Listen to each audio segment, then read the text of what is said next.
can be a force for good I hate them all. and evil. For some people, love can be as powerful as a narcotic. An affair at work turns toxic. She felt the only way out was to murder her husband. The internet becomes a murder weapon. He was just used as a pawn in her game. And a schoolgirl crush sparks a family massacre. There's gonna be some burning in hell after this. These are deadly women, breaking hearts and destroying lives, all in the name of forbidden love.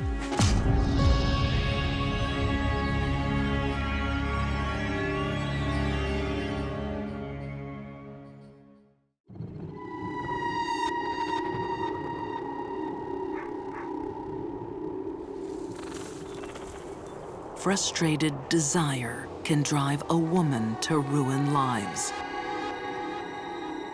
For Wayne Chopik, it brings back the most terrible memories. I'm gonna look straight into the camera. If JR ever watches this, she needs to come back to this community and she needs to face what she did.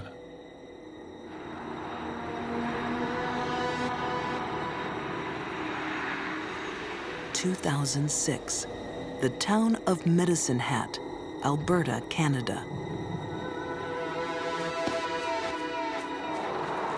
On a quiet suburban street, a 6-year-old comes looking for his best friend. But there will be no play today.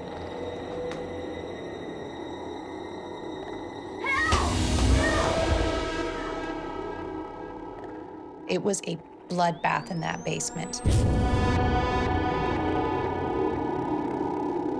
You can watch as many horror flicks as you ever wanted to, and it could never even compare to what happened in that house.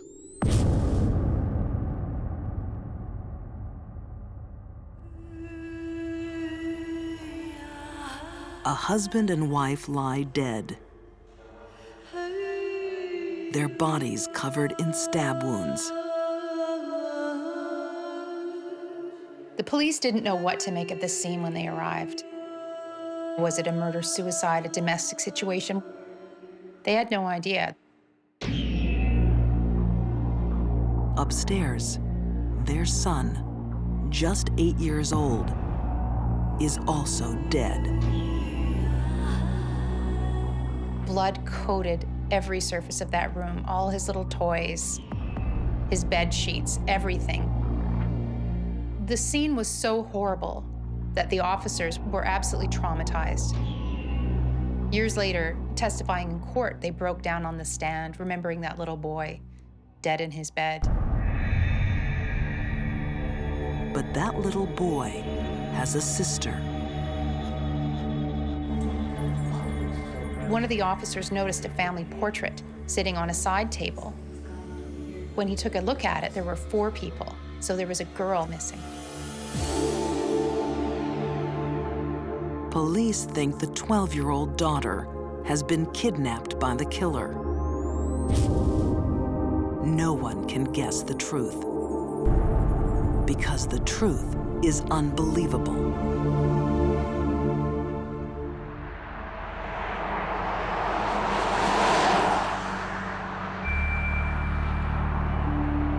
Crime reporter Sherry Zickafoos arrives in Medicine Hat to find a town reeling.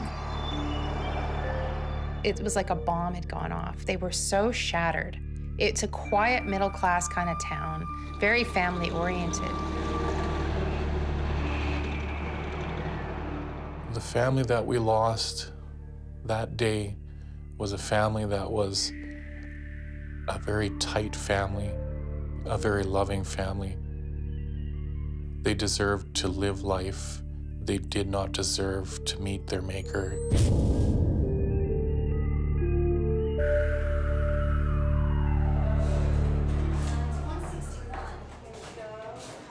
Just hours after the murders, police searched the missing girl's school locker.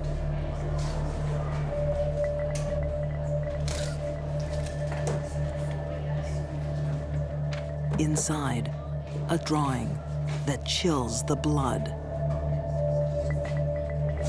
It was a stick drawing,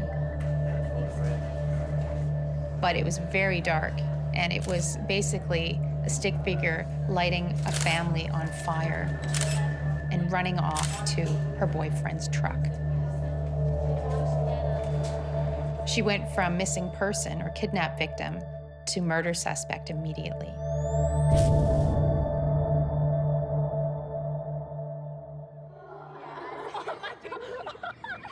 It's incomprehensible.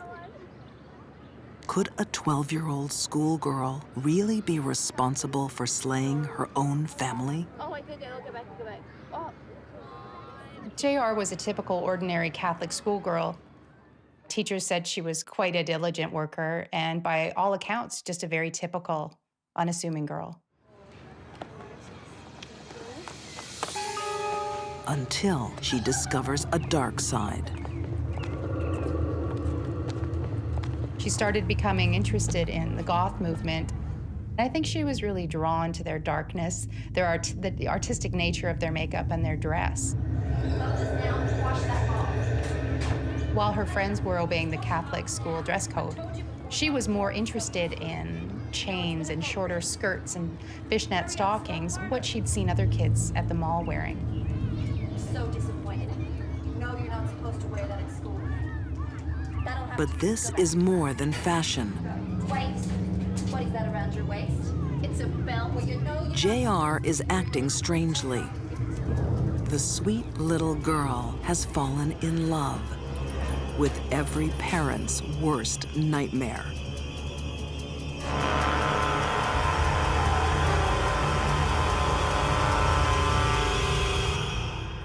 He was from the other side of the tracks, and he was an unemployed high school dropout who was living in a trailer park. It's a match made in hell. At 23, he's nearly twice her age. Abusing drugs. Totally immersed in the macabre Gothic subculture. He even went so far as to tell his friends he believed he was a 300-year-old werewolf and that he carried a vial of blood around his neck. JR looks and acts older than her 12 years. One of the most disturbing aspects of their relationship was that it was a sexual relationship.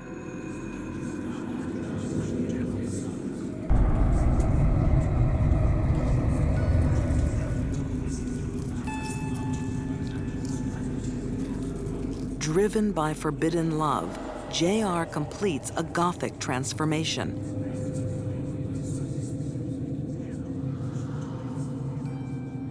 People were afraid of JR, even her friends. And she liked that. She liked the idea of frightening people. It made her feel powerful. Criminal profiler Candace DeLong thinks JR's fixation went well past makeup. The goth culture represented something to her. It fed into a deep, deep need. A need to be different, a need to be frightening, a need to control other people.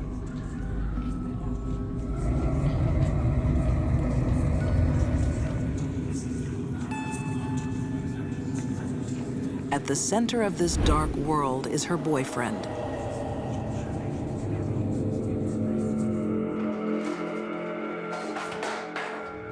Where the hell have you been? None of your business. It is my business. Darling, we were really worried. The relationship was secret for a very long time, but once it was revealed to her parents, it drove an even bigger wedge between them.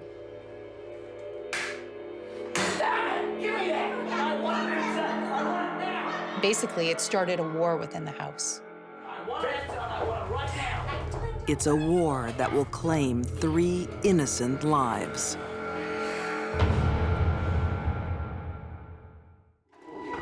In Medicine Hat, Canada, A young girl is out of control. I hate my family. Obsessed with the dark goth subculture, the 12-year-old is having a forbidden love affair with a man twice her age. He's the last person you'd want your child to date. You would go straight to the cops. You would put your kid in lockdown. You would do everything you could, everything in your power to separate him from your child.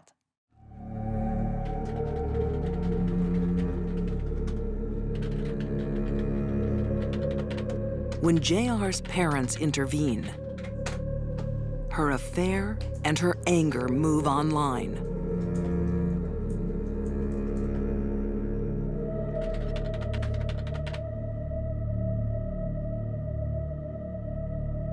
JR's message said, I hate them, so I have this plan. It begins with me killing them, and it ends with me living with you.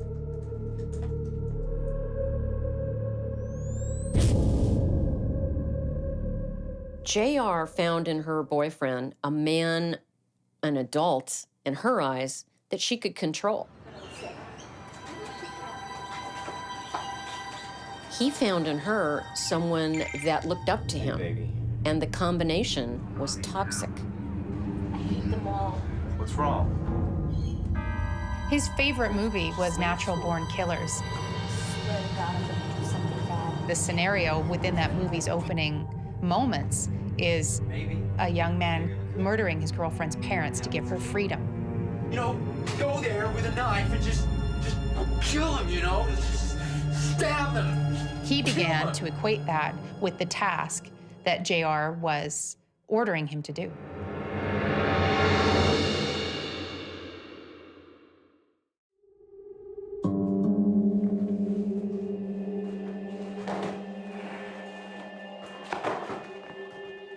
In the dead of night, JR's mother hears a noise in the basement.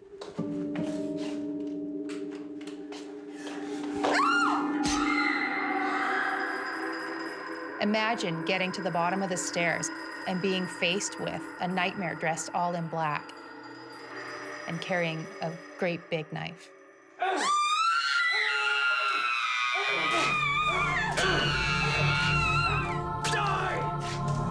This suburban mom doesn't stand a chance.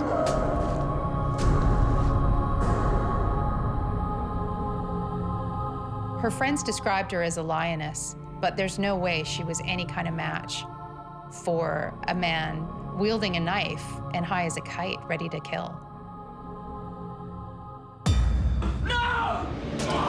JR's father launches his own attack. But he's doomed from the first knife blow. One of the real problems with the sympathetic response to stabbing is that with the increased heart rate, increased blood pressure, you're going to bleed more rapidly. So you're going to weaken very quickly.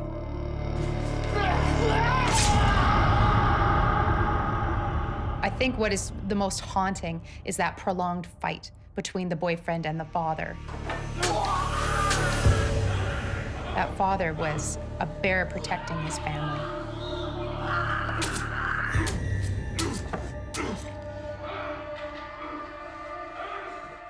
What's that noise? Upstairs, Go to bed. JR holds her terrified brother. Listen, cover your ears. Don't listen. When her boyfriend appears, she knows her wish has been granted. Her parents are dead.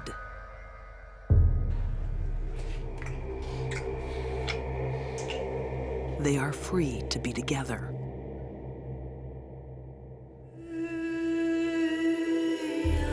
But there's no place in their new world for an 8-year-old boy.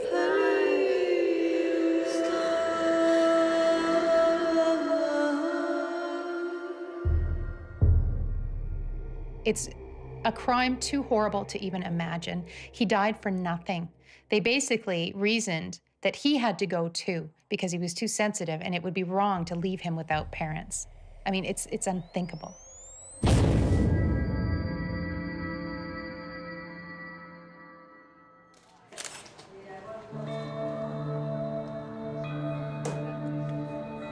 the young couple's freedom doesn't last long. Within 24 hours, they are under arrest. They weren't displaying any outward signs of grief or trauma of what had happened. In fact, the boyfriend was showing off his eye that had been injured in the fight with JR's father.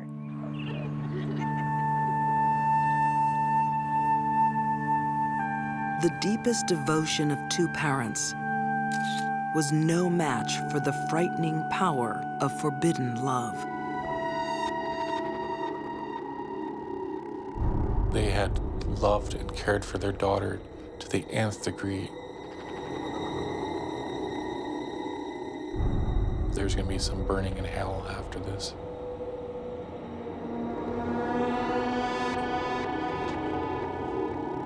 JR's boyfriend is now serving a life sentence for murder.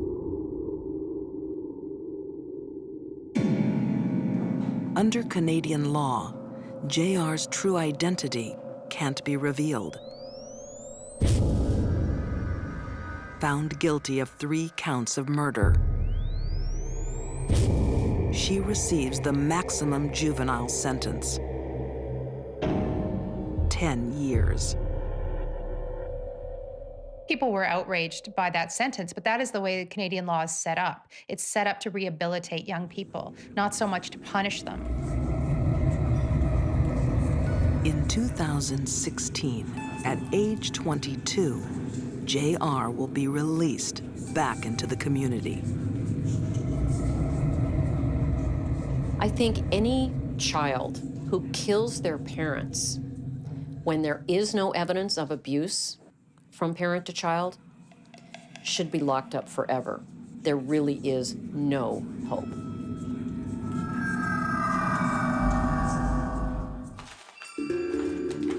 Kansas City, February 2000. Former homicide detective Jerry Cassidy prepares to die. Consumed by shame, he can't go on living with what he did in the name of forbidden love.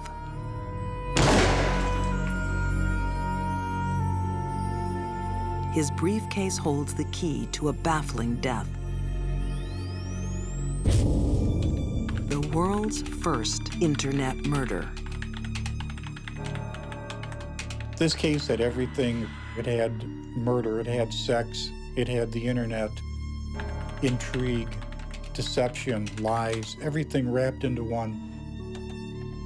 I've never seen anything quite like this, where somebody manipulated another person through the series of communications and it resulted in such a heinous crime.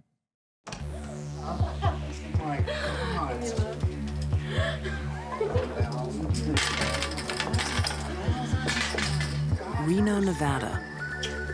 A few months earlier, Jerry Cassidy is enjoying a wild weekend with a wild woman he met online. Cherie Miller represented that she was a wealthy businesswoman from Flint and that she was in the auto parts business.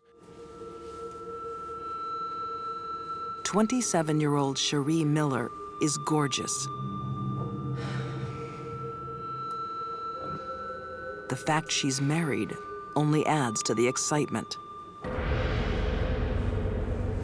Cherie told Jerry that her husband was involved in the mafia. Whoa. And she couldn't leave him because she knew too much, and he wouldn't let her leave. To winning. Lonely Jerry doesn't care. He's been down on his luck too long.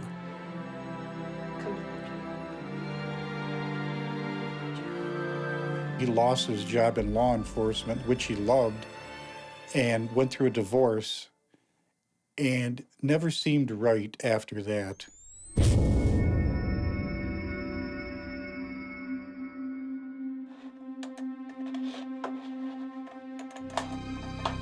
Cherie goes home to Michigan. But their forbidden love continues to flourish online. Cherie and Jerry launched into a series of emails and internet discussions, probably thousands over the course of a few months.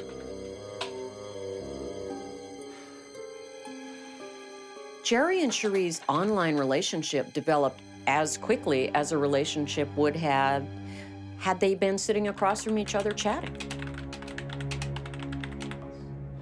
They basically fell in love over the internet.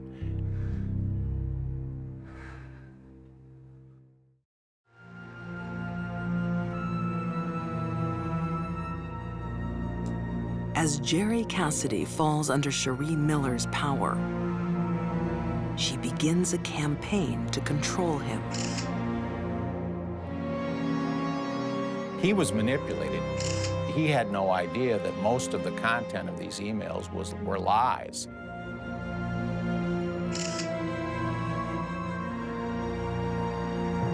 Cherie pretends that she's pregnant with twins. And he is the father.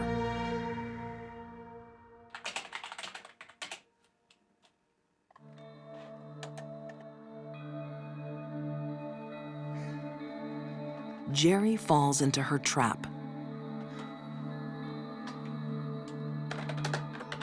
He was ecstatic. He wanted nothing but to spend the rest of his life with Cherie.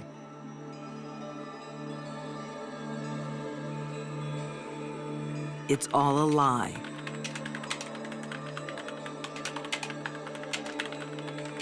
But the biggest lie is yet to come. One email designed to drive Jerry over the edge and make him a murderer.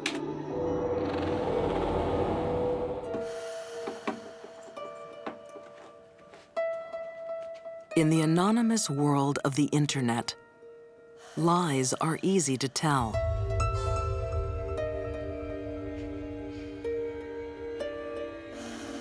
Cherie Miller is carefully conning her online lover, Jerry Cassidy.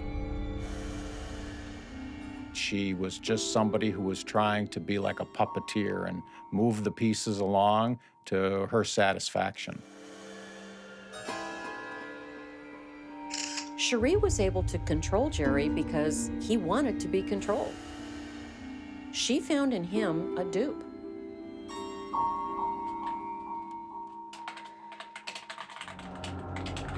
Cherie tells Jerry her husband Bruce is a violent gangster.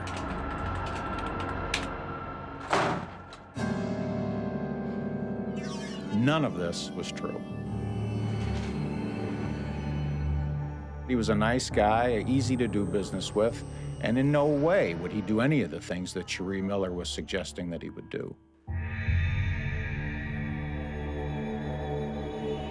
But Jerry wants to believe. He already thinks Cherie is pregnant with twins. She hopes her next lie will turn him into a killer.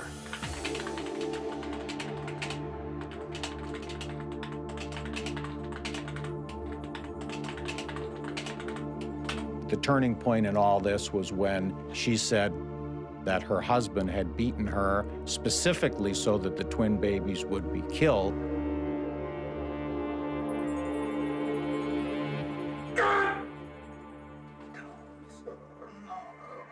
A faked photo is all the proof Jerry needs.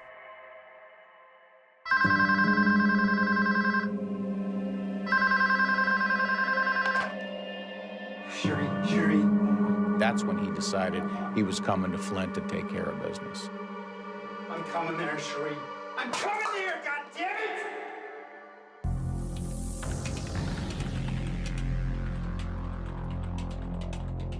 Chatting online, Cherie and Jerry plot every detail of her husband's murder.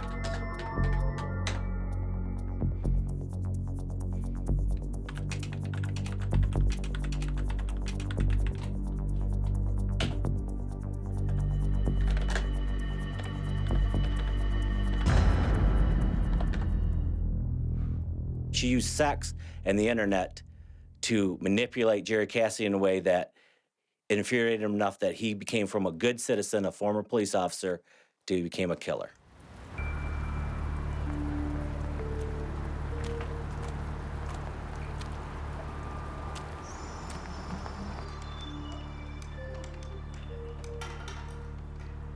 The plan was for Jerry to walk in, say, "Hi, I'm Jerry." He did want to look in the eyes of the person that he believed harmed his own children and harmed the love of his life. She told him where he carried his money and to take the money so it looks like a robbery. That's exactly how it came down. Whoa, whoa, whoa, what's going on here? You know who I am?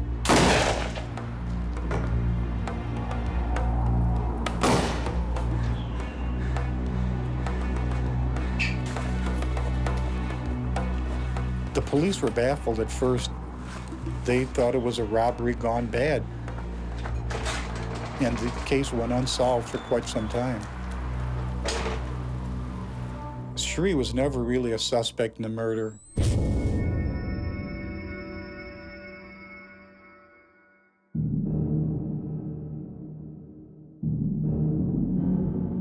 When it all dies down, Jerry thinks his new life is about to begin. But Cherie has already moved on. He came back to Flint, Michigan, right to Cherie Miller's house, and at that point had found that Cherie Miller had already moved in her new boyfriend.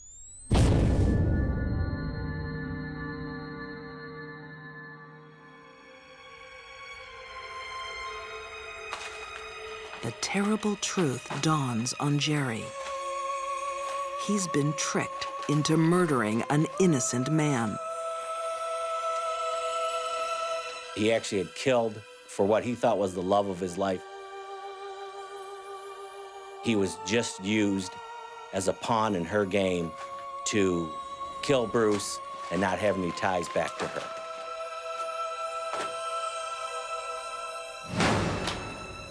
The former detective's final act is to take revenge on the woman that destroyed his life.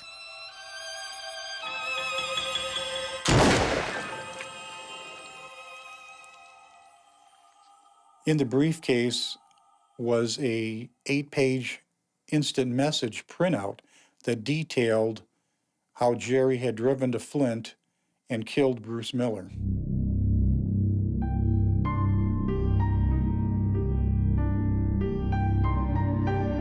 Cherie's beloved computer lands her in a murder trial. Her testimony was nothing but one lie after another, but she was caught in every single lie because we were able to produce for her all the emails, all the chat room conversations, all of the instant messaging that she had done.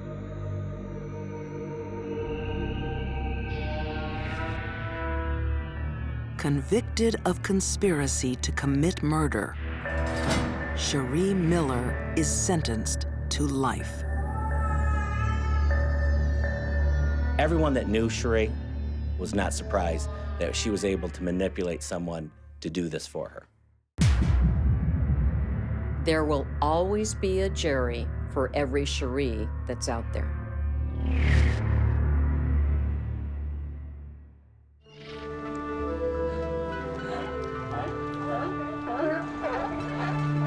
La Jolla, San Diego, November 2000. Hey, I'm home. 24-year-old Kristen Rossum discovers an eerie recreation from her favorite film, American Beauty.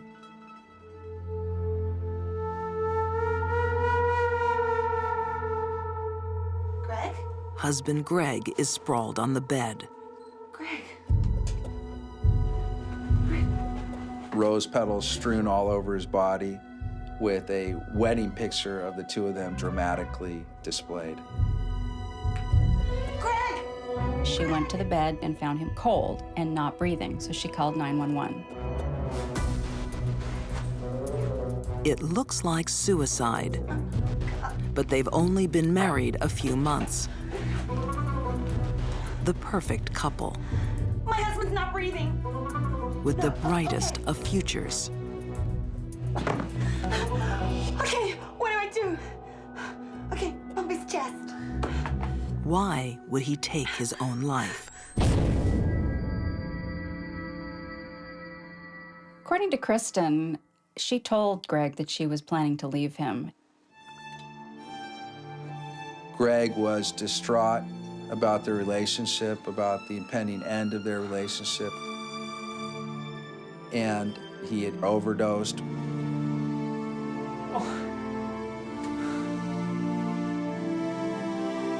The authorities were going to buy off on this idea that Greg had just taken drugs that ultimately killed him. But this bed of roses hides a darker story.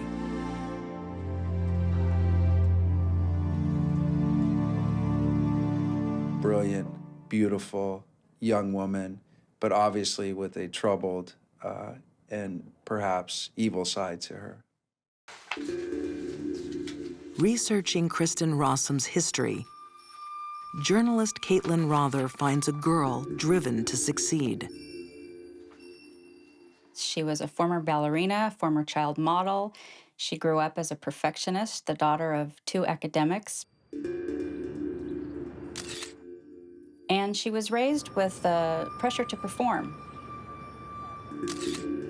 She does perform, landing a high-flying job as a toxicologist.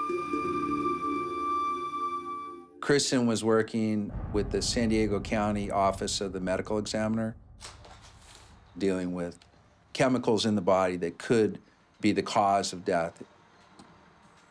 But to prosecuting attorney John Gomez, she's the worst person for the job. Kristen Rossum had a lot going for her, but the one thing really working against her was her addiction to methamphetamine.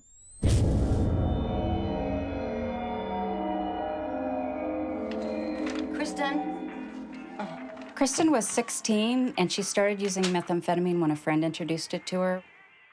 And she just felt this euphoria, and she wanted to use it again. Can you clean your room? Can you clean your room? No. People can be addicted after even one dose because it causes a rush of euphoria. Yourself. I might just do that. It starts a whole cascade of events in the central nervous system that makes you feel absolutely wonderful.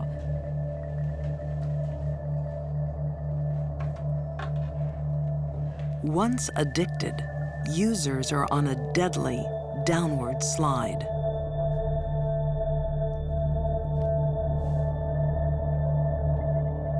Over time, with a methamphetamine addict, the same dose will become less effective. The brain, which has now become dependent on this, becomes very depressed when we don't get it. So it's an absolutely incredible and very dangerous drug.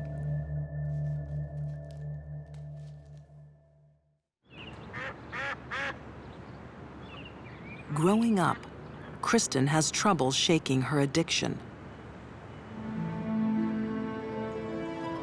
But a new boyfriend brings new hope. Greg DeVillers was a nice boy from a nice family, the son of a doctor. It was love at first sight, at least for him. Kristen did have some doubts about getting married to Greg.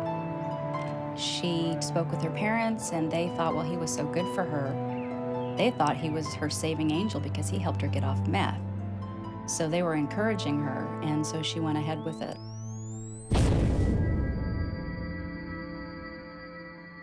Do the whole thing. Hello. Only months after the wedding vows, Kristen is surrounded by new temptation. Her workplace is a candy store of drugs and forbidden love.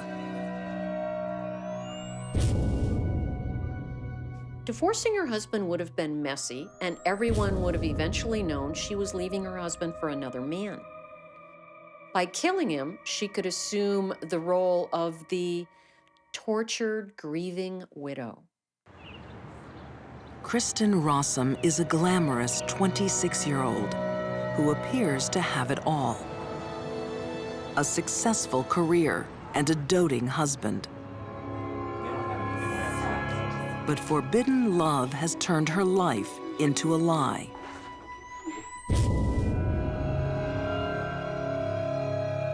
Michael Robertson was Kristen Rossum's boss and lover, a charming, good-looking guy that entered into a relationship with this young woman that became serious.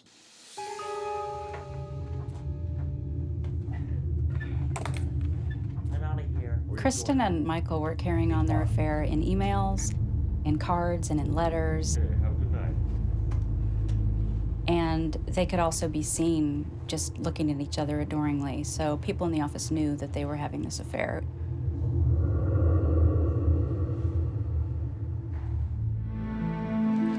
Hey, honey. Happy birthday. Husband Greg is at a loss. The love of his life seems to be slipping away.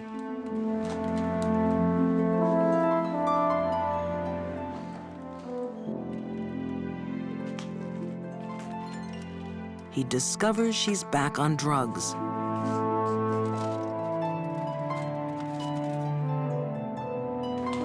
When he finds a letter from her lover, Hey, what are you doing? What is this? all her secrets are out in the open. That's private. Give it back. Give it back to me. That is none of your business. All right? Guys, that's you. Kristen felt that the world was caving in upon her, Let it go. and that Greg was getting ready to reveal her as an adulteress, as a methamphetamine addict. She was going to lose her job, she was going to lose her lover, she was going to lose everything that she'd worked so hard for. And she felt the only way out was to murder her husband.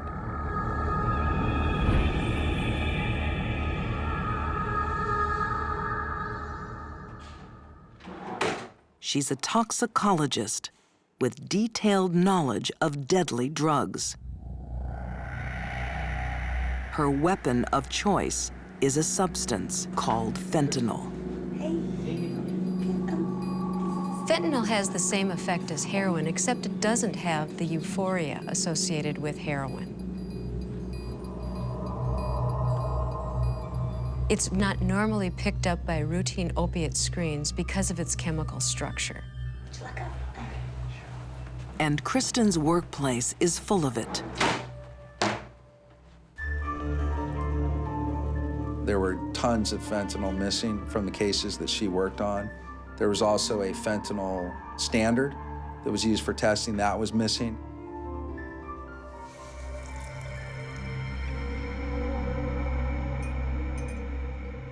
Shattered by his wife's affair, dulled by painkillers, Greg DeVillers is an easy target. Here, drink this. It'll make you feel better. Drink it. All of it? Soon, the deadly fentanyl is coursing through his body. One of the big problems with fentanyl, like all narcotics, is that it causes profound respiratory depression. People stop breathing. Their heart continues to beat. There's a lack of oxygen. So fluid builds up in the lungs, and fluid builds up in the brain, and eventually they die.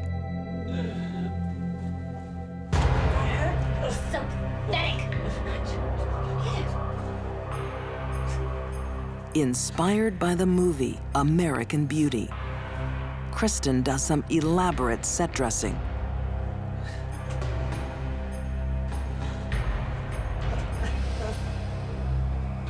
Do you remember this, Greg? Do you remember? Hey! The crime scene indicates to me Kristen's flair for the dramatic in her life. Also a bit of arrogance, thinking that she could actually duplicate a famous scene from a very popular movie in her own husband's murder.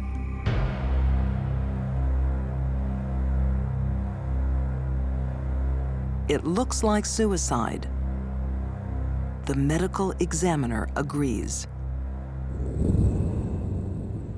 Kristen had used fentanyl to kill Greg, knowing that her coworkers would investigate the cause of death, that they didn't test for fentanyl. Kristen knows that going in. That's why she chose fentanyl.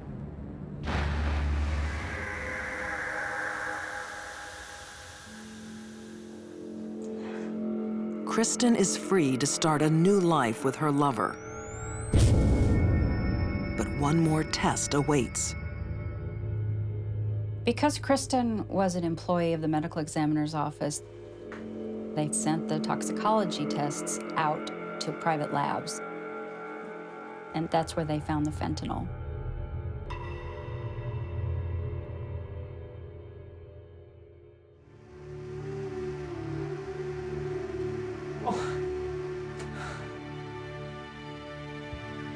It seemed like the suicide of a lovesick man.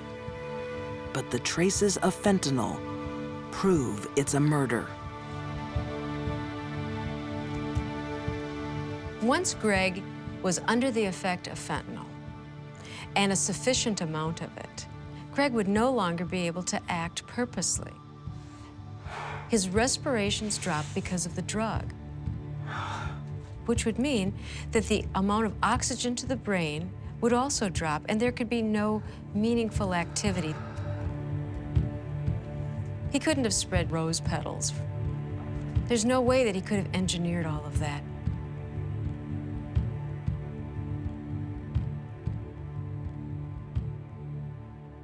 Had that crime scene not been so elaborate, and had Kristen not been going for the dramatic in that crime scene with her husband, she might not have drawn attention to herself. Kristen Rossum is found guilty of first-degree murder and sentenced to life in prison.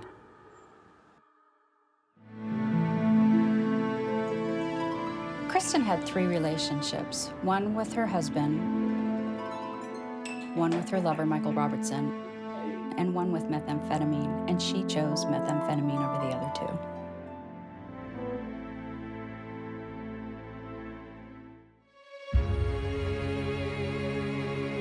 2. Illicit desire drove these deadly women into a world of murder.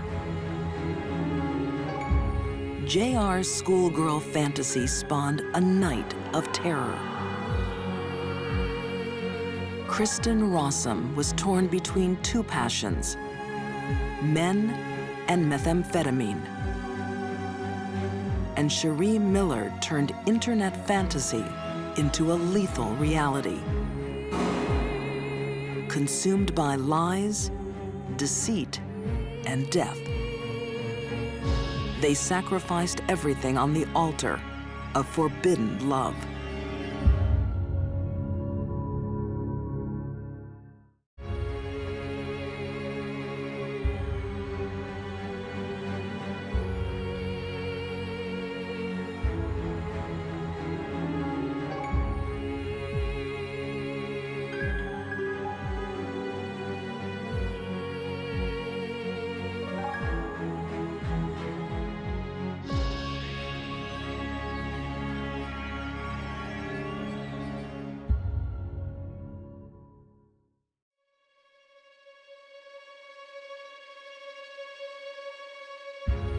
Greed, a deadly sin and a primal force. Greed is one of the strongest motivators of murder. A desperate businesswoman kills for cash. She would do anything to get it, including murder. A bizarre love tryst leads to a savage murder. He just saw his internal organs laying outside of his body. And a midwife turns from caretaker to cold-hearted killer. Most of us could not contemplate murdering small babies, our own or anyone else's. These are deadly women, warped by greed, prepared to spill blood for money.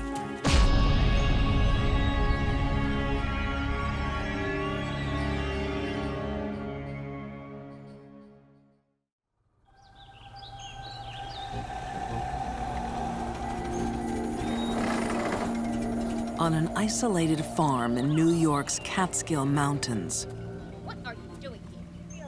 a confrontation. This is private property. The owner thinks she's caught two trespassers. I'm sorry, I cut you really. Well, go and The truth is much more frightening. The intruders are killers.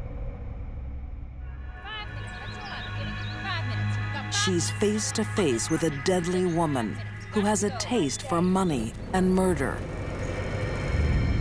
Eva Koo. Eva Koo is like a natural predator. Money was Eva's primary motivation, and she would do anything to get it, including murder.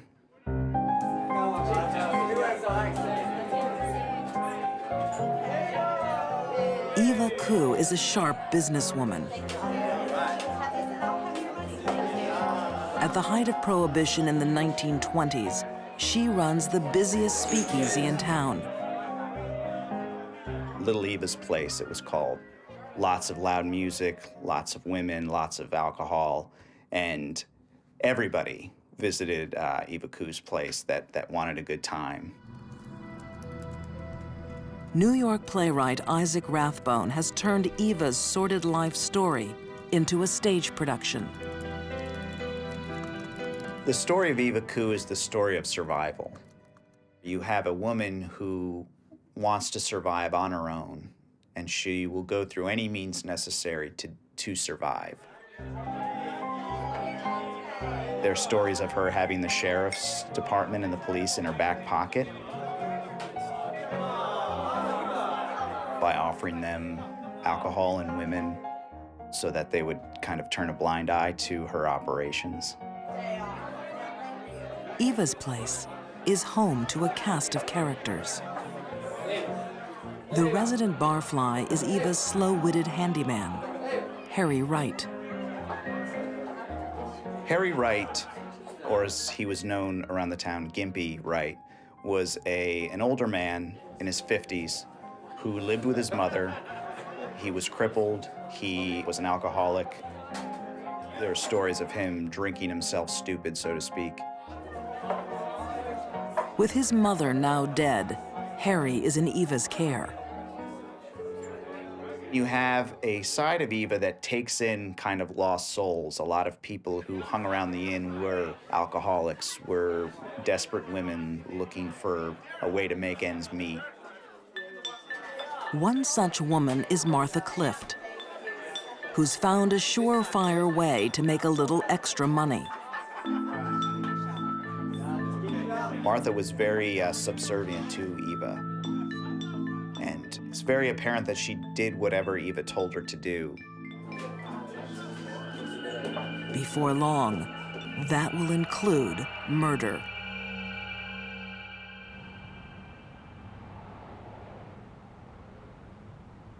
For ex-FBI profiler Candace DeLong, Eva Koo's story fits a familiar pattern.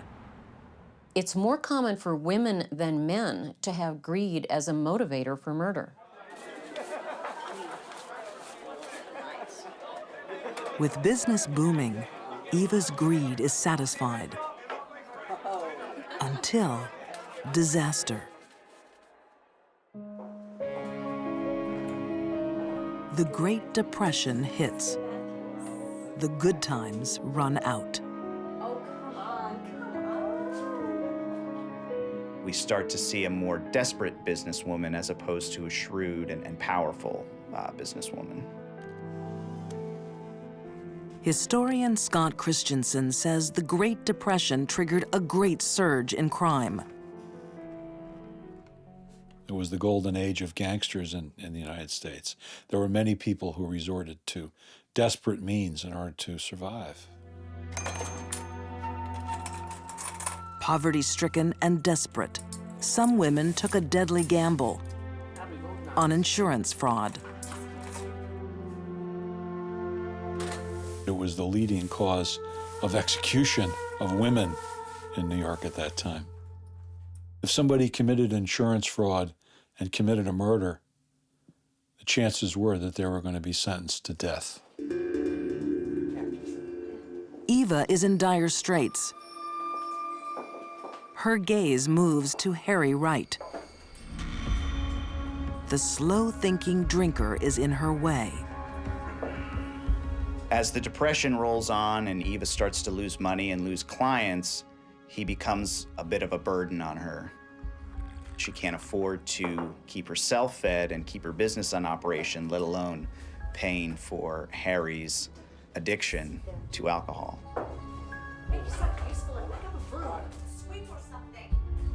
By 1933, as Eva has hit rock bottom economically, she decides that she is going to take out an insurance policy on Harry Wright and murder him.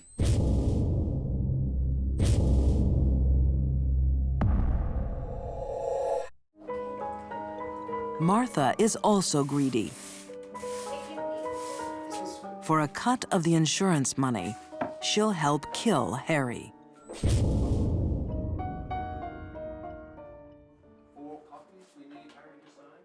It begins at the insurance office.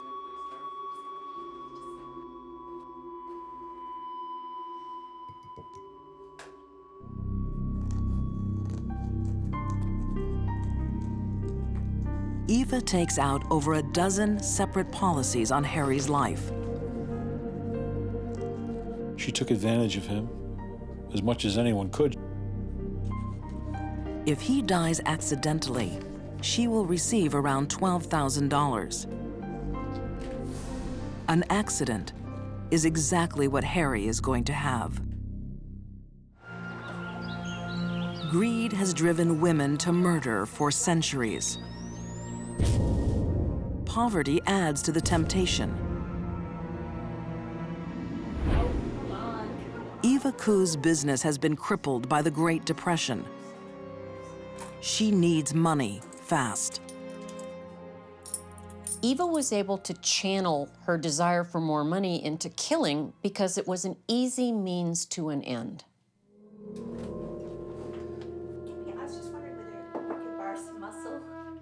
Harry Wright has a price on his head. Thousands of dollars worth of life insurance taken out by Eva Ku and her friend Martha Clift. For them to collect, Harry has to have a little accident. Everybody knew Harry. They knew he was a drunk. It wouldn't be surprising that he'd perhaps gotten drunk and wandered in front of a car and gotten hit. It was a good plan in that respect. Or so it seemed.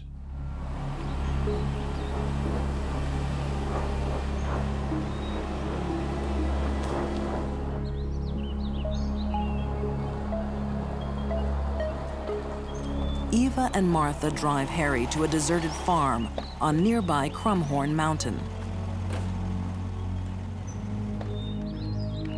Crumhorn Mountain was very desolate at the time. It was very isolated.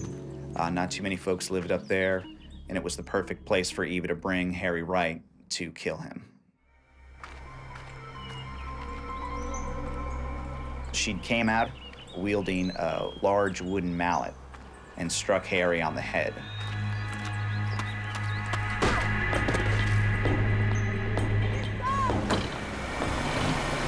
It's alleged that Harry Wright's last words were to Eva, and he said, "My God, I can see why you brought me up here now."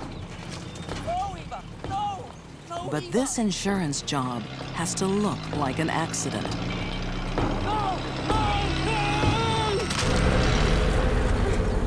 It's the perfect crime, as long as there are no witnesses.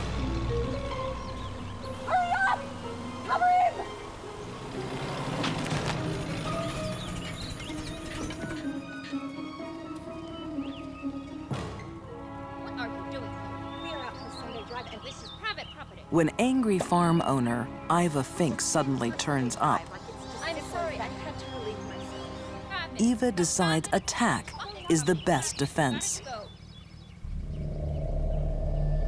Eva stands her ground, tells Iva Fink to go ahead and call the police. It was a real gutsy confrontation. You have a nice day. Eva and Martha get away with murder.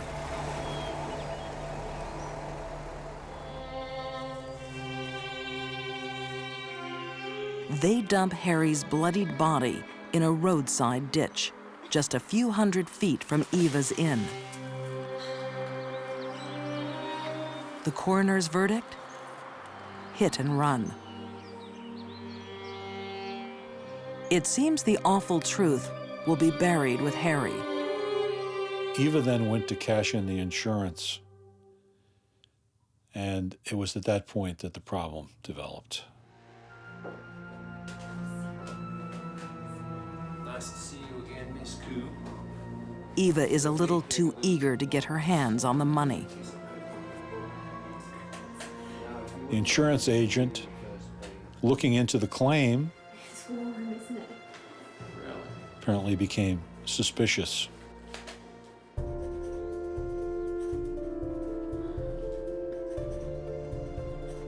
I'm sorry, I'm just He knows fraud is a common scheme, especially among women. I have the lady in my office at the moment.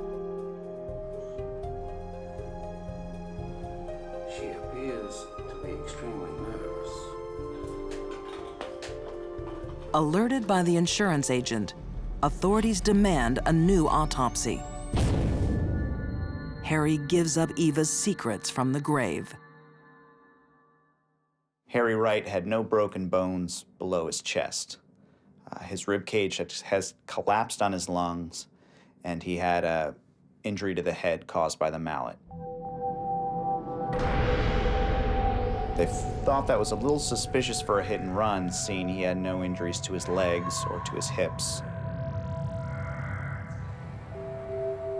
It's a theory confirmed by forensic pathologist Janice Amatuzio.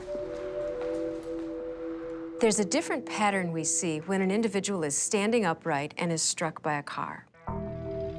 And those injuries usually are on the lower extremities, they're on the feet, the ankles. We look for what are called bumper fractures.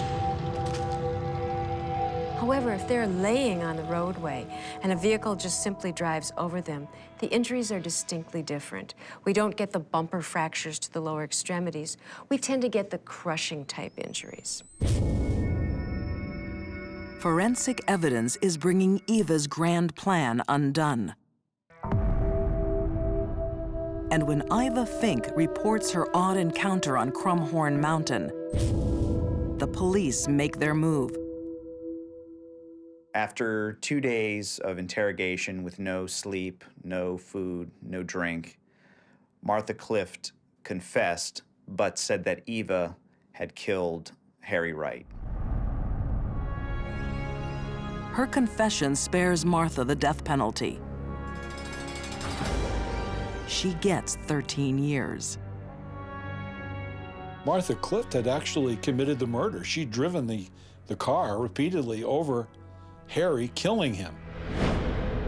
He was not yet dead from the stroke of the mallet. She'd carried out the murder as much, if not more so, than Eva. Eva Koo is not so lucky. Found guilty of first-degree murder, she is executed in the electric chair on June 27, 1935. There are two sides of Eva. One is a very caring and giving person. The other one is a cold-blooded killer. It was a shame that the darker side, I guess, had taken over and she had decided to kill this man who she swore that she would care for and nurture and protect. To me, that's the saddest part of this story.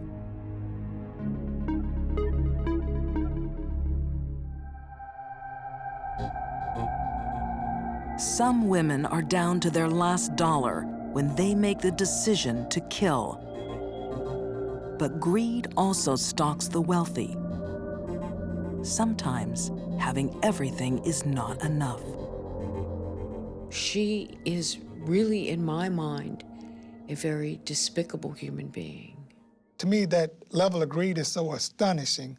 I don't think I've ever seen anything like that. She's just an evil person.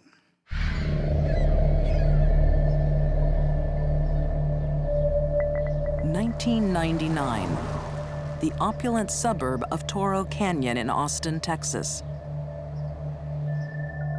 Millionaire TV executive Stephen Beard jolts awake. He has no idea what's wrong. Then he reaches down. There's a gaping wound in his stomach. He just looked down and saw his internal organs laying outside of his body. Get an ambulance, quick! He thought he'd exploded. Paramedics fight to save the 75-year-old. I had a call from emergency. Please tell me what's going on. Steve! Woken by the commotion, Stephen's 37-year-old wife, Celeste, arrives from her separate bedroom. No one is sure what has happened until police find a vital clue. Stephen Beard has been shot. When there is a shotgun blast to the abdomen, multiple pellets are going to be perforating the stomach, causing leakage of hydrochloric acid. The pancreas, causing leakage of all of the digestive enzymes. And then, perhaps most importantly, multiple shots to the intestines is going to cause leakage of bacteria. It's a very slow and painful death. Ballistic tests on the shotgun shell lead police straight to the killer. Tracy Tarleton, a friend of the family. But this is no open and shut case. It's a sordid web of sex, lies, and money. One that draws in crime writer Diane Fanning. They knew that Tracy had pulled the trigger, but they suspected someone else was involved. But Tracy just wouldn't talk. Why? Why did you do it? We have significant... Tracy has a secret. I've been through this before. I thought it was a way we could be together. She's in love with the dead millionaire's glamorous young wife, Celeste. But Celeste Beard is not the woman Tracy thinks she is. Celeste Beard had a very rough childhood. There was a lot of instability, alcohol abuse in the family, and she really had it rough. Celeste grows up to become a teenage mother with a string of broken marriages.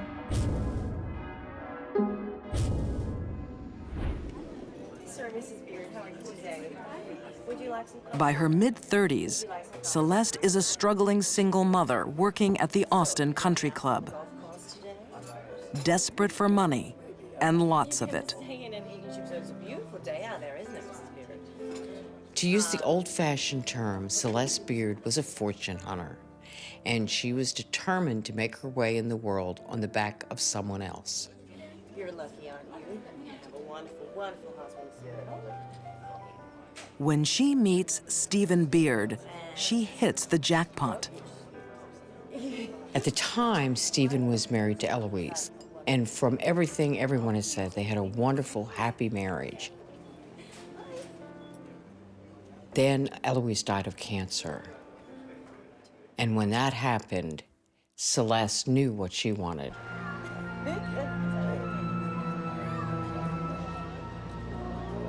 Now a lonely widower, Stephen Beard is easy prey for Celeste.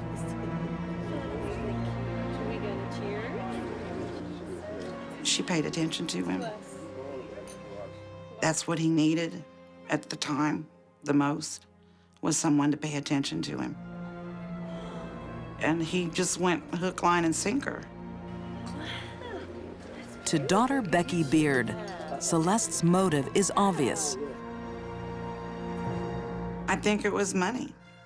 I think Celeste was after his money.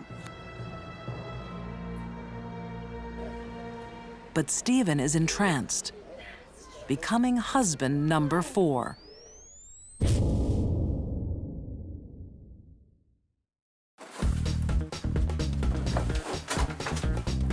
With riches beyond her wildest dreams, Celeste launches an epic shopping spree. She was insane about spending money. She could have gone a year and a half wearing a different pair of shoes and purse every day and not run out. At one point, he gave her $1 million outright, and she went through it in record time, like 6 months. Hey! The only thing Celeste isn't willing to spend is time with her husband. Come on, Celeste. You know what time it is. She had married him only for money, so obviously she didn't find this 75-year-old man sexually attractive. And she really didn't want to be sexually involved with him. Stephen Beard is happy until the money starts to run out.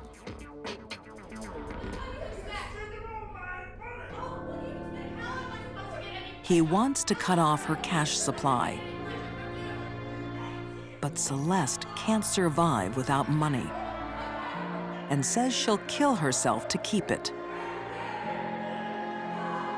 Celeste threatened suicide when Stephen wanted to cut off her supply of money because for Celeste, shopping was like heroin. She had to do it.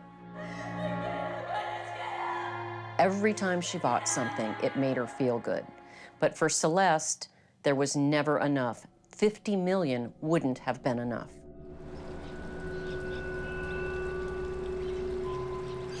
Suicidal, Celeste is committed to a psychiatric hospital. It's a fatal move.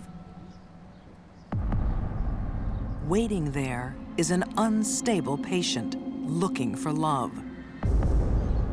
It's Tracy Tarleton, Stephen Beard's killer. Celeste Beard is a fortune hunter. Her prey is millionaire husband Stephen Beard, but he's getting jumpy. When Stephen threatened to take away her credit cards, it threatened her very self-esteem. After threatening suicide, she's placed in psychiatric care and meets Tracy Tarleton. Tracy was an emotionally unstable woman who had been in and out of hospitals for depression and other disorders for quite some time. Lonely 35-year-old Tracy hungers for love in the same way Celeste craves money. She's infatuated with this glamorous new patient. And Celeste leads her on. Tracy Tarleton loves Celeste Beard. I don't think there's any doubt about that. Prosecuting attorney Gary Cobb. Celeste Beard, I don't think ever loved, maybe didn't even like Tracy Tarleton, but she was willing to engage in a lesbian relationship in order to get what she wanted. Celeste used sex to get what she wanted, and what she wanted was money. Outside hospital, the affair intensifies. And it's anything but a secret. We had pictures of them together looking like a couple. We had evidence that they were going to shows together. We had evidence that they were going to couples counseling together. We had evidence that Celeste Beard had brought Tracy a particular kind of ring to wear to cement their relationship. Celeste can't stand her millionaire husband, Stephen, even drugging him so she can sneak out. But she can't afford a divorce.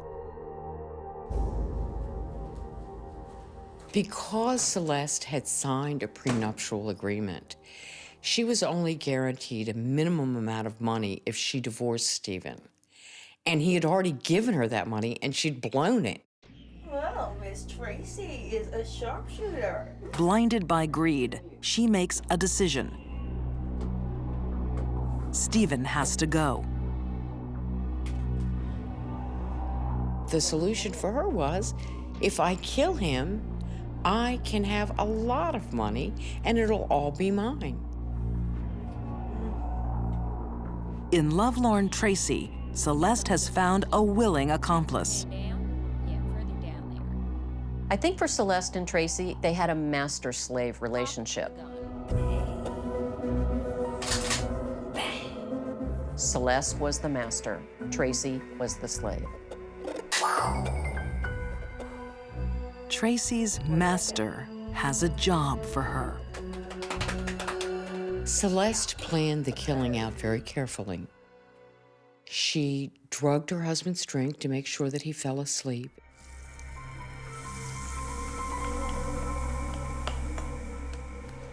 She went into the other wing of the house where she could justifiably say she heard nothing.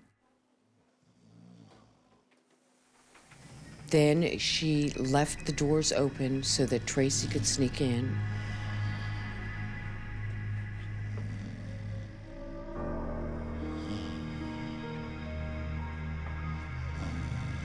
Tracy has her own reasons for wanting Stephen dead.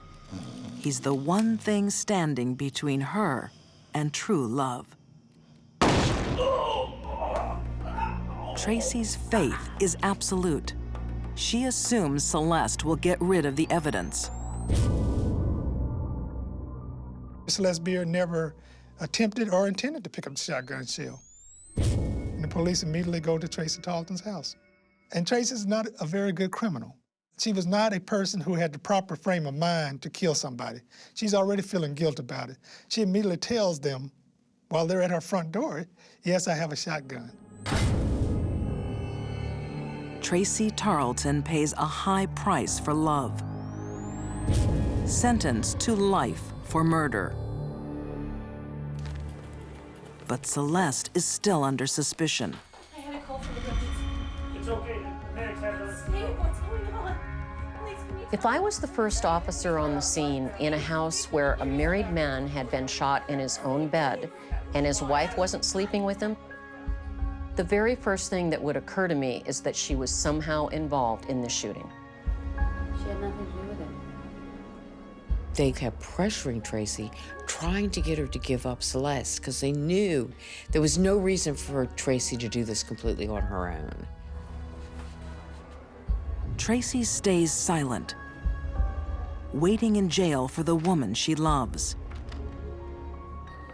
Celeste waits for no one. She has Stephen's money. Now she wants more.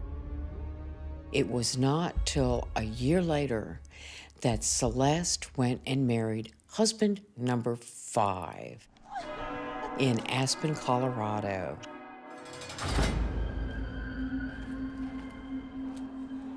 Tracy Tarleton, he reads one day in the newspaper that Celeste Beard has remarried. She is shocked by that. But what that drives home is Celeste Beard never loved her, never cared about her, and only used her. That bitch! She used me. Furious, Tracy breaks her vow of silence. What did Celeste make you do? She made me shoot her husband.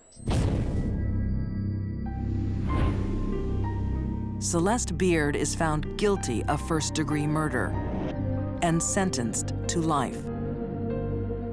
It was wonderful. It was absolutely wonderful. It was, thank you, Lord. What brought Celeste down was greed, self-centeredness, and a willingness to do anything she wanted, no matter who stood in the way. This is a woman who showed up at his house when she came to live with him with a box that contained everything that she owned. One box. And he gave her mansions, gave her lake houses, gave her entree into a society she never would have been able to step her dirty little feet into. And for that, she turns around and murders him.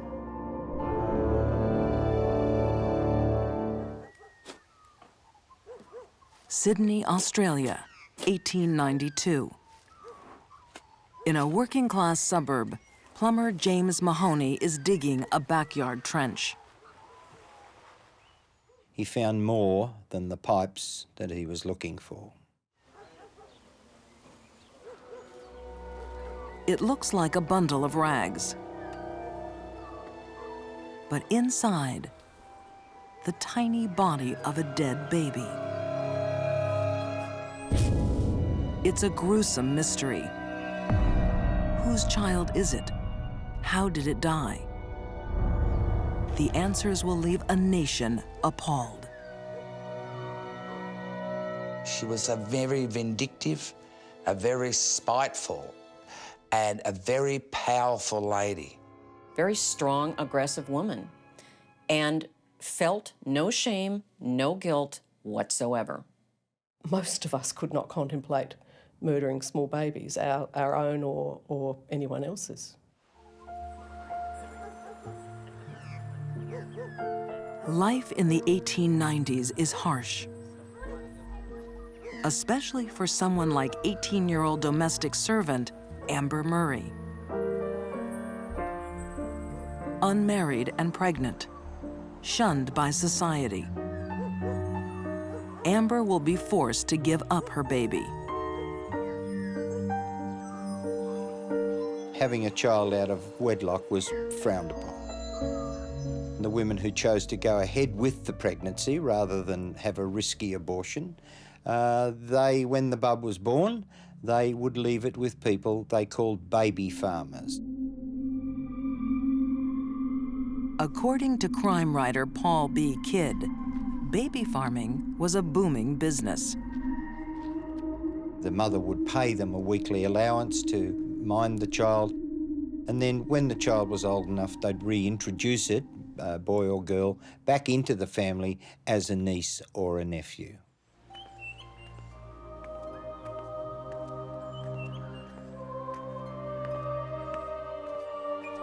With son Horace just 3 weeks old, heartbroken Amber seeks out experienced midwife Sarah Macon.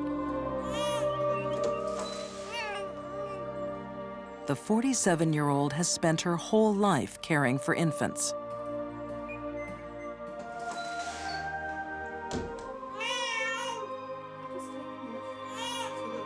Sarah and her husband John will add the baby to their growing nursery for a fee. After the initial payment, it's 10 shillings a week.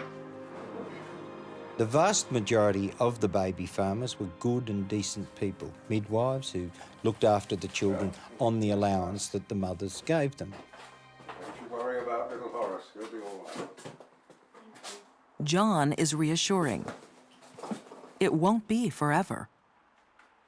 She can visit any time. But Amber has made a tragic mistake.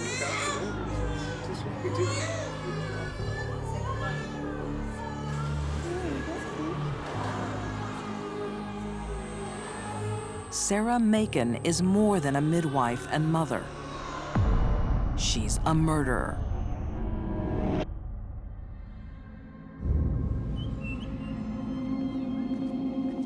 The 1890s was a period of major depression in Australia. They were grim times. They were as grim as the 1930s depression in some people's estimation. Sydney's official historian, Shirley Fitzgerald, says poverty forced many to extremes. The reality day to day for people was a hard grind, high infant mortality rates, high death rates, insecurity in the job markets. It was a very harsh life. But greed drove the Macons over the edge. They're ignorant, they're poor, they're desperate, they have a number of children of their own. The fees from baby farming go further if you don't have to spend them on the baby. Amber will never hold her son again. Little Horace is already dead. His body buried under cover of darkness.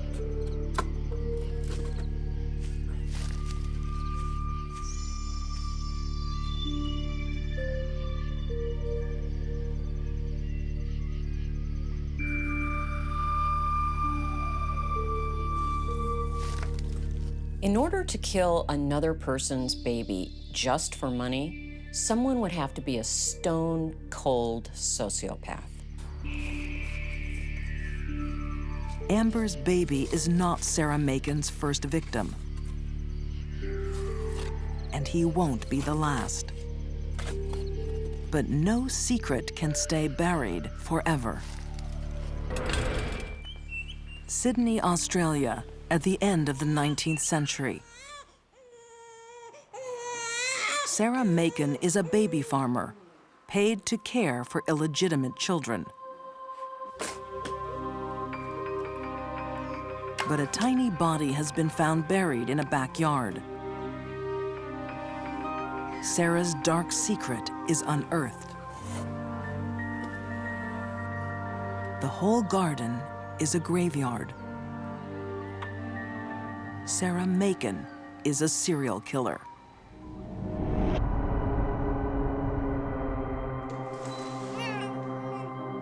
Seven little bodies came in, 7 little bodies went out the back door into a hole in the ground.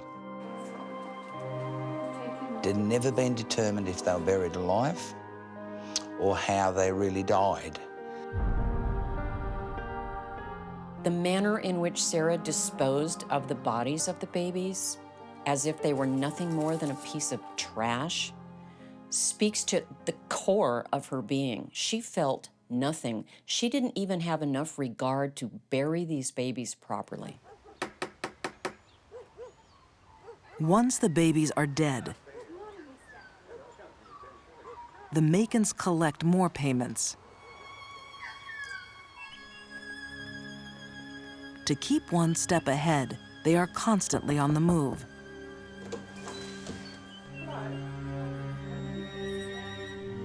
Time after time, mothers turn up to visit their children, only to be greeted by unfamiliar faces.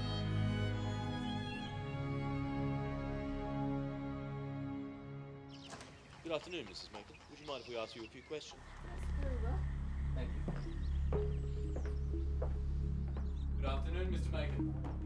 Police finally track the Macons down through tenancy records. Constable, I'm going to have a look outside.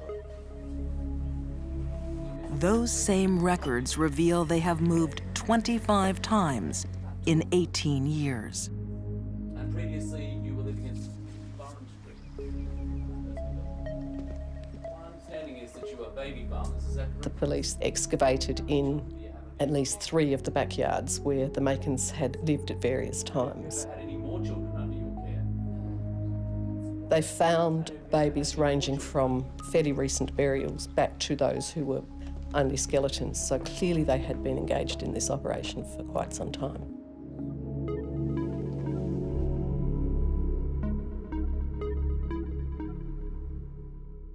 In total, the police had unearthed 14 infants' bodies in the backyards.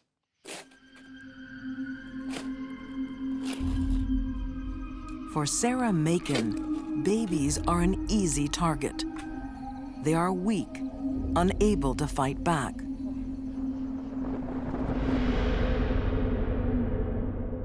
Babies are at the most risk in our society to be discounted or hurt, probably because they haven't formed a personality. Sometimes people just don't see them as persons. For years, these baby farmers sowed their wicked crop, harvesting money from desperate mothers, then disappearing. The fact that this went on for years and involved a lot of planning and cover-up shows Sarah's above average intelligence.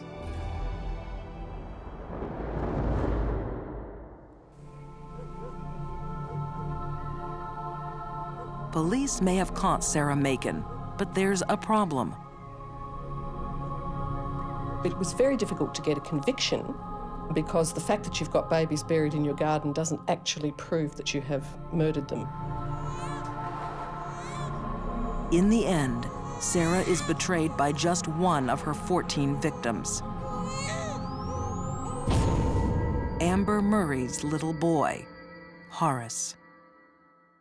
In the case that the Macons were convicted for, the baby had been buried only 2 days after having been delivered as a apparently healthy baby, and the woman was able to identify the clothing that the baby was buried in. Sarah and John Macon are both sentenced to death. John dies on the gallows. Sarah is shown the mercy she never showed her tiny victims.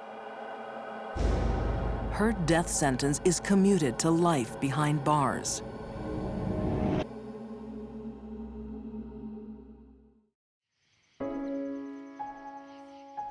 But out of Sarah Macon's great evil came some long-lasting good.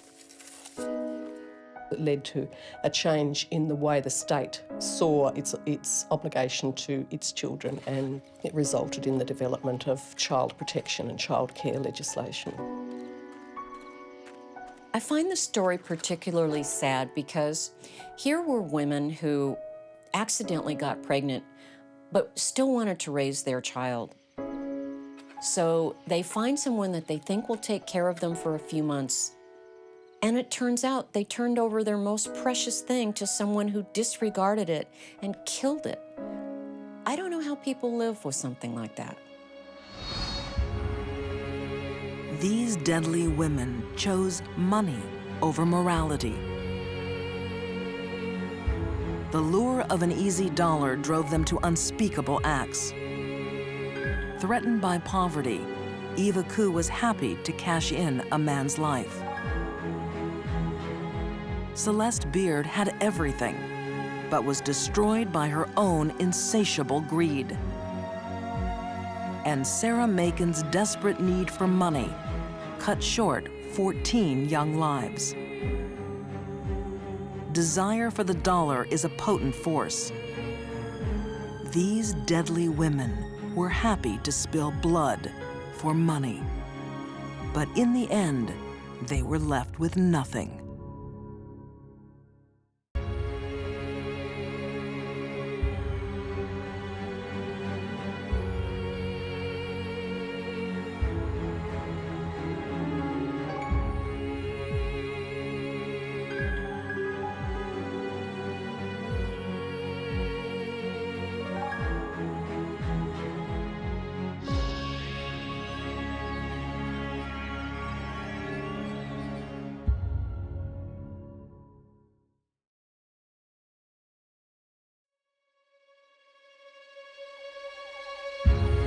Some women are persuaded to kill under the spell of an evil man.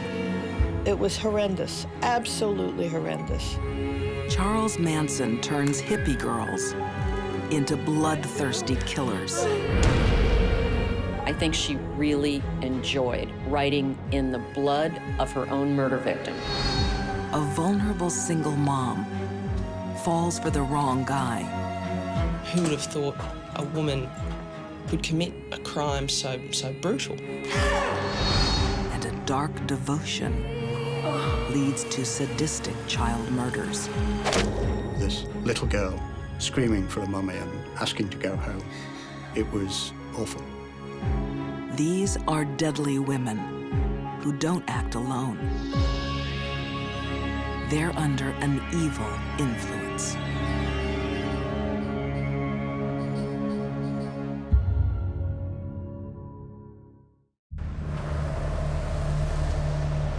At a busy English railway station, a police investigation leads to a baggage room. Inside an ordinary suitcase, horrifying secrets. In it, there was a gun, a kosh, various sex magazines, a copy of Mein Kampf, But the most damning and most important piece of evidence was a tape, a 1/4-inch reel tape.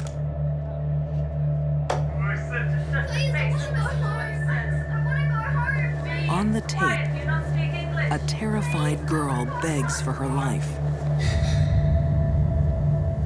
This little girl is asking not to be tortured, screaming for a mummy and asking to go home. It was awful. A woman's voice can also be heard, torturing a young child to death. Her crimes will shatter a nation's innocence. Her name is Myra Hindley. What Myra Hindley did was evil. There is absolutely no doubt that Myra Hindley was the most reviled woman in Britain. Manchester, England, the early 60s. 19-year-old Myra Hindley is a quiet secretary, infatuated with co-worker Ian Brady. Myra was looking for someone to pull her out of her boring existence. And for her, Ian offered that. Soon, Ian Brady initiates Myra into his dark world. Brady flirts with Nazism and is a sadist. He gets sexual pleasure from the sufferings of others. She was ready to enter a sexually sadistic, sadomasochistic relationship with Brady. It didn't take much doing. He could teach her things she couldn't learn anywhere else. And she wanted to learn. Brady's deepest fantasies will give Myra the ultimate test of her love. He'd already begun fantasizing about crimes against children and fantasizing about committing the perfect murder. What he needed was someone to help him act that out, and that person was Myra Hindley.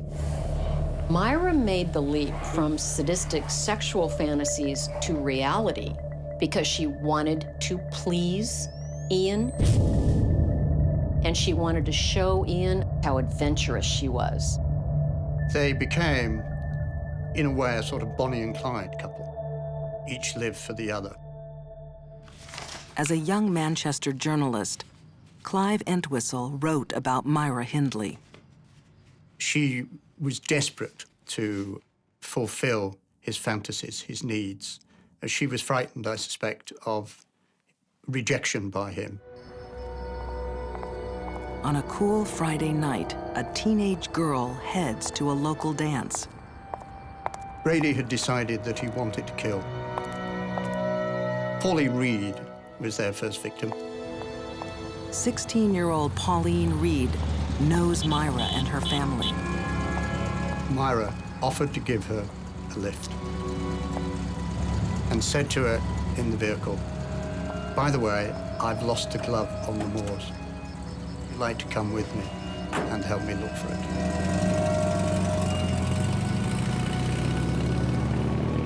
And that's how they got Pauline to the moors.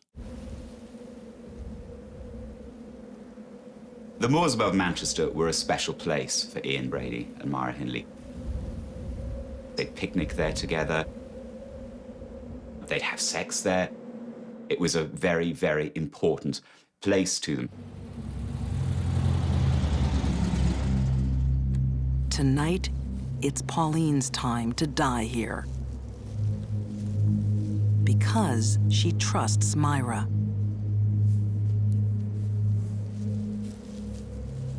Ian Brady was awkward. He was not the kind of person a child would trust. There's no way they'd have got into a car with him. Without Myra, he would never have become the mass killer that he did.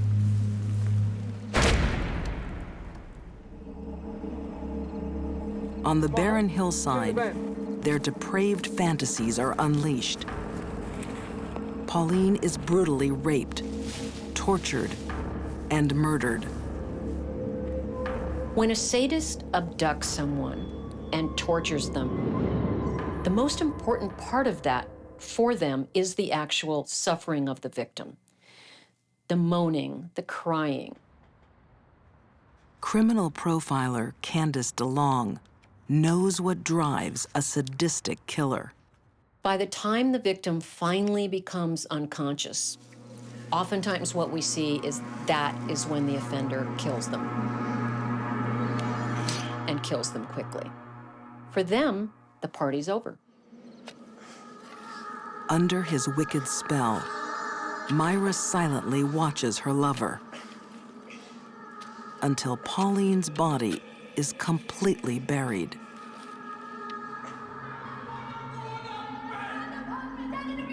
One of the clues to Myra's sadistic nature lies in her past. She's exposed to violence from an early age. Her father, Bob, boxing champion and barroom brawler, is a hard man. He used to beat her a lot. Her father was a very, very powerful influence on her life. What happened to you? She'd had basically a very tough personality type to start with. Keep him up. No, you do it to me. If you then combine that with a violent childhood, a childhood in which someone is taught how to fight, how to be aggressive, Hit me, Lou. Come on. then you end up with an unusual personality type. No. That's what I'm talking about. Myra fell in love with Ian because she was comfortable with violent, explosive men. In fact, she was attracted to them. For her, Ian equaled daddy, and she always wanted daddy's love. It's a love that Myra will kill for. The bringing together of Myra Hindley and Ian Brady unleashed an appalling set of criminal acts.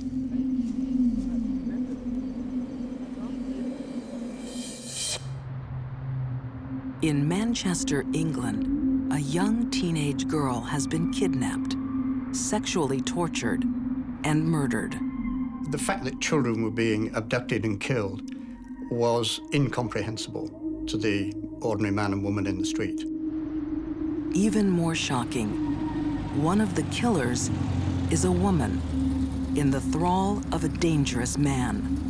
Myra may have gone through her life and never been a sadistic person, but once she hooked up with someone and fell in love with him, and that was his idea of how life would be, it was hopeless.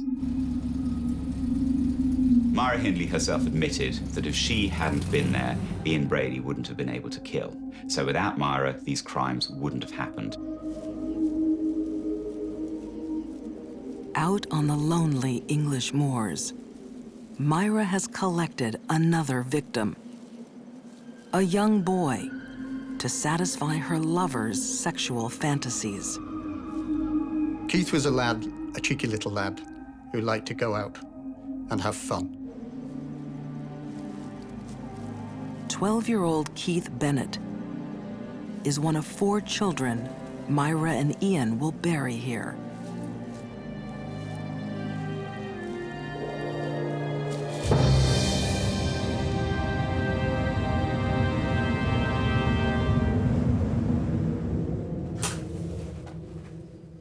Keith's mother is Winnie Johnson. I'm a mother. It was my first lad, and I've got to find him, no matter what. Keith's body has never been found. I've had nightmares, I jump in my sleep. It's getting to me now, because I just can't get him back. Winnie will never forgive Myra Hindley. She shouldn't be on this earth. She shouldn't even be in heaven. She should be in bloody hell as far as he can send her. While Winnie Johnson holds on to her memories, Myra and Ian create their own.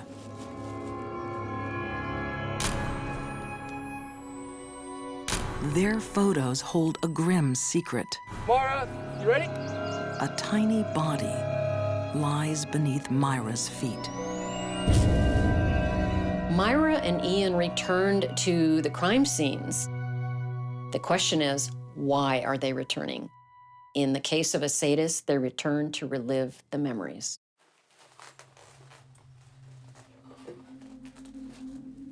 That's a good one, Nettie. But photos aren't enough.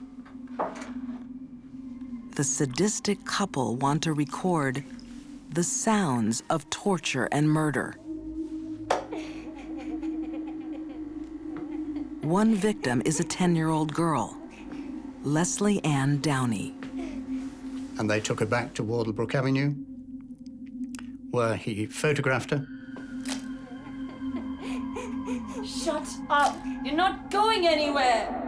And recorded her being killed. Stop it! You're gonna make him mad. You wanna make him mad. With an audio tape, he could relive the screaming, the begging, the pleading, and get turned on all over again.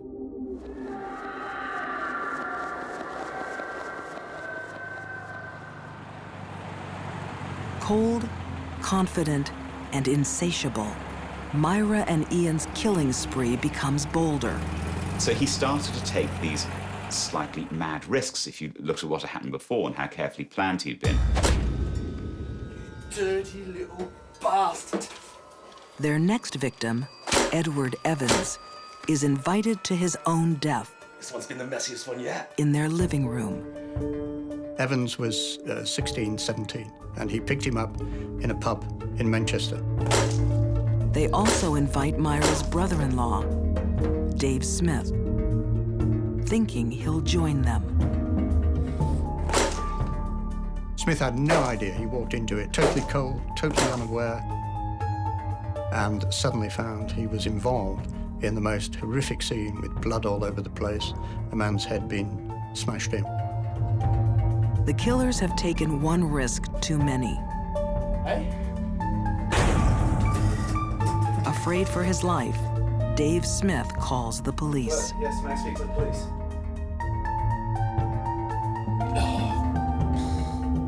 Edward Evans' body is discovered in Ian and Myra's home, along with a clue that will expose Myra and her lover as sadistic serial killers.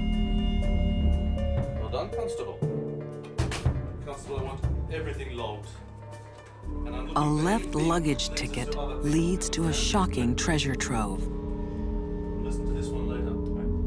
They kept trophies in suitcases, which were then, after their arrest, found at Manchester Central Station. And in there, of course, was a tape recording of Leslie Ann Downey, and that proved what they'd done. Did you not hear me the first time when I said to shut your face and listen to what he says? I want to go home, please. Be quiet. Do you not speak English? When they played the tape in court, you could have heard a pin drop. You could. Nobody moved. Nobody said anything. Afterwards, there was a long, stony silence as people reflected on what they'd just heard. The suitcase contains other gruesome souvenirs, Oh, poor girl. gravesite photos. Now, police know where to search. For over 3 weeks, the police searched the moors. As I arrived, they had just excavated Leslie Ann Downey's body. And there were no such things as body bags in those days. I looked in and saw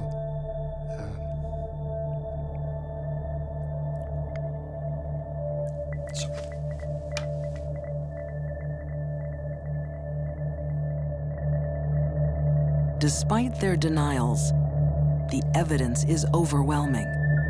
In May 1966, Myra Hindley and Ian Brady are jailed for life for 5 horrific murders. Hindley, if she had said, I was under his influence, I was afraid he'd kill me if I didn't carry it out, could probably have ended up giving evidence against Brady and walked free. But she didn't. She just sat cold-faced and wouldn't say a word.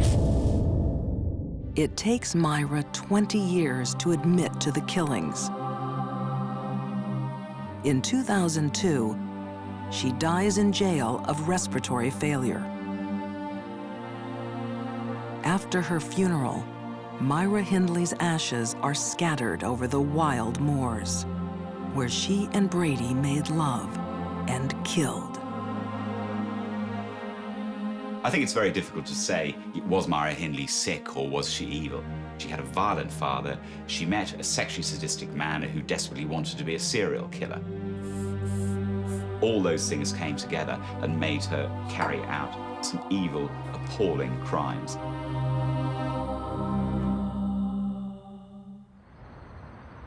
Some women kill out of a perverted love.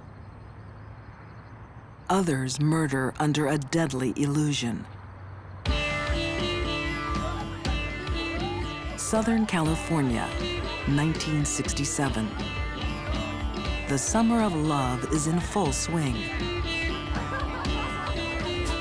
At a hazy hippie party, one man dominates the room. We were all searching for something, and they were searching for something, and they apparently found it in him. Are you ready for a big trip? 18-year-old Susan Atkins is drawn to the charismatic stranger playing guitar.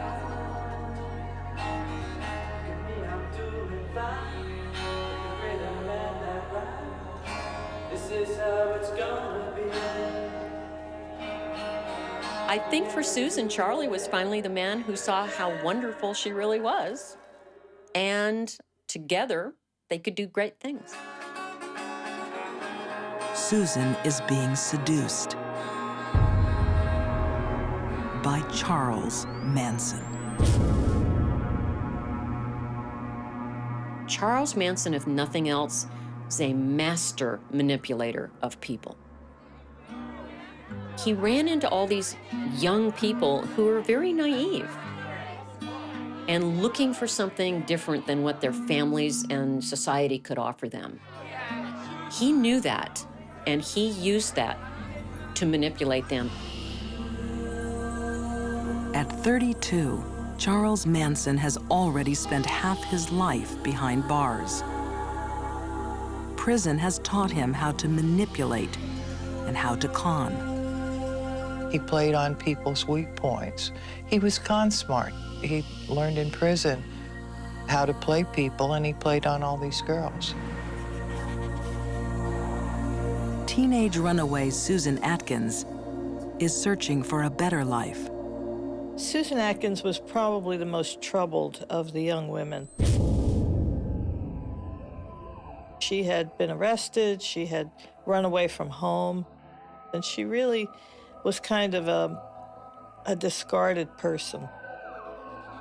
She was looking also for an answer in her life, and it came from Manson.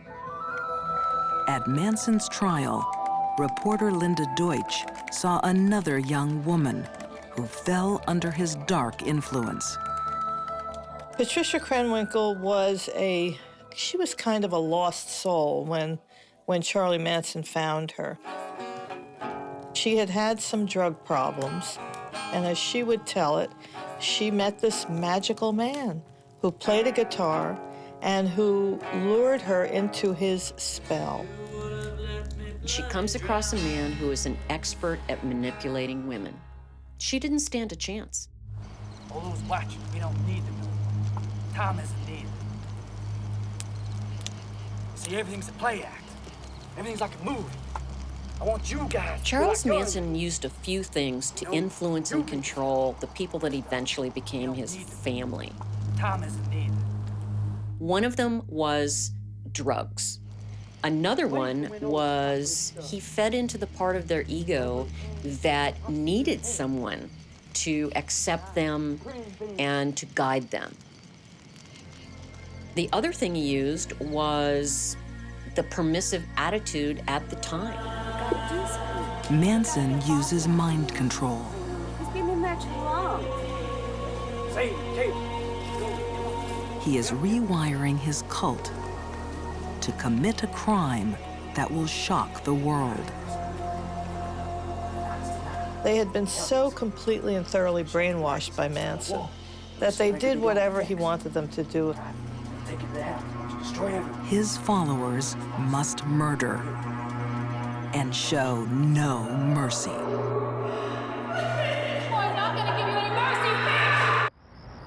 Los Angeles, August 1969. On a hot summer's night, a bloody chapter in history is about to be written by Charles Manson. The Manson murders were the most shocking crimes that had hit Los Angeles. The people who were killed were famous. But Manson won't do the killing. His girls will murder under his evil influence. You round people up. You come with me. With the help of fellow cult member Tex Watson.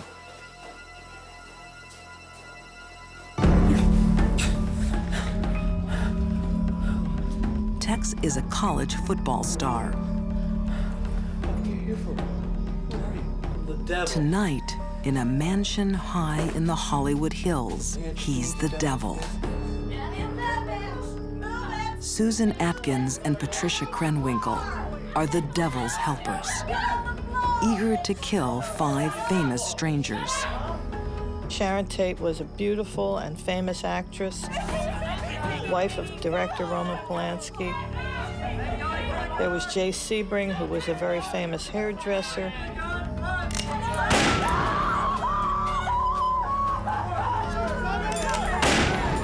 Abigail Folger, who was an heiress to a coffee fortune.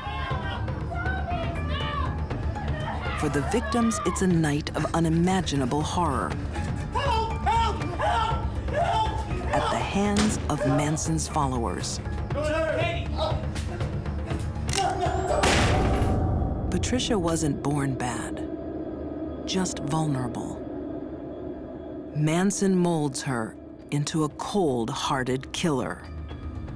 Patricia Krenwinkel said that she chased down Abigail Folger on the lawn of the house.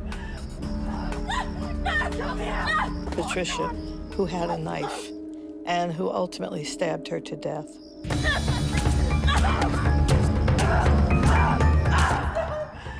Susan saves actress Sharon Tate to last. It was quite chilling, quite unbelievable. No, baby! She told of Sharon Tate pleading for her baby's life. No, I'm not gonna give you any mercy, bitch! And said that she told her, shut up, I don't want to hear about it.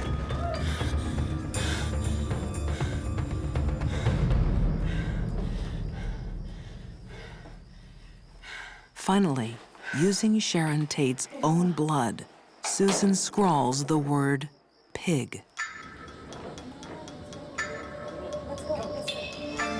The Tate murders are part of Manson's insane prophecy. Helter Skelter.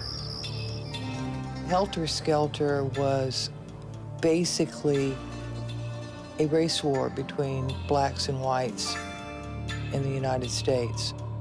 Charlie felt that whoever won, he was going to be the leader. But it wasn't happening fast enough for him.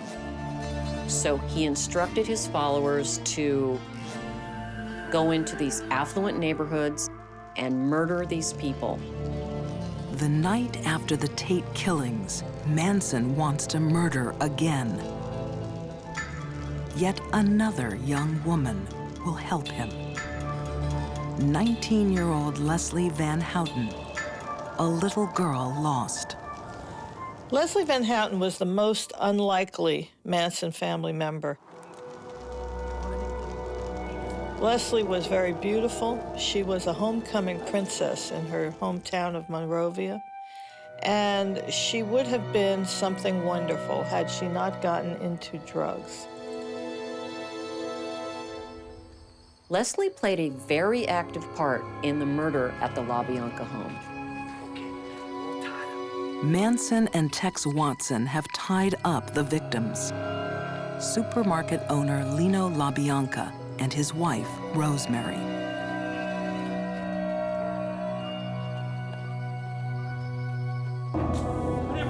Manson wants to trigger a race war by making it appear that African Americans are slaughtering wealthy, white victims.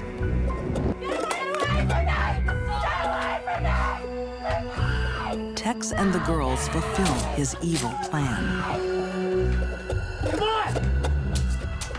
Leslie Van Houten, homecoming queen, helps stab Rosemary to death. She talks about stabbing Rosemary, but doesn't really seem to accept the responsibility for the death. Sort of Rosemary was dead, and I just kind of did it. Rosemary was stabbed dozens of times.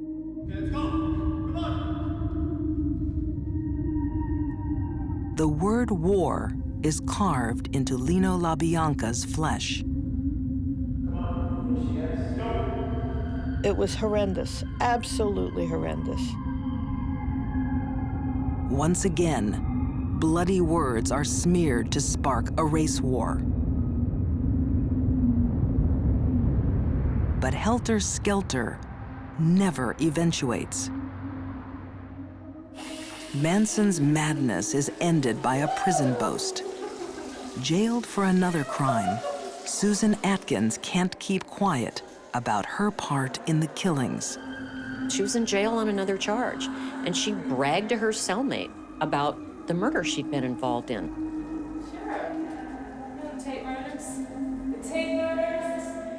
This boastfulness actually broke open the entire case.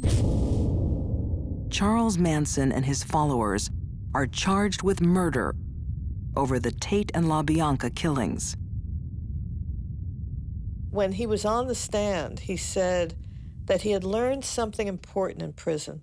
He had learned to tell people what they wanted to hear about themselves.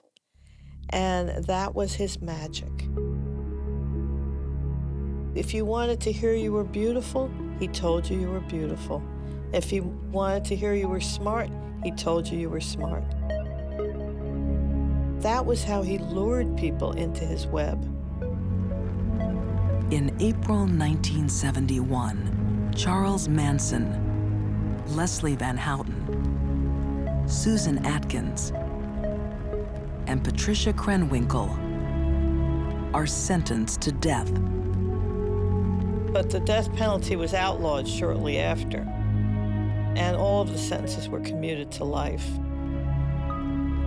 Behind bars, the women are finally freed of Manson's mind control. Well, all of them were remorseful in the end. I think that once they were isolated from Manson, they basically detoxed in prison from this brainwashing they had been under. It's very sad to see how many lives were wasted, let alone the murder victims. These women are rotting away in prison because they allowed themselves to be influenced by Charles Manson.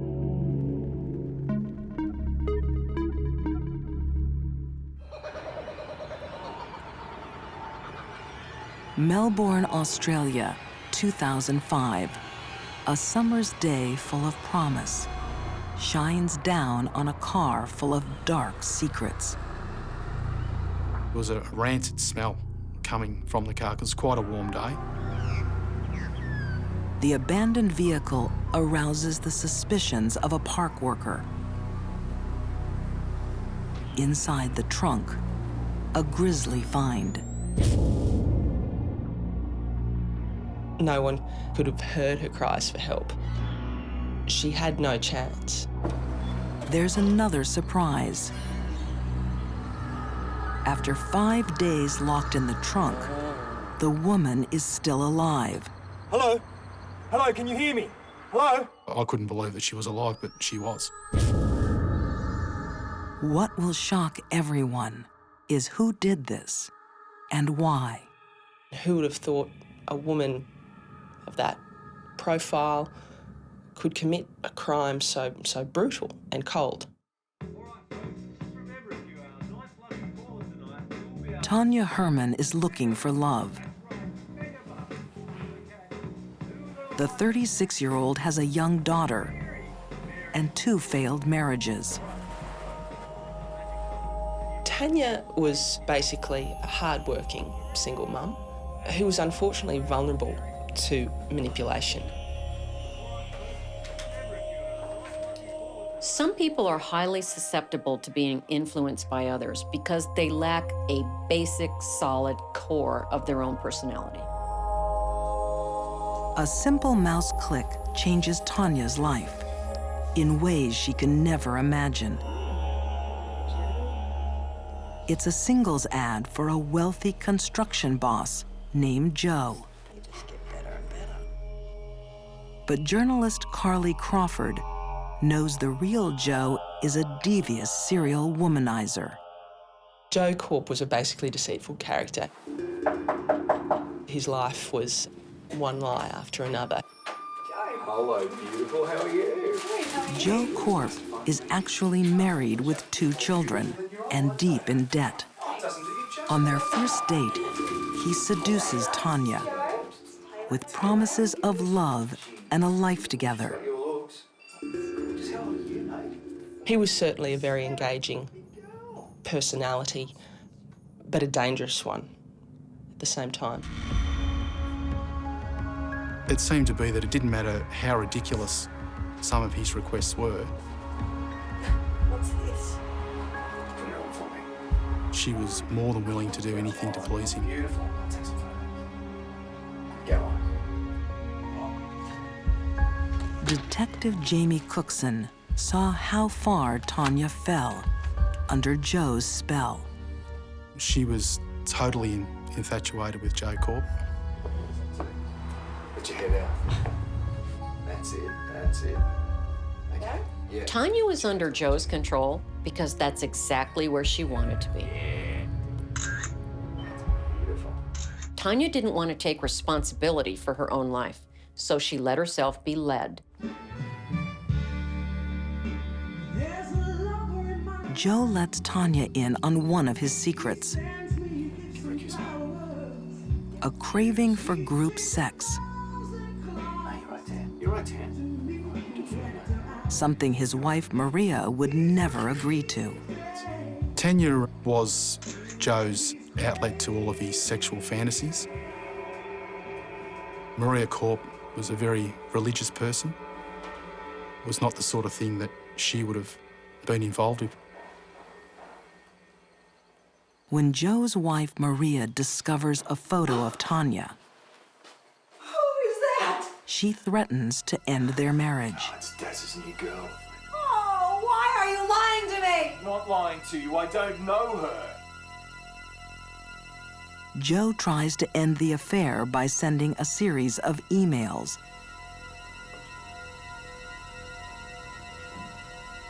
Faking his own death. That correspondence said that he died in a car accident in Barcelona. But Joe changes his mind. He wants her back. And despite the heartbreaking lies, Tanya returns to his side. It didn't matter how much Joe lied to her about things, she would always forgive him. Joe's action of faking his own death to a woman who was deeply in love with him and then re-emerging and saying he was only injured was a master manipulation of her heart.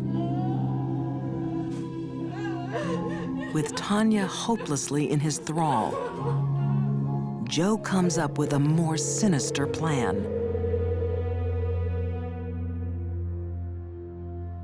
He wants his wife, Maria, to die at the hands of Tanya. To retain his affections, this is what she felt she needed to do. She felt she had no other choice.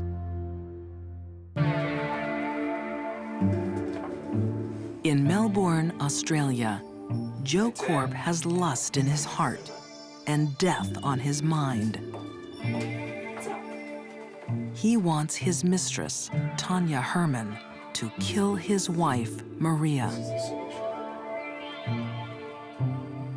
Joe obviously saw a way of keeping the money and keeping the house and keeping the girlfriend and having all of his fantasies fulfilled, basically having his cake and eating it too.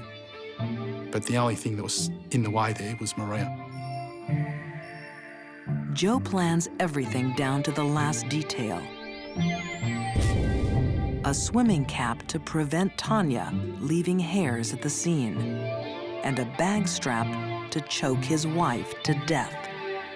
Tanya would do anything for Joe, anything to keep him happy, including murder. The thought of losing Joe was intolerable.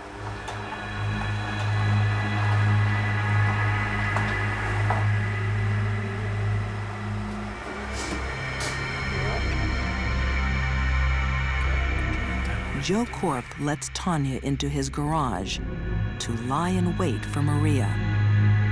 His chilling parting words. And don't let the bitch come out of here alive.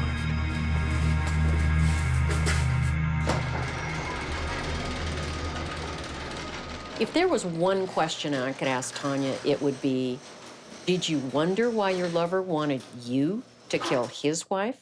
Why wasn't he doing it?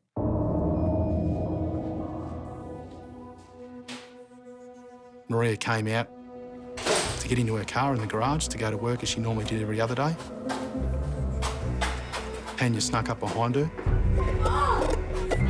placed the bag strap over her neck and started to strangle her.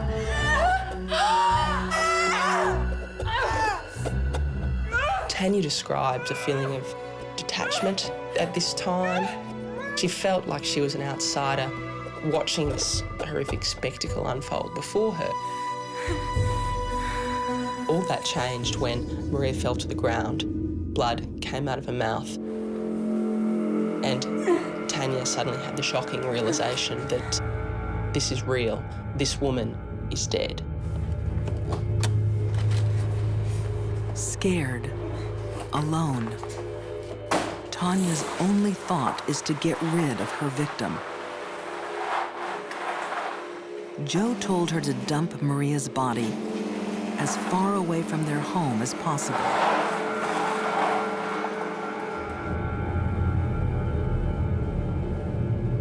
Then she hears sounds coming from the trunk.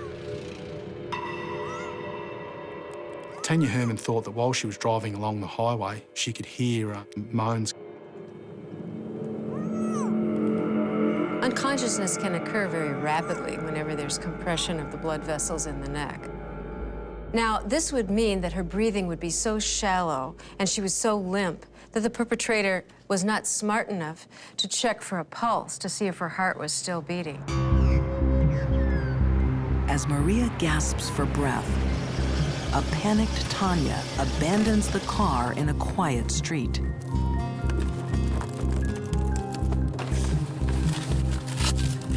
Tanya Herman was manipulated, yes, but it doesn't excuse what she did. She killed a woman in cold blood. She knew what she was doing, and she took steps to cover up the crime. But Tanya's obsessive love has blinded her to other risks. Joe had an alibi. He was at work when the crime took place. Tanya had no such alibi. Joe didn't supply her with one. As police close in, Hey, come over here, quick! Joe becomes a prime suspect. He blames Tanya for the murder. She was shocked. Joe would never say that. He's prepared to testify and he's prepared to stay out in court and say She felt betrayed, and she washed her hands of Joe from that moment. Tanya murdered for love. Now she realizes that Joe's love is a lie. I conducted an interview with her and she totally confessed to the the whole thing. I'm so sorry. I'm so sorry. She realised that she'd been Joe Korp's patsy and that he was going to blame the entire thing on her and walk away free. So the love that she once had for him was well and truly gone by that stage. Tanya Herman and Joe Korp are charged with attempted murder. Maria Korp never wakes from her coma and dies 5 months later. On the day of Maria Korp's funeral, Joe attended the funeral. Later that night, he took a bag of ropes and personal diaries to his shed.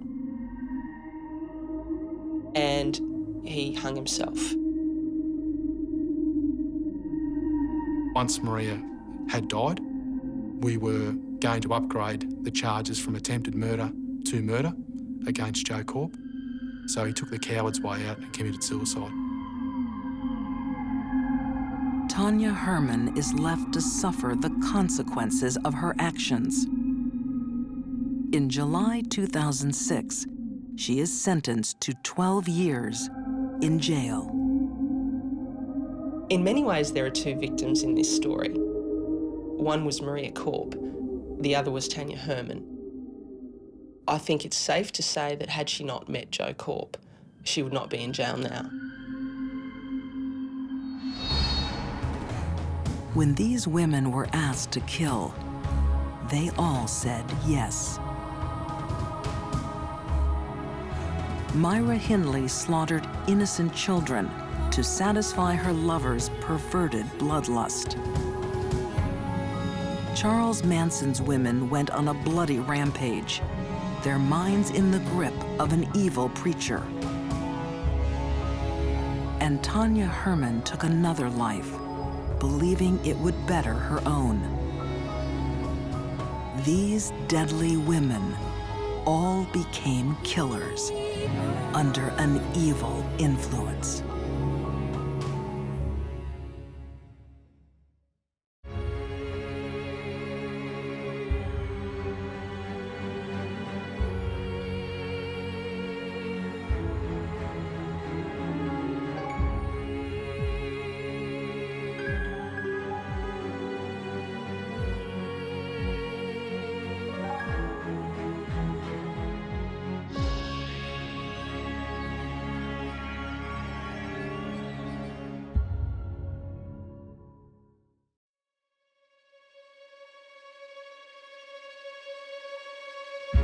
In the heart of a deadly woman lurks a destructive emotion.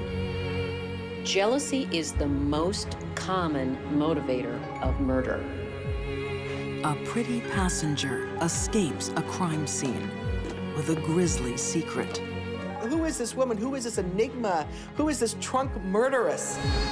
A seductress flits from romantic meals to murder. This case was every cheating husband's worst nightmare. And a bizarre love triangle is shattered in a spiteful bloodbath. There was a chainsaw dismembering a body in my basement. Hungry for love, consumed by hate.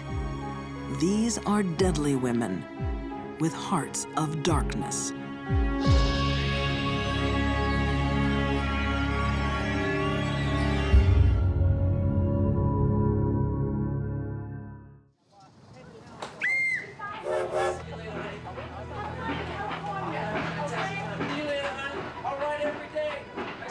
Jealousy is all too easily disguised behind an innocent face. Like the face of a passenger on the train to Los Angeles in 1931. She was beautiful, she was sweet, she was pleasant, she was nice. She was kind of everything you'd think a little minister's daughter would be. Her name is Winnie Ruth Judd. She arrives in a new city with a few pennies in her pocket and a suitcase full of secrets. And then they start discovering that the trunk is bleeding. When the trunk is opened, America will be left reeling. This is the biggest sensational case in the entire country. Papers all over the nation are writing about this unbelievable situation. The trunks, the bloody trunk. I mean, who is this woman? Who is this enigma? Who is this trunk murderess? It was frantic. No one knows the tale of Winnie Ruth Judd better than writer Jana Bommersback. She had every right to believe she would have a white picket fence and a nice little life, and that's not the way it turned out. Phoenix, Arizona. One night in 1931. So Jack popped into the office yesterday, and he said that they should be here about 8:30, so... Roommates Anne Leroy and Sammy Samuelson are in the mood to entertain. He said he was going to bring a friend. I wonder who he's bringing. We're here. Hello. Tonight, their guests include 26-year-old Winnie Ruth Judd. Oh, I'm Pete. Pete, this is Pete. Oh. Darling. She was one of the young ladies around town who played a bit and became involved with some very influential political people in Arizona. Winnie is having an affair with married businessman Jack Halloran. They called him Happy Jack, and he was, I guess, a man about town, maybe a playboy. Jack is well connected in Phoenix and likes to mix business with pleasure. Having a good time there, Pete? Oh, this is great. Jack Halloran was a tall, good-looking Irish guy who could take his booze and his women in great big doses. He was also a lumberman. He owned a lumber company in town. He was on the Chamber of Commerce. He was on all the city commissions. This was a dandy man, as handsome as can be, and he liked to party. But Winnie isn't the only one with eyes for Jack Halloran. And apparently all three of these women were crazy about this guy, and they all were trying to wheel themselves into the best position. We have the entire Southwest market covered. There was a disagreement between these three young ladies, probably over the affections of Jack Halloran. It's a disagreement that will turn deadly. Jealousy is the most common motivator of murder. Criminal profiler Candace DeLong has seen envy explode into homicide all too often. Jealousy can drive people to violent extremes because it cuts them to their core and it hurts, and the only way the person can stop the pain is to destroy their rival.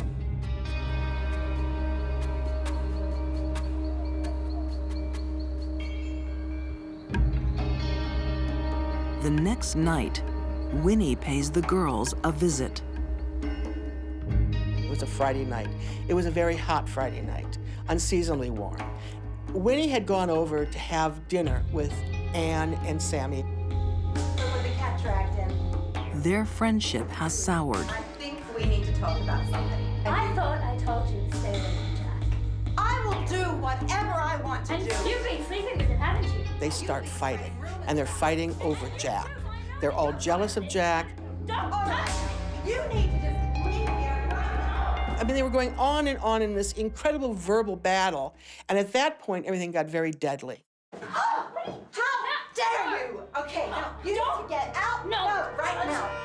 Sammy tries to shoot Winnie, and Winnie grapples with her, and they struggle, and the gun goes off. Winnie is shot in the hand. She grabs the gun, and in the course of that, she actually shoots Sammy.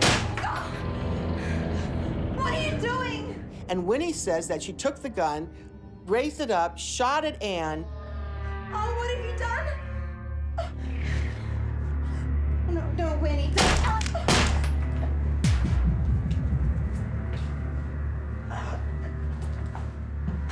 and realized that her two friends were dead. Winnie Judd has suddenly become a murderer. What happens next will brand her a monster.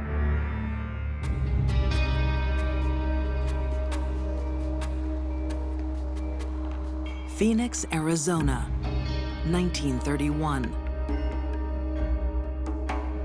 The lives of two women have ended tonight, and the life of a third has changed forever. Her friends are dead. At the end of a matter of 5 minutes of going in to talk to them, they're dead. 26-year-old Winnie Ruth Judd has killed her friends in an argument over a man. Now, her thoughts turn to the problem of what to do with their bodies.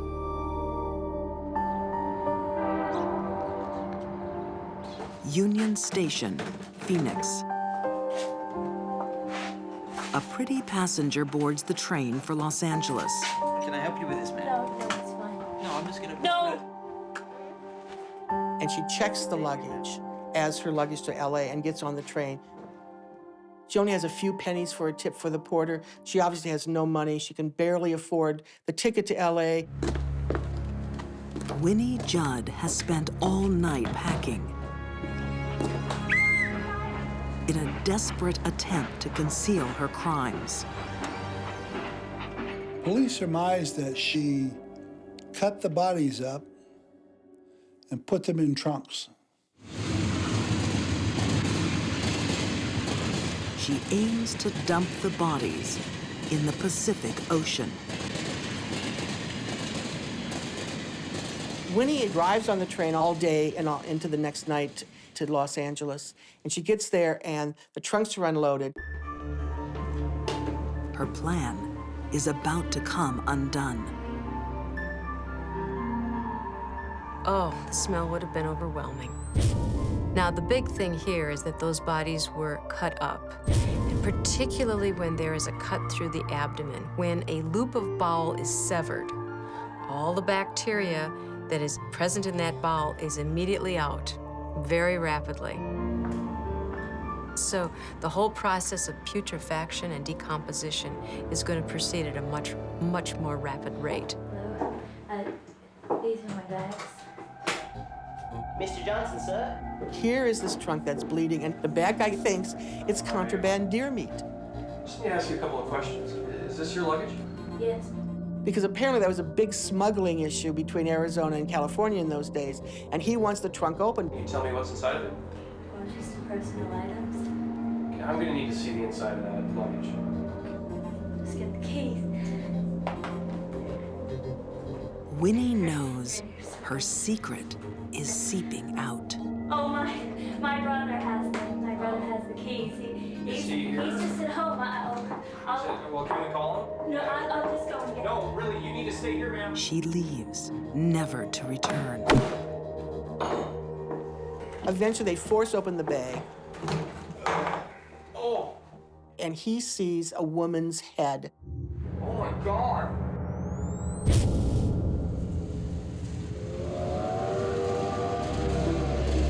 Police catch Winnie Ruth Judd a week later. Convicted of murder, she's confined to a mental hospital for the next 40 years. Some believe justice has been served. Others are not so sure. There was a distinct effort to make sure this woman was convicted and put away. You know, they called her the trunk murderess. They called her the butcher. They said she was a cold-blooded killer and she had cut up her best friend. They gave her one of the longest sentences in the history of the country, 38 years, 11 months, and 22 days. But they were wrong. In Phoenix today, the murder house still stands. But for Jana Bommersbach, the case against Winnie Judd has collapsed. She believes Winnie was framed in a police investigation that was flawed from the beginning. They not only let people traipse to the crime scene, They charged 10 cents a head in most of Maricopa County, walked to the crime scene. Before, they collected one shred of evidence, one piece of blood evidence, one piece of any kind of forensic evidence. That crime scene was so trampled, there was no possible way you could ever mount a decent, honest case in that house. In fact, the investigation is so murky, the police department never established the exact sequence of events leading up to this. There are also doubts about what happened after the murders. Forensic pathologist Janice Amatuzio thinks Winnie couldn't have cut up a victim alone. Disarticulation of a human being is an art that, fortunately, most people don't know. In my opinion, somebody with a lot of experience and somebody with a fair amount of strength would be required to disarticulate a human being.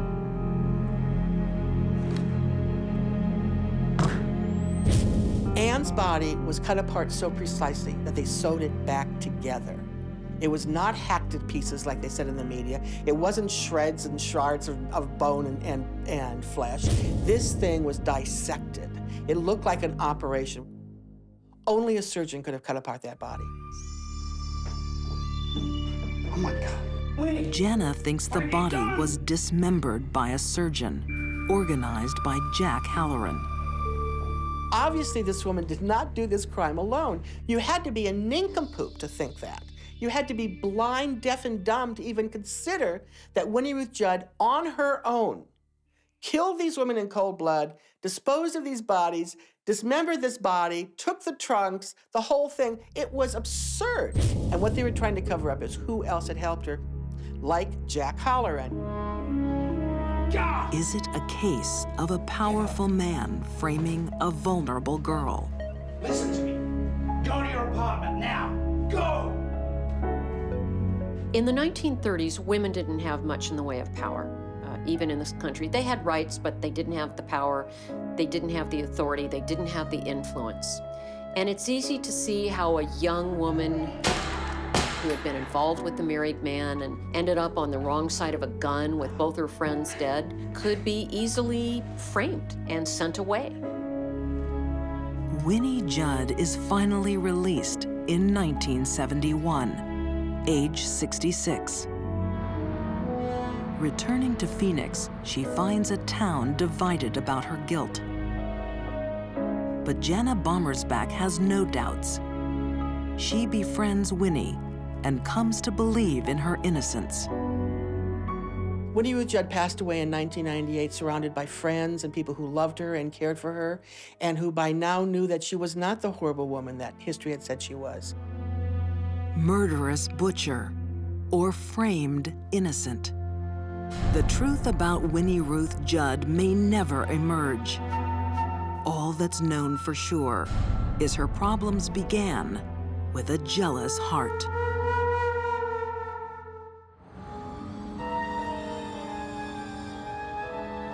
When a deadly woman strikes, the world can change in an instant. As it did for a husband returning home around midnight in January 1989. So he walked in the apartment, and then when he looked, he saw his wife laying on the floor. Betty, Betty, Betty. And that's when he discovered an enormous amount of blood. Paul Solomon calls 911, but it's too late. Hello? His wife is dead. I think my wife's been shot.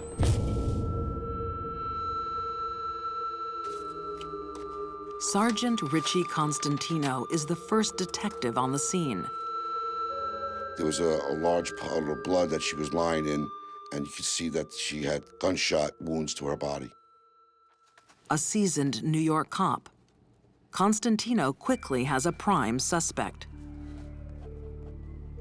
Any type of homicide, you'd always look at the person who saw the victim last and the person who found the victim. And that person was Paul Solomon, the husband. Police sense Solomon is hiding something. His wife, Betty Jean, had the same feeling earlier that day. Yeah, I'm going bowling. Remember? Paul tells his wife of 15 years he is going out with friends. Yeah, sure. Yeah. The next time he sees Betty Jean, she will be dead. Going bowling now, so you have a good night. When Paul Solomon left the house, he used the excuse or the alibi that he was going to the bowling alley to bowl, when in fact his intention wasn't to go bowling. Paul Solomon has lied to his wife so he can cheat on her with 25-year-old Carolyn Warmus. Carolyn Warmus was a very attractive woman. She had a lot of energy. She had an incredible body.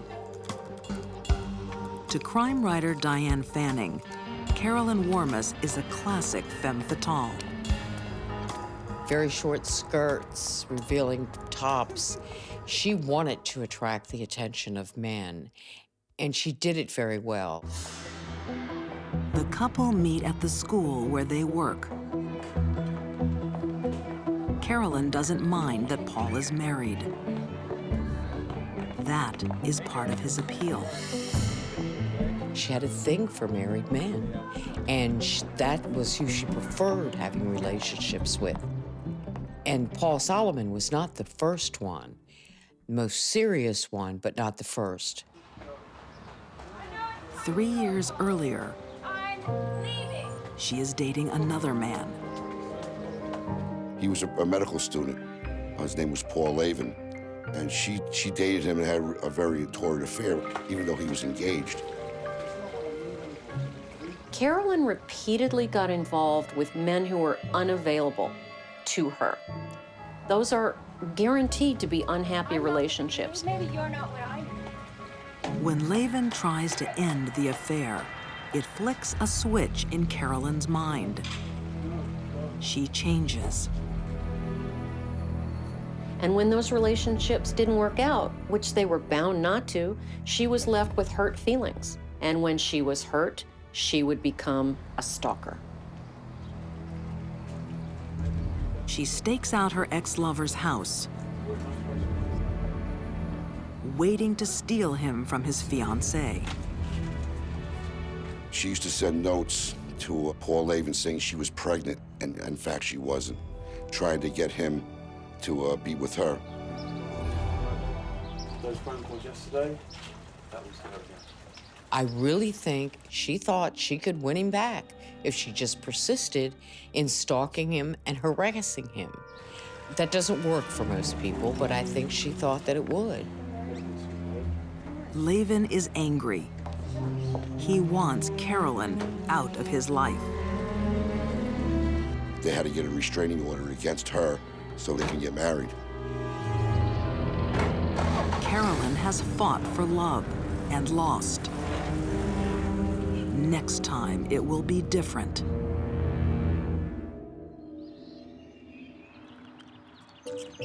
New York, 1988.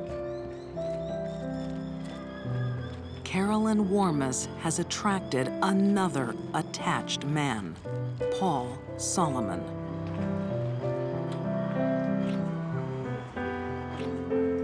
Carolyn came along, she was a breath of fresh air. His ego was flattered that a 25-year-old woman would want to be involved with him. And that's how it began. Before long, Solomon is talking of divorcing his wife and marrying Carolyn instead. He thinks she has the face of an angel.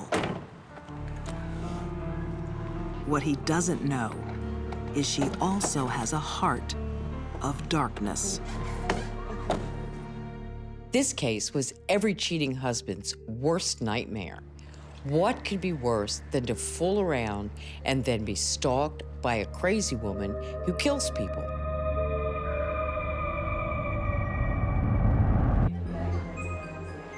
Treetops Lounge in Yonkers, New York, 1989. A place where couples can indulge in secret affairs, away from prying eyes. couples like Carolyn Warmus and Paul Solomon. It was a secret because Paul Solomon was a married man, and he kept the affair quiet, obviously. Paul doesn't know it yet, but there's no need for secrecy anymore. His marriage ended a half an hour before in a hail of bullets. She's dangerous. If I was Paul Solomon, I'd be concerned. Solomon's lover is a pretty girl from a privileged background and a woman consumed by a destructive desire. Carolyn wanted to break up other marriages. She wanted to be the reason a man left his wife. It was the way to give meaning to her life if she could be the seductress who took the man away. Carolyn's greatest desire remains unfulfilled.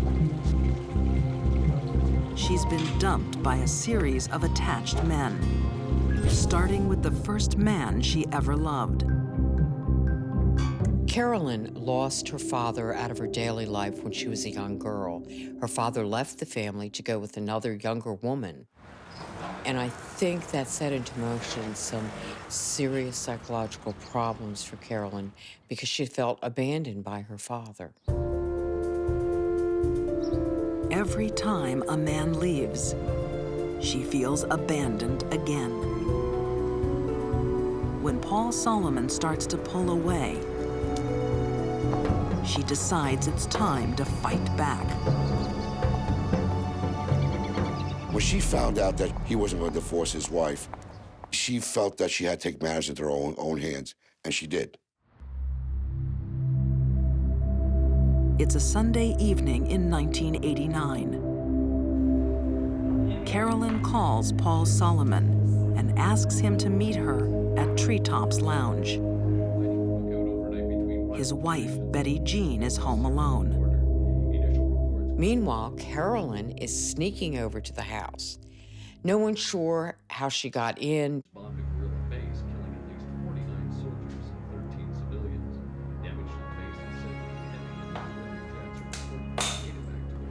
Betty Jean has met Carolyn before, but this visit is a surprise. And so is the gun. Now here's my chance to do what I want to do. I want Paul Solomon, and I'll take Betty Jean Solomon out to get him.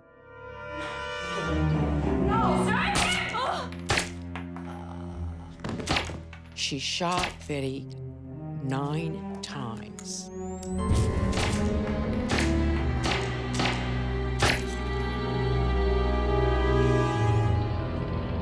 She wanted total destruction. She was in competition with Betty Jean, and she wanted her destroyed.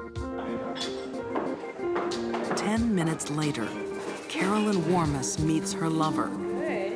She's just fired 9 bullets into his wife.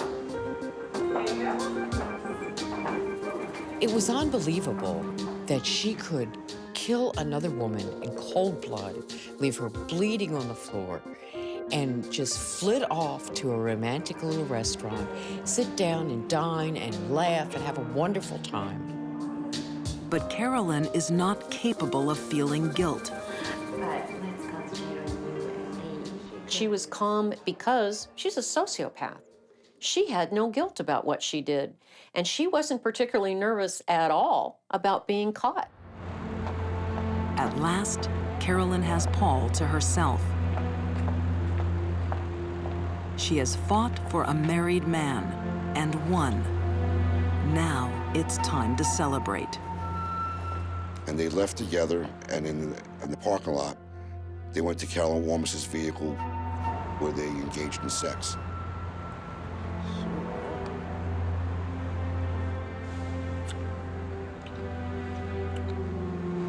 So it was a cold and horrible thing that she did.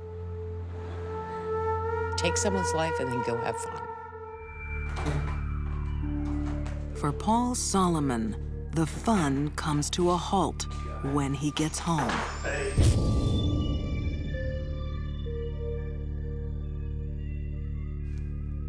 To Detective Constantino, Solomon is evasive. Betty, come on. But when he realizes he is a suspect in his wife's murder, he admits where he's been that night. He admitted that he went to meet Carolyn Warmis at a place called Treetops Lounge in Yonkers. Paul Solomon doesn't believe Carolyn killed his wife. Police are not so sure. After months of painstaking detective work, they connect her to the crime. She is convicted of second-degree murder. At her sentencing, she stood up there and insisted she was innocent. She was going to jail for a horrible crime that she did not commit, and yet all the evidence made it clear. By this time, her man has turned against her. And she was very bitter because Paul was supposed to stick beside her and be there with her, and he just refused.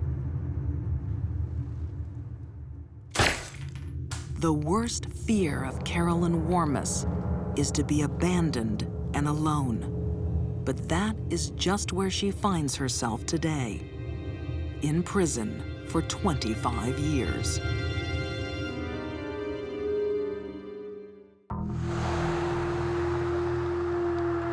A heart of darkness can turn an ordinary home into a house of horrors. Jackie Chesmore has seen it happen.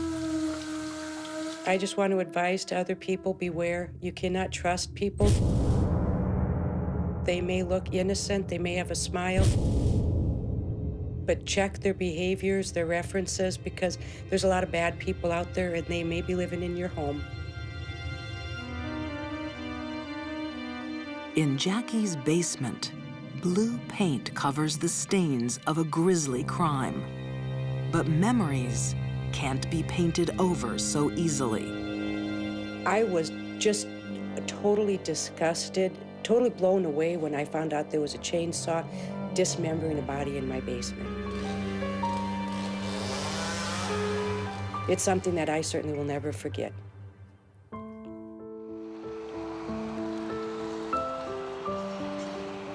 Sioux Falls, South Dakota, 2006.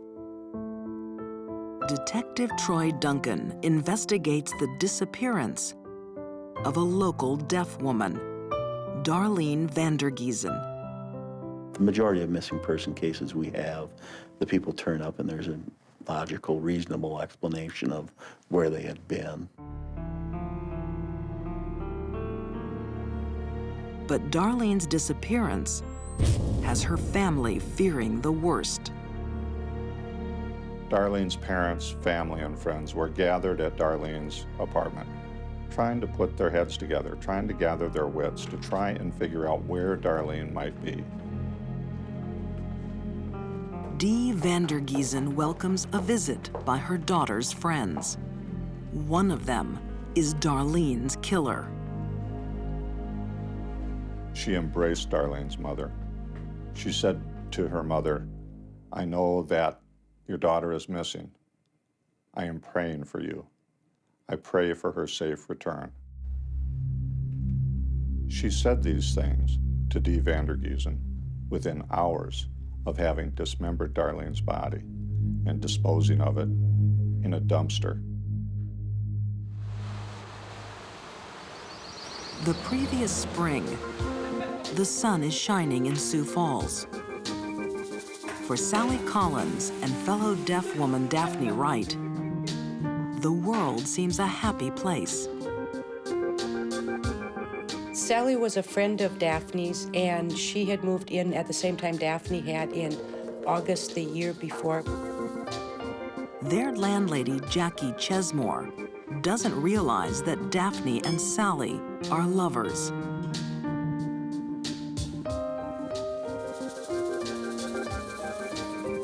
Deafness is the common bond that unites the couple.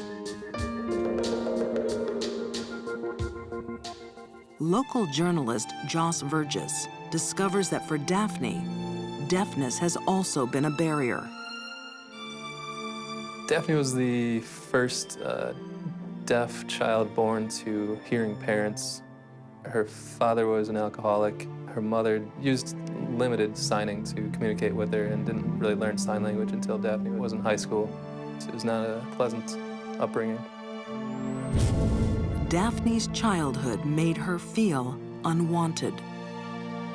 It lays the foundation for a dangerous insecurity. I think Daphne was on a path to explode one day on someone.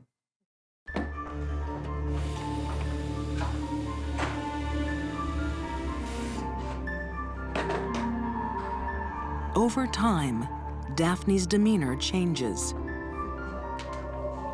She becomes possessive, jealous,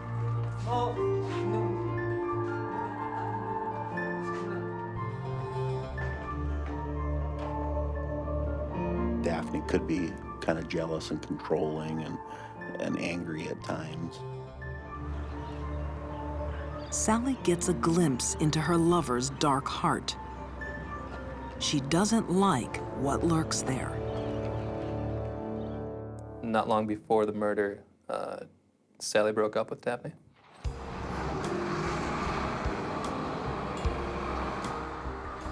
A month after their breakup, Daphne visits Sally at her new apartment.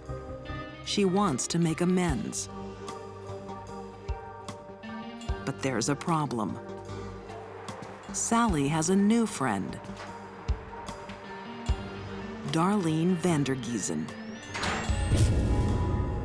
She was a deaf woman. She lived alone. She was a very popular employee with her colleagues. State's Attorney Dave Nelson would later prosecute Darlene's killer. One of the tragic parts about this case is that so many of us who were involved in it never got a chance to meet Darlene because she sounds like she was really a remarkable woman. She may have been remarkable, but to Daphne, she represents one thing: a threat. Daphne Wright was wanting to reestablish the relationship with Sally Collins, and she believed Darlene Vandergiesen was a threat to being able to accomplish that.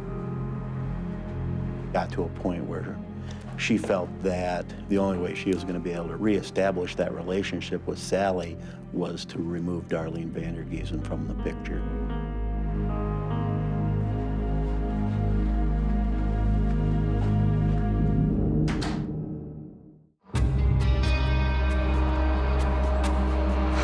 Outside Sioux Falls, South Dakota, scavengers swarm on a landfill site.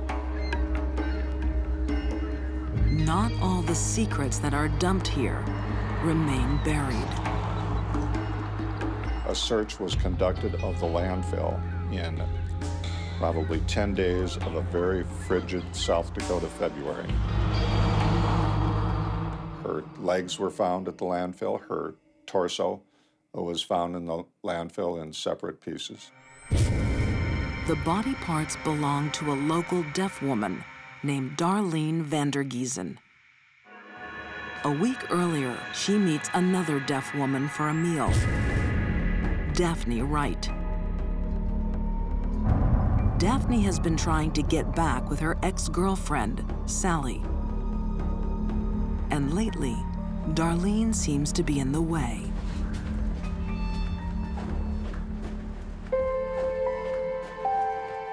Daphne became jealous of the relationship between Sally and Darlene, and she took extraordinary steps to try to keep Darlene away from Sally Collins. She was motivated by jealousy. But tonight, Daphne's jealousy seems forgotten. Daphne Wright scheduled a meeting with Darlene Vandergiesen here in Sioux Falls to occur on February 1st. She did that ostensibly to meet Darlene to plan for a birthday celebration or a Valentine's celebration for Sally Collins. That was a charade. It was a pretense in order to get Darlene to come to the restaurant. Darlene walks into a fatal trap.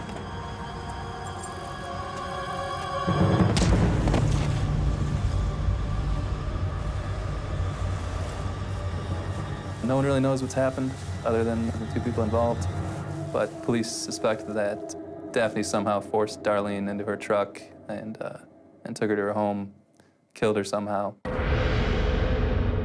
and then the gruesomeness happened after that.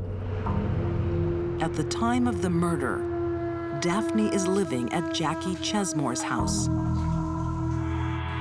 One afternoon, she sees Daphne in the basement, dragging a large bundle. And it looked like something was rolled up in there. And I looked down there, and my first thought was, what is this? And I almost went down there. I asked her if she needed help, and she immediately signed no, she needed no help, and signed me to go away. Jackie is haunted by what might have happened if she descended those stairs. I do believe if I had gone down there, I would have had to either been complacent with her and help her take the body out, or she would have taken care of me also. Daphne would have had to have done something to keep me from talking. Daphne doesn't dispose of the body right away. For 2 days, it lies in the basement. She's waiting for something. The defendant was broke. She had no money. She received a government disability check, coincidentally, on February 3rd, that Friday. So at that point is when she finally had enough money to go out and purchase a chainsaw, $53 at the hardware store. Now, Daphne can get to work. Daphne could have taken the body to a ditch or a dumpster area, something. She chose to wait because she wanted to chop her up. Evidence of the intense rage within her. Her weapon of choice splatters DNA clues from floor to ceiling. Clues she will try to hide. A week after the murder, police investigate threatening emails sent to Darlene before her death. They come from Daphne Wright's home. Daphne Wright was questioned by law enforcement about a week after the disappearance of Darlene Vandergiesen. She told them a pack of lies. In Daphne's basement, police find some grim evidence. We found in the concrete floor what we thought were cut marks that could possibly come from a chainsaw. They found fresh blue paint on the walls. It became clear that it was used to cover something up. They later figured out that there were tiny bits of Darlene's flesh in there, flesh and bone.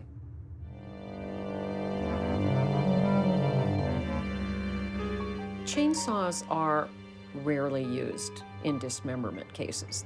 They may be popular in Hollywood movies, but in fact, in real life, they're not used very much. So when we do see it, it certainly makes big headlines and paints the murderer as particularly evil and gruesome. Parts of Darlene's body turn up in a Sioux Falls landfill. Others in a roadside ditch. Clues from the body and the crime scene prove Daphne Wright's guilt. We had evidence of motive. We had evidence of opportunity. We had physical evidence. We had the defendant's own statements. We had DNA. We had a tidal wave of evidence against this defendant. Daphne Wright was convicted of 2 counts of murder in the first degree. A deaf woman who had a difficult childhood.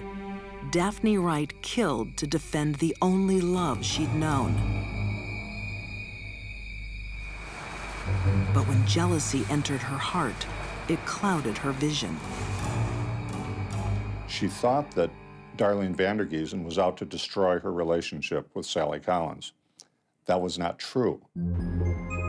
Darlene was heterosexual and known to date men. The motive for her murder was unfounded jealousy. Darlene and Sally Collins had struck up a friendship. They obviously enjoyed playing cards together and doing things together, but we believe they were only friends. There was no intimate relationship. It was all in Daphne's head. That tells me that Daphne had a very dark and dangerous rage growing inside her, probably for a long, long time. For Daphne Wright, the guilty verdict means life behind bars. For Jackie Chesmore, it means freedom from a life of fear. When Daphne was sentenced, it was exhilaration. I knew that she would never come back to my home. I knew I would never have to worry about her coming back to my house and doing anything to hurt me.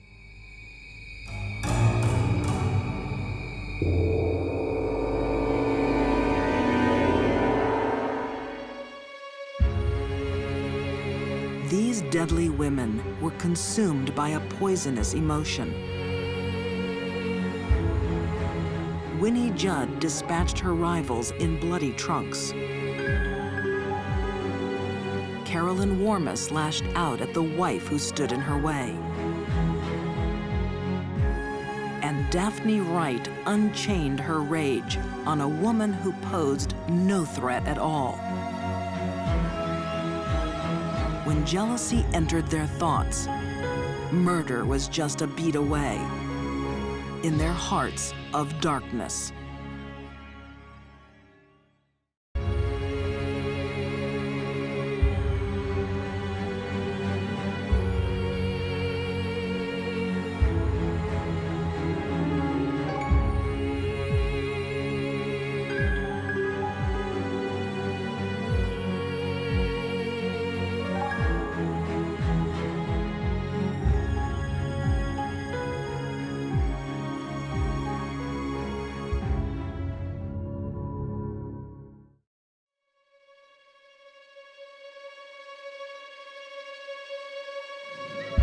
Childhood is meant to be a time of innocence.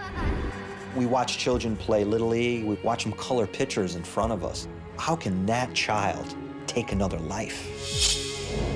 For a 10-year-old girl, killing is just another game. It was no surprise to me that Mary began killing. The only surprise is that she did it so soon. A schoolyard plot ends in murder without mercy. She started reciting the Lord's Prayer. Obviously, she knew she was going to die. And teenage passion explodes in a bloody rampage. I will prove to you how much I love you by killing my grandparents. These are deadly women who are not yet women. They are the Youngbloods.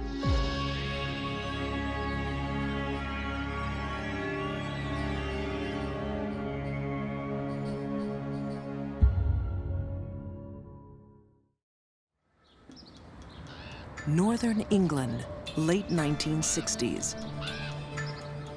The industrial city of Newcastle is about to lose its innocence. And one mother's life will be destroyed. My son Martin was 4.5. He was happy, bundle of fun, laughed all the time. June Richardson, remembering the son that went out to play and never came home. He was my first child. And used to run around the house singing We All Live in a Yellow Submarine. That was his favourite song. And he was just a lovely little chap. One afternoon in May 1968, a construction worker makes a shocking discovery. Martin Brown's tiny body lying lifeless on the floor of a derelict house. Get an ambulance, man. Get an ambulance! A knock came on the door, and it was one of the women from up the street. She said, Martin's been hurt. And that's all she said. June races to the scene, confronting a mother's worst nightmare. and he was just white, lifeless. There was a bit of blood trickling down his face. I knew he was dead then. The autopsy shows no marks on the body or evidence of poisoning. His death is ruled accidental. Only one person knows this isn't true. An angel-faced girl, age 10. Mary Bell is Martin Brown's killer.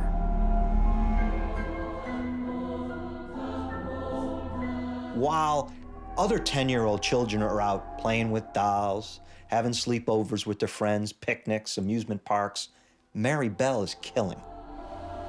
Crime writer M. William Phelps has studied Mary's case closely. He can see why no one would suspect a child. We watch children play Little League. We watch them color pictures in front of us in a coloring book. How can that child take another life? It's just unfathomable. Ex-FBI profiler Candace DeLong is also surprised. Normally, little girls just don't kill. Young female killers are very rare. We see it more in male killers who will focus on killing animals and grow up to kill people. But young girls can be much more dangerous. Young female killers, sometimes they kill animals, but generally they'll go for people a lot sooner than little boy killers will. When Martin Brown runs into Mary Bell on a sunny May afternoon, he has no reason to fear her. Martin thinks he's going to play a game.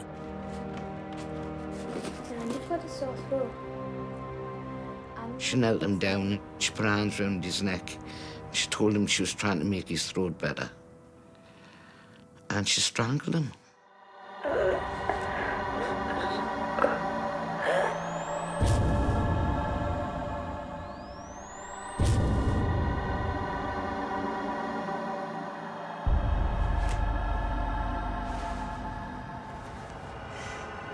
It doesn't take much pressure at all.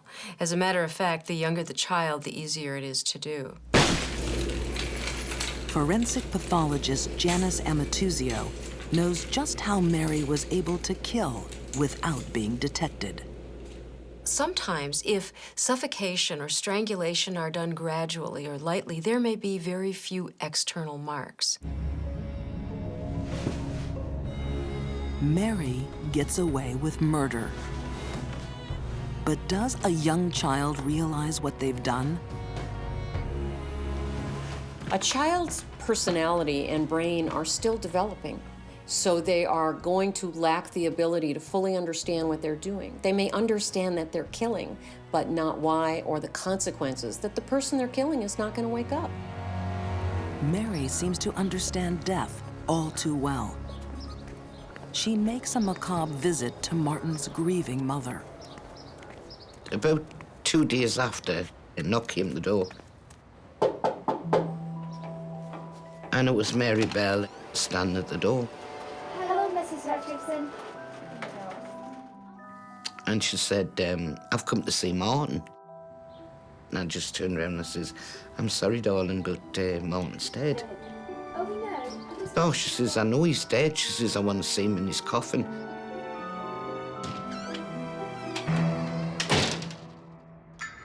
What turns a 10-year-old into a killer?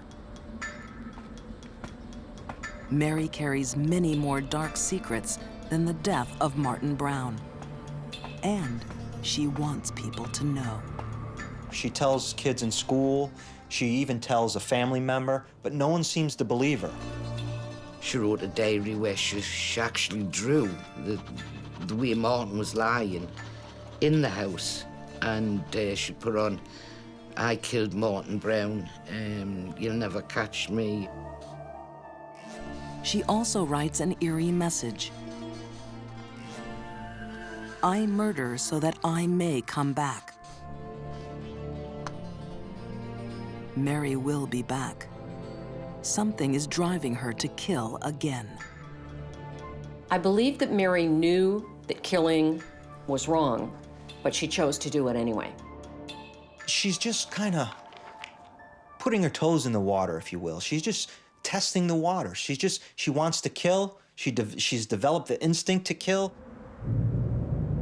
Mary Bell watched all the grief of my grief, and then she goes out a few months after and does it all over again.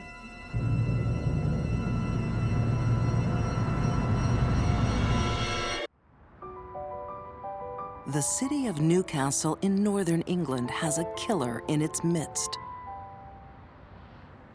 No one suspects a 10-year-old girl, Mary Bell. But Mary isn't like the other children playing on the streets. Her home life is dark and sadistic.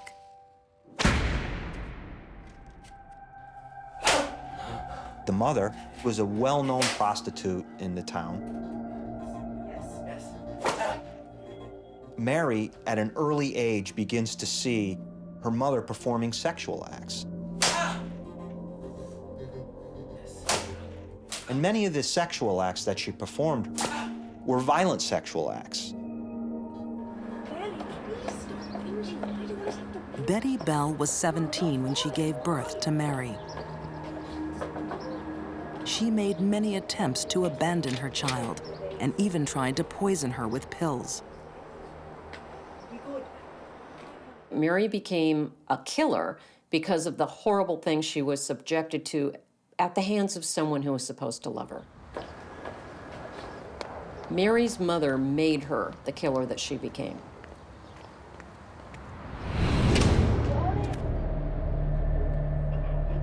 A month after getting away with the murder of Martin Brown, Mary is preparing to kill again. Mary Bell was known to be a bully with other children.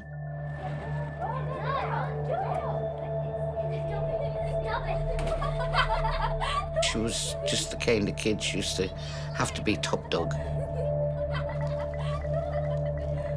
One girl barely escapes a game that goes too far.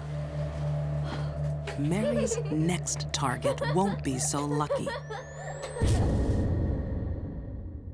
We just couldn't believe he was only 3. Blonde hair, blue eyes, beautiful little thing. Mary finds 4-year-old Brian Howe playing in the street. This time she has a friend with her, 13-year-old Norma. Once again, she strangles her victim. Imagine a 3 or 4-year-old gasping for air, kicking and screaming, trying everything he could do to survive. I can tell you that strangulation is not a fun way to die. Supported by a partner in crime, Mary becomes much more violent. What's different about the second murder is Mary begins to develop her signature. She begins to develop a way that she's gonna now start to kill and leave her mark on her victims. She decided to cut him. She actually cut her initials. She cut her M and N in, Mary Norma. Serial killers leave all kinds of the trademarks at a crime scene because they want to stage a cat and mouse with the cops, number 1. Number 2, they want to get caught. Mary leaves one more horrific calling card, a clue about a terrible secret in her life. She tried to cut his little private parts off. It's just totally unbelievable. When Mary killed little boys, as we know, she also appeared to be sexually involved with the body. This is all recreating the terrible crime that was done to her.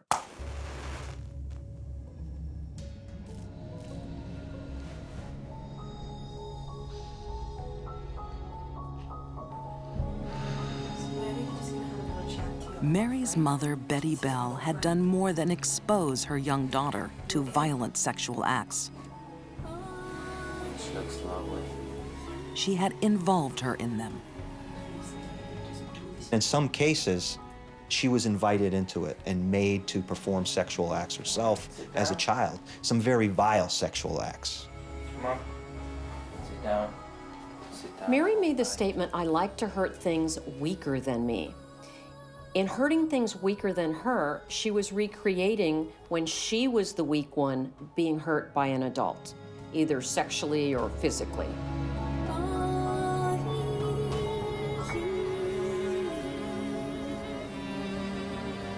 Mary's strange behavior is starting to be noticed. As Brian Howe's tiny coffin is carried out of his house, a policeman sees a familiar face. It's Mary Bell, smiling. The unthinkable is now becoming possible. Could this 10-year-old be the killer? Children differ from adults when they kill in that they rarely cover up their crimes well, and they don't generally have the cunning and guile to fool a lot of people about what they did. Mary's friend Norma admits the murder to police. Into the house. Mary won't confess so easily. But the evidence is mounting. Where have you seen that? Written admissions, drawings of Martin Brown's crime scene, and the bloody M carved into Brian Howe's stomach. Police have a case. June Richardson is there in court for the judgment of her son's killer. She just sat there and she smiled and danced and turned her head round asking for sweets. I just couldn't believe this person had destroyed my life, and she was laughing. Mary is sentenced to lifetime detention. But because of her age, the judge orders it to be reconsidered as she grows older. The court never hears the details of Mary's family life. All the things that Mary's mother did to her, trying to overdose her with tranquilizers, abandoning her, and then eventually involving her in sex acts with her clients, her prostitution clients, basically were the underpinnings of creating a monster. The only big question regarding this case is, why wasn't Mary's mother put in prison for the rest of her life? After 12 years in juvenile institutions, Mary is deemed safe to be released on parole. Today, she has a new identity and lives in anonymity. She also has a child of her own. She has never offended again. I think she should have served the rest of her life in prison. And I certainly disagree with her being able to have children or grandchildren. I don't know if you know, but it is Mother's Day today, and I'm missing a Mother's Day card.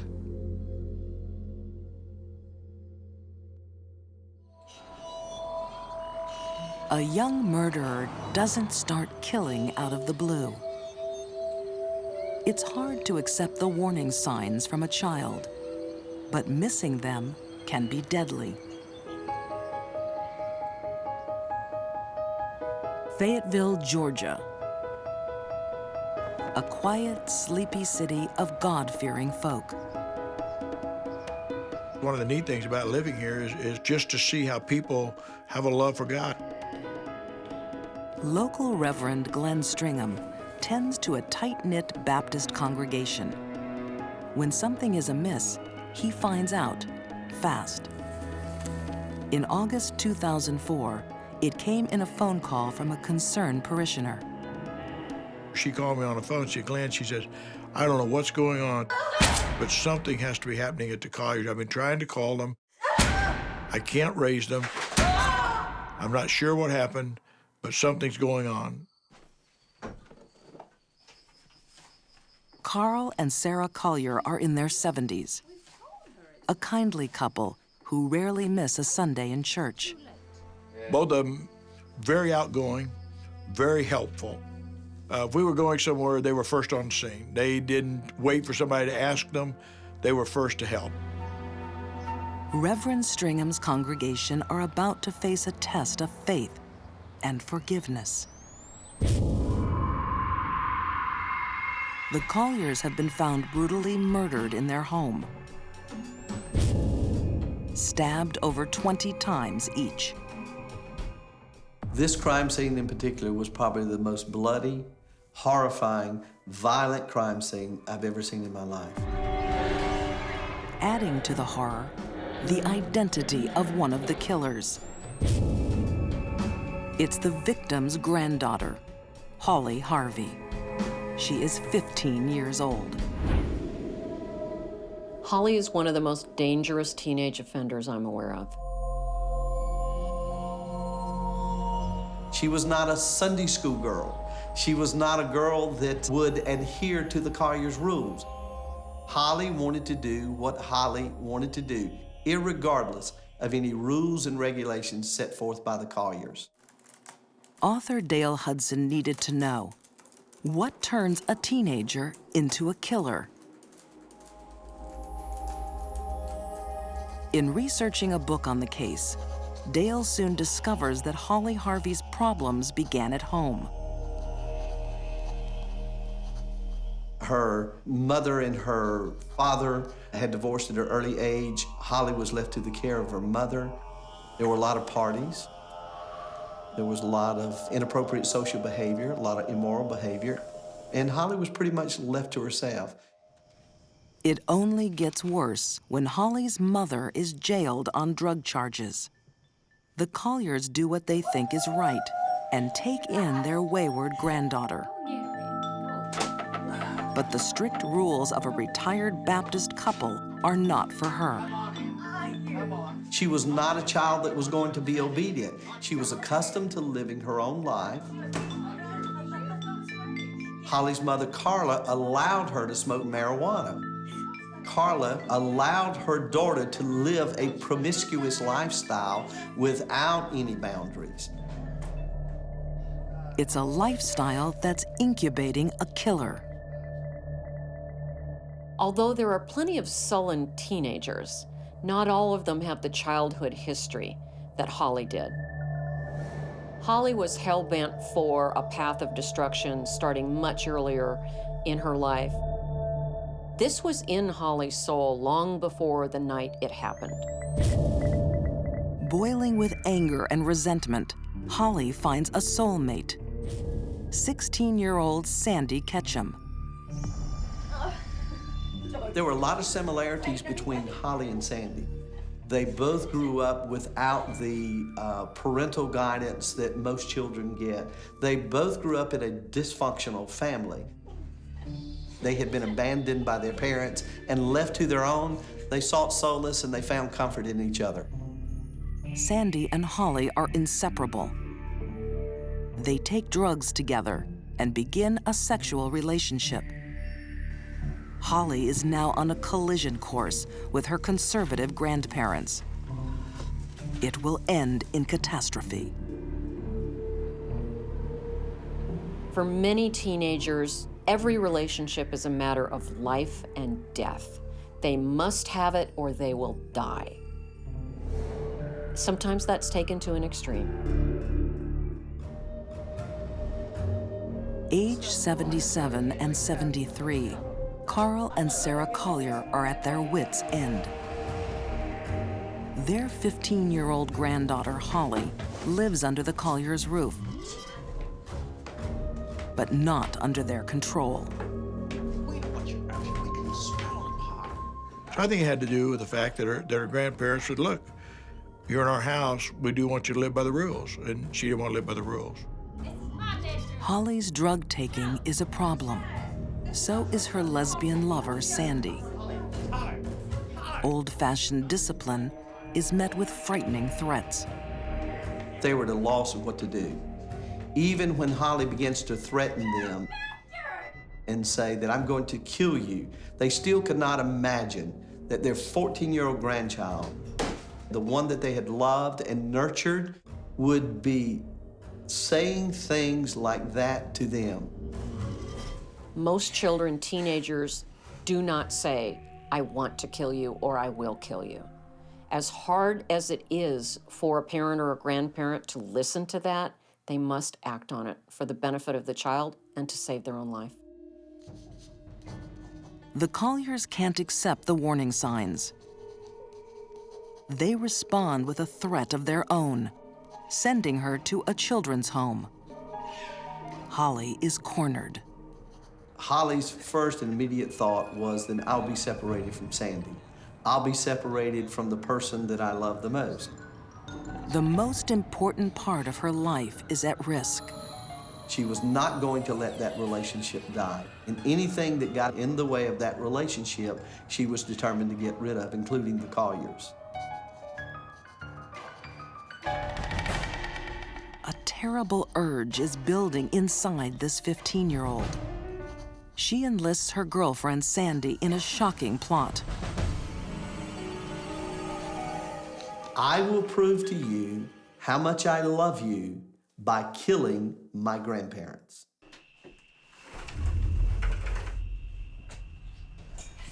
Sandy. On the eve of the killing, Sandy sneaks into Holly's bedroom, and their deadly plan takes shape. Part of Holly's plan for murder was to compose a to-do list. On her forearm, she wrote 4 words.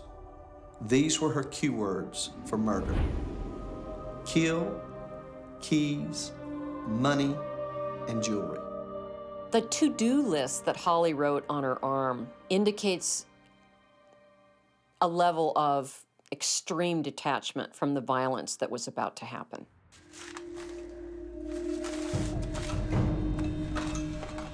Because Sandy was already there and already involved, Holly gave her a knife. Holly knows the smell of marijuana will lure her grandparents downstairs. She instructed Sandy to hide behind the bed. It would be an ambush of 2 with a large butcher knife against a defenseless and an aged couple. As the Colliers investigate, Holly springs her trap, stabbing her grandmother in the back. What she doesn't count on is Carl Collier fighting back.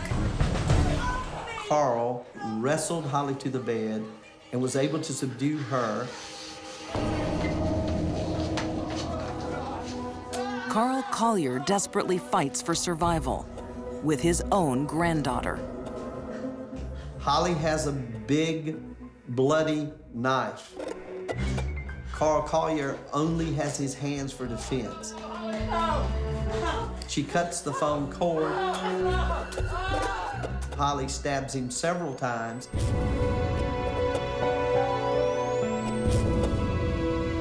Holly isn't finished. Sandy says to Holly, your grandmother's alive. Maybe we can get help for her. No, she needs to die. The bitch will die. She begins to stab her repeatedly, over and over again, until she is assured that her grandmother is dead.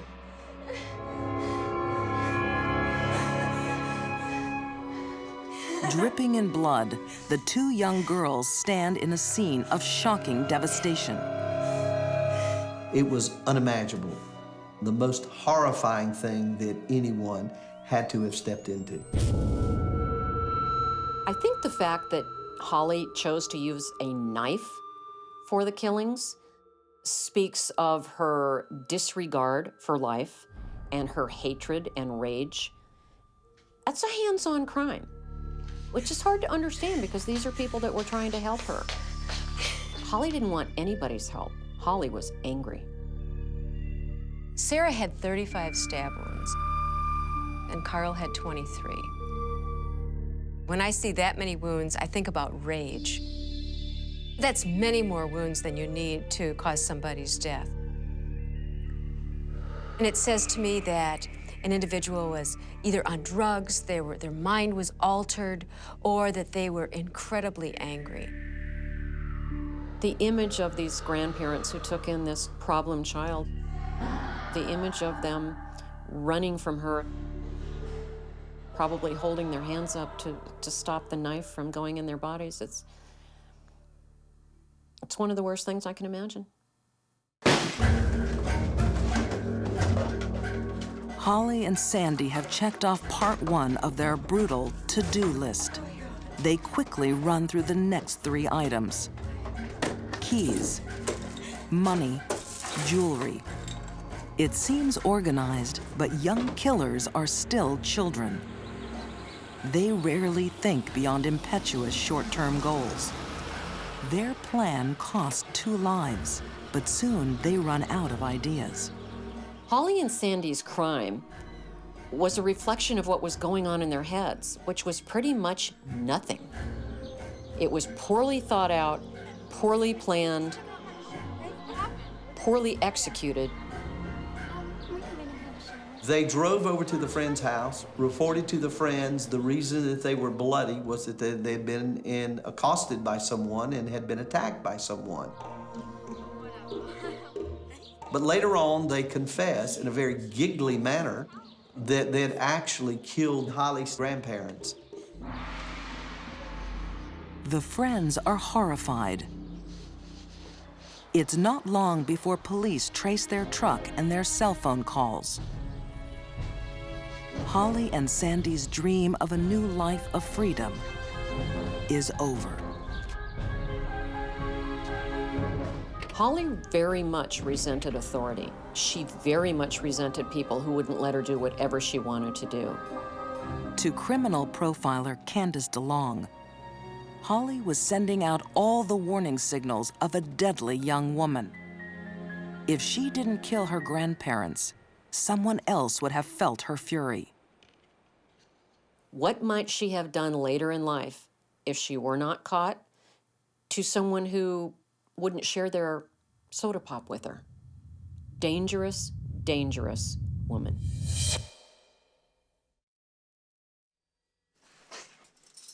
Broken and remorseful, Sandy Ketchum is jailed for life. Defiant to the very end, Holly Harvey now serves 2 life sentences. The very thing that she fought against, she is now going to be subjected to for the rest of her life. She has someone telling her when to get up, when to go to bed. She has rules that she has to follow.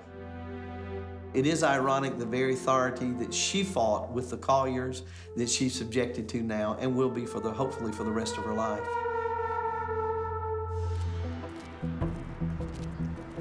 Teenage killers rarely act on their own. The same forces that drive them to dress alike can make them kill. Peer pressure can be a very big factor in a group of people.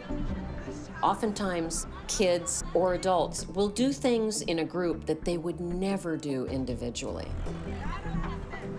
Peer pressure exploded into bloodshed in Gary, Indiana, in the mid-1980s. Well, Ruth Pelkey, we called her Nana. It was the affectionate name that the family had for her. She took a real special love for each one of us grandkids, and we were all special to her, and she treated us all very fair and equal. Bill Pelkey remembers the kind warmth of his grandmother, Ruth. Her real love, her real passion was telling Bible stories to young kids.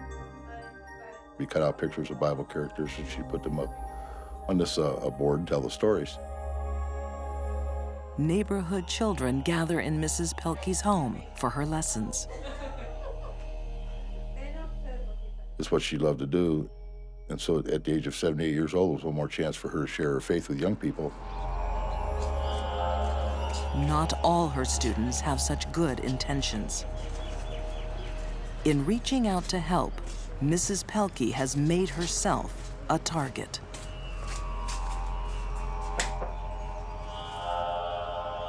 When these 4 girls knocked on her door and said they want to take Bible lessons, Nana said, "Come on in."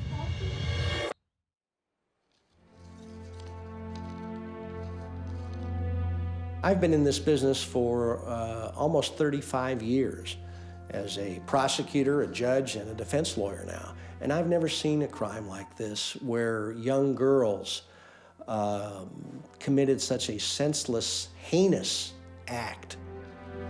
Indiana prosecutor Jack Crawford is marked forever by Ruth Pelkey's killing. Ruth Pelkey was probably one of the nicest persons anyone would ever want to meet.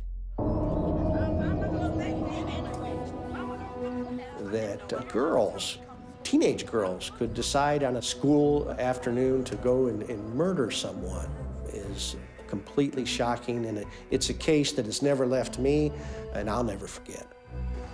Ruth Pelkey's fate is being shaped by a small gang of teenage girls. Karen Corders, Denise Thomas, and April Beverly are all classmates. Their leader is 15-year-old Paula Cooper. Paula Cooper is yet another young killer who came from a horrible, horrible background. Paula's short life so far is a horror story of drugs and violence. Father was very abusive. He would do things like, beat her with an electrical cord.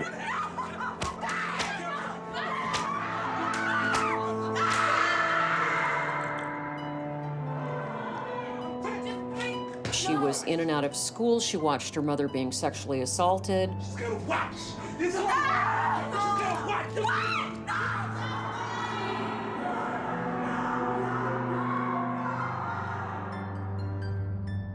All of these things led to a very, very disturbed young woman.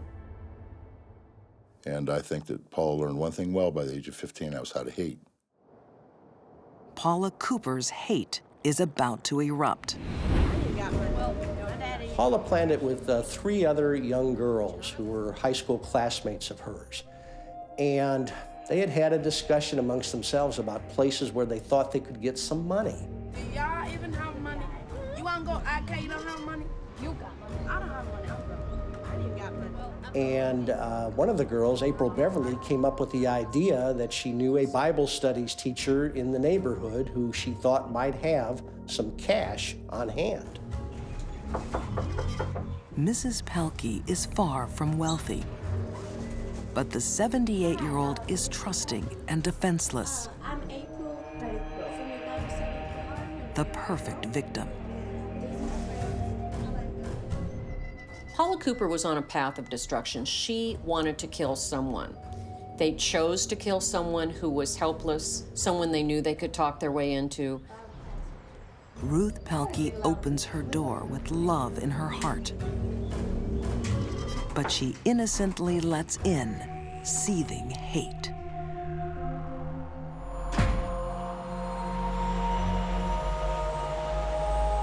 I got a phone call from my brother-in-law. Just had gotten off work, and he told me that Nana had died. Bill Pelkey's Nana is 78-year-old Ruth Pelkey, a gentle grandmother living in a decaying blue-collar town. Her family had encouraged her to move out because it was a changing neighborhood. But she was so committed to the young people there, she wanted to stay and offer her Bible studies classes to the teenagers in that area, which she did, of course, for free. In 1985, 4 girls knock on Mrs. Pelkey's door, asking about Bible school. She already knows April Beverly from previous classes. The girls are welcomed in. Schoolgirls from the 9th grade are about to become a pack of killers, led by Paula Cooper.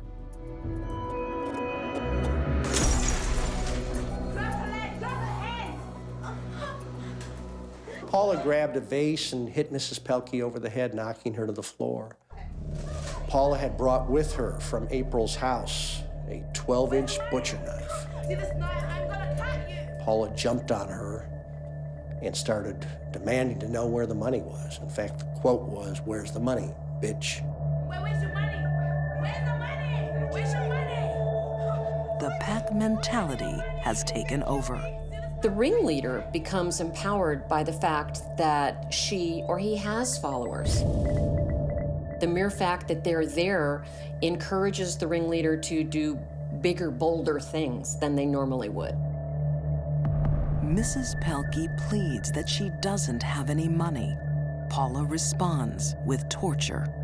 Paula started cutting Mrs. Pelkey with the butcher knife. She was cutting her back and forth across her chest. Paula stabbed Mrs. Pelkey in the chest. The evidence was that at some point she started reciting the Lord's Prayer. Obviously, she knew she was going to die.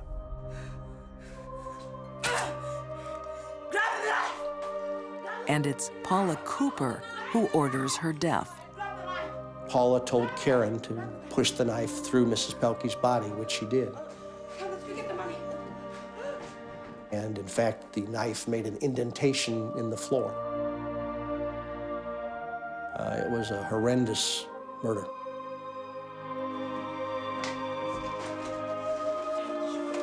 Money might have been the apparent motive, but I believe the motive was to kill Ruth Pelkey, and the robbery was incidental.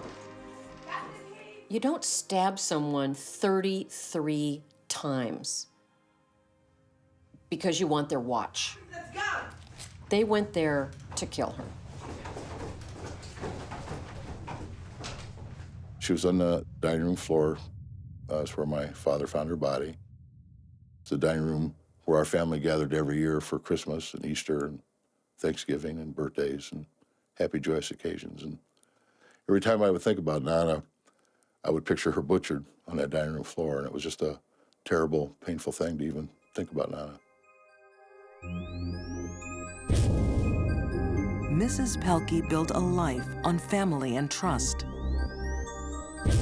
Paula Cooper learned to trust no one.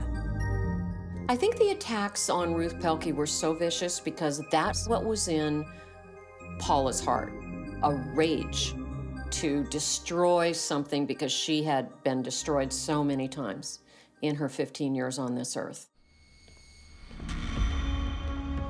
The girls leave the house with just $10 and the keys to Mrs. Pelkey's car. Paula leaves her jacket behind. In the pocket, a prescription for birth control pills with her name on it.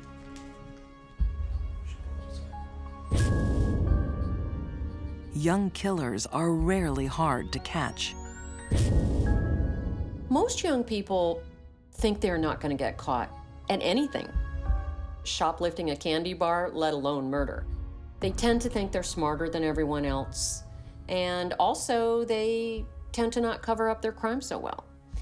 And they're oftentimes surprised when they get caught. Even more surprised are the residents of Gary. Once the community realized it was young people and then young girls, there was shock in the community that 4 young teenage girls could commit a crime like this. People couldn't believe it. Paula Cooper is found guilty of murder. At age 16, she becomes the youngest person ever on Indiana's death row. Her 3 followers get lengthy prison terms. Bill Pelkey felt justice had been done for his grandmother. I originally supported the death sentence for Paula Cooper. But after much soul-searching, he finds forgiveness. While Ruth Pelkey's life was taken without mercy, Bill Pelkey campaigns to save her killer. And I knew I no longer wanted her to die, and I wanted to do whatever I could do to try to help her. And I learned the most important lesson of my life, the healing power of forgiveness. Because when my heart was touched with compassion, forgiveness took place. And it brought a tremendous healing. After intervention from the Pope and a petition of 2 million signatures, Paula's sentence is commuted to life. Paula Cooper was exactly the kind of child Ruth Pelkey was trying to help. Sparing her life would be Ruth's final gift. My grandmother did a lot of praying, and she had a special love for young people. So people like Paula Cooper that my grandmother really had a concern for. I'm convinced she would have forgave Paula Cooper.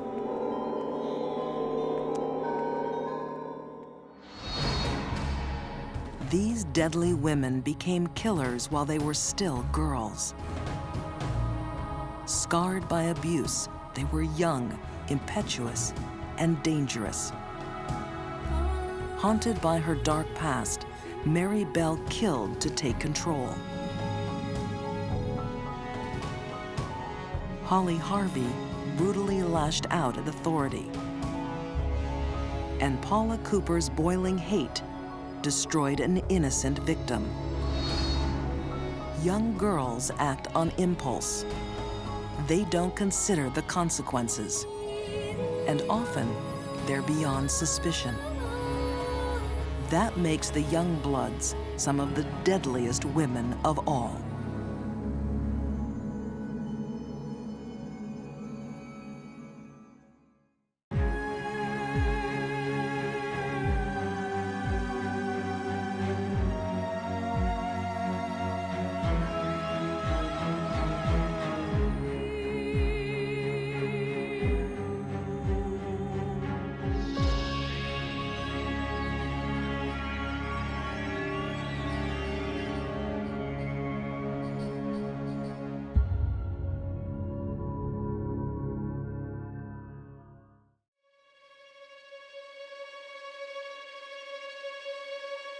Some deadly women become bad.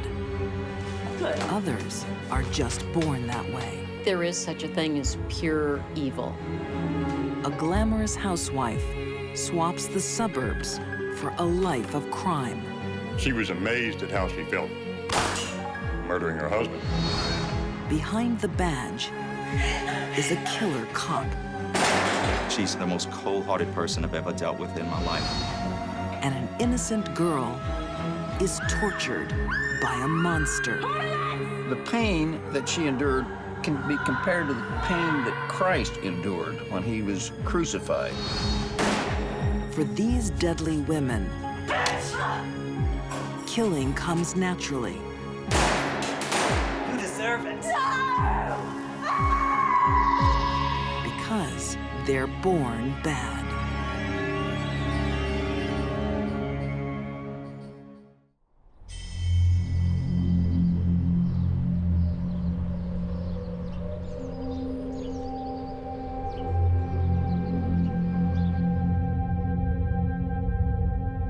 In the mid-1960s, Indianapolis police confront horror in a house full of children.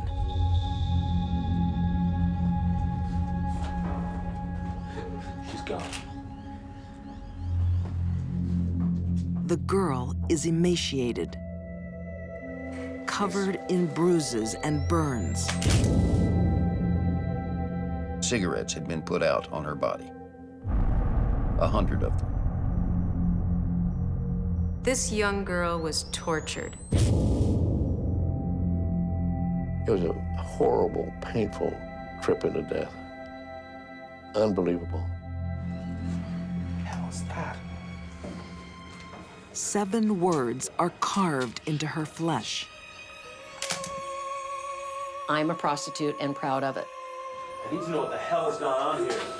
Suddenly, a girl comes forward. She says, "You get me out of here, and I'll tell you everything." Her story will shock America and unmask a sadistic killer. How could a sane person do what they did to this girl?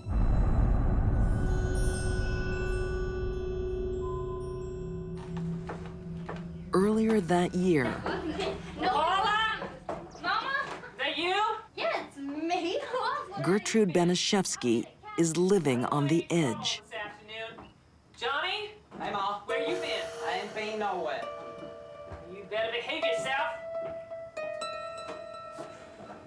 The one-time beauty is worn down by poverty and parenthood.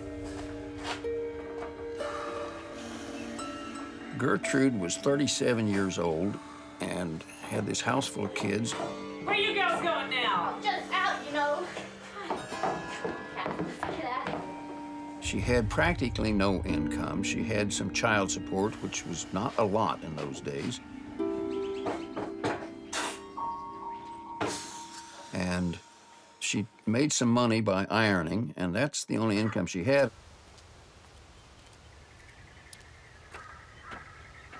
Matty Bumpo was a young Indianapolis reporter when he investigated the Banishevsky case.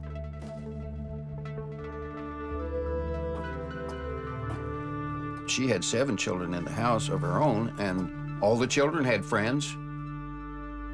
There was at least that many or twice that many floating in and out of the house on an almost daily basis.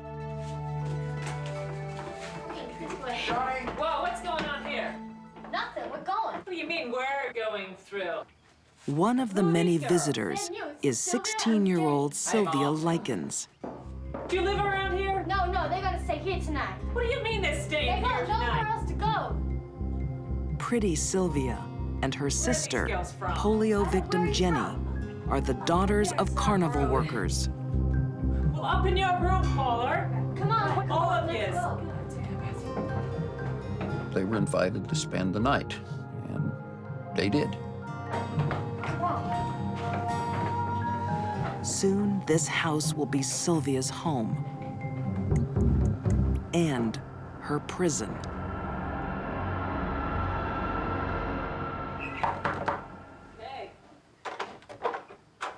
Hey, I'm looking for my daughters. When her father, Lester, meets Gertrude, he makes a fateful proposition. There they are now. Hey, girls. Well, come on in. He asked Mrs. Banishevsky if she would board the girls for him while they went out on the carnival circuit. No, we got plenty of room here. She said yeah, and negotiated a price of $20 a week. That's great. That sounds great. Now, there is one thing.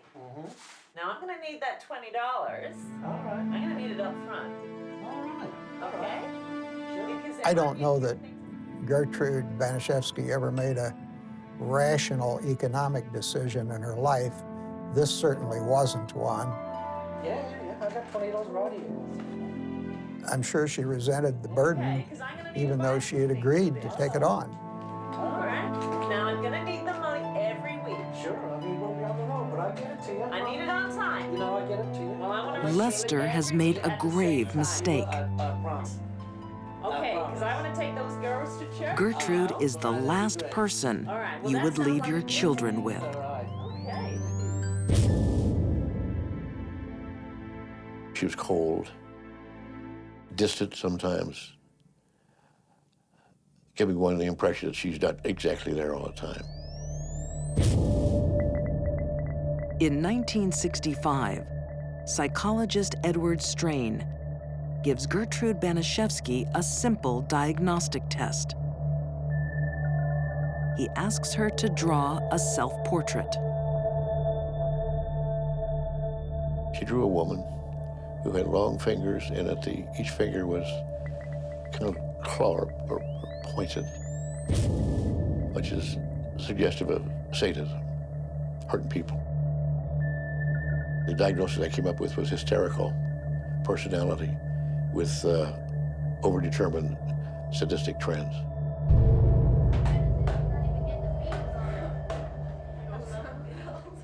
With 9 children now in her care, Gertrude is under immense pressure.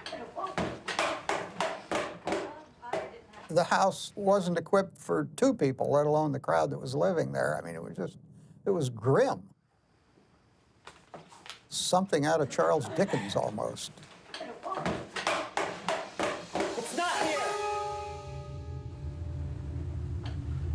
I looked after you two girls for nothing! Now get up here! When Lester's payment doesn't turn up, she erupts, punishing the girls for their father's failure. Now bend over!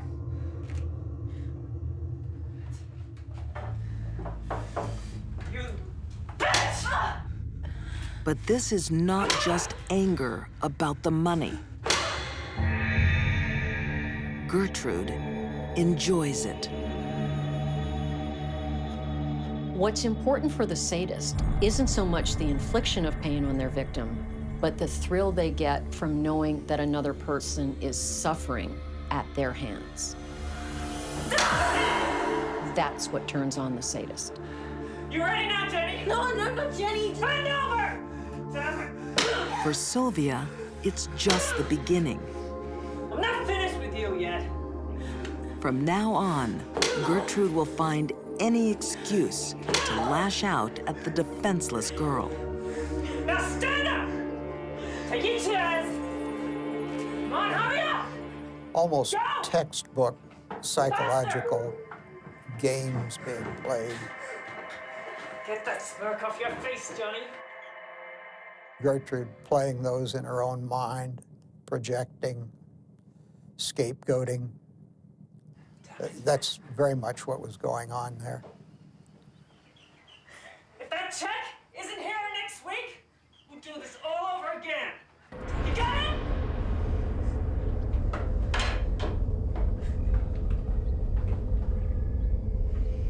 Jealousy is a very common motivator for abuse and murder. Former FBI profiler Candace DeLong believes Sylvia was a constant reminder of everything Gertrude had lost.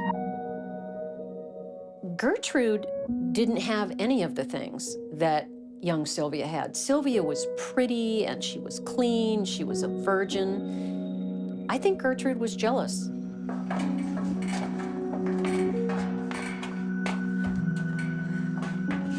Jealous and cruel, You're a dirty little slut! Gertrude will recruit innocent You children stay down here till you learn your lesson. Shut up!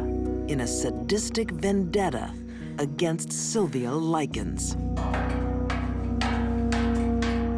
The pain that she endured on a daily basis, I think, can be compared to the pain that Christ endured when he was crucified.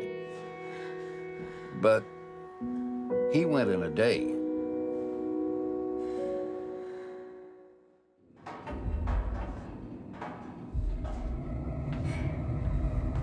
Sylvia Likens is an innocent 16-year-old in the clutches of a vicious, sadistic woman. What are you looking so scared for? Gertrude Banishevsky. You deserve it!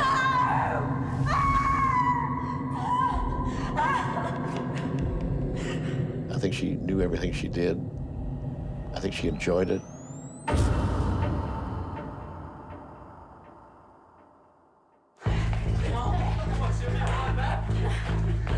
She doesn't act alone.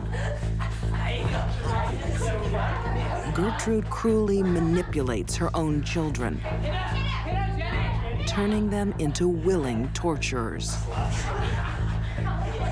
It's not unusual in child abuse cases where a household has many children in it that the abuser singles out only one child for the physical abuse and engages the other children in committing it and acting it out for the abuser.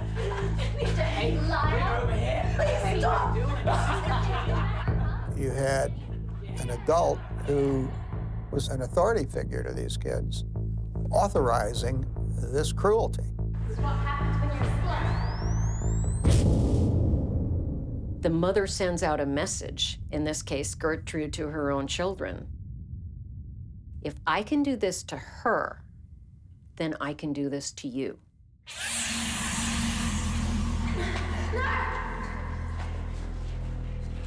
Worse is yet to come. Hold it down! Try that! Goddamn little slut! You burned my daughters. Now I'm gonna burn you! When Sylvia is accused of spreading rumors, You see this? You gonna get this? Gertrude's sadism finds new extremes.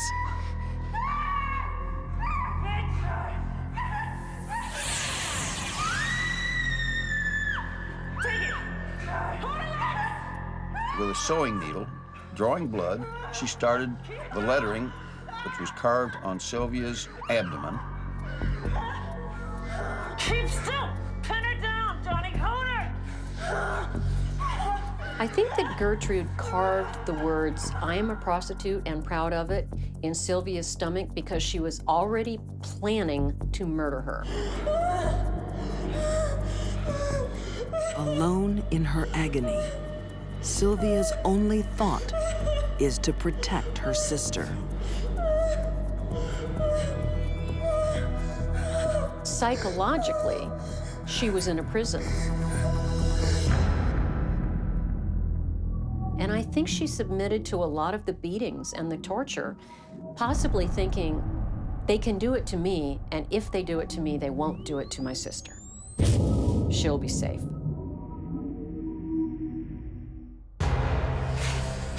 Get up! Come on! Get up! Now sit down! The beatings are leaving Sylvia weak, her body wasting away. We're gonna write a letter to Mr. So Gertrude and Mrs. makes a Likens. desperate plan to cover up her crimes. Right to Mr. and Mrs. Likens. Gertrude started getting her to write notes. I went off with a gang. And the theme was that Of boys. Sylvia went with a gang of boys, and they asked what they wanted, and they got what they wanted, and then they beat me up, and blah, blah, blah, and then they brought me back here. Come on, Sylvia, right, goddammit!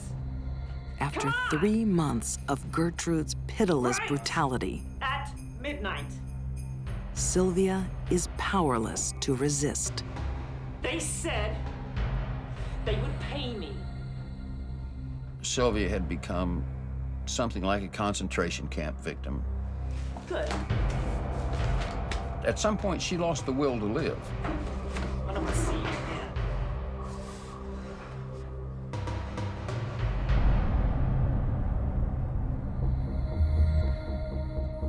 Forensic pathologist Janice Amatuzio believes Sylvia's severe physical condition affected her state of mind. Our will to live is very intimately linked to our immune system. When somebody has numerous sores, when they have infection, it usually indicates to me that they are not getting sufficient nourishment, vitamins, water, etc., in order to give the body the tools so it can heal itself. This will cause depression, and with depression, the will to live just simply trickles away.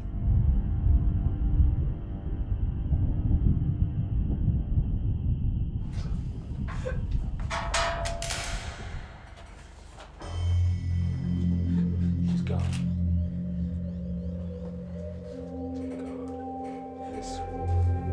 Sylvia certainly must have felt there was no way out. There was no one to help her, no one to save her, including her own sister. What the hell's this? Oh, God. Gertrude rallied the troops, that being her children and the neighborhood children, and told them what to say when the cops got there. This time, Jenny Likens won't obey. I need to know what the hell has gone on here. Get me out of here and I'll tell you everything. She couldn't save her sister, but she can help catch her killer.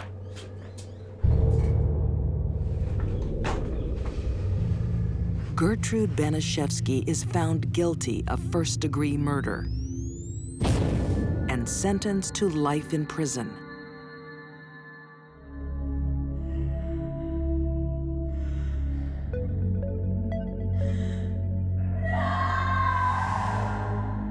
I think Gertrude tortured Sylvia to vent her own anger and frustration.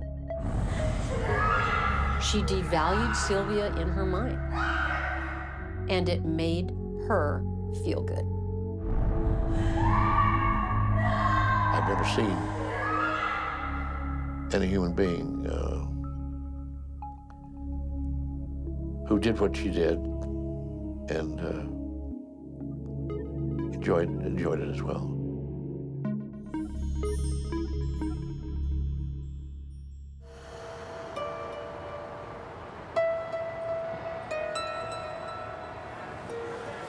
When someone born bad is in a position of power and trust, the deadly fallout can scar even the toughest town.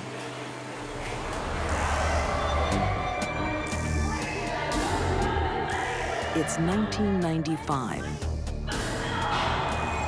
In a New Orleans restaurant, a brother and sister plead for their lives. They know their attacker. She's been their trusted friend and protector. Now, police officer Antoinette Frank is their executioner. I think she's evil and sick and the most cold-hearted person I've ever dealt with in my life. Antoinette Frank was the last person in the world any police department should have ever hired.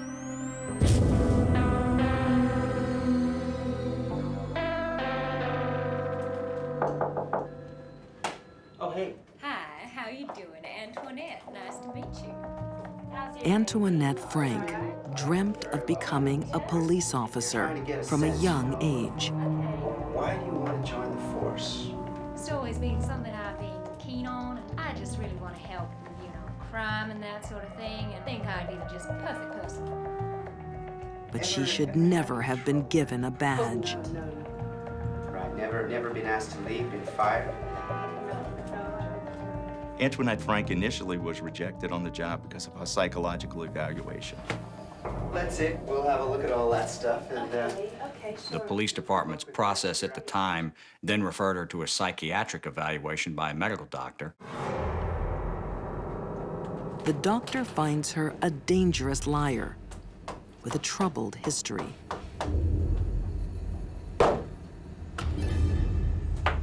But Antoinette will not be denied. And the force is desperate for recruits. They had a loophole built into the system whereby she could go to a private practitioner and get an okay. And eventually he gave her the passing qualification she needed.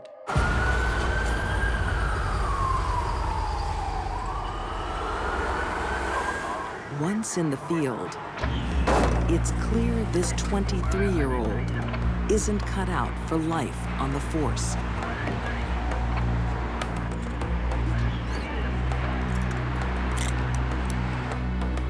She was a terrible police officer who constantly had to go through supervisory review.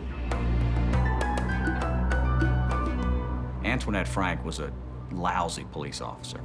She was very non-aggressive. She was timid. I've heard her described as sort of mousy. According to author and former federal agent Chuck Hoostmeyer, Antoinette has another problem. Her best friend is a 17-year-old drug dealer named Rogers Lacaze. She got him a cell phone, she got him a pager, she bought him clothes. She just doted on this kid. Antoinette used to take Rogers Lacaze riding around in her police car when she was working.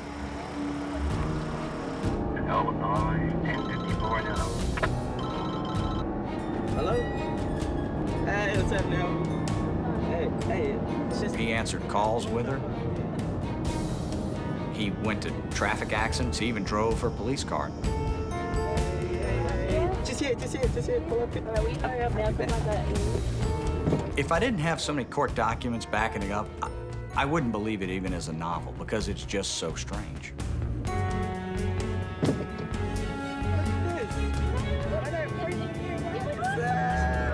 Frank was attracted to Rogers Lacaze because he was young and he looked up to her and she could dominate and control him.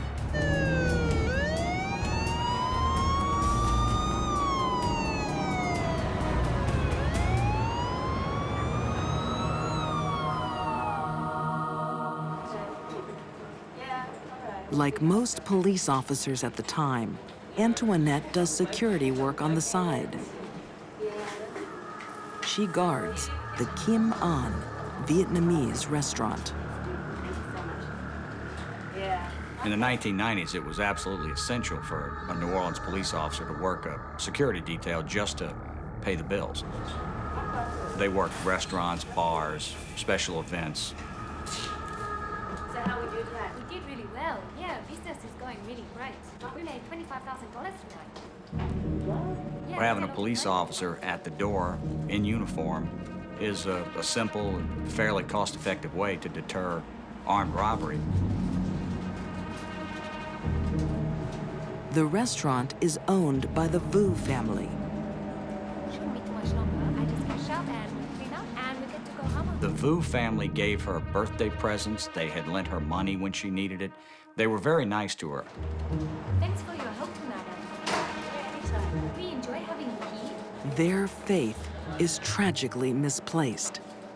They have welcomed a woman into their lives who is an ice-cold killer.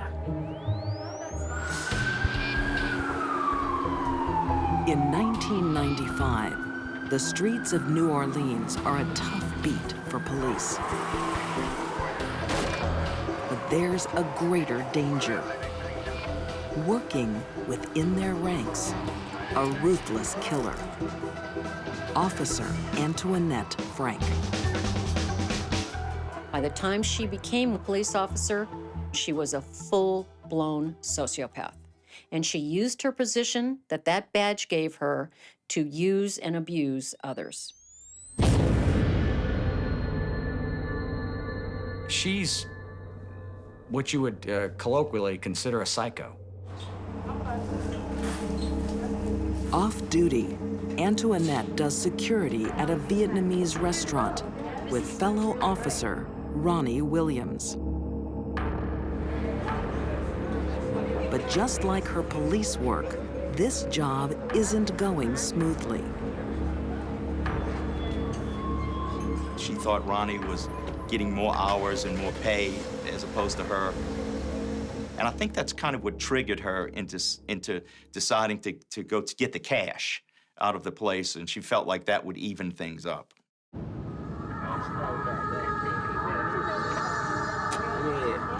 That's okay. With her criminal sidekick, Rogers Lacaze, Antoinette plots robbery and deadly revenge.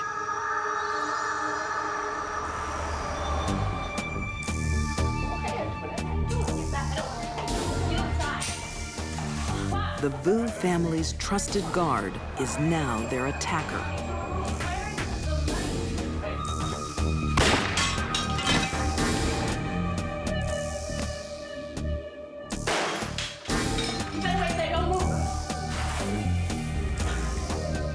Officer Ronnie Williams, a father of two, dies instantly.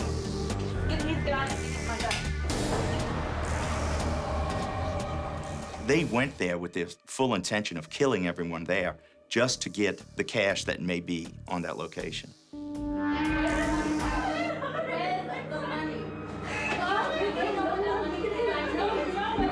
From their hiding place, Chow and Wok Vu watch in horror as their siblings are cornered by a monster. Where's the money? Where's the money? Very little planning whatsoever.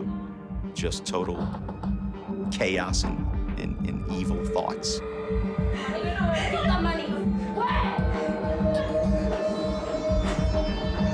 Terrified, they give her what she wants.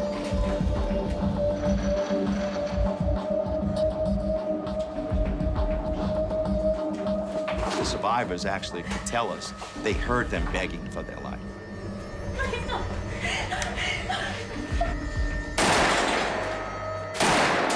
She actually shot him execution style.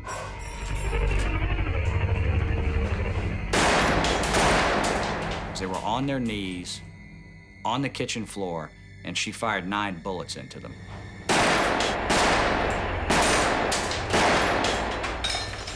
This was a bloodbath. I mean, here you have an active police officer committing murder, and one of the victims is another police officer. It was unheard of. It made me sick to my stomach. I could have vomited because the thought that a fellow police officer could kill another officer for the sake of money.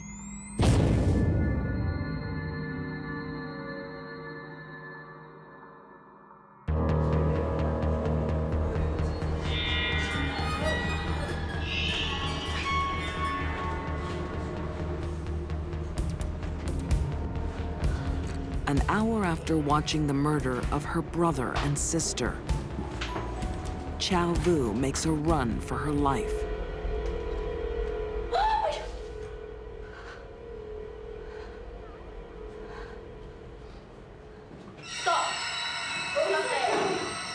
Antoinette has returned to make sure there are no survivors. But Chow Vu is lucky. Police arrive just in time.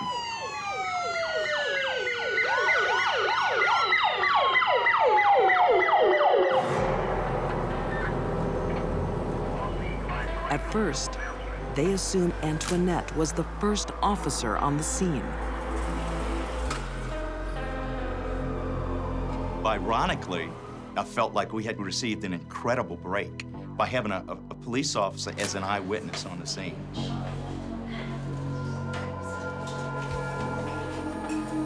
Shaking in terror, Chow Vu finally reveals the awful truth. The killer is Officer Antoinette Frank. It does take a particularly vicious, cold-blooded person to just gun down 3 helpless people who knew you. Antoinette Frank and Rogers Lacaze are both found guilty of first-degree murder and sentenced to death. Neither Antoinette nor Rogers has gotten what they deserve yet. When the sentence is carried out, then they will have what they deserve. I've handled, assisted, or supervised well over 1,000 homicides. Antoinette Frank, without a doubt, is the most cold-hearted person I have ever dealt with.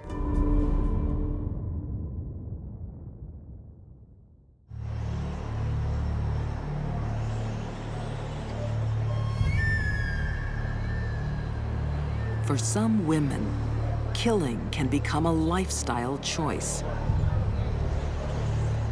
Most people that get involved in violent crime had horrendous childhoods and suffered a lot of abuse. Other people that get involved in violent crime were just born bad.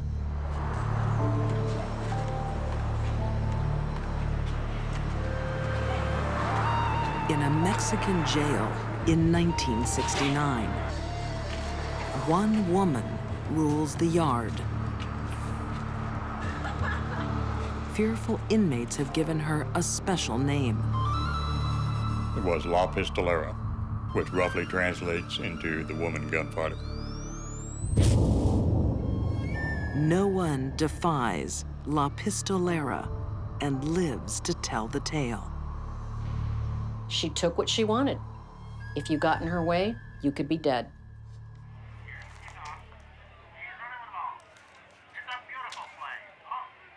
Nine years earlier, in Independence, Missouri, Oh, yeah. Come on. 20-year-old Sharon Kinney is locked in a loveless marriage.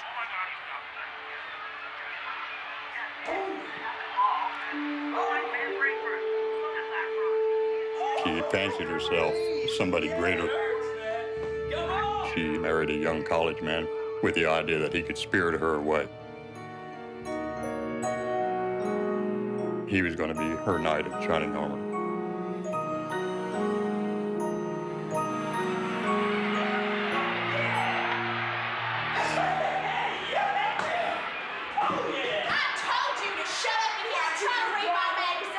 Sharon isn't interested in the life of a 1960s housewife. Sharon didn't like the religious attitudes of her husband, James. And so from that point on, it started deteriorating.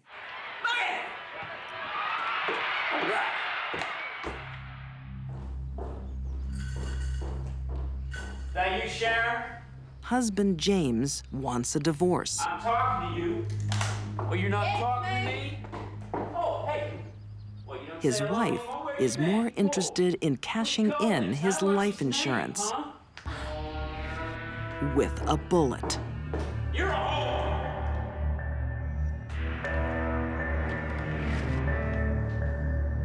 $25,000 in 1960 was a lot of money. And she wanted the money. Plus, she wanted to be able to continue her promiscuous lifestyle without hindrance from her religious husband.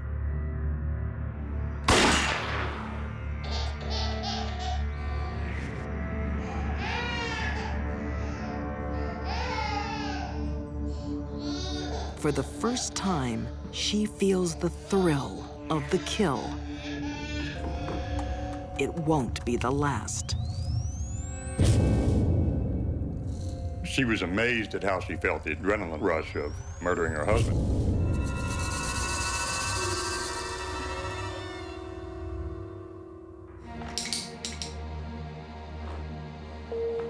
When police investigate her husband's death,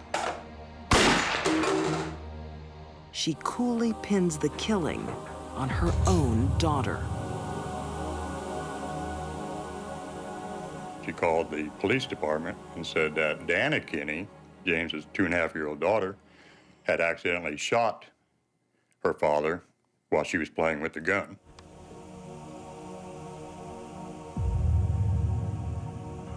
The heavily oiled weapon has no fingerprints. Dubious police accept her story. Sharon gets away with murder. Dana could have fired the pistol, so they ruled it an accidental homicide. From now on, Sharon Kinney will live her life by the law of the gun. Sharon Kinney was a sociopath. She had no guilt, no remorse about hurting anyone. She had no empathy for human life other than her own.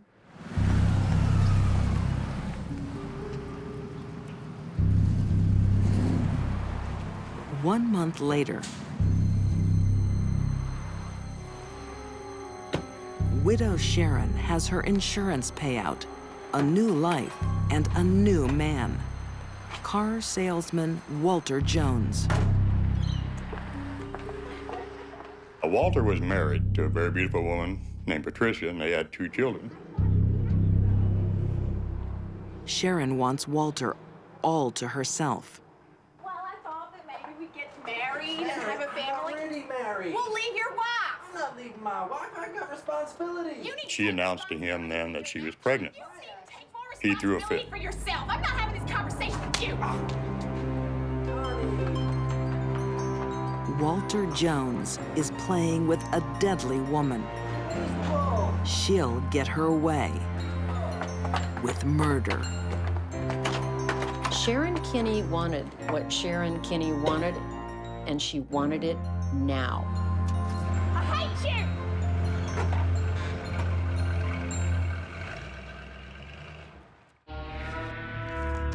Sharon Kinney is a housewife who's traded life in the suburbs for a life of crime. She didn't want to be a normal, average American woman. She wanted excitement, and crime gave that to her. Just months after shooting her husband, Sharon's having problems with her new lover, Walter Jones. I hate you! He doesn't want to leave his wife, Patricia.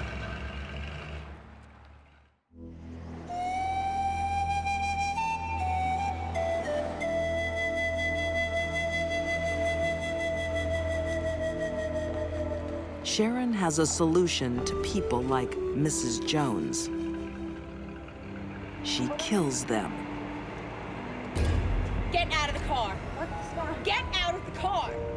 Just do it. Get out. She lures Patricia to a secluded lane. Move around to the front of the car. Keep moving.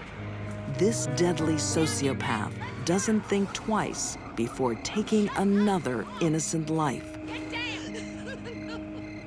Turn around.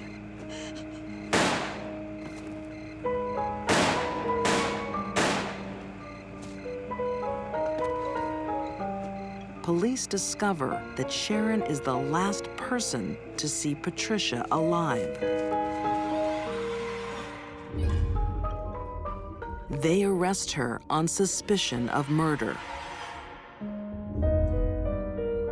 It was my sister-in-law, and I loved her dearly. She was absolutely precious. She was very precious.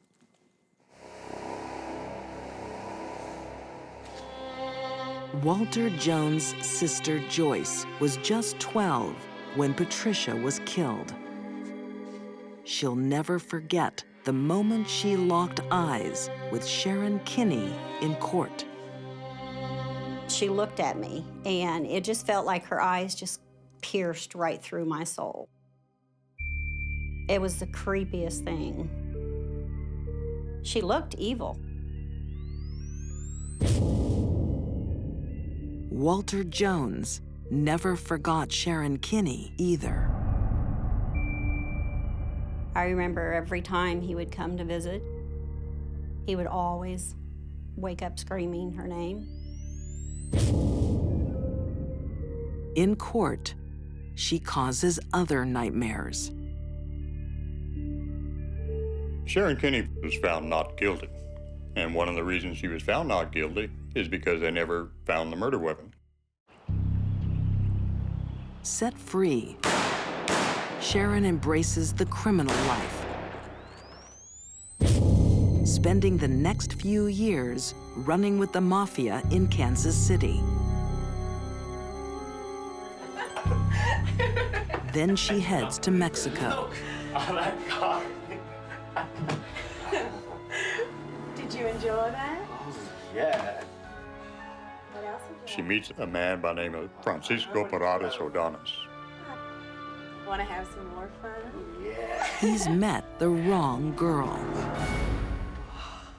This was her chance to mug this guy, take his wallet and his car keys, and head back north.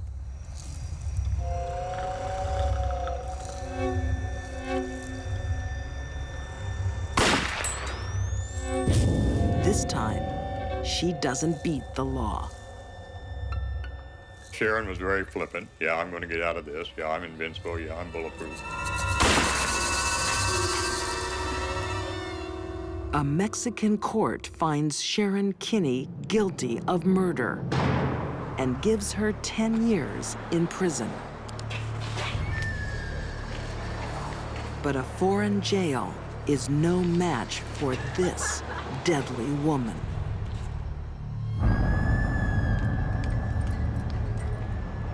On December 7th, 1969, upon the conclusion of a very busy visiting hours, visiting Sunday, when the guards did a bed check of all the cells, Sharon Kinney's cell was empty.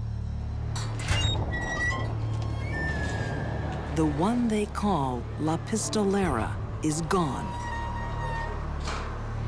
That's quite a feat, and she pulled it off. That's the kind of person she was. Nothing could stand in her way, not even prison. No trace of her has ever been found. I do not believe she's dead. I believe that anybody as smart and crafty as Sharon Kinney would still be out there.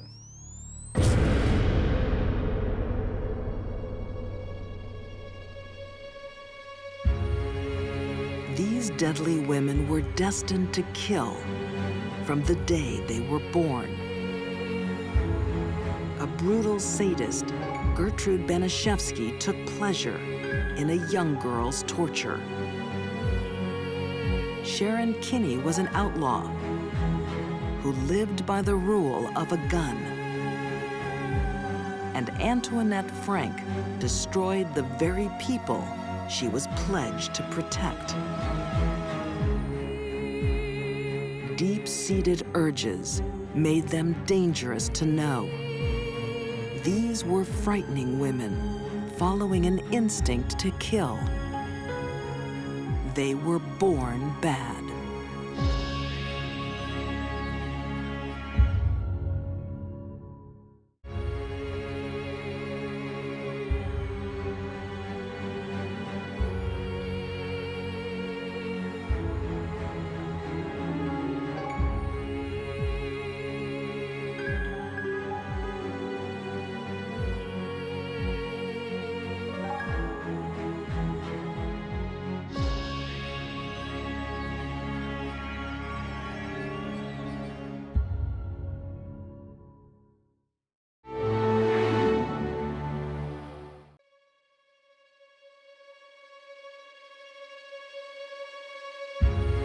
When some women become obsessed, nothing will stand in their way.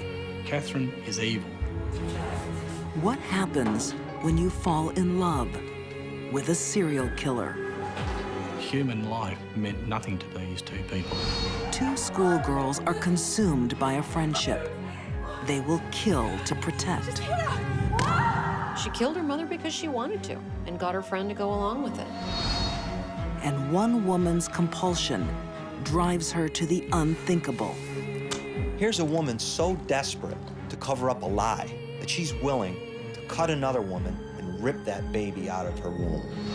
These deadly women are savagely single-minded, ready to murder for their fatal obsession.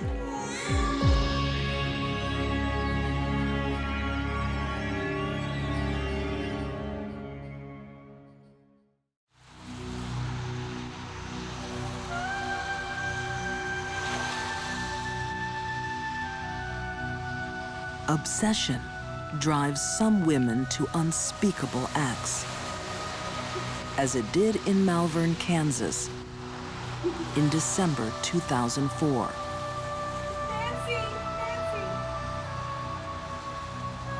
36-year-old Lisa Montgomery arrives home with a new baby. Her husband, Kevin, is thrilled. Oh my God. Hey, Lisa, she has your nose, don't you think, Nancy? Yeah. But there's something wrong with this happy family picture.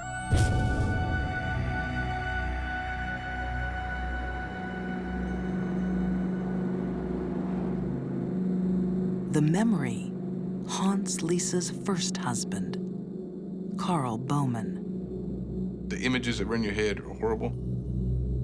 The idea of what happened was, I mean, it's horrible. I mean, it still affects me. And I was allowed to see evidence and pictures and stuff, and it was, yeah, it's terrible. 200 miles away in Missouri, a young woman has been savagely murdered. This smiling new mother is the killer. Who would cut a baby out of a pregnant woman's stomach and leave the woman to die?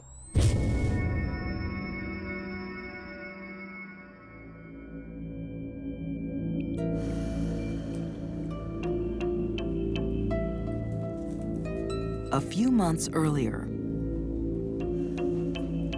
excited mother-to-be Lisa Montgomery is preparing for a new arrival. She begins to buy diapers. She begins to buy baby items. I made some tea. Would you like some? Oh, no, thanks, Nancy. I'm fine. She tells the town, her husband, her children, everyone around her that she's pregnant. But what even her husband doesn't realize How far along are you? I'm in my 3rd trimester. is this baby won't be coming. Lisa's pregnancy is a lie. You know, when I was pregnant, I was out here. You know, She lied through her childhood, Here's my ultrasound. through her teen years, through her adult life. Okay. I didn't mean anything. And one of the lies she perpetrated most often was, I'm pregnant. Lisa would say, I'm pregnant, I'm pregnant, I'm pregnant, but the baby would never come. And then would come another lie. I miscarried. Crime writer M. William Phelps discovered that Lisa Montgomery is an expert in faking pregnancies. She begins to wear baggy clothes. She begins to make doctor's appointments, fake doctor's appointments.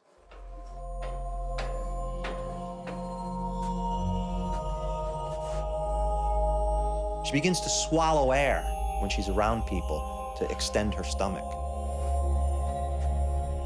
She asks people, feel my stomach, and tightens it up. It's nice and hard. She begins to do all these things, knowing that when the 9th month comes, she's not going to have a baby.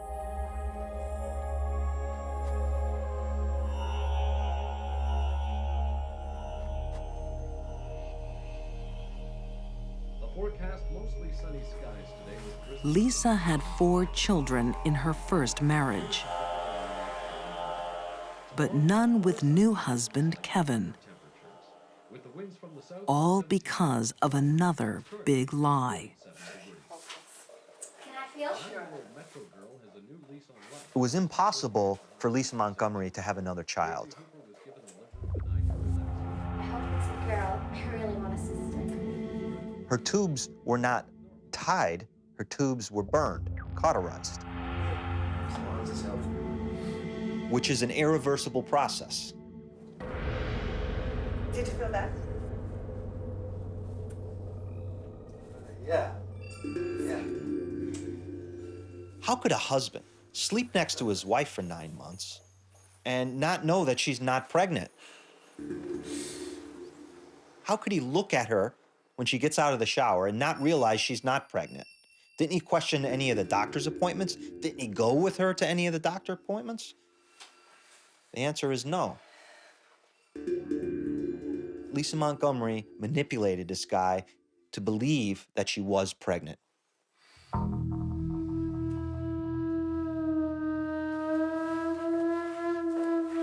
After her due date, Lisa's lies will be exposed to the world. But she has a plan. When she befriends Bobby Joe Stinnett online, a terrible idea takes hold. The one thing she notices about Bobby Joe is that Bobby Joe is pregnant. I think she looked at it as Bobby Joe would be in an incubator.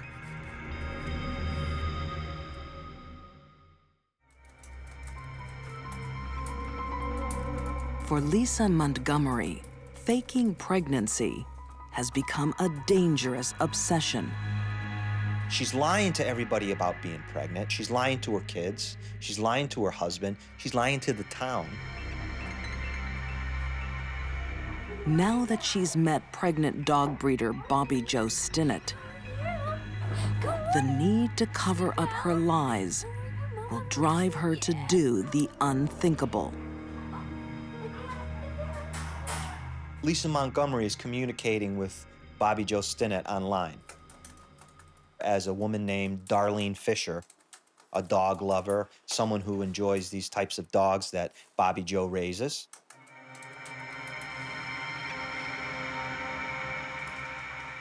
Darlene Fisher, AKA Lisa Montgomery, makes a date with Bobby Joe to look at some puppies.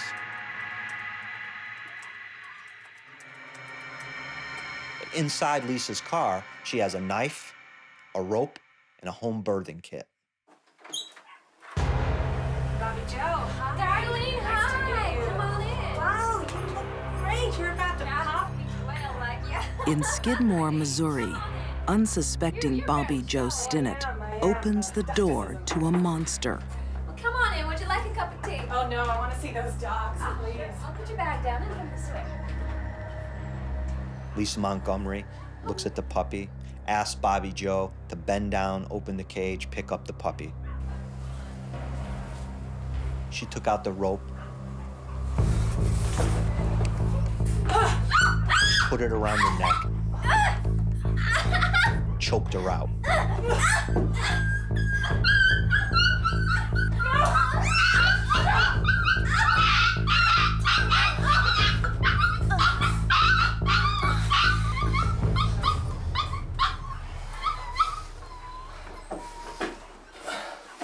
Lisa is ready to steal Bobby Joe's baby.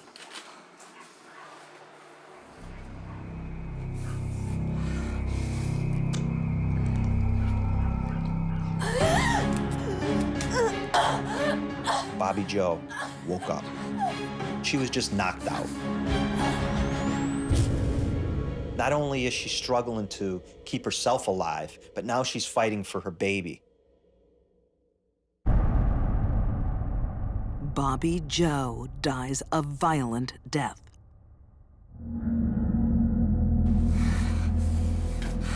Her killer will now try to deliver her baby by cesarean section. One of the things that Lisa Montgomery did was watch a video on how to do a cesarean section. So there's evidence there that she tried to understand what she was about to do.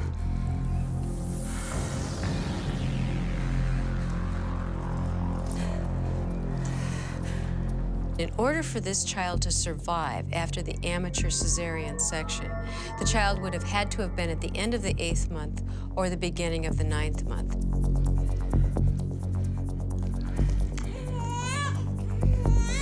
The child has to be removed from the womb, the airway has to be cleared, the respirations have to be stimulated, and the cord has to be cut.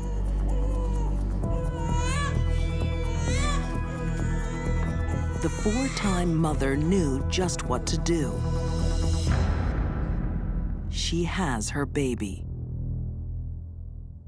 This child was very lucky to have survived.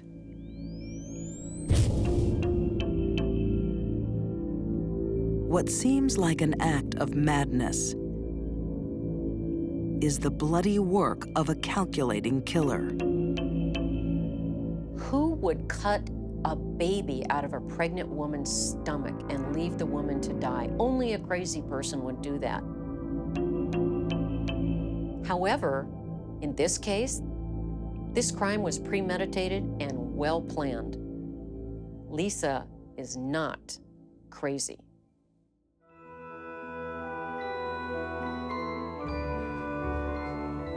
Lisa's crime has been building since her childhood.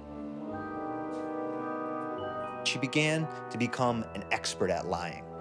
Pathological lying, sure, but more so lying to people in order to, get them to do the things she wanted done.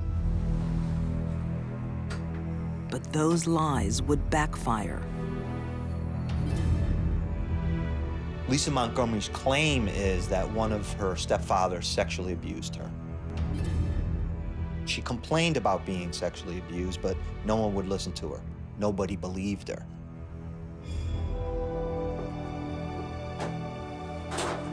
It would be unusual for a little girl who was subjected to a violent, drunken father who sexually abused her to not have some kind of problems in adulthood. For Lisa, I believe those unresolved problems resulted in her need to get attention through phony pregnancies.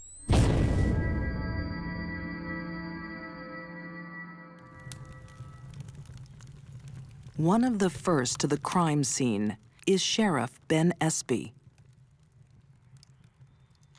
There was blood all over the entire room, and it looked like her stomach had exploded. The paramedic hollered at me and said, "You need to get in here. Here is the umbilical cord. It has been cut. There's a baby. You guys need to find a baby." So the case turns very quickly from a homicide, brutal, graphic homicide, to a missing persons case.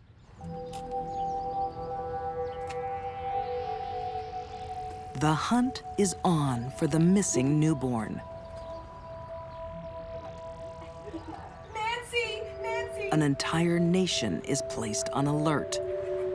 Meanwhile, Lisa Montgomery, Kevin, her husband, they get up in the morning. They take the baby down to the local diner. They show off the baby. They're just one happy family cruising around town with their new baby. Well, guys, she's beautiful. Thank you. Go to the nursery. Lisa's new motherhood won't last long. The plundered body of Bobby Joe Stinnett gives up vital clues.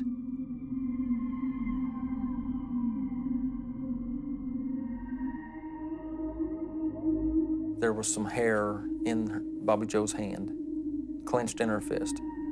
And that hair was taken and kept for DNA evidence, which did end up being Lisa Montgomery's hair.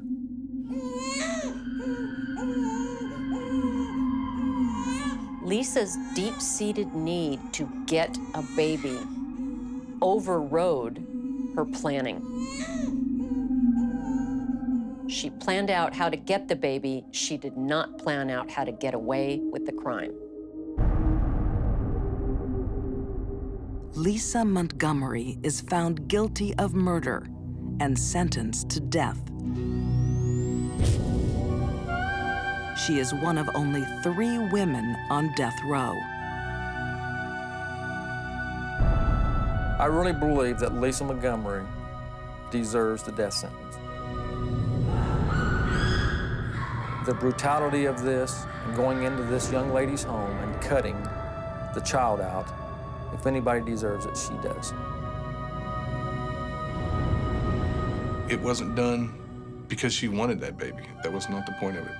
The point of it was to cover up her lies. If there's one positive aspect to draw from this case, it's that the baby was returned to its father. And Zeb Stinnett has that child in his arms today, and he can raise that baby as Bobby Joe would have wanted.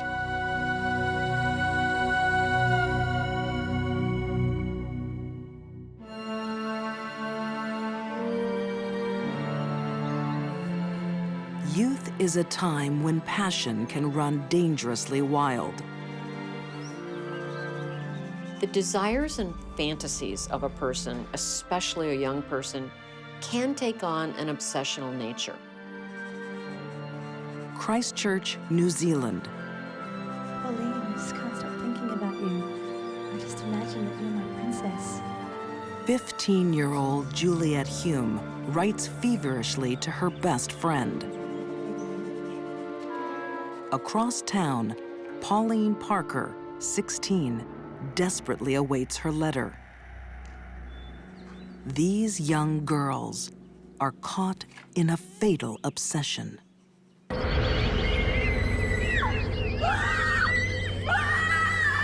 This was a brutal murder.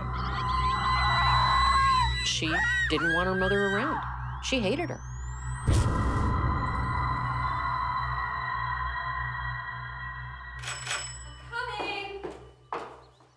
It's the early 1950s. Juliet Hume is overjoyed to see her closest friend, Pauline Parker. She found in Pauline an intensely close friend, and they did form a very close friendship almost straight away. She said to her mother, "Mother, I have found someone who has got just as strong a will as I have."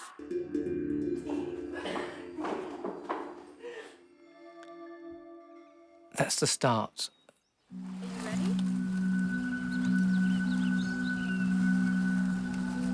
The pair share a passion for art and literature.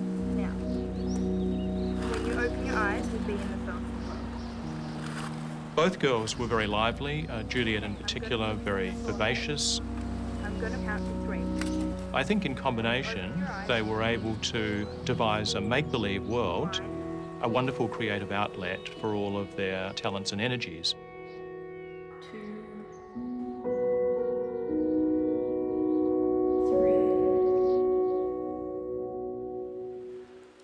We're here! Come on, let's go this way! They would pretend to be figures from medieval fantasy worlds and historical figures.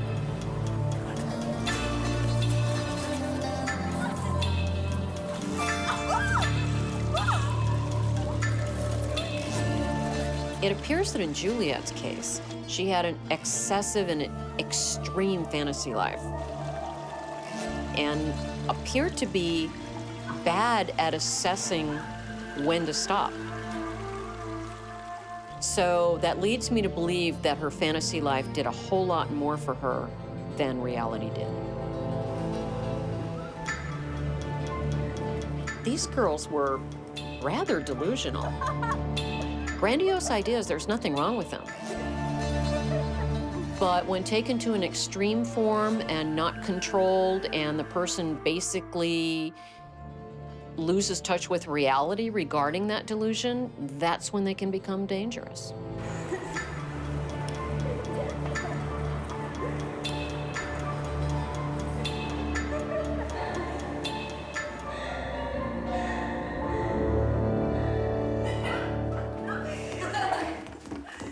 Girls, please, I'm trying to concentrate.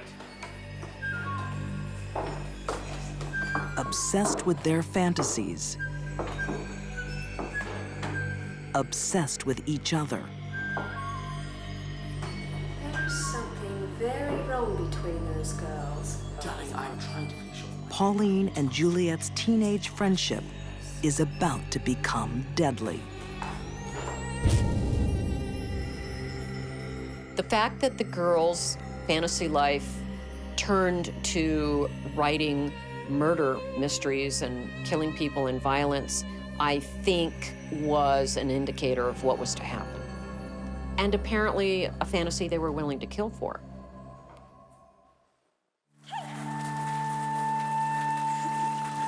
Christchurch, New Zealand. Teenagers Pauline Parker and Juliet Hume lose themselves in a rich fantasy world. Your father and I have some very exciting news for you. Until their obsessive relationship is turned upside down. Darling, we're moving to South Africa. South Africa, live with your mother. Juliet's parents announce they're getting divorced and leaving the country. Very excited. I want to stay here with Pauline. Yes, we understand. And you'll make The other Hume family was disintegrating, and Pauline and Juliet could see that they were going to be separated. Juliet, please understand. I don't understand. I want to stay here. Juliet will be sent to live with relatives overseas. I know, but I want to stay here. She's my best friend. She's pretty much my only friend. Well, of course, Juliet doesn't want to go. And then when it's determined that she has to go, she says, well, Pauline could come with me.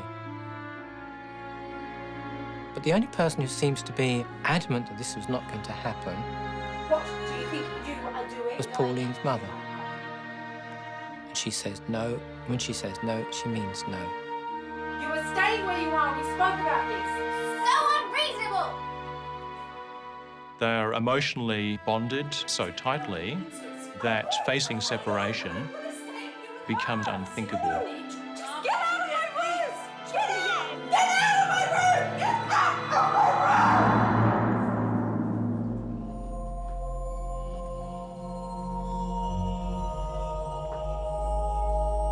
room! Faced with losing her best friend, Pauline makes a chilling decision. It was her mother who became the target of her hatred. Pauline decided that she had to be removed. A diary had been kept, traces all these various thoughts that they have that says what they're going to do as they plot her downfall. I don't think Pauline had an attachment to her mother. This was a smart girl. Part of her had to believe, or certainly consider the fact that killing her mother wasn't going to result in her being able to live out her dream. She killed her mother because she wanted to and got her friend to go along with it.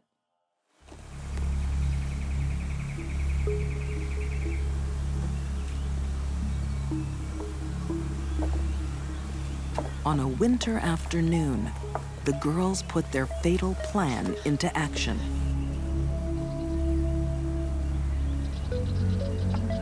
They invited Pauline's mother to Victoria Park.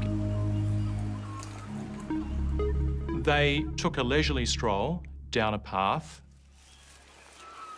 and along that pathway, Juliet dropped a little ruby.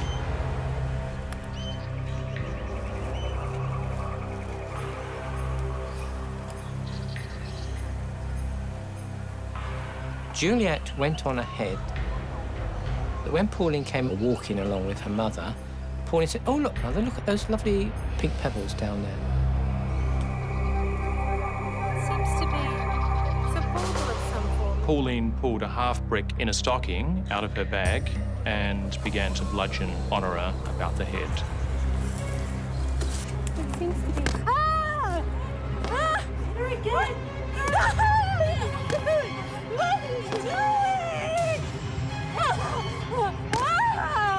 They think it will be over in seconds. But it can take a lot of violence to kill. Just hit her! It would take repetitive blows.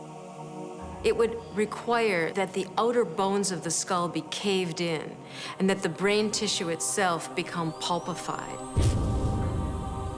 The brain would start to bleed, and that the respiratory centers at the base of the brain would become altered.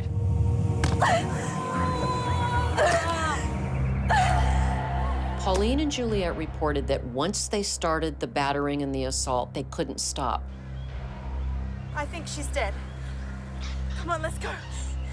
They were afraid to go on, but they were more afraid to stop. Later on, it was found there were 45 wounds.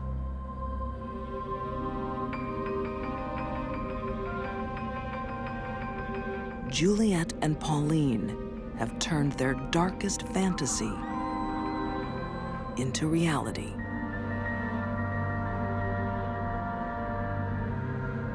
The children went screaming, covered in blood, saying, "Mother has fallen down and banged her head." And one of them even says, "Well, she banged her head more than once. It was just like banging and banging and banging and banging." But their tale about a tragic accident isn't convincing.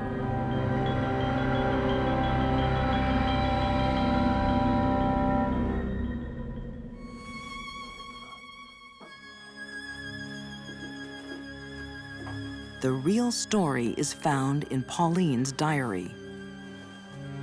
What marks this case out as distinctive is that the diary actually documented a murder plan.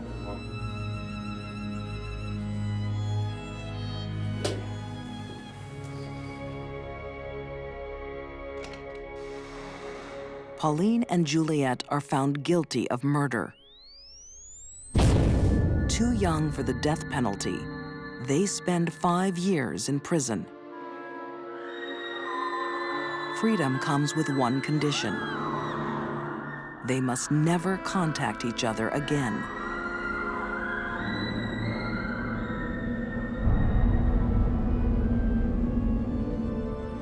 Today, Pauline Parker lives in England. Juliet Hume is in Scotland, living under a different name. She is now a successful author of murder mystery stories.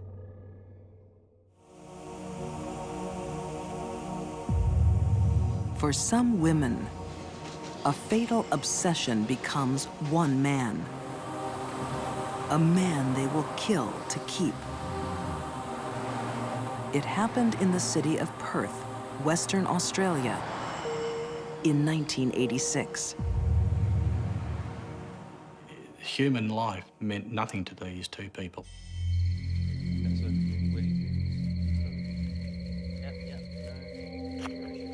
Former detective Paul Ferguson remembers a frightening night. A female serial killer and her partner lead him to an isolated Australian forest and proudly reveal 4 shallow graves.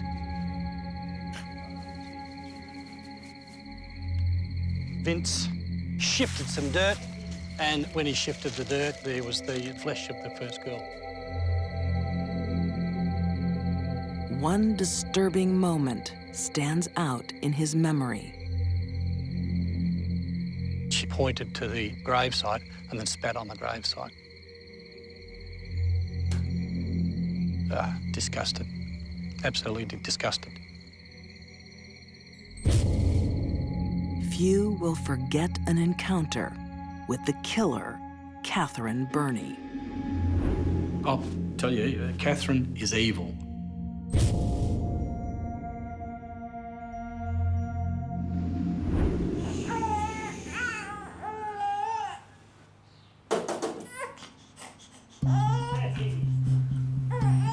Several months earlier, 35-year-old Catherine is living a normal life as a wife and mother.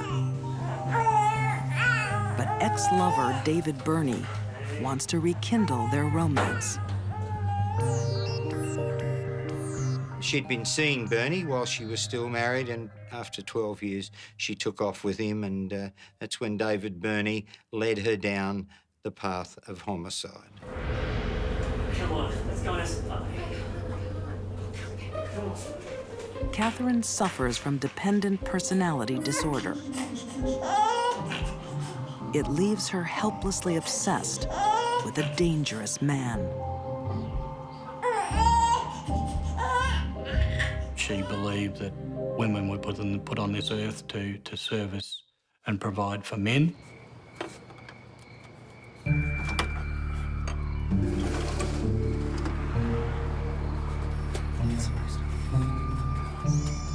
Catherine's not the first person to suffer from dependent personality disorder. The vast majority of people that do don't go on to become killers. A psychiatrist told the court that he believed that it was the worst case of personality dependence he had ever seen in his life.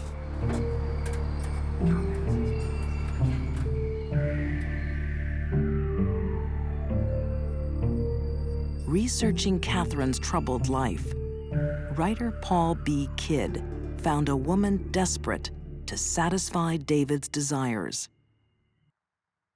I had sex almost all day, every day, at every given opportunity. There was no stopping David Burney. He was a sexual athlete. But David Burney needs more.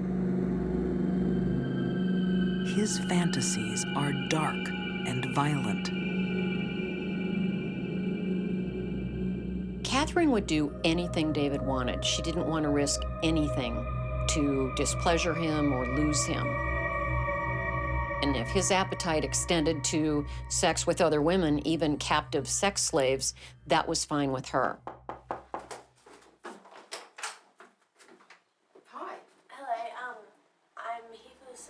When 22-year-old Mary Nielsen calls on the Burneys, G'day, love. How you going? she steps straight into their terrifying new game.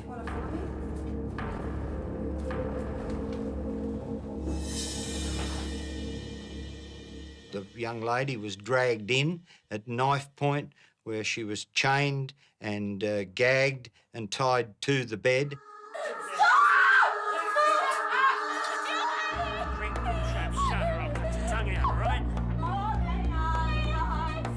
David Burney raped her repeatedly while Catherine looked on, and they both got off on it.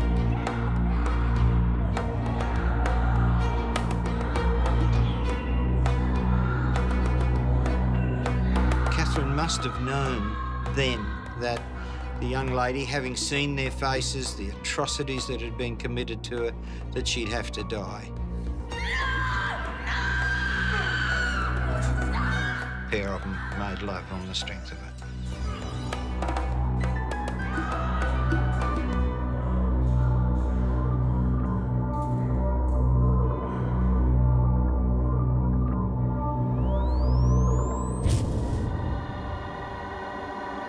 They were parasites.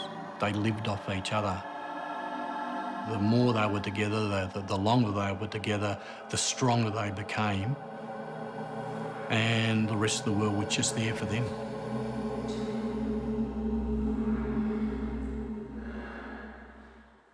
Their next victim was a 15-year-old hitchhiker. The girl had no hesitation into getting into the car with a man and a woman.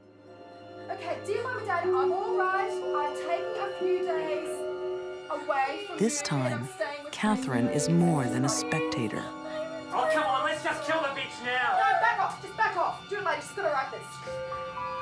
Catherine's need to be involved was escalating with each attack. There probably was a component where she was being sexually stimulated also.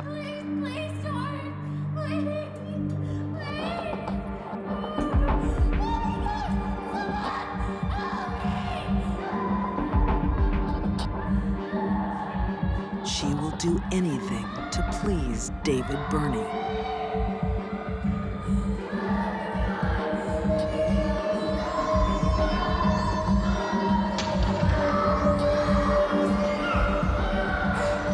To prove her love to David Burney, she offered to murder the girl. David said, "I'd love to watch you murder her." So she did. Catherine's fatal obsession will take her to the darkest parts of her lover's mind.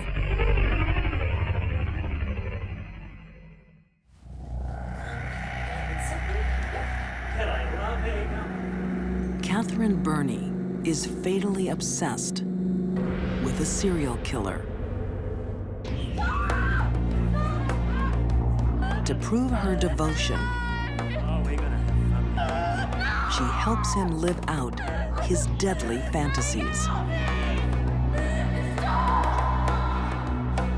She wanted to please him, but knowing that David was being turned on by this activity also, I think, stirred up a jealousy in her, and that's why she had no trouble destroying these women also.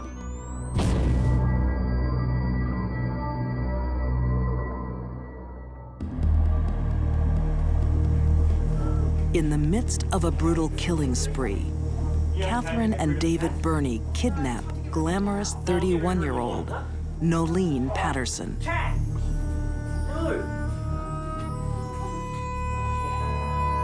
Catherine knew immediately this one was going to be a problem.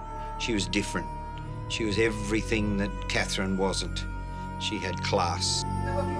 Yeah, no, we'll get rid of her in the morning, huh? No, not the morning, David, now. No. David did not want to kill her. Kept her alive for 3 days, kept putting it off. And this brought up intense feelings of jealousy. David, look at me! Look at me! What? You get rid of her tonight. It's either me or it's her. No. Catherine Burney was seething, absolutely seething with rage. Okay, we'll Get off the bed, David! Get off the bed! Okay, I want the bed, okay? Right? I want it dead. I want it out. People that suffer from dependent personality disorder don't have a sense of self really at all. Promise you. We'll get rid of it tonight. They develop a feeling, a belief, they cannot live without the other person. And if that other person were to leave them, they themselves would die. Put the knife in my hand. I'll kill her now, eh? Long after they dispose of Nolene, Catherine's bitter jealousy lingers. Sorry. I love Kath. Kathy never mentioned Nolene Patterson's name once, just referred to her as the bitch.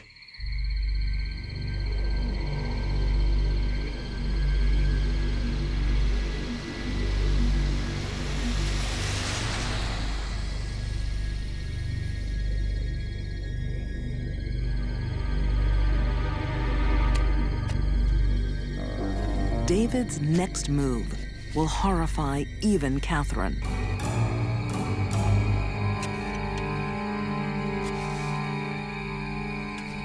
As they bury victim number 4, 21-year-old Denise Brown, they discover that she is still alive.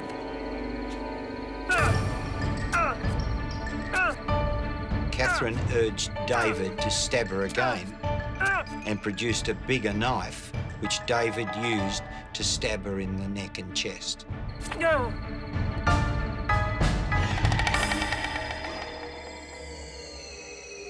It's really hard to kill someone when you've got a will to live. Even when you have been very injured by multiple blows, a person can still live.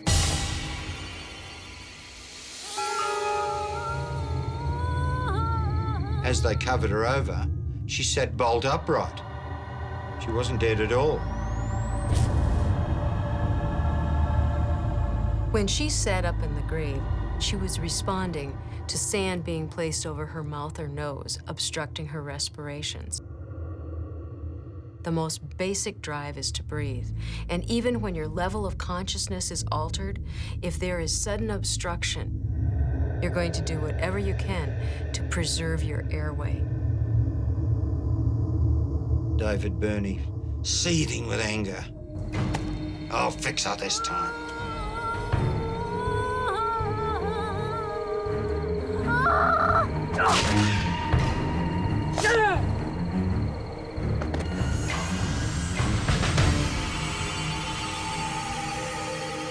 His savagery shakes even Catherine's devotion. Catherine became, I think, frightened and repulsed by David crushing the skull of a victim. Catherine started having doubts that she could go on with the killing.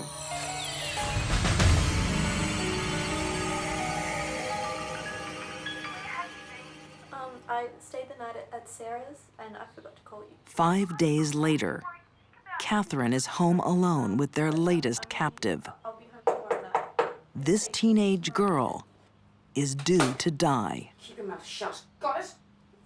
I'll be back. There was the knock on the front door. Catherine put the girl to one side. Seeing her opportunity, the young lady, no clothes on, jumped straight through the window.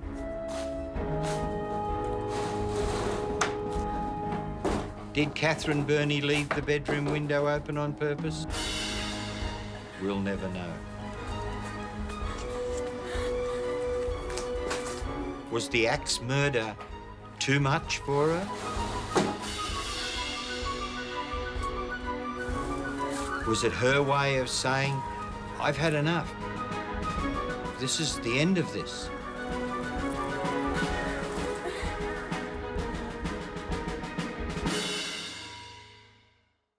Catherine forfeited any right to be a member of our community the day she murdered those girls.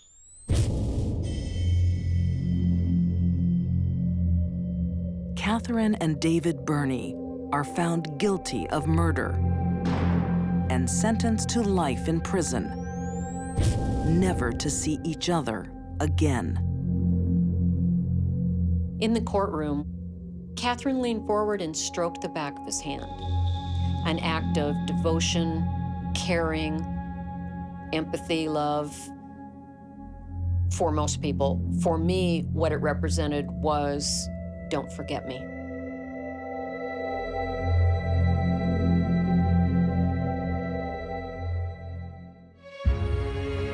Obsession took these women down a dark path, killing those who stood in their way.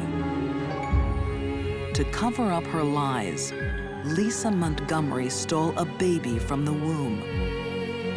Catherine Burney made an unholy alliance with a serial killer.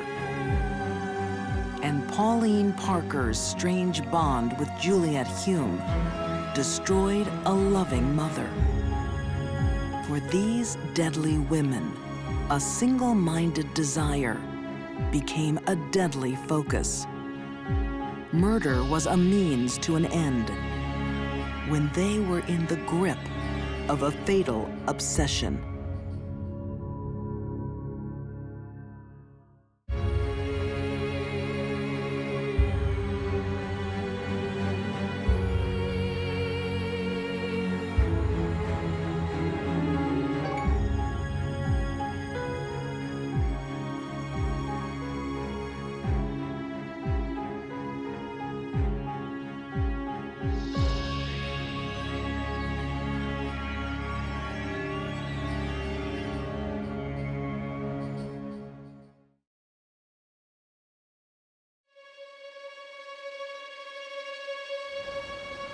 When a mother kills her own flesh and blood, she breaks a sacred bond. I had to accept that they weren't coming back. How can we comprehend a woman who drowns her 2 young boys?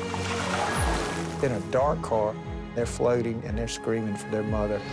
That is not how Jesus teaches us to behave. A deadly delusion drives a mother to destroy the family she loves. She held them down. They fought her for their lives. And a killer mom's lie alters medical history. His paper was used for almost a quarter of a century as a license to kill. These are deadly women who murder their own. They are mothers who kill.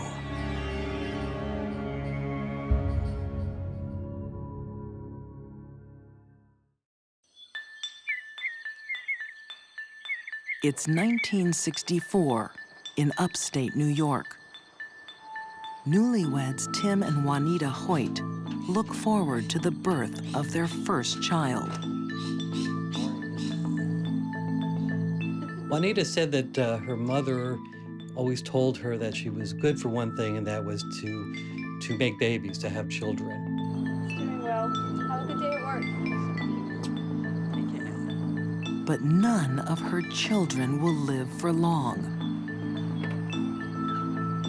She secretly murders them.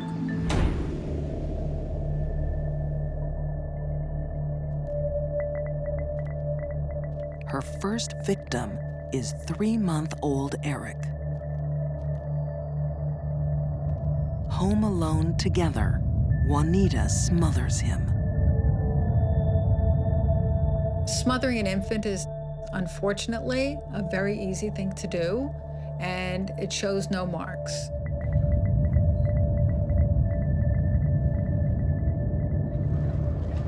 Investigating Juanita's story, husband and wife writing team Jamie Talon and Richard Firstman discover a cold, distant killer. Juanita didn't seem to grieve as you would expect a mother to grieve.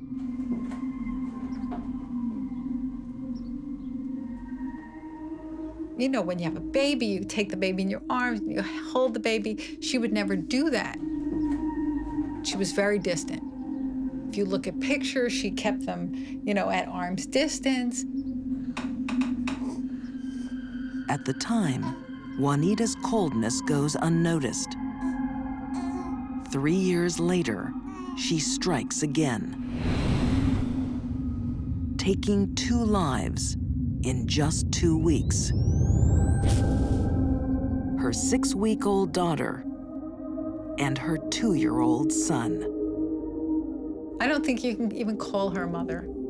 Anybody who takes their children away cannot be called a mother. No one suspects Juanita, especially her husband, Tim. Instead, murder is misdiagnosed as illness. a frightening new disease taking young children in their sleep. The doctors call it SIDS. SIDS is sudden infant death syndrome. And basically, this is a diagnosis that is given to children under 1 year of age who die in their crib, who die while they're asleep. The only time a forensic pathologist will certify a death as due to SIDS is when they've ruled out all other possibilities.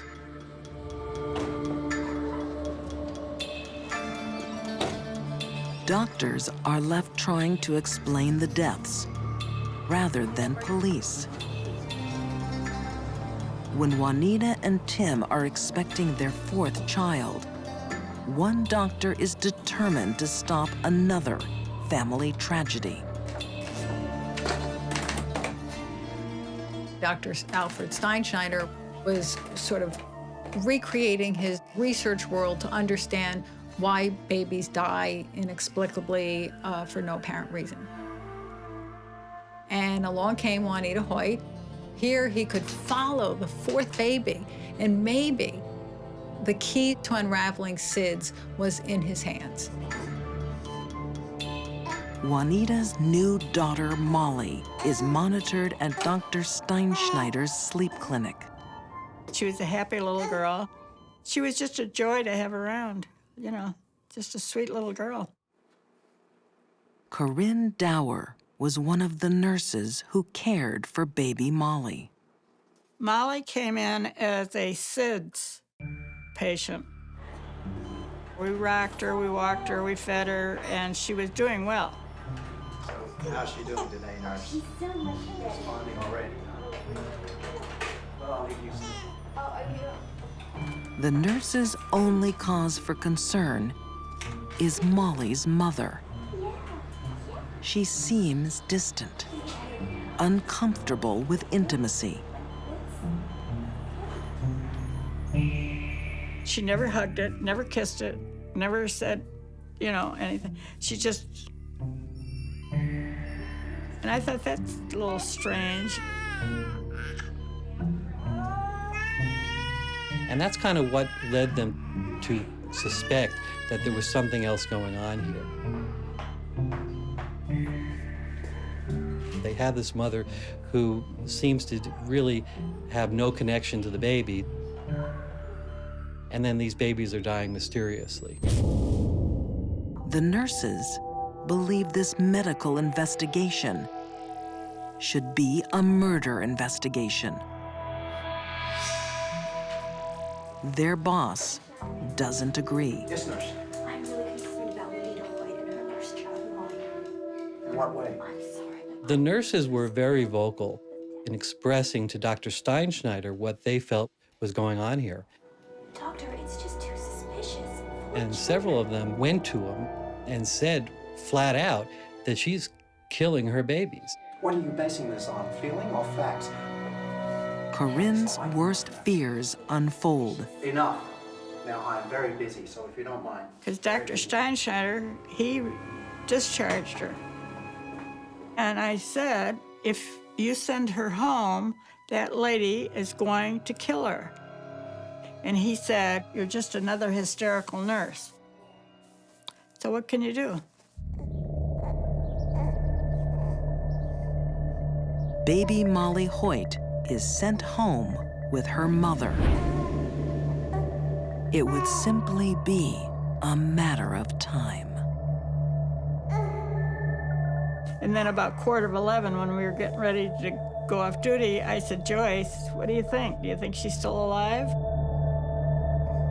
And of course, when I came on duty the next day, she was dead.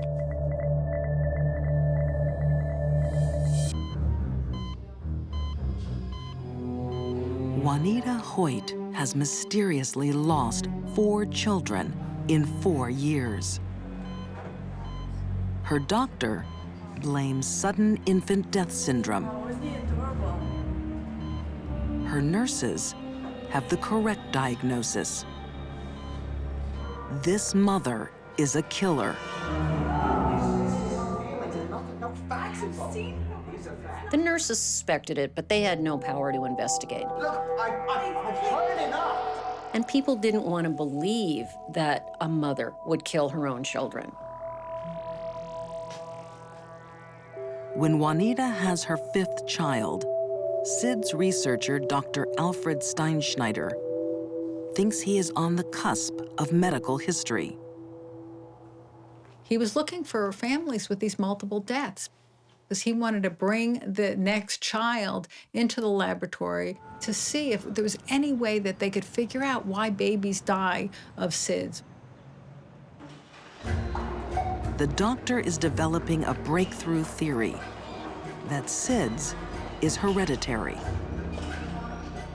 Juanita Hoyt's tragedy seems the perfect case to prove it. See you, big fella. After monitoring the newborn in his clinic, he sends him home with his mother. The nurses protest, but Dr. Steinschneider is determined to prove his theory.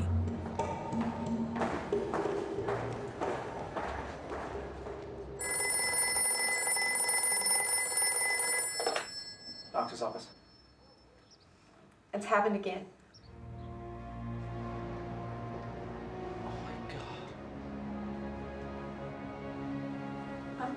Is there something wrong, Doctor? They wept when he died. Noah Hoyt has died. This one nurse said she couldn't even look at Dr. Steinschneider. I warned you. She said, "I told you so. I told you so." Medical research allows another murder. You really can't distinguish between SIDS and what they call a gentle smothering. So when you don't have any really hard evidence, it's very difficult to make an accusation. With every tragic death, Juanita Hoyt gets more attention. It's exactly what she wants. She suffers from a disturbing psychological illness, Munchausen syndrome by proxy. And this is basically where women, it's almost always women, will cause illnesses or even deaths in their own children in order to gain sympathy and attention for themselves. Juanita Hoyt is, you can't think of a more classic case than hers.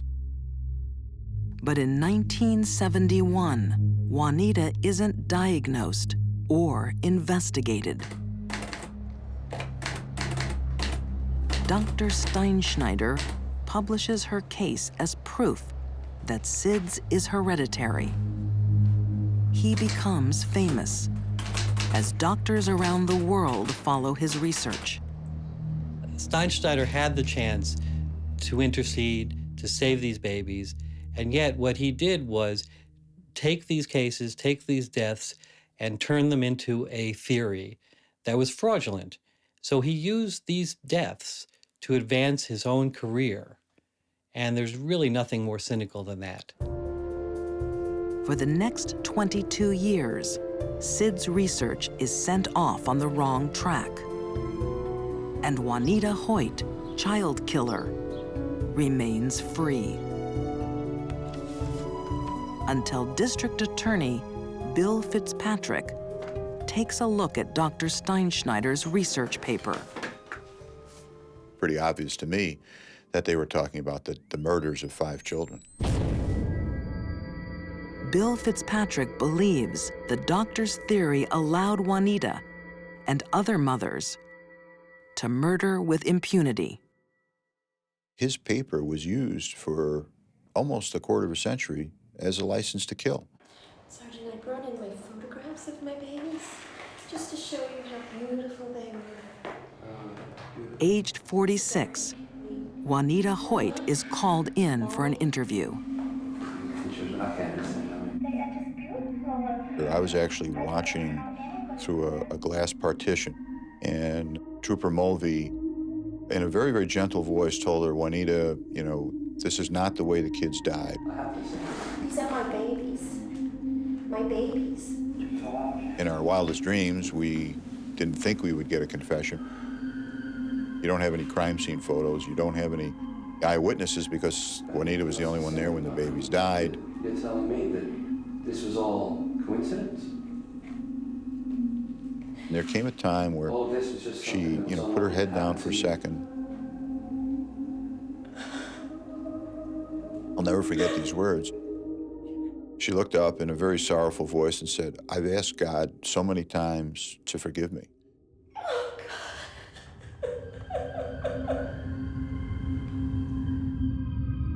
In 1995, Juanita Hoyt is convicted of 5 murder counts and sentenced to 75 years in prison.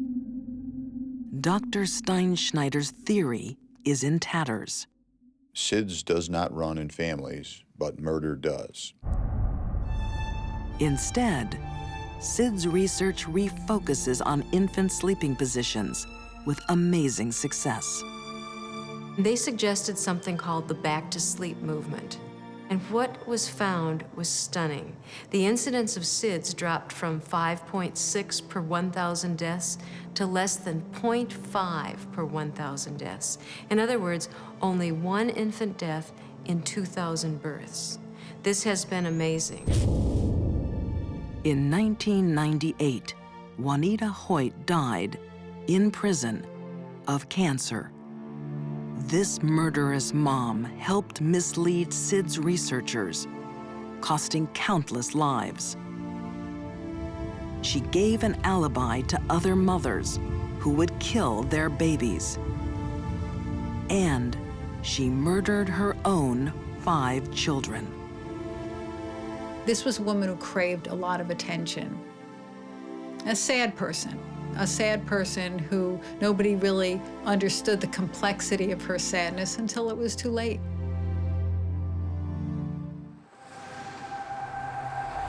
Some mothers murder for attention. Others kill for love while under a deadly delusion. On a summer's morning, a young family are playing happily in their living room. But these 5 children are in terrible danger. Their own mother is tortured by a monstrous urge. She wants to kill them. There was all these crazy things going through her head, driving her to places that she didn't want to go. No one could believe that a mother would do this. No one has ever encountered a mother like Andrea Yates. It was just absolutely incomprehensible. This is the whole symbol of motherly love turned upside down.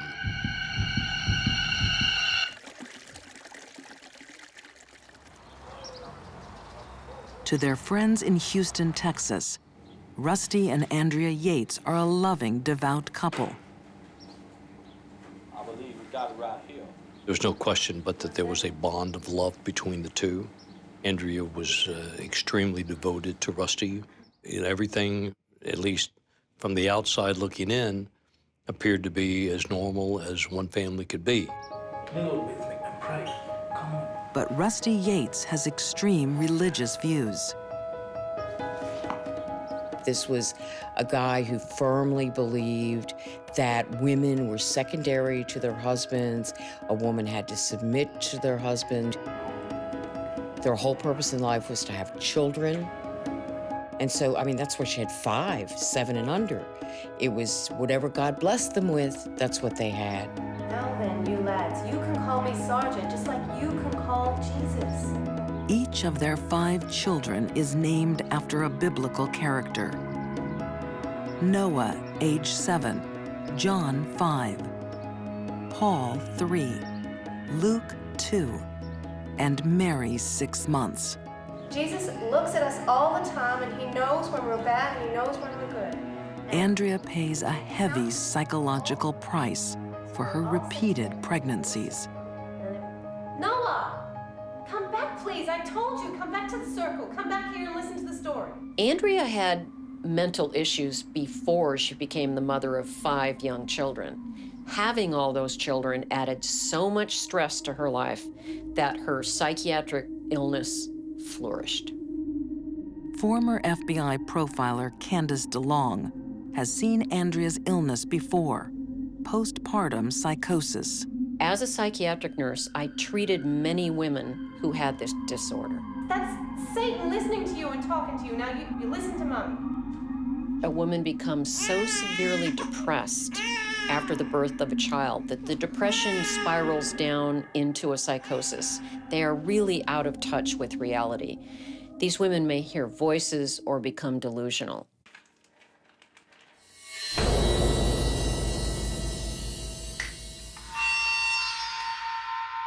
The voices in Andrea's head tell her Satan will take her children.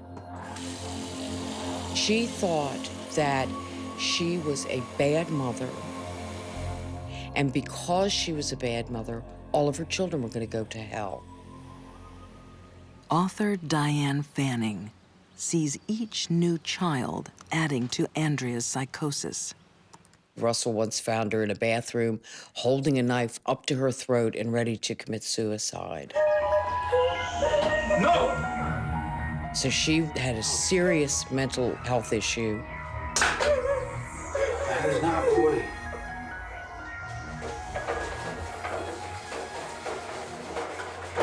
She was obsessed with these dark, dark thoughts about what a horrible mother she was.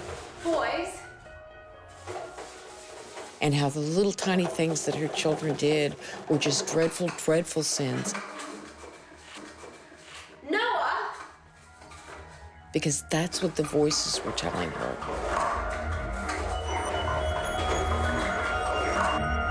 Noah, quit it! That is not how Jesus teaches us to behave!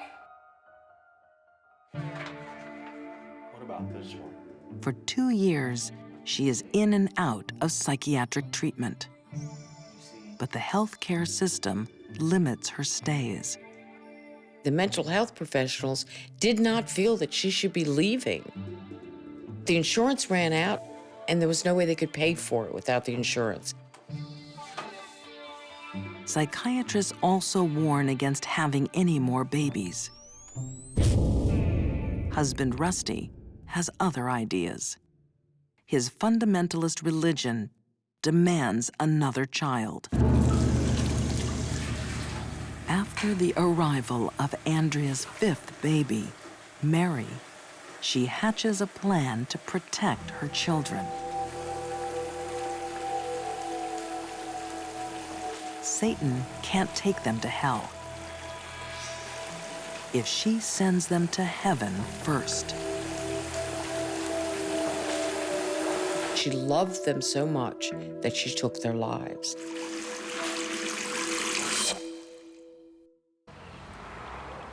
In Houston, Texas, Rusty and Andrea Yates have a new addition to their family. 6-month-old Mary is their 5th child and first daughter. Her birth will trigger a terrible event. It was a fairly rapid decline in Andrea's mental health after the birth of Mary. It was obvious that she was becoming increasingly ill. And she was spiraling down into this black hole of a psychotic delusion. Andrea truly believed to the core of her being that she was a bad mother, that the devil was going to get her children and take their souls to hell. The only way to save her children, she believed, was to kill them so their souls would go to heaven to be with Jesus and they would be saved. She believed this with every fiber of her being.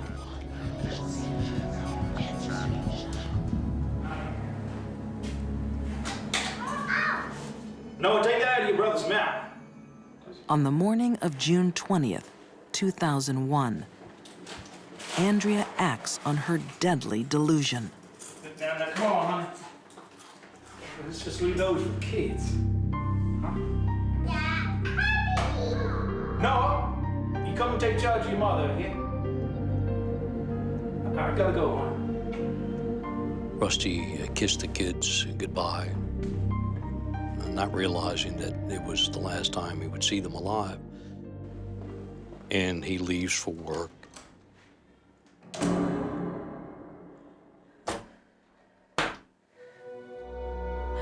Andrea Yates very carefully filled the bathtub with water.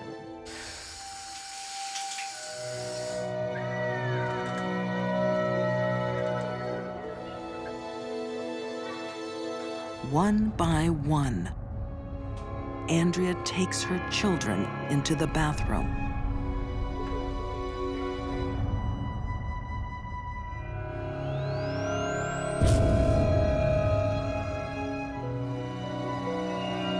She drowned them in the tub, held them down.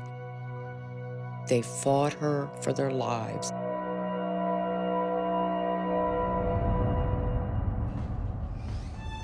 Noah, the eldest, is the last of the 5 children to die.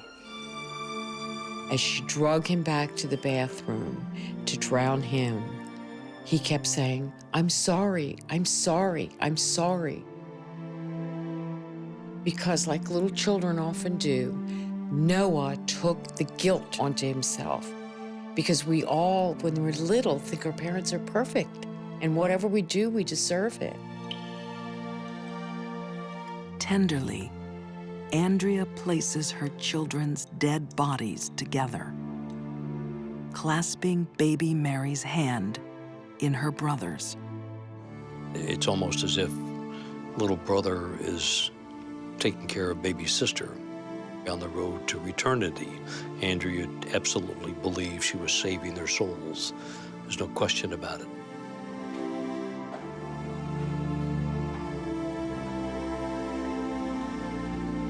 Calmly, Andrea calls her husband. You need to come home. After Andrea drowned the children, she did not try to cover up her crime. She called the police and told them to come over. She called her husband and told him to come home. Why would she do that if she believed what she had done was wrong? There's no explanation. She wouldn't. Rusty stands by the wife who murdered his own flesh and blood. He realizes that mental illness caused what occurred. He's never blamed her for taking the lives of their children. Under Texan law, Andrea Yates faces death by lethal injection. She should have been put into a hospital right away, but instead she was put on trial, threatened with a death sentence. She wasn't a heinous capital murderer. She was a sick, sick woman, and she needed help, not the spectacle of a trial. I don't think a civilized society should ever execute the mentally ill when they are compelled to commit a crime because of their illness. But she wants to be executed. She didn't want a trial. She didn't want me as a lawyer. She wanted to go immediately to death row because she believed in her unreal world that Satan lived within her. And by being executed, she would save the world from the devil. Andrea Yates escapes the death penalty. In March 2002, she is sentenced to life in prison. There is so much tragedy in the story of Andrea Yates. 5 children had their lives taken away before they really had a chance to live them. That is just so inconceivably horrible. 5 children at once. Andrea, too. She is a victim of her own mental health. She will never, ever recover from this.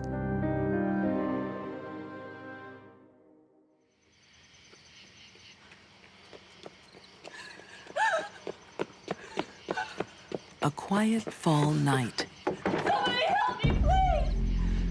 Somebody! Shattered by a mother's frantic screams. Her 2 children have been kidnapped. A black man's taking my baby! A black man's taking my baby! She stopped at a traffic light on Highway 49. She said that a man jumped in the car and told her to get out. Get out the car! Right there! In the back seat! He just got in the car and drove away. I try not to even think about what those kids faced because it can become overwhelming. I can't! I can't!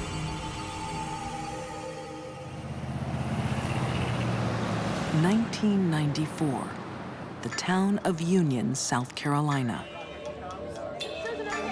The kidnapping of Susan Smith's 2 boys grips the country. Thank you. Ladies and gentlemen, thank you. I'm Sheriff Howell. Well-to-do are David and Susan Smith. Their 2 young boys are missing. Michael Smith is 3 years old. His brother, Alex, just 14 months.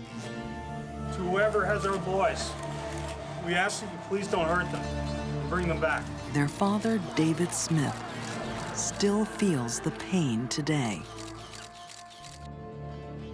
It's probably the worst gut feeling I'd ever had, and maybe still I've ever had. Please return our children to us safe and unharmed. I loved my children very much. And they were, all I had.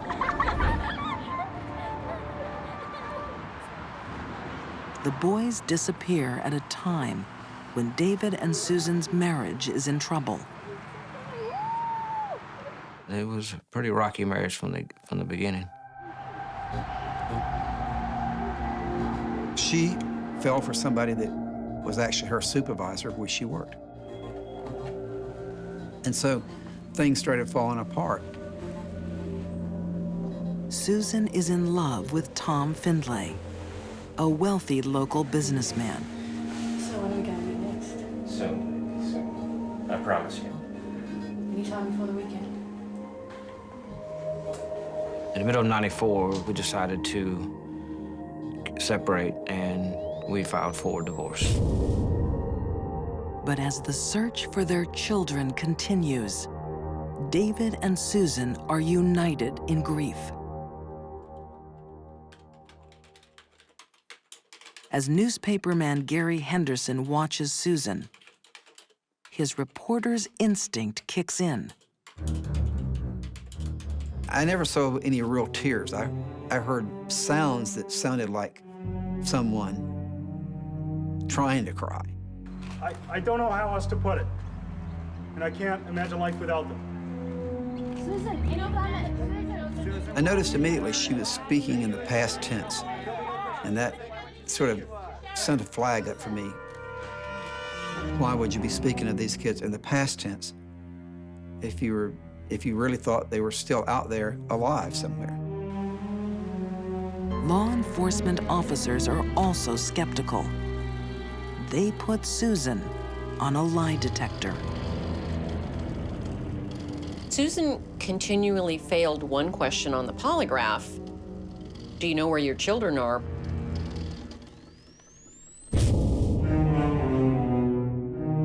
To me, it was she was failing it because she was distraught.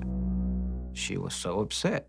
She had just had her kids, literally ripped from her. But prosecutor Tommy Pope is becoming suspicious. Susan keeps changing her story about the carjacking. So when law enforcement's not getting accurate information by arguably the person that has the most vested interest in giving it to you, naturally questions arise. Susan, Now, we've been over this and over this. I'm not here to hear your story again. The investigators turned up the heat and really leaned on Susan. I don't know. Any black man with 2 white boys in the back of his car, they would have seen him. Because they actually knew that she was lying. They don't believe your story. They don't believe you're describing a real person. What they needed to do was get her to confess because they needed to find those boys. Will you pray with me? Sheriff Wells utilized a well-known technique in police interrogations, and that is what we call the come to Jesus talk. Please bless our sons, Michael and Alex. Bring them safely back to you, O Lord. He appealed to her sense of decency and fear of God to get the truth. Amen.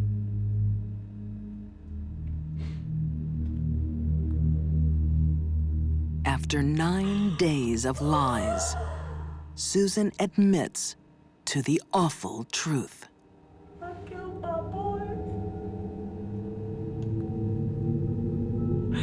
I drove them into the lake. And I threw them in. I drove them into the lake.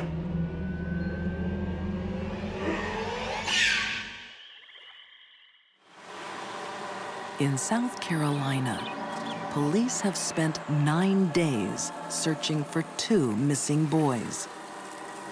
But the little boys haven't been kidnapped. They've been murdered, drowned by their own mother. I had to accept that, we weren't going to find them, that they weren't coming back.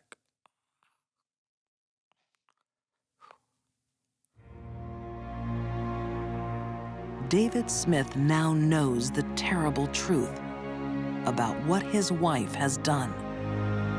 It was more of a shock when I found out that she had confessed to doing it, because I had stood by her for 9 days, and I believed every story, every lie that she told. I believed her. It was hard to look at her and believe she could have done something like that.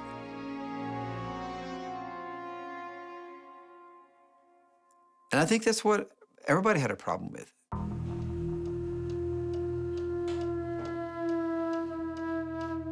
The vast majority of mothers who kill their children do so accidentally in a fit of rage. They go to hit the child, and they hit the child too hard. That is not what was happening with Susan Smith.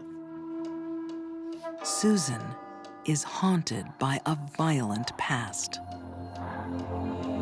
Not listen to you anymore. I came in like 5 minutes ago. What the hell are you doing? You sitting there on the couch? A lot of things happen to Susan that don't happen to other people. Push me, huh? You think you can push me and get away with it? Yeah! I don't think so. That's not. Susan did have a very hard childhood coming up. Her father killed himself when she was very small.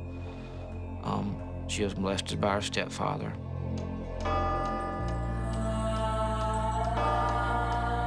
Susan could not handle rejection from a male. This is not uncommon among female sex abuse victims as adults that were abused by their fathers. They cannot stand the rejection of a man. It tears them apart.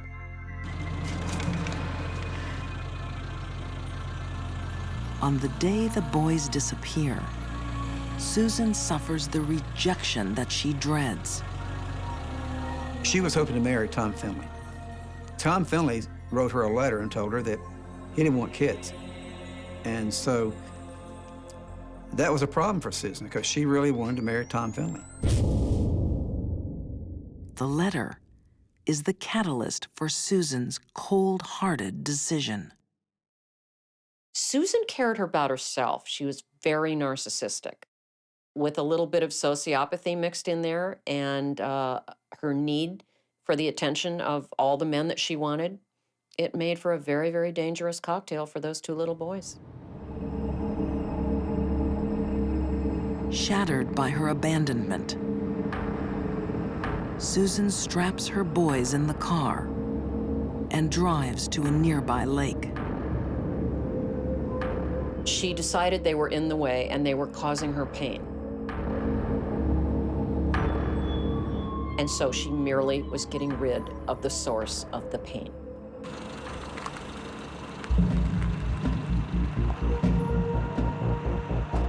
Susan stopped at the top of that ramp, which is a pretty good fall down to the lake.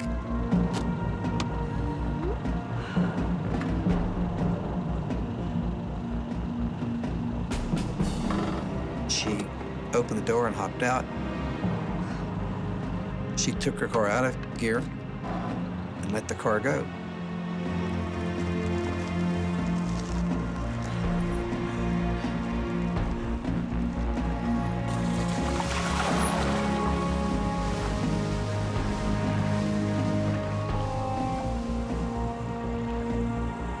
She said that when the guy took her kids, that they were screaming, "Mommy, Mommy."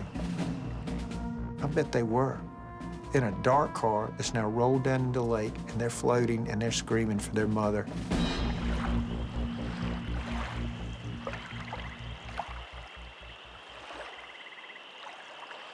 Who knows how long it took the children to die? How long did they float out there before the car turned upside down and dropped into the water? In the car, there would have been panic. They were restrained in their car seats, so they could only reach up just far enough to keep their nose above water. In all likelihood, they would have experienced panic, terror, as they could no longer get a breath. Michael and Alex are found 9 days later, still strapped into their car seats. When the diver found that the car's upside down, you know, it's murky because it's been filled with water, and the lake water was dark. But he saw a small hand kind of pressed against the glass.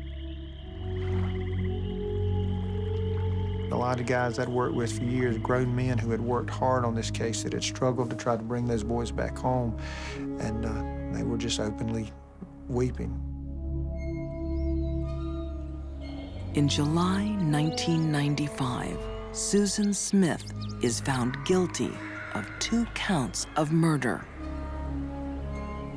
Susan's unusual in that the murder of her sons was premeditated, very cold-hearted, very cold-blooded.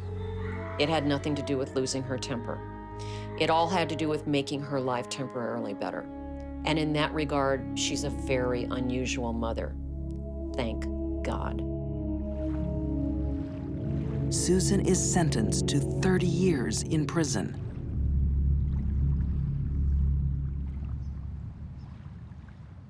David Smith still lives every day with what she did. There's no answer to give somebody on how to deal, especially with the loss of a child. You have to find it inside yourself.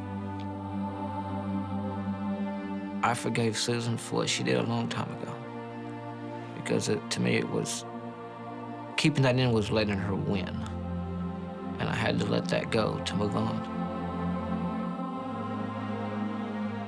I don't ultimately think that death would have been the best punishment, because this way now she has to live with, she has to wake up with every day what she did to Michael and Alex.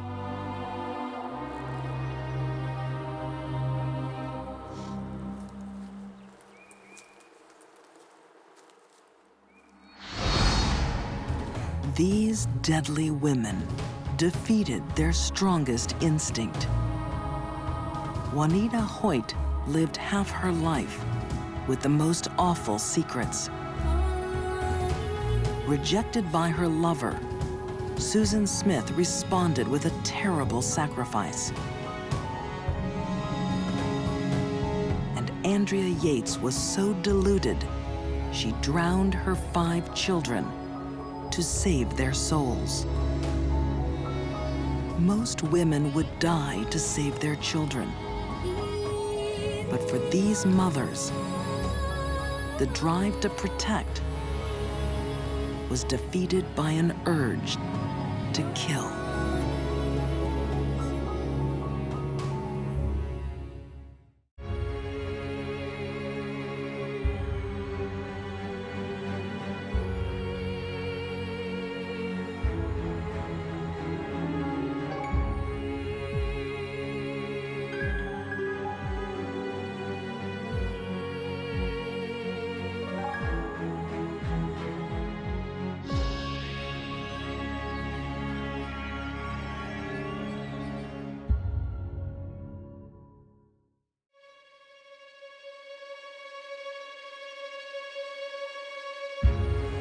A woman wronged can be a lethal enemy. She had a single-minded passion, and it was to get her ex-husband in the grave. A jealous girlfriend takes bloody revenge. She said, I can't let you go. You're going to die. Daddy's little girl becomes his killer. She had to be looking him right in the eye, and she still did it. And an ex-wife completes her divorce with a gun. It was an incredibly cold-blooded killing. For these deadly women, it's payback time with a lethal vengeance.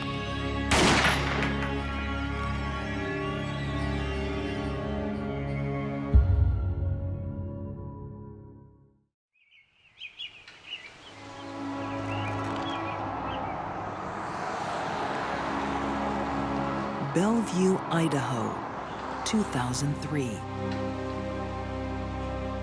Bellevue had not seen a seriously violent crime since 1974.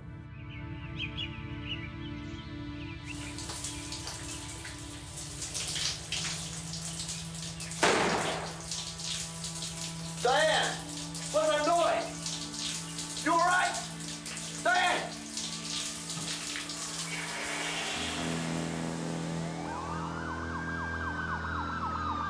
You could hear sirens all over the valley.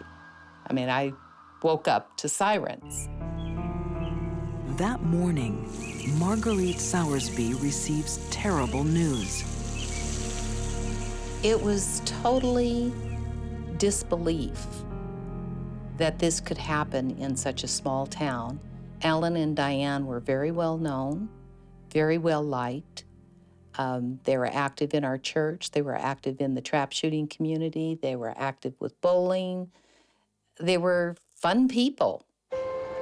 Now, at 6 a.m. in their own home, Alan Johnson and his wife Diane have been shot dead. We had our fights, we had our drunks, we had our DUIs, we had those kind of things. We did not have brutal gunplay. That just didn't happen. Not everyone is in shock. The Johnsons' daughter, Sarah, is strangely calm. Sarah was sitting on the fence, watching them bring the bodies out in body bags. And it was no different than her watching a softball game. It was very cold, very, so what?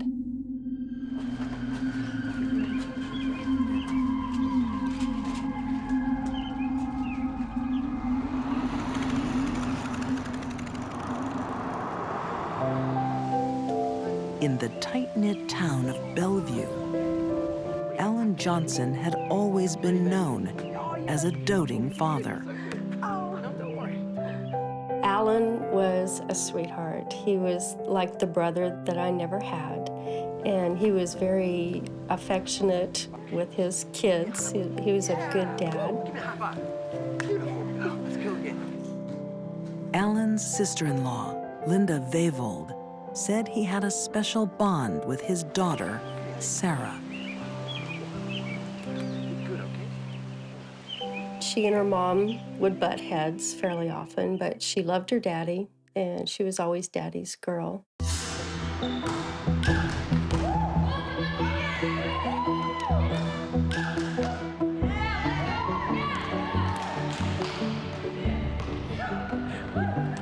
But 16-year-old Sarah has another man in her life. Bruno Santos was a high school dropout here in the Valley, an illegal alien. And Sarah started seeing him, and I didn't particularly care for him. Bruno is 3 years older than Sarah and known to police. Bruno was involved in some street narcotics activity. Nothing major, but enough that when he drove around, he got the blue light special. Maybe I'm worrying too much, but maybe I'm not. Maybe somebody needs to worry. She could be out. She could be out with that.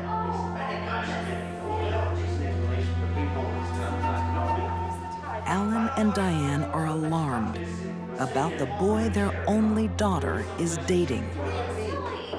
Sarah! Where have you been? Out with friends. With friends! None of What do you mean? That's Spanish, don't you? That's Spanish. Dad, even if I was with him, I'm 16 years old. I can do what I want. So they told Sarah that they did not want her to spend any time with him. I don't know who he is or where he comes from. I'm not your baby. Go! Let my baby go! And so Sarah was pretty upset about that, and apparently she decided that she was going to see Bruno whether they wanted her to or not.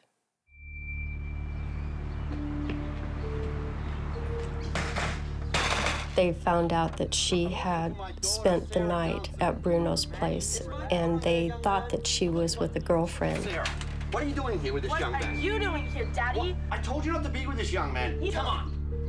Don't do that. Hey, let her go. Listen, young man, I'm gonna get the police around here. I'm gonna tell them exactly what you're doing. How It's an dare underage you? girl. An underage girl. Get it? He had a few heated words with Bruno and told him to stay away from Sarah. Okay, come on, Sarah. Come on. Come on. In trying to protect his daughter, Alan makes a deadly enemy.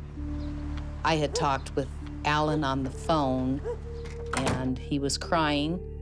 He was just devastated that she pulled this, and I told him I loved him and I'd do anything I could to help him, and that was the last time I got to talk to my friend.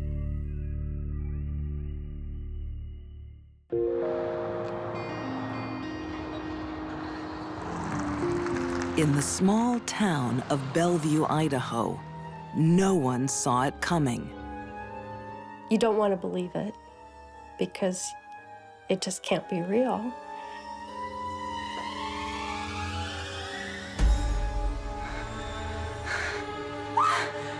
Diane Johnson and her husband, Alan, murdered in their own bedroom.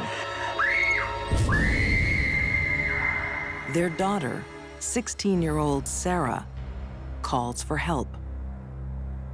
I received a call at my home from Blaine County Dispatch the morning of the homicide.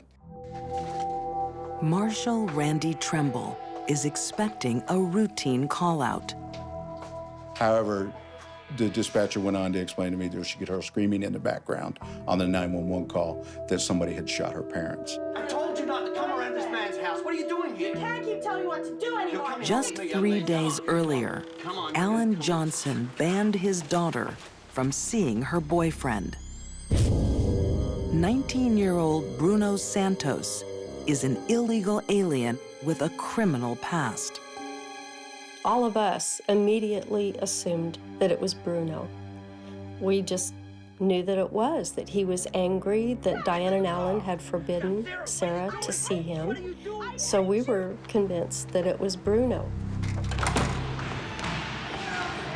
In the days following the murder, Sarah seems oddly unaffected by her parents' death. No, guys, it's cool. I'm here to play. Let's just, let's play. Sarah was pretty much unemotional. It was very strange. anyone know any good place to go get your nails done, or? She seemed preoccupied with doing her normal activities. She wanted to go watch the volleyball game. She wanted to go get her nails done. Know anywhere? Sarah, are you okay? I'm seriously, I'm fine. Like, Your parents just died. I'm fine, guys. Don't worry about it. Let's just play. She never said anything about, I miss my mom and dad. She never cried. It was just like nothing there. Come on to this. Even more suspicious is what police find in her trash.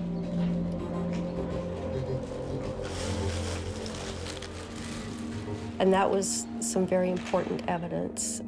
There was a bathrobe that had some blood on it and gloves.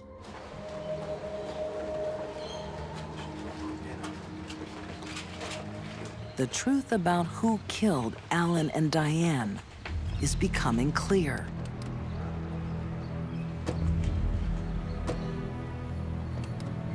From the moment I spoke with Sarah Johnson to where we are sitting right here, right now, I have no doubt Sarah Johnson killed her mother and father.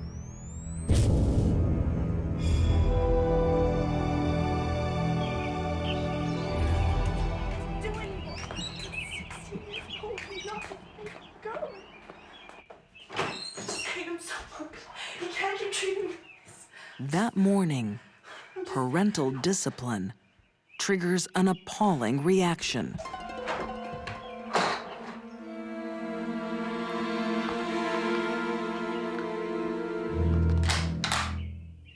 Sarah's ego would not allow her to ever accept defeat. She had to have the last word. She had to be seen by others as someone who was on top at all times. She was the kind of person, because of this, that would deeply resent being told what to do. Sarah's fury cannot be controlled. The only thing that we could surmise was that she was so in love with Bruno. And when her parents broke it off and said she was not going to see him again, he was not going to be coming around, that something just snapped in her. Sarah's mother never wakes up. According to the evidence, Diane had been shot while she was still in bed asleep. You're right. When Alan Johnson investigates, Oh my God! Daddy's girl takes her revenge. Alan had been shot facing the person that killed him. And if it was Sarah, she had to be looking him right in the eye, and she still did it. And that just was really hard for us to accept.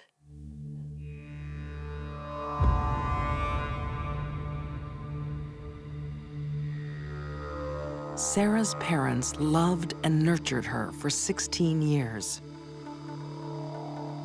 They had no idea they'd raised a girl unable to feel empathy. A dangerous girl, a sociopath. The fact that Sarah was able to shoot both of her parents in such a calm, methodical fashion, I think speaks to her sociopathy. These people who had raised her meant nothing to her. What they meant to her actually was obstruction, and killing them was easy.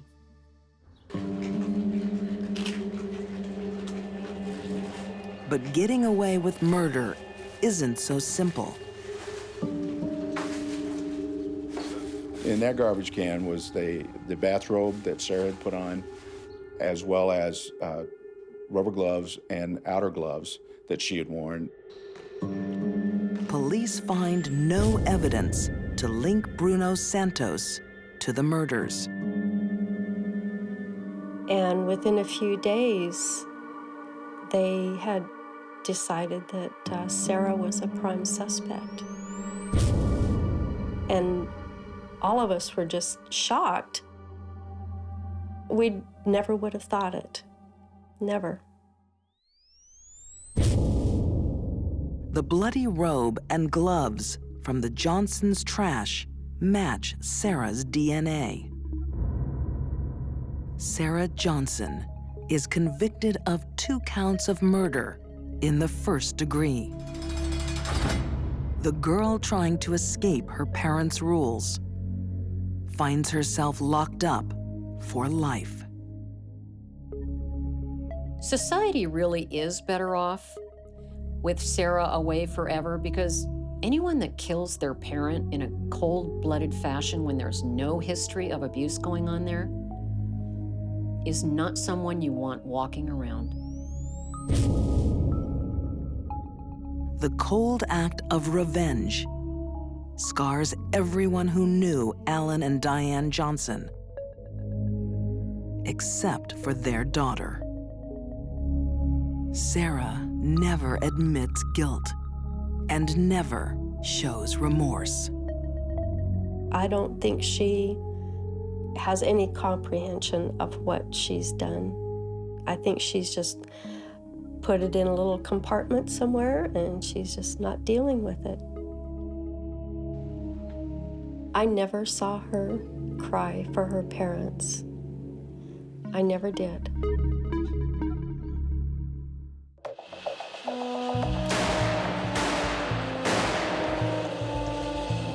Revenge can transform a suburban mother into a calculated assassin. Wow, honey, you are a hotshot. This is a woman who was not able to take rejection on any level. Consumed by lethal vengeance, this mom's next target will be flesh and blood. It was an incredibly cold-blooded killing.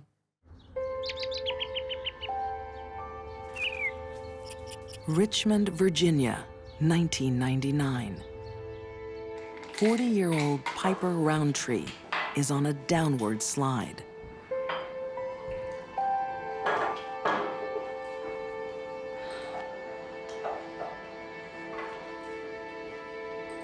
I think Piper became increasingly unstable over a period of years.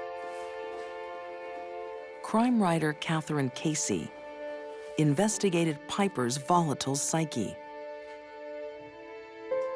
Piper had a personality disorder, a narcissistic personality disorder. The disorder makes Piper self-obsessed, unable to see her own faults. Piper saw herself as a great lawyer, and she was never a great lawyer. And Piper saw herself as a great mother, and she was really never a great mother. What are you doing? That's just a little drink in the afternoon. Pills and alcohol? That reality is beginning to dawn on Piper's husband of 17 years, Fred Jablin. Fred had an early marriage and it had failed, and he was deeply wounded by it, and he never wanted that to happen again. Hey, everybody, come get something so great. Piper and Fred hadn't always been unhappy. Sure, use this. Yeah? This is great. Their young family grew from a loving romance. I don't know, we'll think about it. They married after the first year, and they looked like they were very happy. People in Fred's office said that she made him human in a way. And everybody thought maybe he would be really good for Piper because he had that strength and that rigidity about him that she just totally lacked. But Fred is about to make a painful discovery. What are you doing? Hi, I'm getting What's ready this? to go. I'm going out for lunch with the girls. Nothing special. You're seeing somebody else, aren't you? God's sake, Fred. Fred learned that Piper was having an affair with a doctor in Richmond. That was something that Fred couldn't turn his back on. You know what, friend? I'm going out. Yeah, you know, that's fine. You know, just get out. Get out! Fred files for divorce and plants a seed of vengeance. Thousands upon thousands of married couples split up and divorce every year in this country, and rarely does it end in homicide.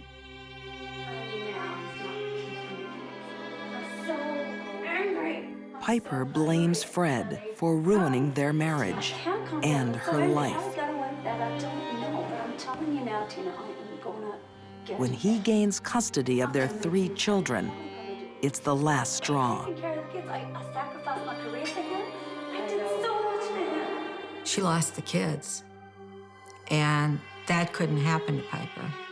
That just couldn't happen. She lost everything when she lost the kids. They were her self-image. Living with her sister Tina in Houston, Piper becomes obsessed with revenge. I want to kill him. How else am I going to get my hands back? What am I going to do? What am I going to do without my kids? Fred Jablin seemed to have everything. His life was going very well. All right, I'm going to fix it right now. Let me just see. All right. Piper Roundtree's life was in disarray, and I think she was desperate without her children. Told you. Okay, excellent.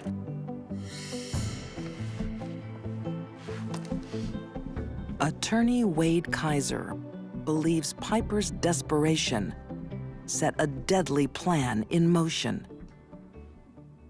We know that Piper Roundtree visited a shooting range in Houston, Texas, the week before this murder. Piper practices with a .38 caliber revolver. Coldly, deliberately, she is rehearsing a homicide. Piper had a single-minded passion, and it was to get her ex-husband in the grave.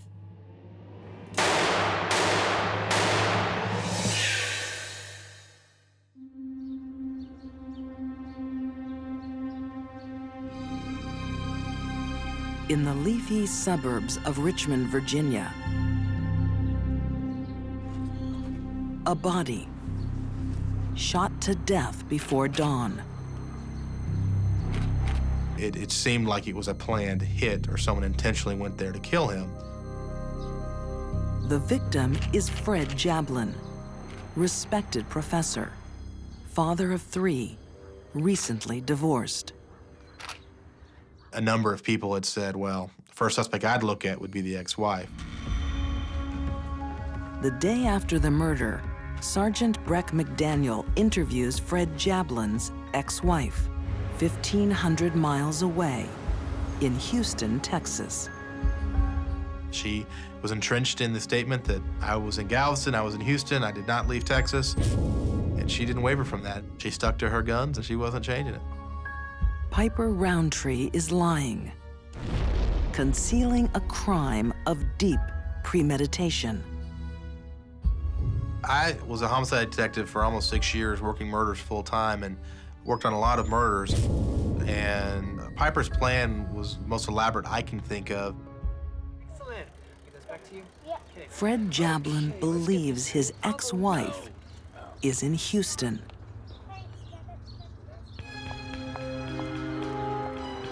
But she's just around the corner. Well, before she left, she bought 2 wigs, a blonde wig and a red wig. And the blonde wig looked a little bit like her sister Tina's hair. And the red wig, she held in reserve for her escape. How can I help you? I'd like a room for 2 nights, please. Sure, just to start. Can I get some ideas? Piper has traveled to Richmond using her sister Tina's identity. And she uses a false name to sign in at a hotel. Here you go. 20.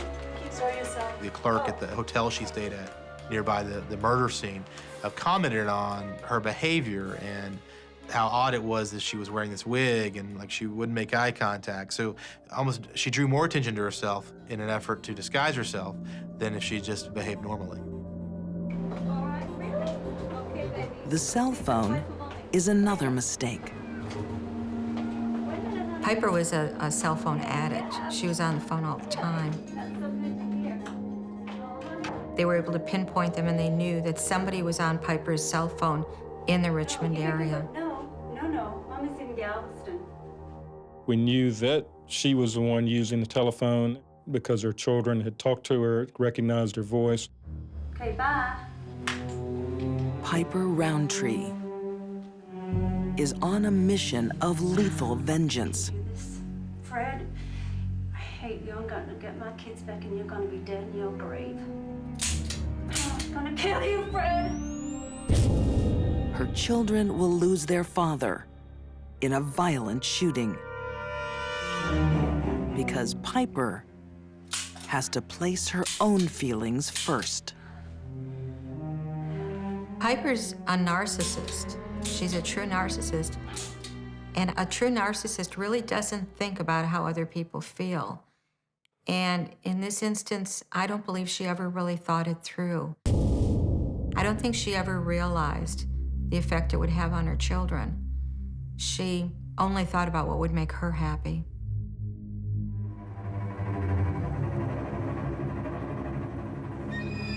She's already chosen the exact moment to strike.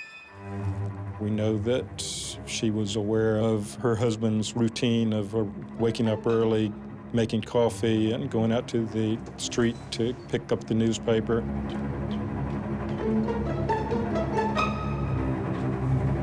On this Saturday morning, the news is all bad. Who's that? You know who it is, Fred.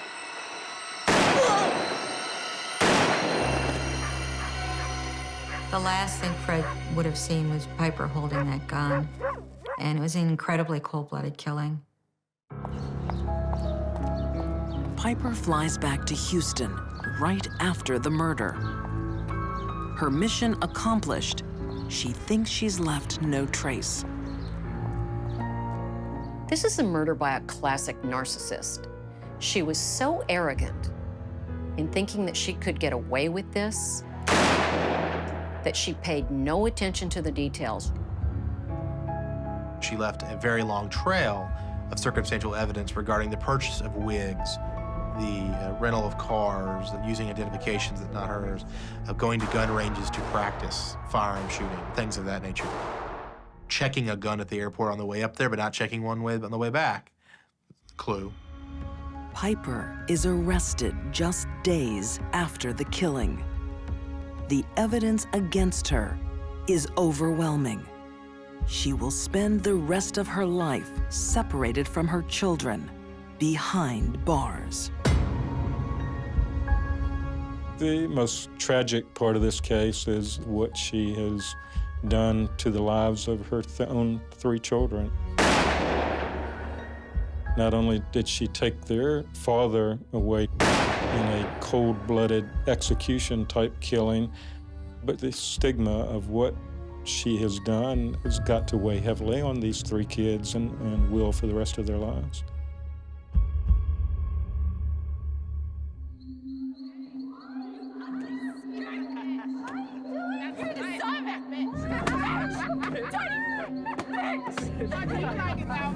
A frenzied gang, baying for blood. A helpless victim in a fight for life. It was like torture, not just a quick kill.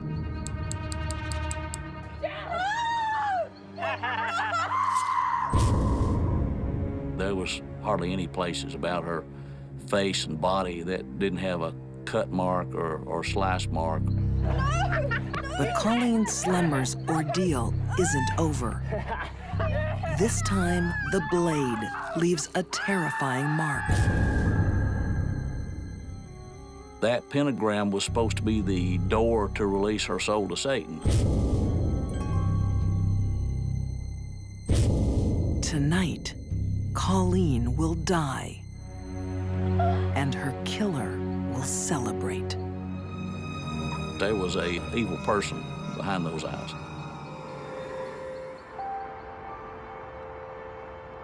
Knoxville, Tennessee, 1994. Get one of these. It's a job. The Job Corps provides education and training for teens trying to get their lives started. The Job Corps was designed for pretty much troubled youth. What would you like to do? Smoke weed, Joe. It was the last stop for them.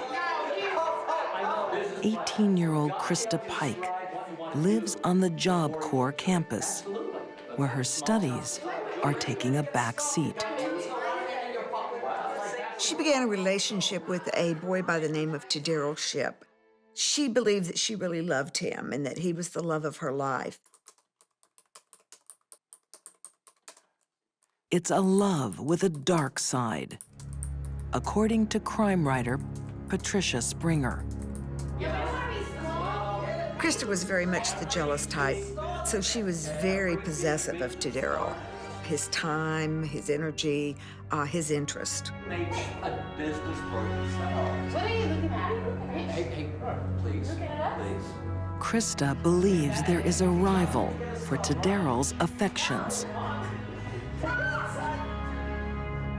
Colleen Slimmer was also a student at the Job Corps Center. And Krista took a dislike to Colleen.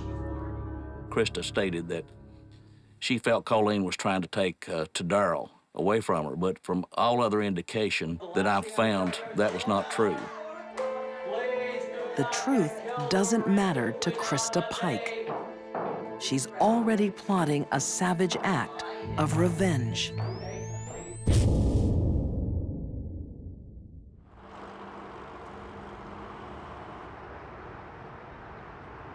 You would think in a sleepy town like Knoxville that you wouldn't see anything of that sort.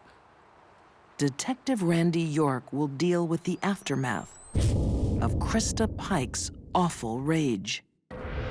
I couldn't justify what she did in my thought process, and I don't want to.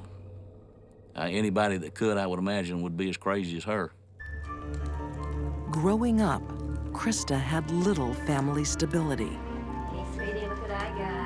What, Mom? You want to try some? I want some. Yay. Okay, you can have some. Mom was more interested in partying than raising a child. All right, write me up, baby. Then as she got to be a teenager, Mom wanted to be more of a friend than a mother. And she smoked pot with Krista. Okay, you want to have a go? Yes. Okay, hold on a minute. Krista was sent to her father. Her father didn't want her. He'd send her back to Mom. And so she was bounced around. Her grandmother actually raised her. All right, you having fun or what? When her grandmother died, that was sort of the ultimate abandonment for her. That was the only person that had ever really cared for her. Learn how to chill sometime. What do you do that for? It's more than parenting or drugs that makes Krista dangerous. It's her volatile mental state. I'm not trying to have a little girl time tonight. I don't want to have girl time. Dumb, you're stupid. You're skank. I don't think Krista had a chance of being a normal person in our society. She certainly later in her prison years was diagnosed with a severe mental illness. The illness sounds benign, borderline personality disorder, but it means that Krista lives in a world of extremes, a place of all or nothing, of black or white, of love or hate. For a young person with an inability to handle their emotions in a mature manner, it's not much of a jump from jealousy to violence. Do you know Colleen? Yeah. That bitch, I hate her. Why? 'Cause she's trying to steal Daryl. I just feel mean today. You know, I could kill someone. Yes, I could. I could kill someone. You don't believe me? Krista decided that she was going to get rid of the competition, so to speak. So she thought the only way to eliminate the competition was to kill her.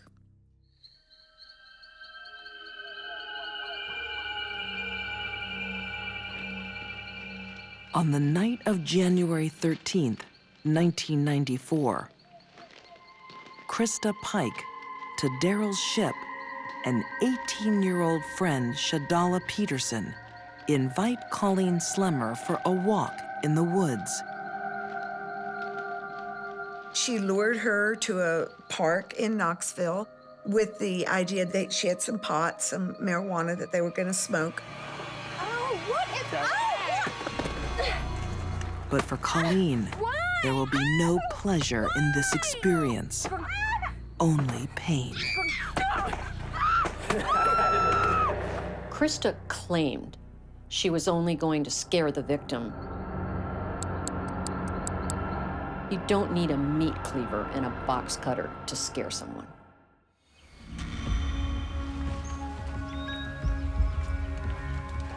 In Knoxville, Tennessee, a brutal crime scene. A teenage girl slashed, murdered, mutilated.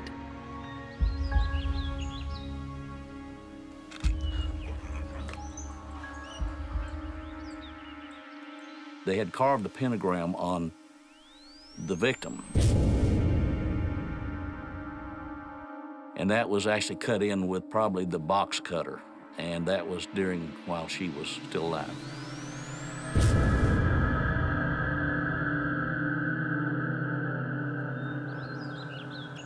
The crime scene attracts the attention of students from the nearby Job Corps campus. Among them, 18-year-old Krista Pike. Who is it? Who is it? She and two others actually came up and was questioning the officer about what was going on. Do you have any suspects? But at that time, we didn't know that she was part of it. What's your name, miss?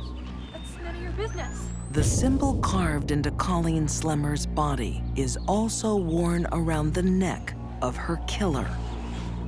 It's a sign of Krista's devotion to Satan and her lover to Daryl's ship. To Daryl and Krista consider himself boyfriend and girlfriend. He told me he'd been involved in satanic worship since he was 11 years old. And through that, I think maybe he might have gotten Krista into the satanic worship part of it.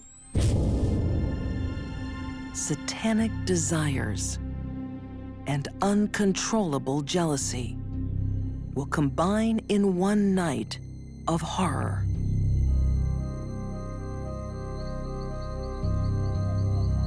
The evening before Colleen Slemmer's body is found, she follows 3 other students into the woods.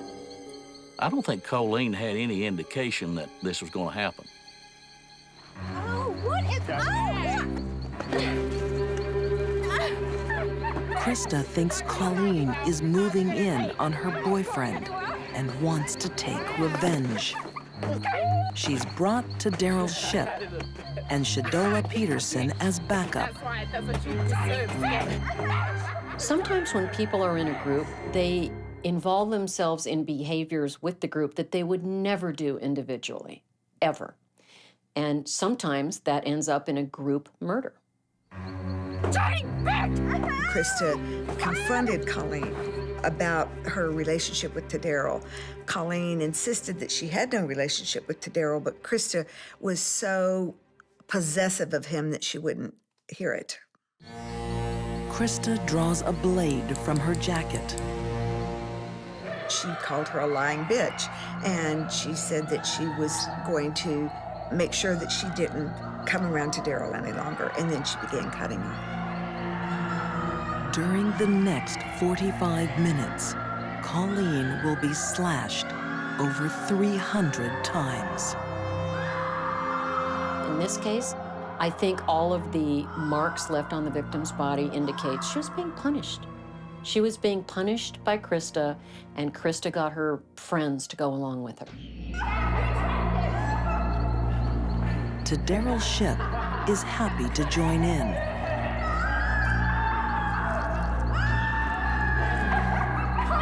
carves the pentagram into Colleen's skin. I assumed that that was going to be his mark in the kill. He wanted to put his brand on it. While Colleen bleeds to death, she still clings to hope. And she said, if you just let me go, I'll hitchhike on to Florida. I'll go back home, just let me go. And basically she said, you know I've already gone too far. I can't let you go. You're going to die. The last thing Colleen Slemmer sees is Krista Pike raising her arm. The death blow crushes Colleen's skull.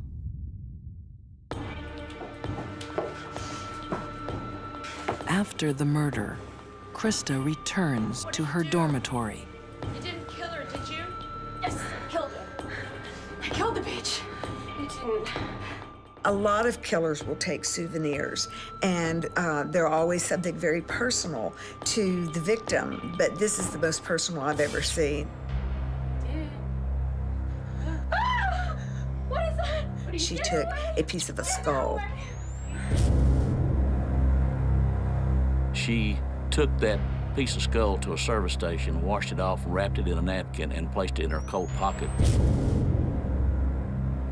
Somebody asked where Colleen was at. She patted her pocket. She said, oh, I'm having breakfast with her. Gruesome, gruesome souvenir. And worse, she showed it off to people. She was proud of what she did. The pentagram carved into Colleen's body leads police to investigate Satanists at the Job Corps.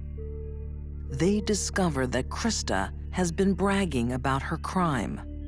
I would say she was giddy. She was excited about what she did. This is the grandest thing that's ever happened. Randy York, the detective, was just stunned because she was euphoric, and she played out both parts of the kill for Randy. She would get down on the ground and she would squirm just like Colleen did, and then she would jump up and she would play her part as the killer and slash motions. So it was just that delight in what she had done. All three suspects admit to the attack on Colleen Slemmer. Shadola Peterson receives a 6-year suspended sentence. Daryl Shipp gets life. And Krista Pike is sentenced to death.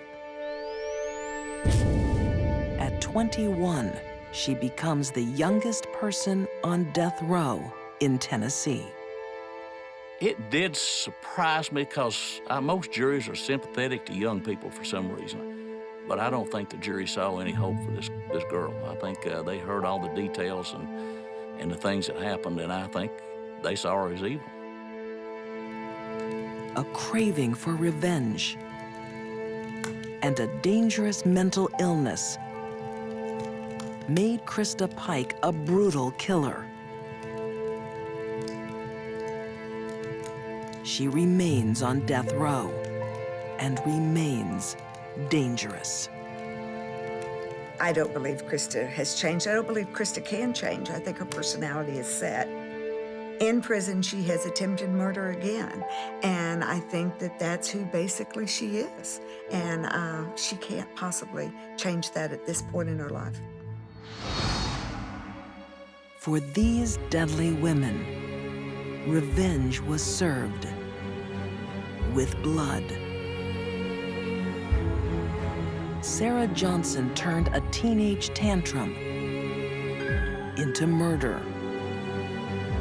Piper Roundtree wouldn't rest until her ex-husband was dead. And Krista Pike was a born killer, just waiting to strike. Once angered, they raged inside and hit back with lethal vengeance.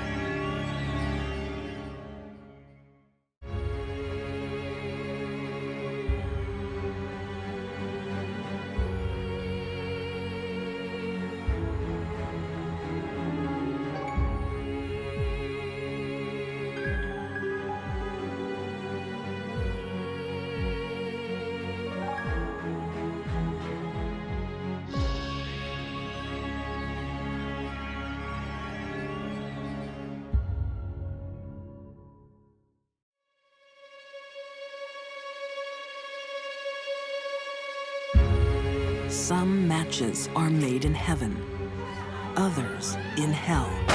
When they got together, they were like a stick of dynamite, the wick and the gunpowder, and boom. Obsessed by sex, a housewife lures girls to their graves. In the end, I was expecting to die. A single mom trades her lonely life for a blood-soaked romance. No matter how fat she was, no matter how bad she was, he loved her no matter what.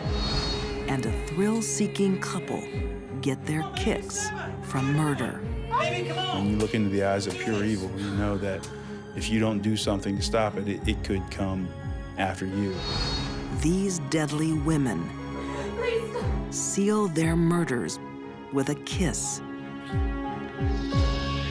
They are lethal lovers.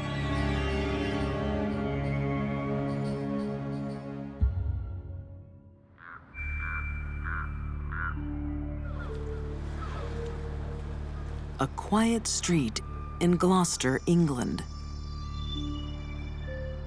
Behind closed doors,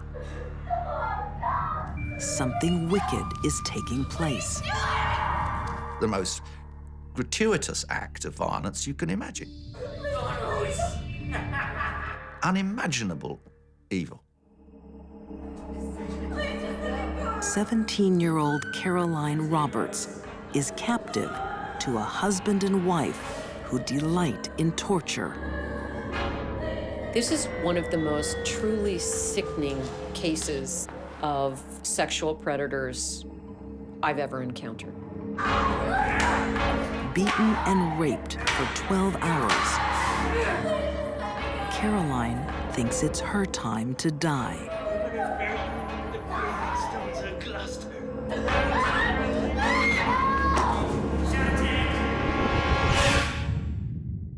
The night that they had me, it was at Rose's hand that I nearly died. She's the one that smothered me. Never be the same once you've been in there and gone through that.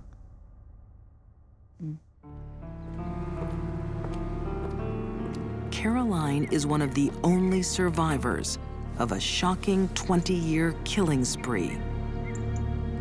12 young women raped, tortured, mutilated. Most of them buried under a house of horrors. 25 Cromwell Street, the home of Rose and Fred West. The sheer scale of their destruction, it is almost unimaginable.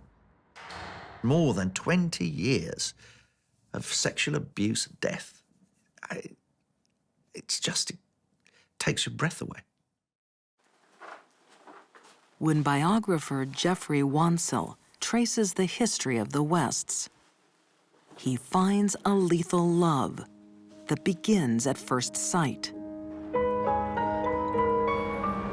Rosemary had been picked up at a bus stop by Frederick West when she was 15 years old. And it was as if it was a magnetic force. One recognised in the other that one was a victim and the other was a manipulator, and vice versa. I think Rose manipulated Fred rather more than Fred later liked to admit. Fred West has been obsessed with sex from an early age. But in Rose, he meets his equal. Rosemary West was abused as a child by her father relentlessly from a very young age, certainly from 9 or so onwards. So she used her sexuality as a means of defense. But at the same time, she came to enjoy the manipulative power it gave her.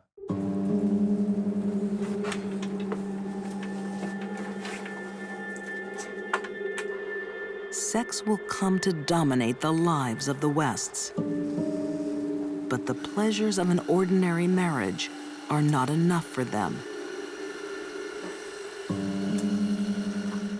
Frederick West had no problem with sharing Rose. He did it for many years with many different people. The sexualization of Rosemary West was something that became addictive, an addictive aspect of her personality, which in turn was egged on, made even more incendiary by West, which just becomes a forest fire. You cannot stop.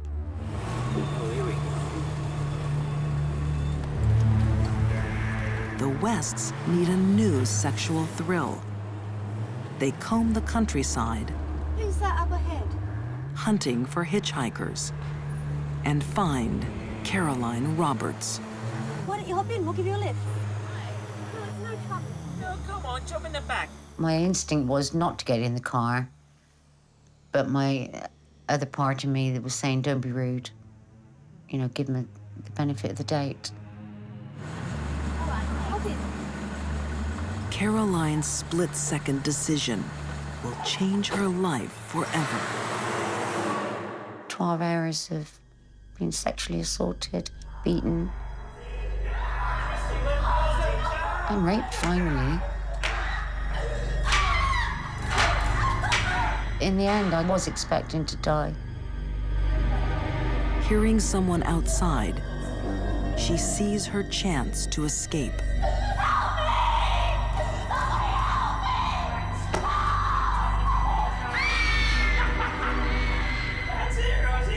I could feel myself go in, and I just thought, let me die. I was being smothered, and I just thought, let me die.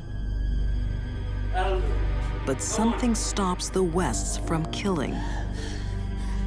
Caroline is allowed to leave. I always thought that Caroline was incredibly lucky.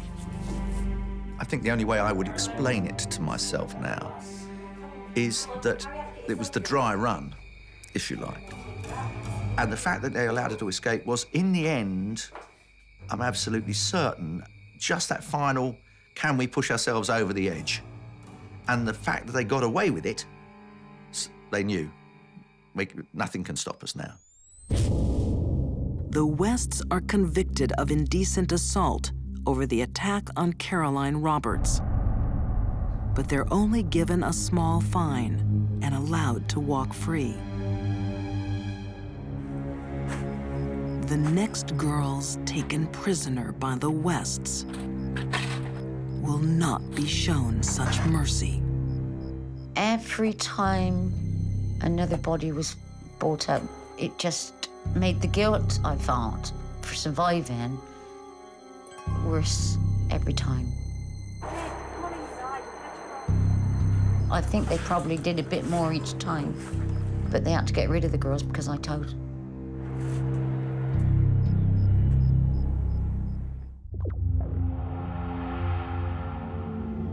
When you thought something could not get any worse, it did. When you thought the horrors that you were going to uncover were as far as they could be, then you were wrong.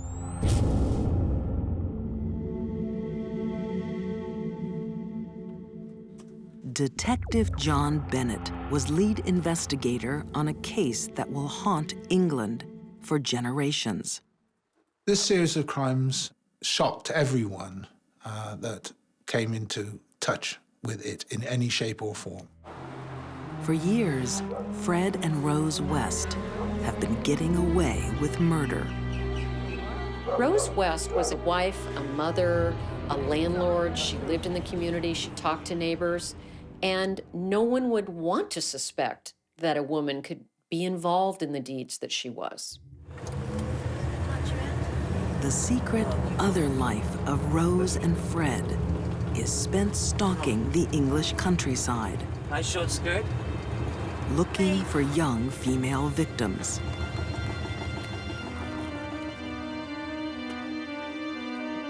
By 1978, 8 of these women will be buried under the West's house. Sadly, my own view is that probably the best thing that ever happened to these young victims was when they breathed their last breath. Before they're killed, the captives of the Wests are sexually tortured for days, even weeks. Frederick West was a genuinely evil man who had no conscience whatever. He simply saw adolescent young girls as prey, rather as a fox would see a hare, and took great delight in seizing them and then toying with them, rather as a cat would with a mouse. Fred's sadistic desires are only eclipsed by his wife's. Rosemary West would be involved in sexual activity day in, day out, non-stop, in every sort of depraved form that you can imagine. But Frederick West would like to think he was of that ilk, but he wasn't. Eventually, she became more insatiable than he was, and certainly more violent than he was. The argument that Fred was the spark that set her off, otherwise she'd just have remained plain old Rosemary Letts, has never washed with me. I believe that in that communal garden, blousy woman lurks someone truly horrible. Rose and Fred will even kill their own flesh and blood. It's only getting worse. I don't know what to do. 1987.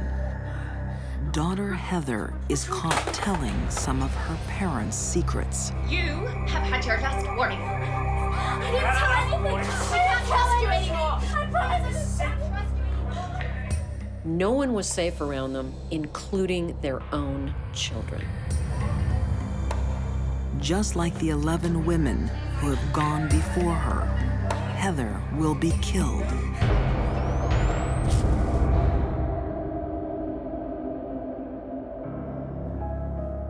In 1994, the West children are placed with social services after allegations of sexual abuse. A chilling family secret is revealed. If you're good or if not so, you'll be under the patio. The young children who'd been taken away started to tell the family joke about where's Heather to the people who were looking after. Where's Heather? And, oh, well, she's in the garden. She's either 2 down or 3 across, you know, under the pavings, which were all square pavings like a crossword. When police dig at the West's house, they're sickened by what they find. Mutilated skeletons with missing bones. Where were the kneecaps? Where were the finger bones? Where were the little bits of the toes? And I've always been certain that Fred extracted them while the victims were alive to make them immobile. You keep them in the cellar. You tie them up, but you also make sure they can't actually walk away.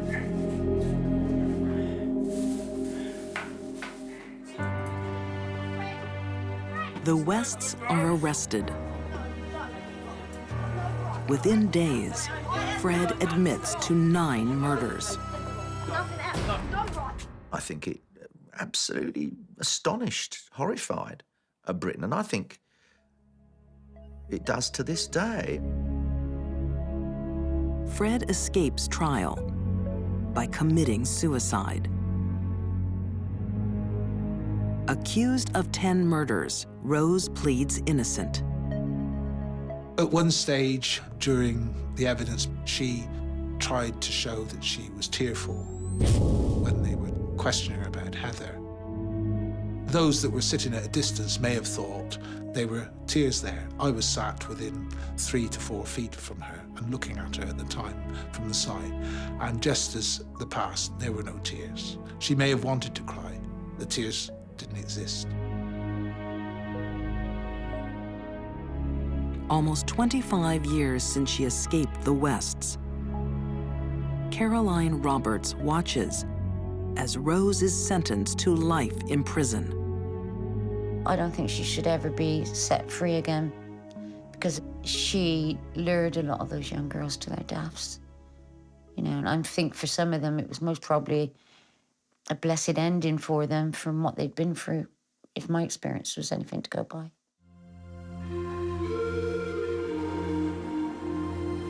Appalled by the crimes of 25 Cromwell Street, the community acts. The house is bulldozed and becomes a public walkway. But the horror at what occurred there will never be erased. I've learned about how people tick.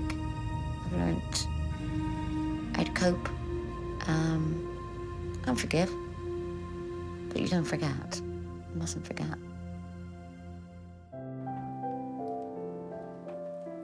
A lonely night. An impulsive decision. She wanted a man in her life. She wanted to love somebody. She wanted someone to love her. But this search for love will lead down a dark road. When two people come together, you don't know what's going to happen. Lust. Voodoo. Murder. Martha Beck's lonely life will never be the same. No matter how fat she was, no matter how bad she was. He loved her no matter what. Is everything okay? I see you're not drinking your wine. Pensacola, Florida, 1947. Just watching my weight a little bit. Why? You're perfect. Martha Beck is on a first date with a man she met through a Lonely Hearts Club, Ray Fernandez. You're so beautiful. Thanks. Most men don't like larger women. He was a very smooth-talking man, very polished, quite gentlemanly, seemed to be quite a worldly fellow. Cheers. She fell for him very quickly. She wanted to have a relationship with him. She didn't know who he really was. According to writer Scott Christensen, Ray Fernandez wasn't looking for love. Ray was after the money. He was after the gold. That's what he desired. Well, Raymond Fernandez is not a rich man. Fernandez is a con man who preys on lonely hearts like Martha Beck. She was a mark for him. She was prey. She was somebody to try to take advantage of. And when he saw that she didn't really have a lot of money, he wasn't as interested as he otherwise might have been. But he doesn't count on the determination of this divorced mother of two. Martha wants so deeply to be loved by Ray Fernandez, she will sacrifice everything.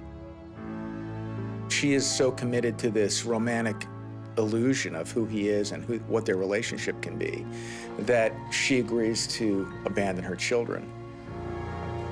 For Todd Robinson, director of a Hollywood film about Martha Beck, this is the first sign that she is becoming obsessed.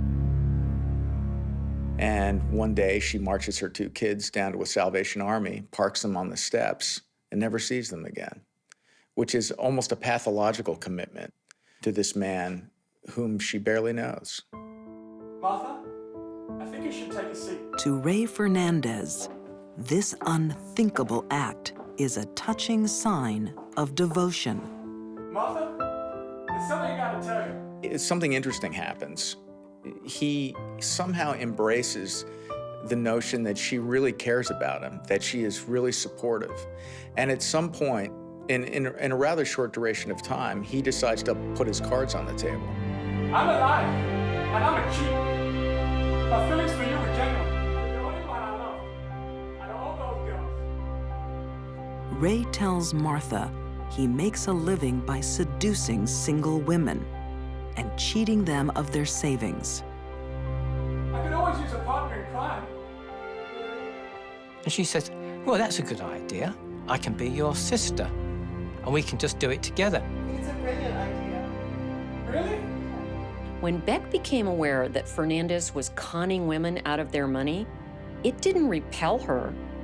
It bonded her to him. She liked the idea of taking advantage of women. She didn't like women. She was angry at them. This afforded her an opportunity to get even with all the slender women that got the guys. No. Joining forces, the lethal lovers hone in on a lonely heart. Yep, she's a beauty. 66-year-old Janet Fay obviously was much older, looks like an old lady, but obviously the degree of property she had, or the degree of money she had, was the lure. And he thought that they could do a rich picking here, which would last them quite a while. You are looking beautiful. Thank you. While Ray courts his latest mark, Are you trying to get me drunk? I do believe I am. Martha pretends to be his sister. To us. A woman your age probably shouldn't drink so much. Do not concern yourself, my dear. I am in perfect control of my drinking and my eating. But she is burning with jealousy. We are. Cheers. On a number of occasions, she was no longer able to conceal it. Is the food to your liking? Oh, it is fabulous. Good. The meat's a bit tough. And it led to explosive results. It is a beautiful wine. A woman of your age shouldn't be drinking so much. Long Island, New York, 1947. A pair of lethal lovers are at work on their latest victim. They were a strange couple. Certainly, these other women must have found it strange that as they were being courted by Ray, his sister was often on the scene. But Martha Beck is not Ray's sister. Anything for you? She is his lover, and the only woman who knows the real Ray Fernandez. For you alone, I can be myself.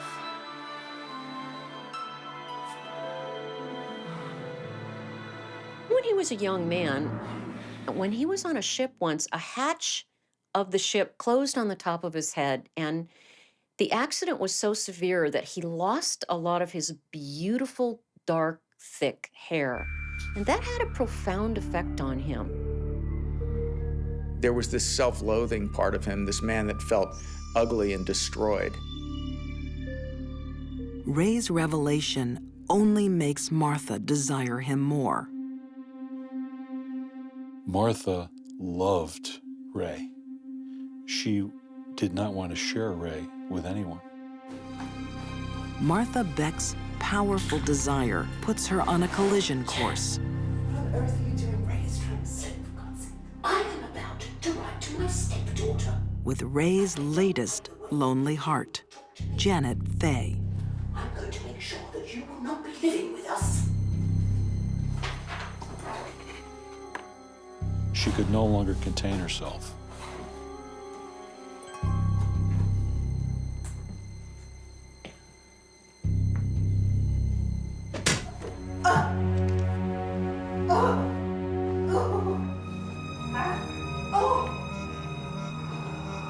What have you done? She was bleeding profusely. It was a head wound, but she wasn't dead. That wasn't part of the plan. I'll take care of her. Now the con man will become a killer. So Ray ultimately strangled her to death. And in the process, even her dentures popped out.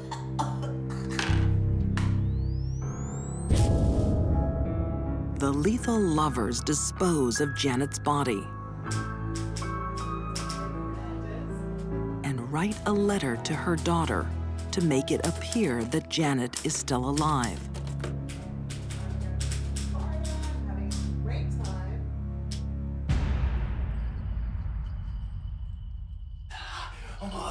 High on the thrill of killing, Ray shares a new secret with Martha.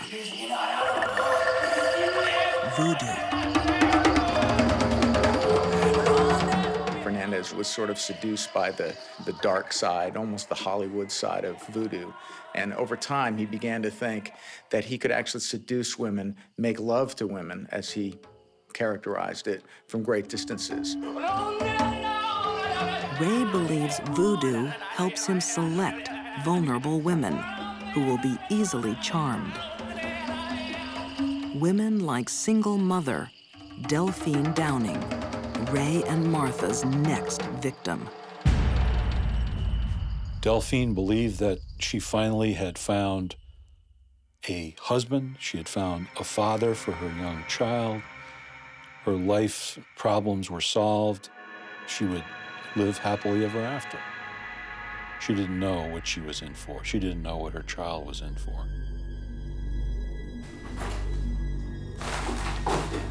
Oh my God, you're bald! There's no need to act like that, Delphine, just because I'm going bald. Lots of men go bald. She came upon Ray without his toupee, and this absolutely stunned her. She could see that this man was a fraud, that she was being duped, and she became furious, and she tried to throw him out of the house. You're an imposter, and I want you and your sister out of my house immediately. Delphine's reaction strikes at the core of Ray's insecurity. This is my house. I'll speak to you. Ray Out of my way. discovered a gun that was in the house. He put it to her head, and he pulled the trigger. Move out of my way. But now, they have a dilemma.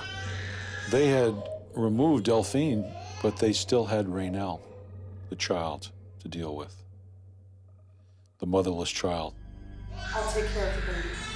You bury her in the basement.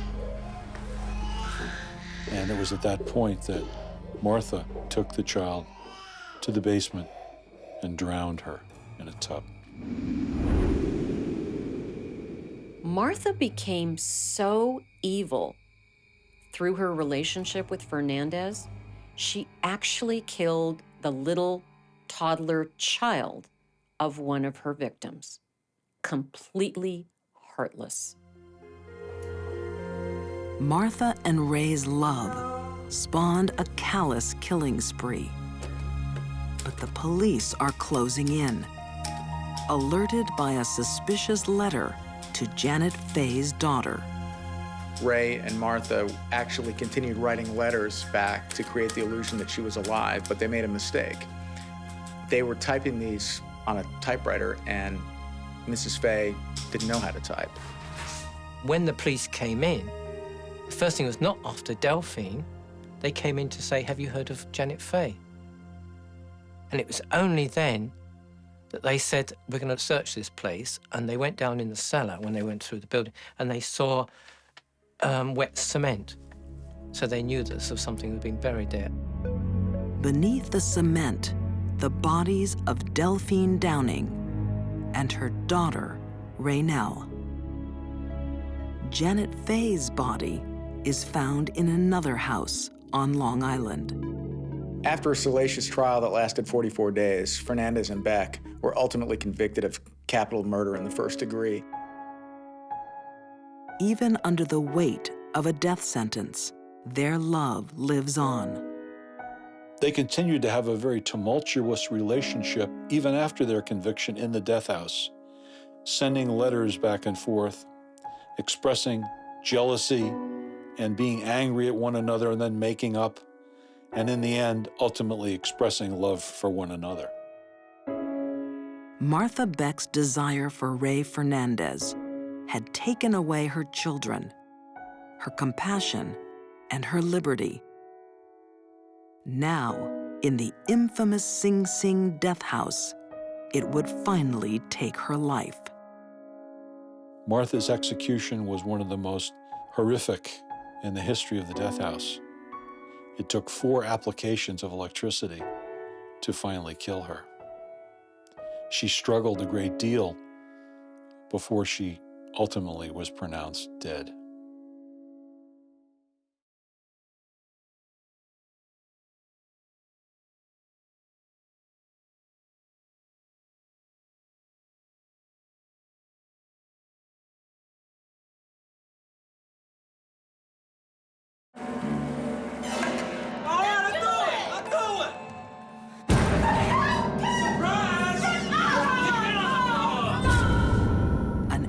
Navy SEAL who lives for violence. A college basketball star with obsessive drives.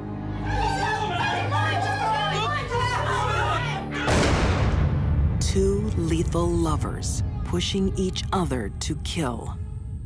A lot of officers were damaged by this case. How do you wrap your mind around something that's so evil? This wasn't simply a murder, one-time thing. They were on a killing spree. Erica and BJ were natural-born killers.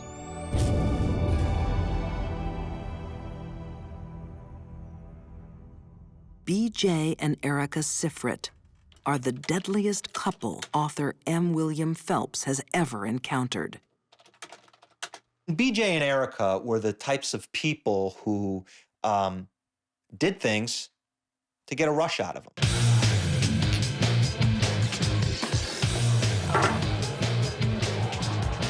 A volatile bond forms the moment they meet. You reckon you can handle more? I can handle him. Both like to take things to extremes. A relationship begins where all that matters is the thrill. The normal life of a white picket fence and a dog and a boat and maybe a couple of kids wasn't going to cut it for them. It wasn't enough for them. They needed more. Erica has always had a problem with knowing when to stop. Whatever she does to excess. One of Erica's passions as she grew up was basketball. She practiced, obsessively practiced. Yes. Erica has an obsessive nature. It is within her to repeat thoughts and behaviors over and over and over, even if they're self-destructive. You got your ass up, baby? Here I come. Happy birthday. Now she's obsessed with a very dangerous man. Some of BJ's passions were Hitler, snakes, guns, violence, Marxism, anything really that had to do with negative things about life, BJ really grasped onto.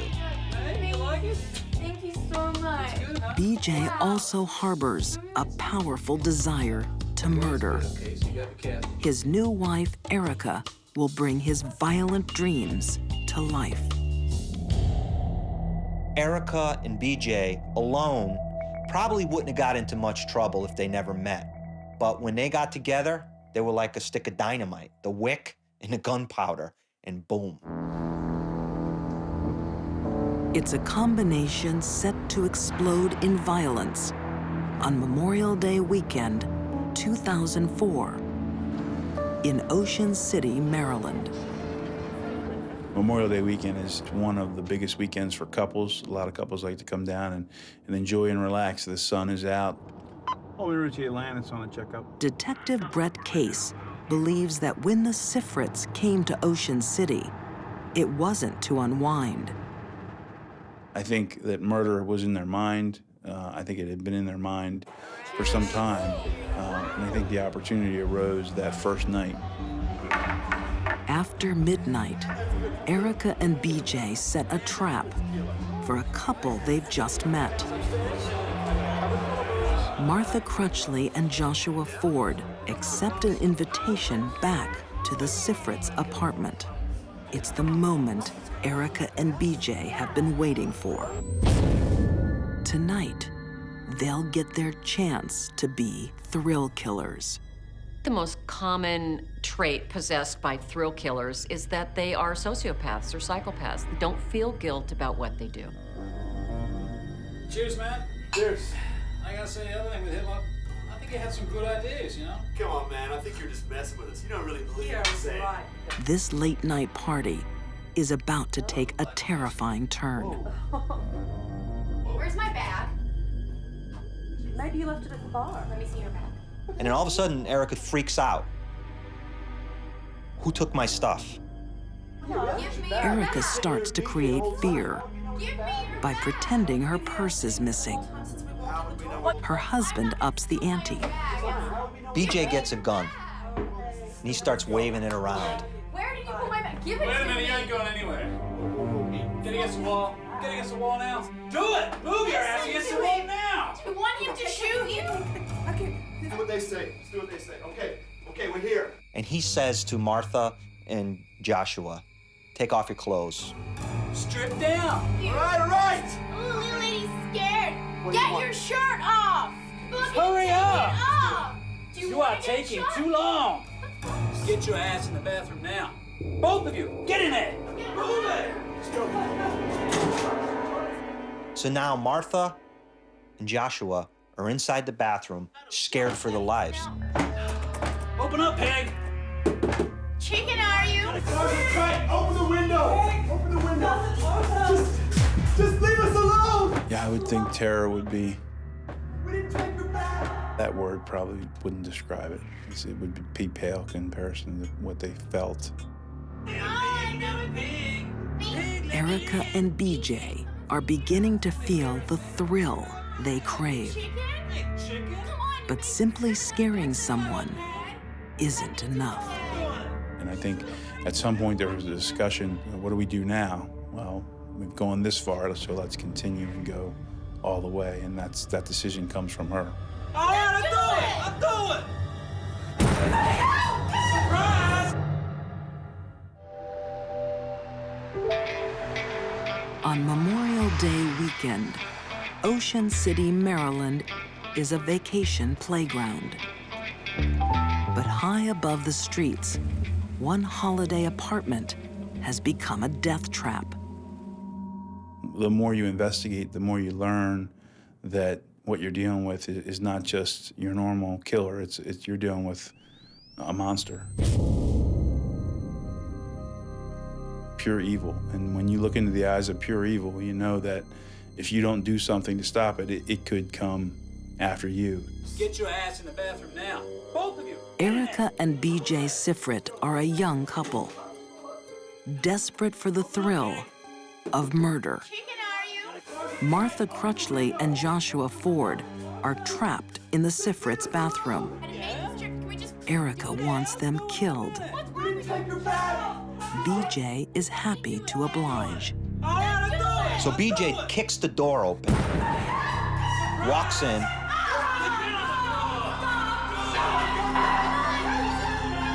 and shoots Joshua. And Martha is curled up underneath the vanity at this point, scared for her life. She's just seen her lover, the man she has been living with, the man whom she hopes to marry, killed right in front of her. For Martha, it had to have been tenfold because she had to have witnessed Joshua be killed first and know what was coming. I don't think you can put into words what that fear would be like. Martha pleads for mercy. But these lethal lovers don't know when to stop. It's Erica's turn to go on the attack with a knife. BJ encouraged Erica to cut Martha because he wanted Erica to have blood on her hands, literally and figuratively. This meant that she was equally responsible in the murder. For a couple who lived for the thrill, murder became the ultimate rush. I suppose some other couples might go parachuting or water skiing or mountain climbing, and these two, they chose to kill. But killing is not enough. BJ has already made a decision that in order to get the bodies out of the condo unit, they need to be dismembered. But that's not why he does this. He does this because part of him, I believe, he enjoyed it. BJ had a wild, violent streak that was fed and nurtured and cared for by Erica. I think he wanted to show off to her. He wanted to show Erica how tough he was. Erica watches as BJ carves the bodies into 12 pieces. But even she is shocked by what he does next. At one point, BJ, according to Erica, chops a leg off, cracks the leg in half, and he says to Erica, "Go heat up some water downstairs. I want to eat this."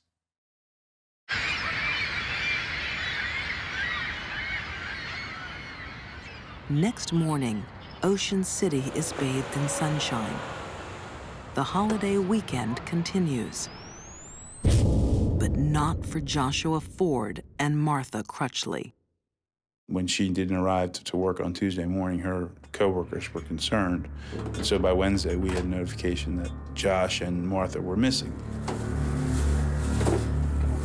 By this time, their body parts have been dropped in supermarket dumpsters.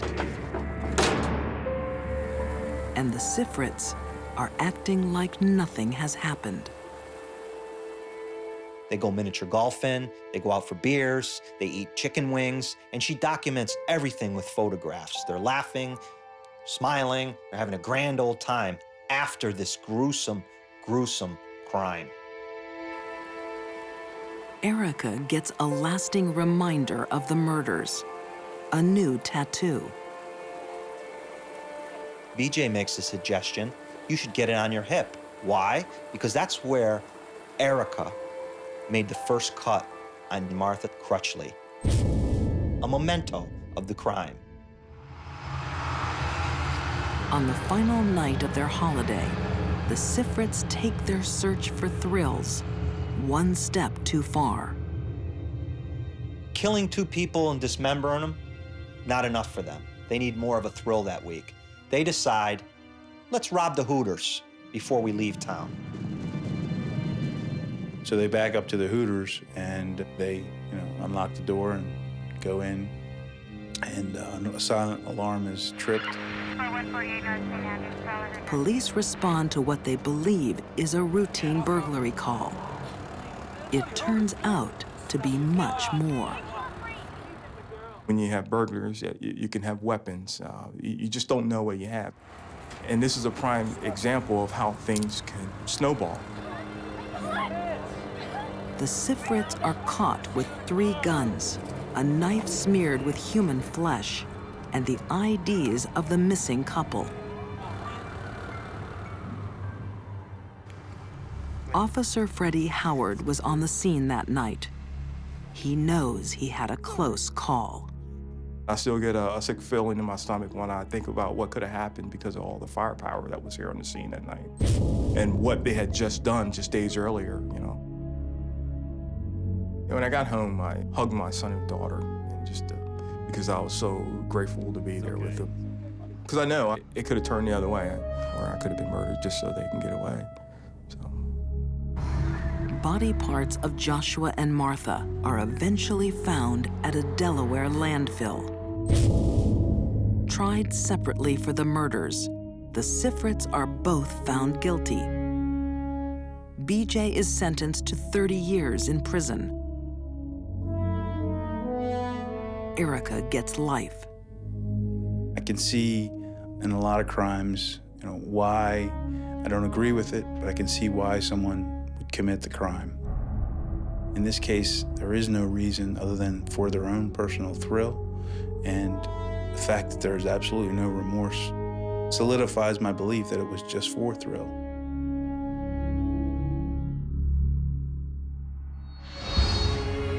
For these deadly women, love became a catalyst for killing.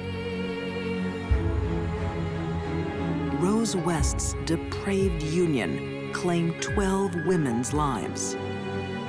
Martha Beck lashed out at lonely hearts like herself.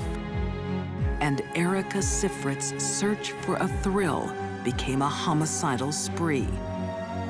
When love entered their lives, others paid with their own.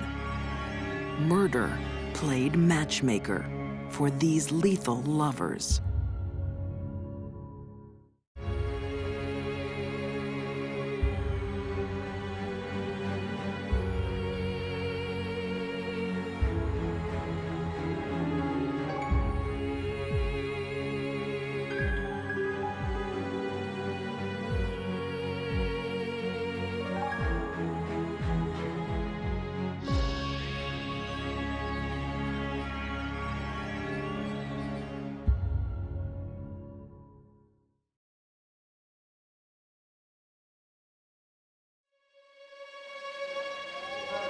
They live among us, On the surface, completely normal. Beneath, deadly. Cunning, manipulative, users and abusers of other people. The smile of a suburban mom hides the soul of a killer. You can't ever say never. The unimaginable did happen. My friend killed her husband. The life of the party has a secret life at home. Who would suspect anybody that nice of murder? And who would suspect two little old ladies of a monstrous crime? I've never worked a case where human beings were housed and cultivated and fed for the singular purpose of being executed. These are deadly women in disguise, their murderous thoughts hidden behind the mask.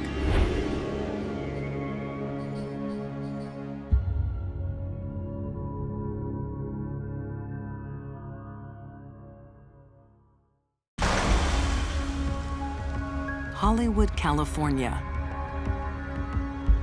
Movies and money lure dreamers chasing a glamorous life.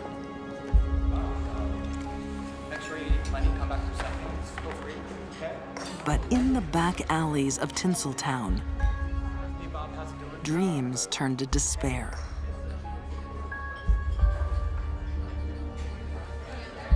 Among the destitute, a ray of hope.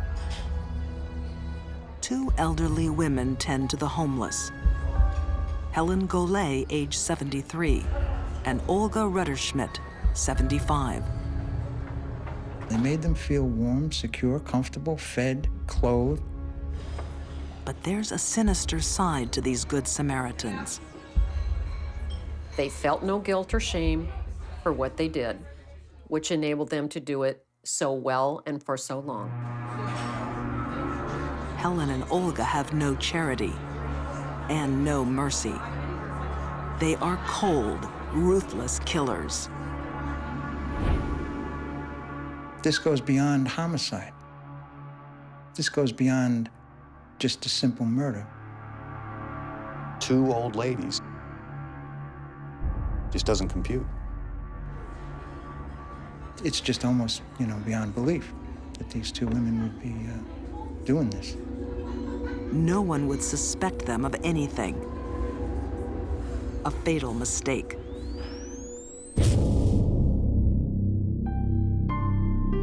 June 2005. A broken body lies in a dark alleyway, victim of a hit and run. It was a man who was hit by a motor vehicle in Los Angeles by accident. Insurance investigator Ed Webster has seen these tragic accidents many times. There's nothing at first blush that would make one think it was suspect. It looks like 50-year-old Kenneth McDavid was run over while changing a bike tire. A cruel, terrible death. When a tire hits the chest, it's going to crush the chest cavity, and it's going to cause the ribs to break and to puncture the lungs, and it's going to cause massive internal bleeding in both chest cavities. Ed Webster can see something odd about the crime scene. The tire was not flat, so it wouldn't require changing, and there were no tools around. It was just his bike. Also unusual, McDavid is lying down when he is hit. Whenever a body is found on a roadway and appears to have been run over, I always ask the question, why were they laying there on the roadway? Were they injured prior to being dumped on the roadway and then run over? Were they taking some drugs or alcohol, something that impaired their judgment? Ed Webster follows a hunch and starts digging. Soon, he hits a lead. Kenneth McDavid is a vagrant. 2 years ago, he moved off the streets into an apartment. And in fact, he lived in an apartment that was rented by Helen Golay, and she was taking care of him for 2 years. Helen Golay, one of the two nice ladies from the soup kitchen. They housed and fed McDavid and they're the sole beneficiaries of his life insurance. There was absolutely no reason to expect that they would, under the normal course of events, outlive this man who was healthy, 20 years younger than them. Even stranger, Helen and Olga have insured Kenneth McDavid for $1 million. They're making an investment, and the only way that they can collect on that investment is if this man dies. So it's either a homicide or they are the luckiest two women in the world.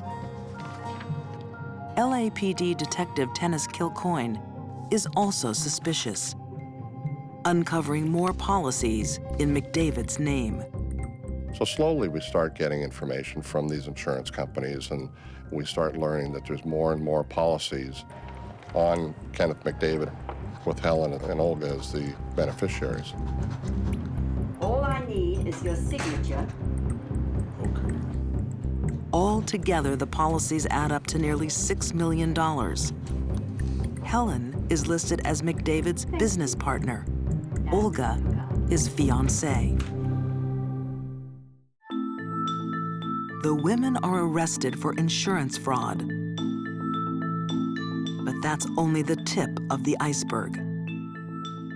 We've got two little old ladies. They're involved in this insurance scam. These guys are ending up dead. Is that we're missing something. We're missing a big piece of the puzzle here. That piece could be the car that ran down Kenneth McDavid.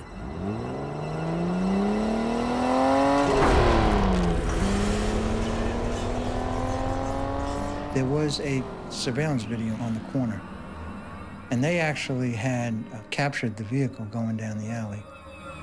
CCTV vision helps connect the car to Helen Golay.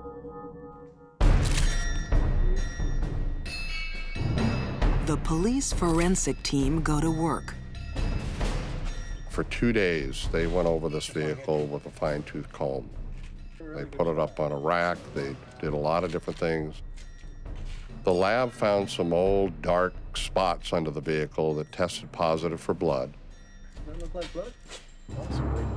What most people don't realize is that bits of hair and skin and clothing and blood can be deposited up on the inner nooks and crannies of the vehicle. It's very difficult to destroy DNA. Ultimately, they called me a week or two later and said it was positive to Mr. McDavid's DNA. And it was at that time that everything started snowballing. It's damning evidence. Two little old ladies are two little old killers. These women were sociopaths. They were out for personal gain at the expense and abuse of others. Then insurance investigator Ed Webster takes a shocking phone call. The traffic cops asked me if I had ever heard of Paul Vados. And then he told me that the same two women had claimed the body of Paul Vados, and Vados was also killed in a hit-and-run accident several years before. This isn't a one-time murder. It's a business. On the streets of Los Angeles, police arrest some unusual suspects. Two little old ladies wanted for murder. Two 70-some-odd-year-old women who, for all intents and purposes, could be your grandmother. It just defied anything. At the age of the perpetrators, you know, frankly, the gender of the perpetrators, the helplessness of the victims, the amount of money involved, the cold-blooded nature of the killings. I mean, it had everything. Helen Golay and Olga Rutterschmidt seem to take a special interest in the homeless. But when one homeless man ends up dead in a hit-and-run, police get curious. We had really put a nice little puzzle together. We found the vehicle that they used. We connected Mr. McDavid's DNA to the undercarriage of the vehicle. LAPD also discover a motive. Helen and Olga have insured Kenneth McDavid for nearly $6 million. They proved to us what they really are, just common thugs. These two seniors, aged in their 70s, have killed before. An LAPD officer makes a shocking connection. 6 years earlier, another homeless man was found dead in a Hollywood back alley. Mr. Vados was killed in an almost identical fashion. Run over in an alley, dark, in the middle of the night, appeared homeless, and two little old ladies that come looking for reports and information. Sure enough, when the file was pulled, the same two little old ladies were identified as Helen and Olga. Now come on, this is going to be your new home. The truth is unthinkable. Victims are being raised like cattle for the slaughter. You're going to have food. I've worked a lot of cases. A lot of cases where people have done horrible things. I've never worked a case where human beings were housed and cultivated and fed and groomed for the singular purpose of being executed. Tea for Ken. Sure, milk and sugar, Ken? The men are groomed for 2 years to beat California's state insurance law. Under the law, life insurance policies are difficult to contest on the company's part after 2 years. For LA Times reporter Paul Pringle, few stories horrify like the hit-and-run grannies. One of the most chilling things about this case is that Helen and Olga could have a relationship with these victims for so long, a close relationship, even a caring relationship, and apparently never come close to bonding with these people, and then to murder them in cold blood. Helen Golay's appetite for money knows no bounds. Helen was pretty well off and had a lot of real estate investments and lived in a high-end neighborhood and was doing very well for herself. She didn't need to do this. Her concerned charity worker act is just a mask. She actually despises those less fortunate. Helen looked down on anyone that wasn't an individual of wealth and substance. They didn't matter. And if someone doesn't matter, it's certainly easier to kill them. Olga was always striving to be more like Helen and try to impress Helen. But Olga was just as culpable and just as evil as Helen. Together, Helen and Olga's callous, cruel natures only feed off each other.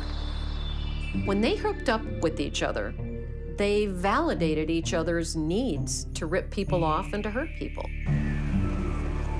Helen and Olga exhibited no guilt, no remorse, no regret for what they did. That's classic sociopathy. But how can 70-year-old women force much younger men to lie down and be run over? Police find the answer at Helen's house. We found a vial with crushed up mixture of prescription medication that, according to the coroner's office, would knock you out, or knock out a grown man. This was found in Mr. McDavid's system during the autopsy. Knocked out, the men are crushed to death under the wheels of Helen's car.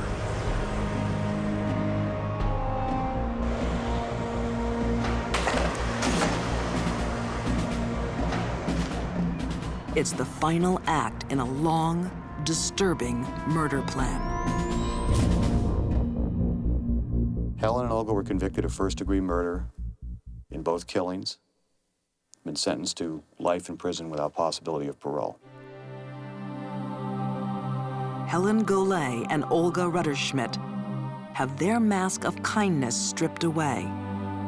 Kind old ladies are cold, monstrous killers. The motive was purely money. They had no personal interest or satisfaction in killing these people. This case is off the charts.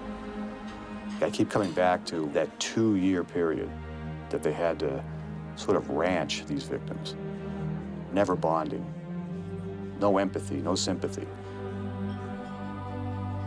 As soon as the clock ran out, they killed them.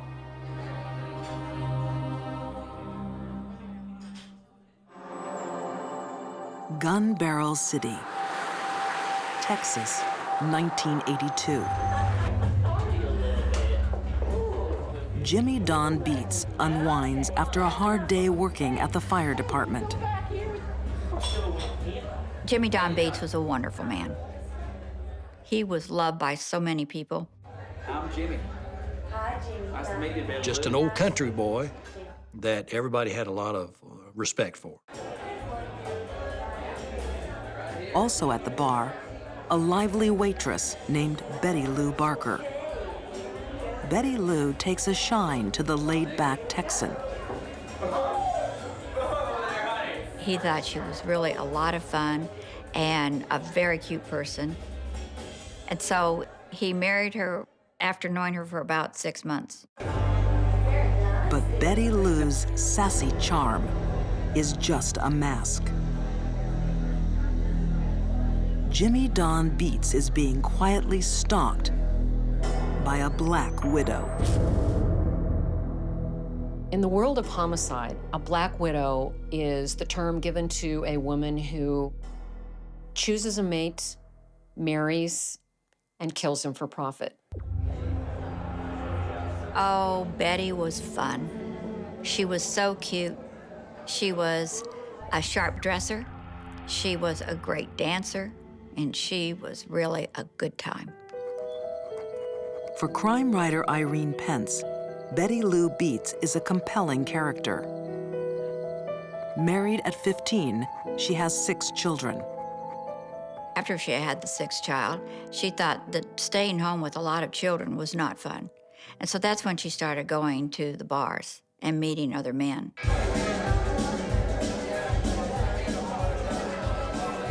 Betty Lou's bar hopping is too much for her husband of 18 years. He files for divorce. In the following years, men and money come and go. But Jimmy Don Beats looks like he might be the real thing. He's her 5th husband in 10 years. He had been divorced for a few months, and he was looking towards an early retirement and didn't want to be retired and alone. Early in the marriage, Betty Lou has a special request. She wants a wishing well built in the front yard. How long is this well gonna take, Jimmy? Black guy, woman. We'll be done when it's done. Her devoted husband is happy to help. He showed such love for her, and she was so sweet to him. That sweet nature is all a facade. Betty Lou was capable of showing people her good face, the people that mattered to her. She would smile at them, make them feel good about themselves. Who would suspect anybody that nice of murder? Make a wish. Jimmy Don Beats is in serious danger. Damn, woman. He has just dug his own grave.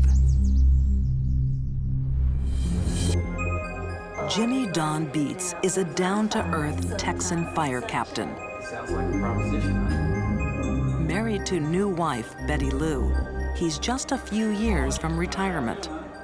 I think everybody at that time in the department knew Jimmy Don Beats. A chaplain at the Dallas Fire Department, Denny Burris worked alongside Jimmy Don. Very responsible individual who had one quality that seemed to rise above a lot of other people in common sense. But common sense isn't enough to see through the mask of a killer. Black widows don't have too much difficulty putting on a mask and appearing to be an ordinary person to everyone around them. Sociopaths can do that quite well. They don't hear voices. They're not delusional. They're not killing for fun or for sex. It's a cold-blooded event. Betty Lou Beets is a lady with many secrets. Her last husband, Doyle Wayne Barker, hasn't been seen for a year. Because he's buried in Betty Lou's backyard.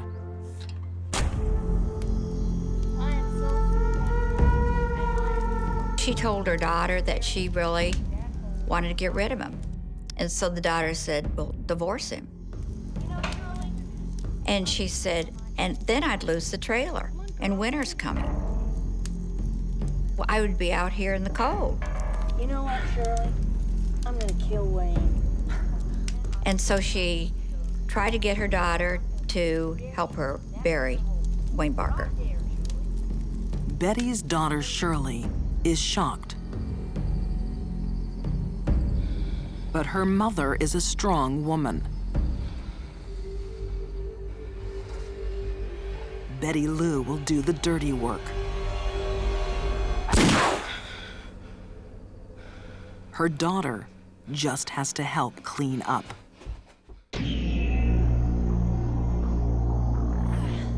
Betty's state of mind was calm, cool, and collected. Good riddance, Wayne. These were not crimes of passion. Within a year, Betty Lou has a new husband and a new reason to kill. With a husband, if he had money, she could get it by murder him, then she would murder him. Well, go on, make a wish. Oh, making a wish. He was probably the wealthiest of her husbands. He had a house that was all paid for, a boat that was all paid for. There was a lot of monetary gain to kill Jimmy Don. 6 months into their marriage, Jimmy Don goes missing. I received a call that morning that Jimmy Don had apparently drowned in an accident out at Cedar Creek Lake. His fishing boat is found drifting on the lake, empty. While the search goes on for days, no body is found. All that remains is an air of suspicion. They found it very strange that Jimmy Don turned up missing in the first place because he was a very careful boater. He didn't take any chances. Betty didn't act normally for a grieving widow. She made the statement, if they don't find Jimmy Don, when can I expect to begin receiving benefits? For me, it was like just kind of aghast that she would even ask something like this. This is only the third day that we've been out there. Is it gonna be big enough, Jimmy? It'll be big enough. Jimmy Don Beets is not at the bottom of the lake. It's gonna be beautiful. You wait. When it's finished, After 4 days building Betty's wishing well, he falls into bed, exhausted. The Black Widow moves in for the kill. Bye-bye, Jimmy.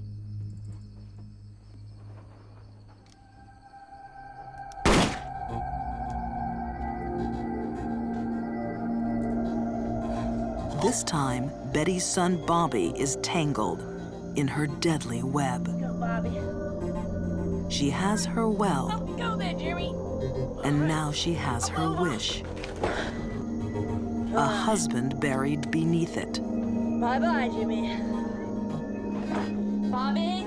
Bobby? Bobby was so afraid that something was going to happen to his mother, knowing now she had actually killed her husband. There, is that his medicine? Is that his collar medicine? Betty gets Bobby to finish the crime.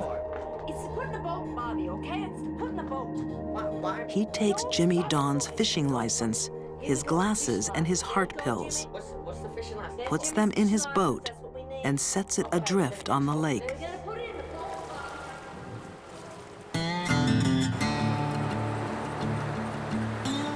years pass. Jimmy Don's disappearance is still a mystery. Then Betty Lou finds a new man and jokes about having buried her own husband.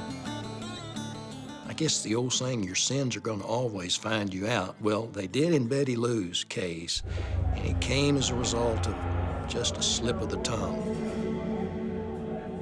Betty Lou's new boyfriend also has loose lips. He takes the news straight to the police. The person that I spoke to informed me that Betty Lou actually told him that there was a body buried under her porch. So that was my first solid clue. Detective Rick Rose pays Betty Lou Beets a visit.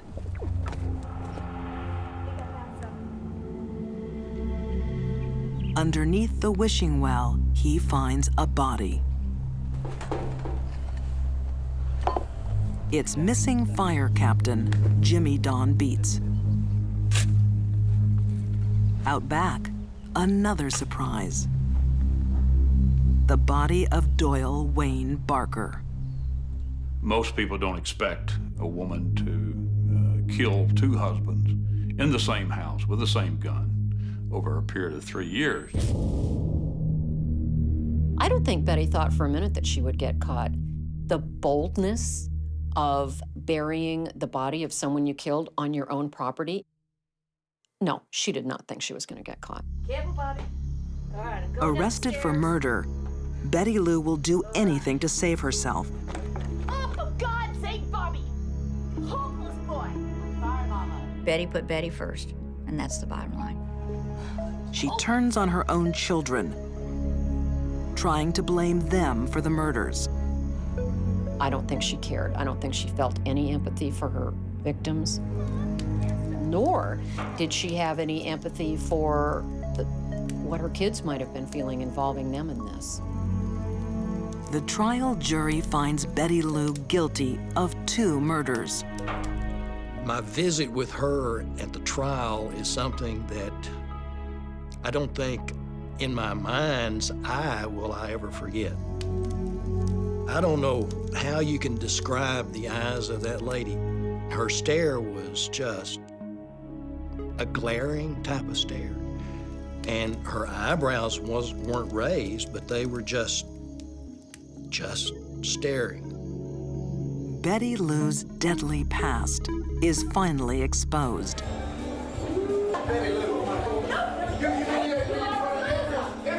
After arguing with her second husband, she shoots him. She shot him at least twice.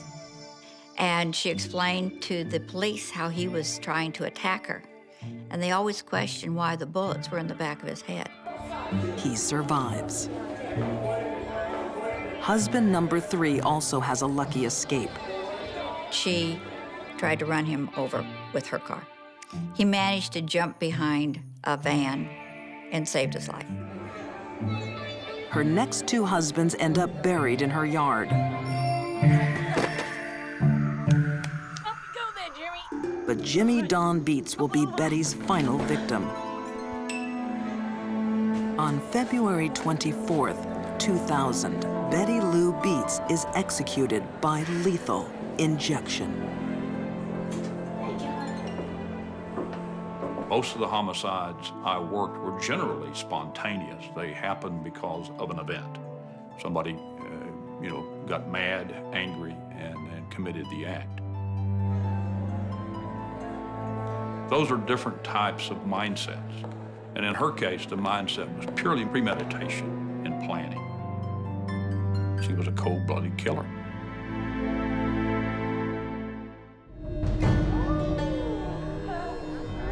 At a resort in Maryland, a wife is poisoning her husband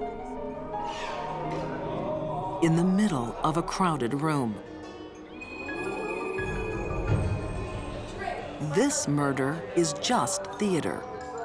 It was Valentine's weekend, and we had a special murder mystery party going on. Enjoying the mystery dinner, Kim Rico and her husband, Steve. The play is called The Bride Who Cried. guests are caught up in the tale of a new bride killing her groom.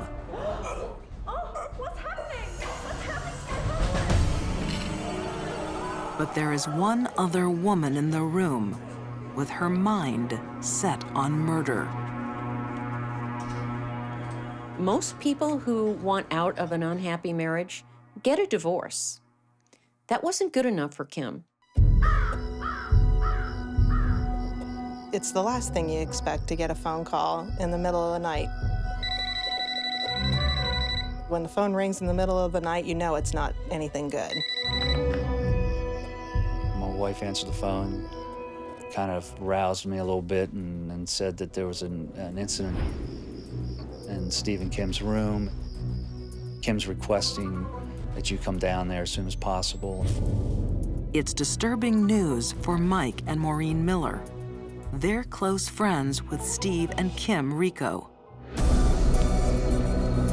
There's been a fire at the resort.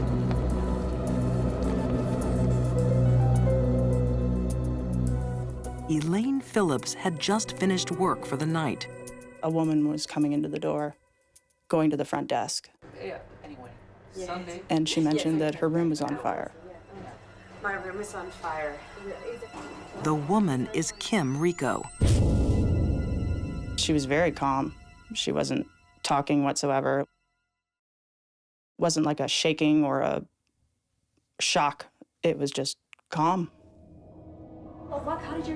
Staff leap into action. Let's go. Nothing like this has ever happened before. As soon as we got outside, there was a smell in the air. You could tell there was something was burning somewhere.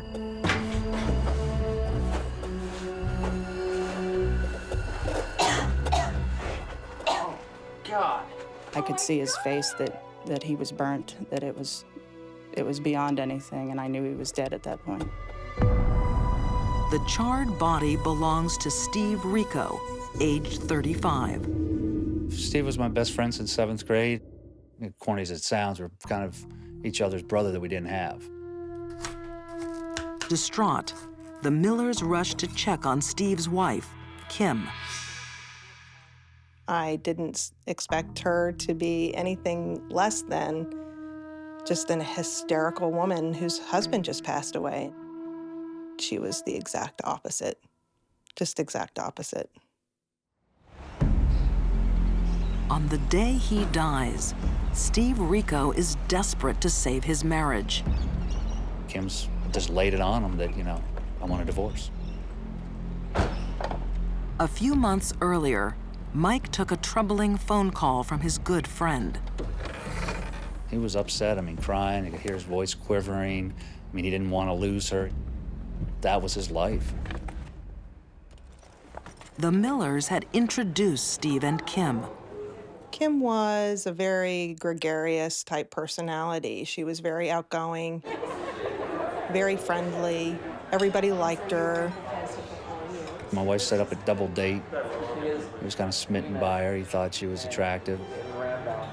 Just basically hit it off, and from that point on, started dating. Soon they marry and have a daughter.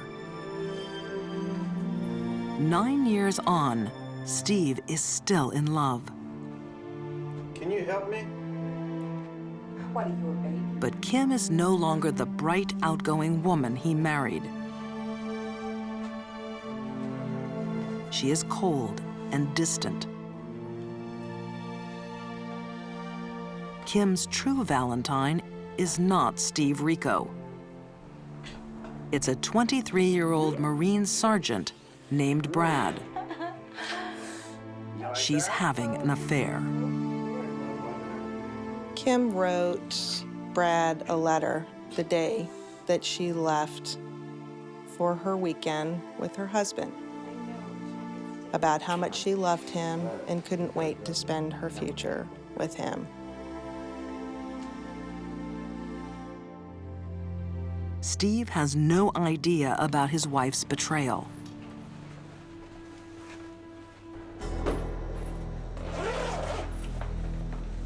She was bound and determined that this murder was going to happen no matter what.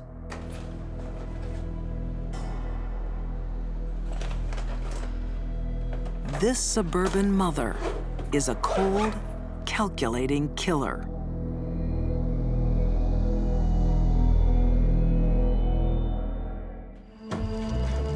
At a golf resort in Maryland, fire tears through a guest room. Kim Rico's husband, Steve, is found inside, burnt to death.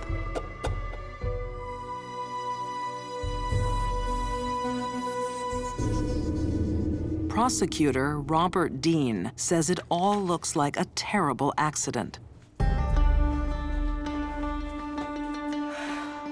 She claimed that he was sloppy drunk and that he wanted to have sex. So she said they got into an argument and she left for a few hours. Stop it. No! And she said she drove around and got lost. And that she then returned to the cottage and saw that it was full of smoke. And then she reported the room was on fire.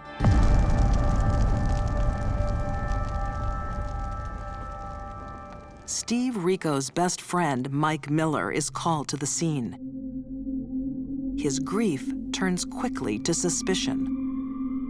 They're saying that the fire started because of him carelessly smoking. Steve doesn't smoke. All the years that I've known Steve, I've never seen him smoke a cigarette, a cigar, and he despised being around people that smoked. Forensic pathologist Janice Amatuzio says the body of every fire victim tells a story. Stephen's body was found in a fire.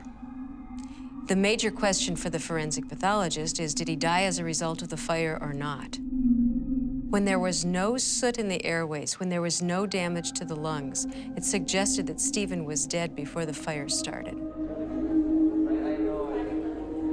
Stephen was not drunk that night. The blood test at the autopsy shows that.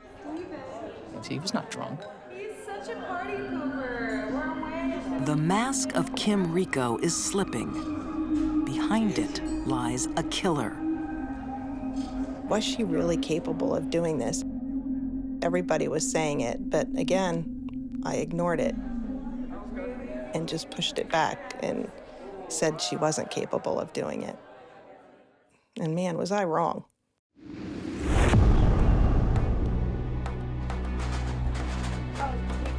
Police follow a lead to Kim's workplace. Kimberly Rico was what they call a scrub tech. She worked in the emergency room of local hospitals in the Washington, D.C. area. She has access to a very dangerous drug. She did indicate that she knew how to end her husband's life and that she could actually get her hands on a substance that would kill him. A deadly substance used by anesthesiologists in emergency and operating rooms. Succinylcholine. This would be the only logical explanation as to what brought about Stephen Rico's death, because there was nothing else wrong with him. His body organs were in fine shape, there was no trauma. It had to have been this. She had to have carried through her plan.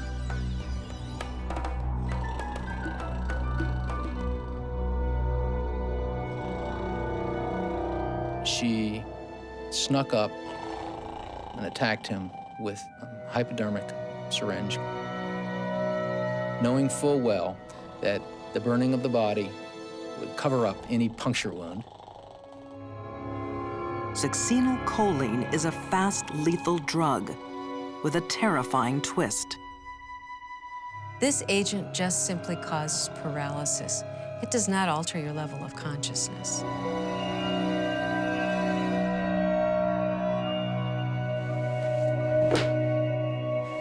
It basically suffocates you as the paralyzing agent, so he would have maintained consciousness while he was suffocating. I really wonder what Stephen must have felt when he realized he couldn't move. Panic, I imagine. There is no way that succinylcholine can paralyze terror.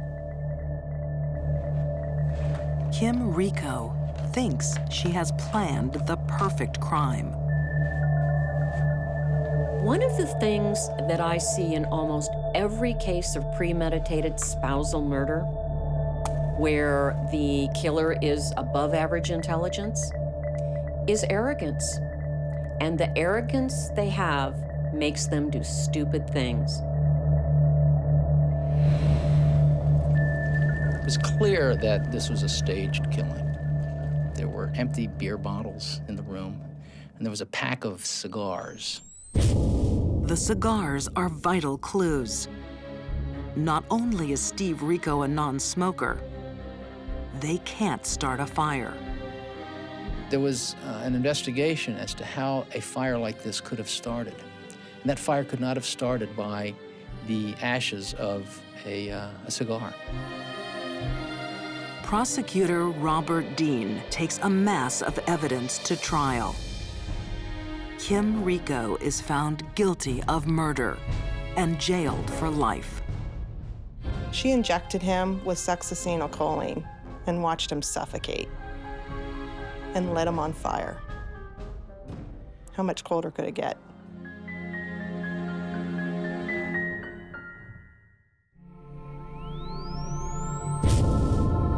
I think one of the saddest things about this story, it really touched me how much her husband truly loved her, didn't want to lose her, and was doing what he could to try to make things better. And she still killed him.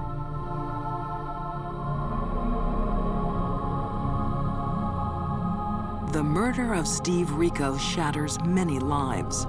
He was a big teddy bear. He just wanted everybody that he loved to be happy and for him to take care of him. And it's sad that he's the one not in the world anymore, and she is. My best friend, and the fact that he's not here anymore is pretty hard for me to take. And there is another victim, Steve and Kim's young daughter. Because of her mother's obsession with this younger man, because of her mother's desire to get herself out of this marriage, this little girl, lost her father and lost her mother too. Her child is a victim of her crime and is forever going to wonder what side of the family is telling her the truth. Is it true that her mother was unjustly accused? Or is it true that she is a cold, manipulating, calculating murderer?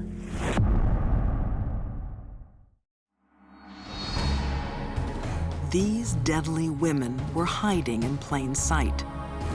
They looked like anyone, but they were far from normal. Betty Lou Beets was a black widow, luring men with a smile. Instead of divorce, Kim Rico chose murder. While Helen Golay and Olga Rutterschmidt were just little old ladies, helping desperate men to die. You'll never notice them until it's too late. Lurking behind the mask are the coldest killers of all.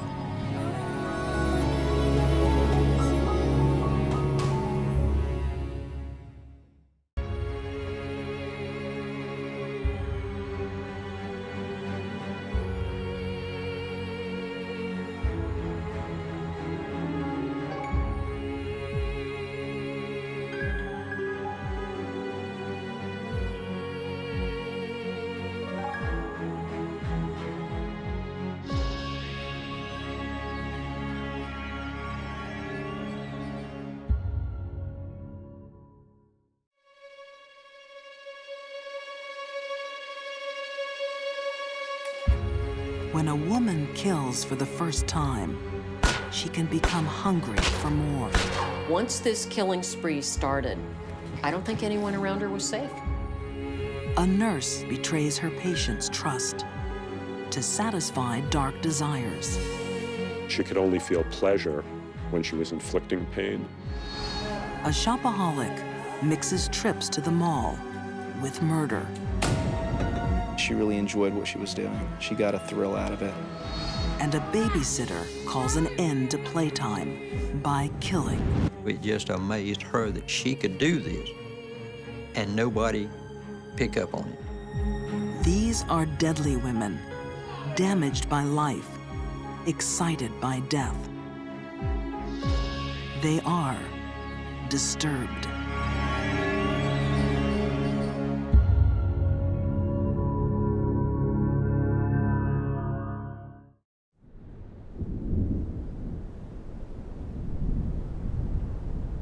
When a mind is disturbed, death and pleasure can become entwined. As they were one night in 1889 at Massachusetts General Hospital. I have something for you to drink. It'll make you feel better. Amelia Finney is a patient in pain. She hopes the medicine will bring relief. But her nurse's intent is not to heal. It's to harm. She had no empathy for others. She enjoyed what she did.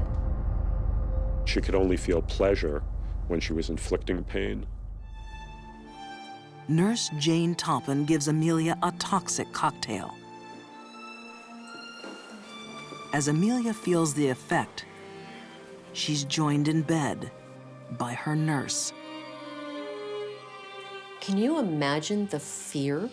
Waking up in your hospital bed with your nurse straddling you, looking into your eyes, and you are helpless to do anything, even cry out because she's overdosed you with a sedative? Professor Harold Schechter believes Jane Toppin was one of the most dangerous nurses who ever lived. Jane Toppin appeared to the world to be a very jolly and caring and nurturing human being. But of course, underneath that, she was the very opposite. To understand what motivated Jane's crimes, Schechter would have to turn the clock back almost 150 years. To New England in 1863. An alcoholic called Peter Kelly enters a Boston asylum. A sole parent, Kelly wants to be rid of his young daughter once and for all. He was obviously totally incapable of dealing with her, and he put her into an orphanage. 6-year-old Jane will never see her father again.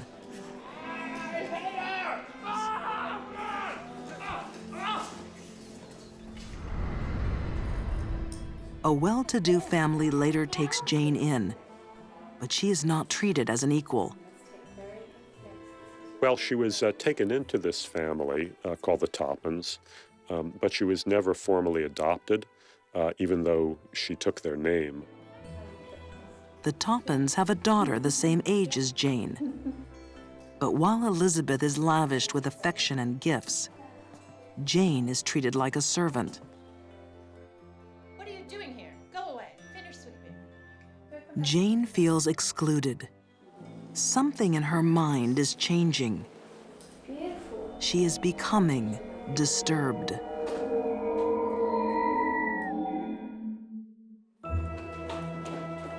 "20 years later, Jane Toppin is a student nurse.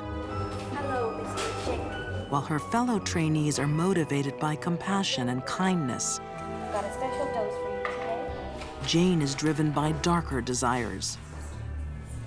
The decision to become a nurse was hers alone, and I believe that decision was to gain access to potential victims. Hospitals became happy hunting grounds for her.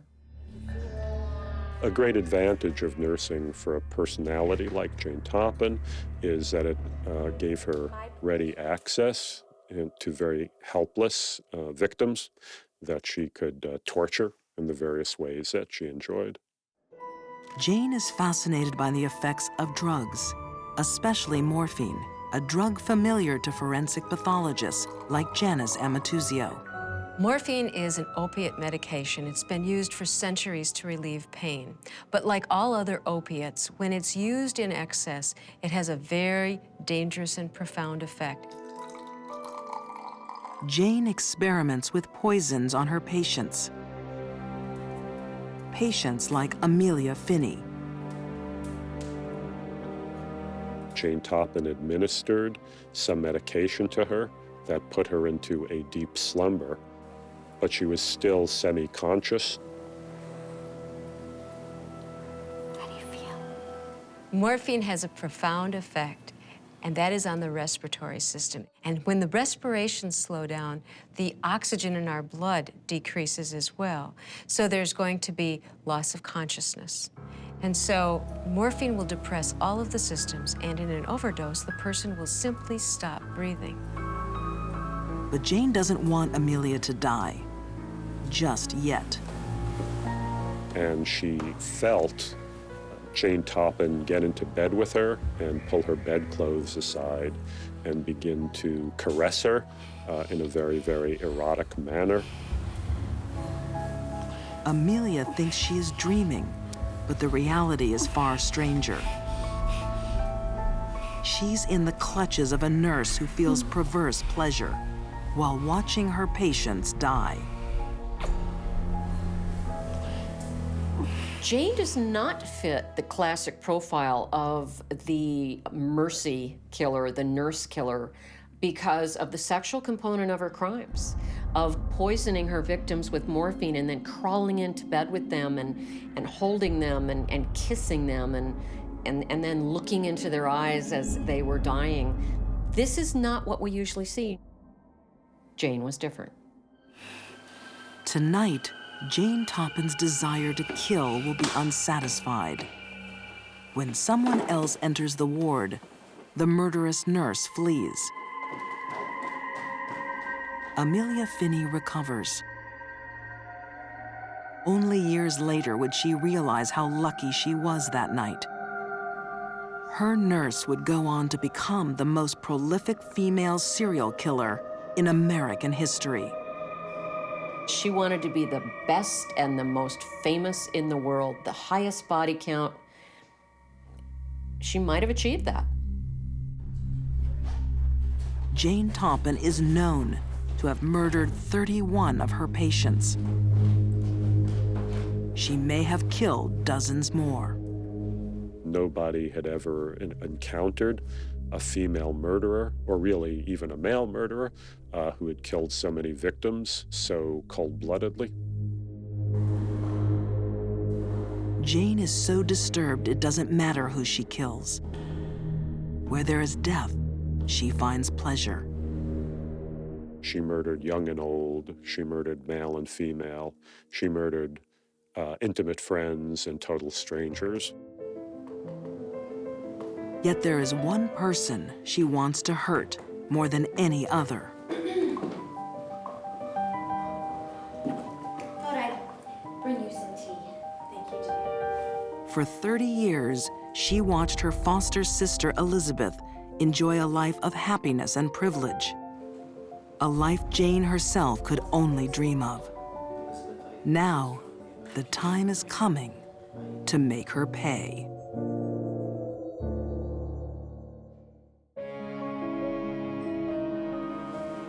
In the summer of 1899 on Cape Cod, Massachusetts, Elizabeth Brigham has mysteriously fallen ill. Her foster sister Jane appears eager to nurse her back to health. She was a very, very successful private nurse. You know, people just thought that she was a very caring human being. But Jane Toppin is not what she seems. She will kill 31 people and become America's most prolific female serial killer. Her latest target is her own foster sister. The primary motivation seems to have been this long simmering resentment of a foster sister who had always seemed to receive so much better treatment from life than she herself had. Go away. Finish sweeping. Jane's jealousy of Elizabeth begins in their childhood. When Elizabeth marries a wealthy vicar, it intensifies. Once again, Jane feels left out. Psychopaths like Jane Toppin, who feel they've been horribly mistreated by the world from a very, very young age, grow up to feel the need to take revenge on the world in turn. For Jane, this revenge will be sweet and slow. Jane Toppin took a great deal of pleasure in prolonging the pain and suffering of her victims, really stretching it out over days and even weeks.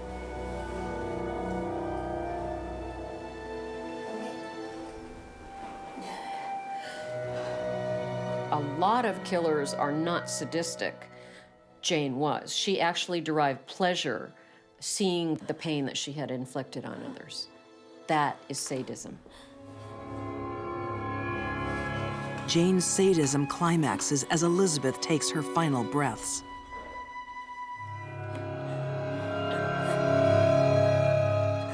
There are female serial killers who derive perverted sexual pleasure from inflicting death on their helpless victims.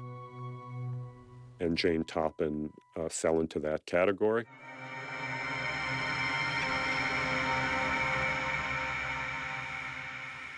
Later, Jane admits that Elizabeth is the only victim she truly hated. This murder had a clear motive, but what about Jane's other victims? Could her murderous desires be tied to the mental history of her own family? The father who abandoned Jane when she was a child would later succumb to insanity. His nickname was Kelly the Crack, as in crackpot. And there were these stories that at one point he sewed his own eyelids shut. But while Jane's father suffered psychotic episodes, losing touch with reality, Jane herself had no such symptoms.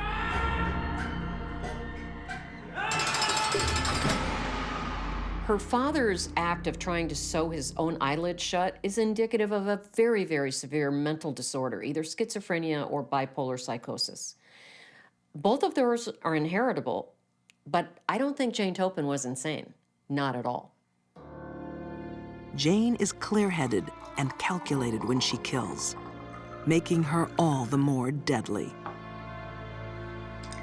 Serial killers like Jane Toppin, they have to murder more and more frequently in order to produce that rush of pleasure. Jane has been killing for 15 years. But when she's contracted to care for the Davis family, she takes her murder spree one step too far. I don't think serial killers want to get caught. They simply get sloppy. They get away with it so many times that they begin to think they're invincible and invisible.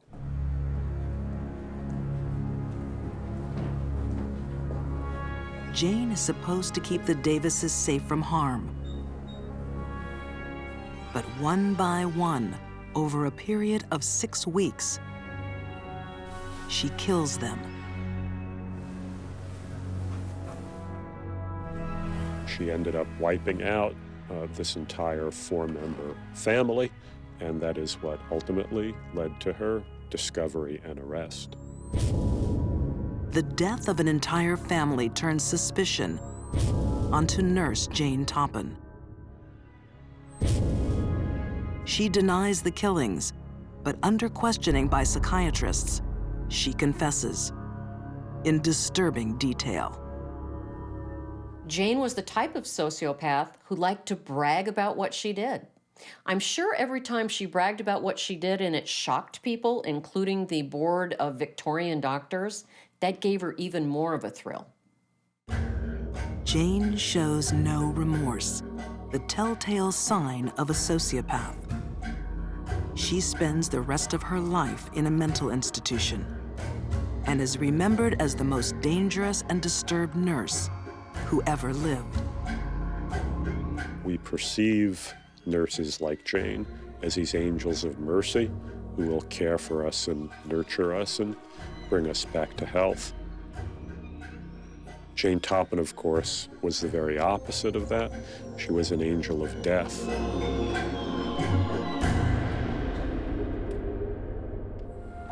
A disturbed mind can lash out when it's least expected. As it did on a clear morning in Canyon Lake, California. 38-year-old Dana Sue Gray is setting out on a shopping trip. There was something about money and having it and spending it that made Dana Sue feel important. She looks like a typical suburban mom on her way to the mall. But Dana is a woman with a startling secret. She used ligature strangulation. She used bludgeoning. She used knives. Dana Sue Gray is a psychopath. She just committed a brutal murder. Now, she needs some retail therapy.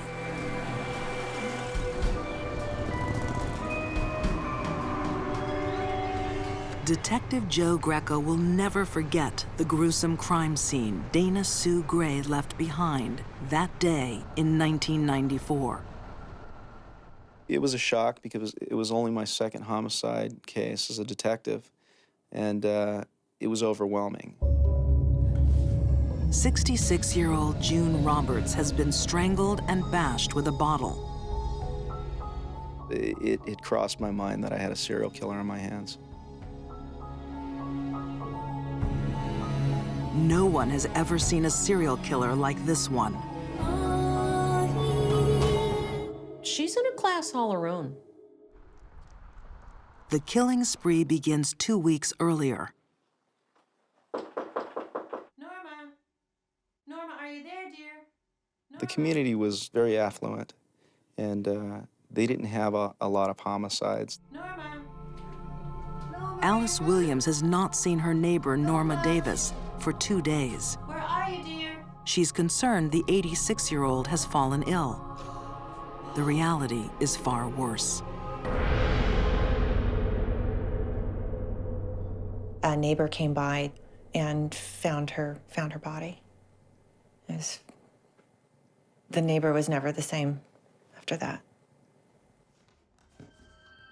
The brutality of the murder also shocks crime writer Kathy Braidhill. Norma has been stabbed. A fillet knife is buried to the hilt in her chest. The handle of another protrudes from her neck. The blade inserted so deep, it has almost severed Norma's head. We didn't have a lot of information. The only piece of evidence that we had was in the entryway of the condominium.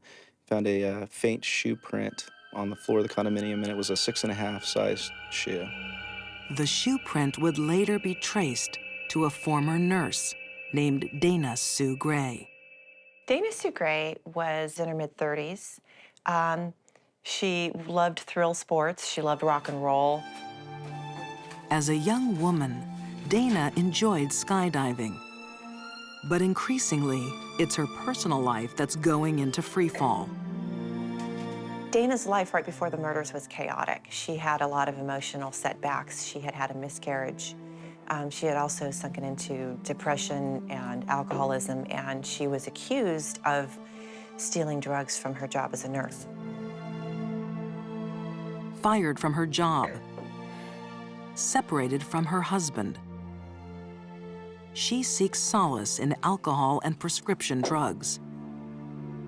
We really don't know why she had started to use drugs. We're thinking perhaps it was because of the depression from the miscarriage. It could have been any number of things. But when the drugs don't work, there is one thing guaranteed to make Dana Sue feel good. Spending, purchasing made Dana feel high. It reduced her anxiety. It became compulsive, and it got way out of control. Dana Sue is hundreds of thousands of dollars in debt. Her disturbed mind is becoming desperate. desperate enough to kill. Once this killing spree started, she was clearly out of control. And I don't think anyone around her was safe. 2 weeks later, 66-year-old June Roberts answers a knock at the door. Hey, June, look, I was wondering if I could Recently widowed, June welcomes the visit by a family friend. Little does she know, she has admitted a killer into her home. A killer who leaves her boyfriend's 5-year-old son waiting outside. I think the fact that Dana Sue had her lover's 5-year-old boy in the car with her, waiting outside in the car while she went into these homes and killed these women, really speaks to the coldness and how little she thought that what she was doing was wrong.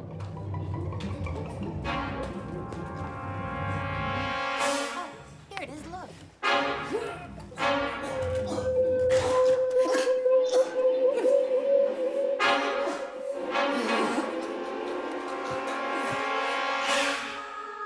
It was very brutal.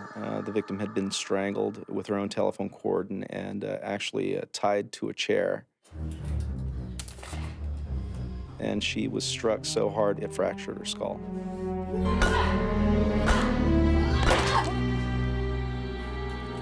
She used her hands and extreme violence to kill her victims.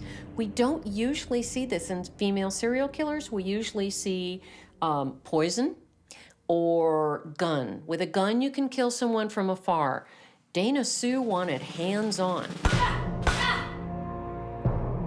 But perhaps just as shocking as the murders is what Dana chooses to do next.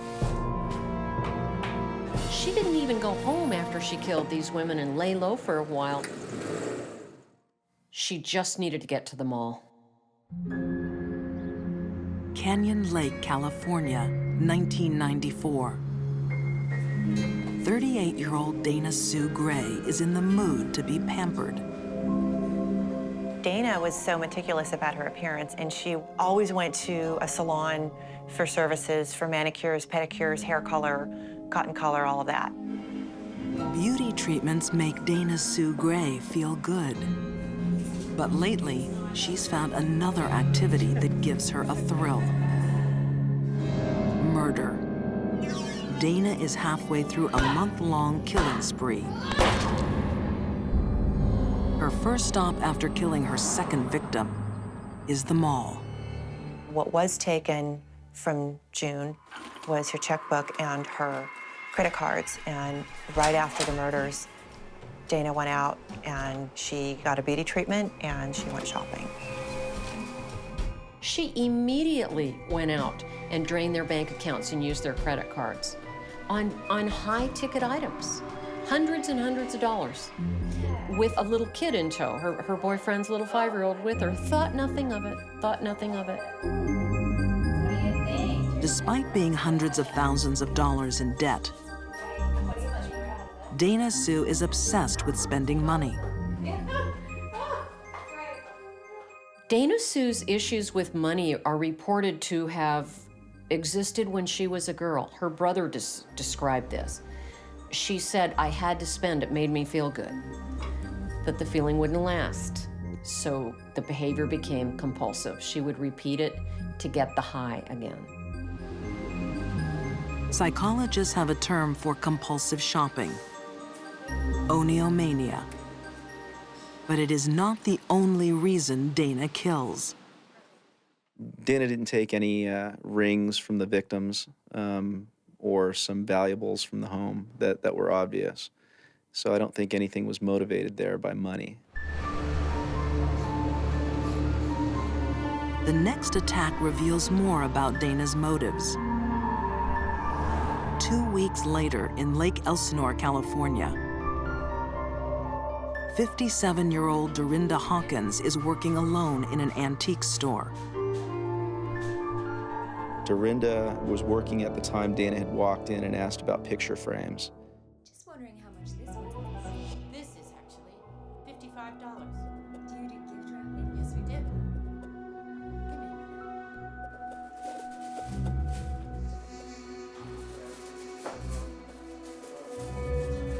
And it was there behind the framing tables that Dana strangled Dorinda.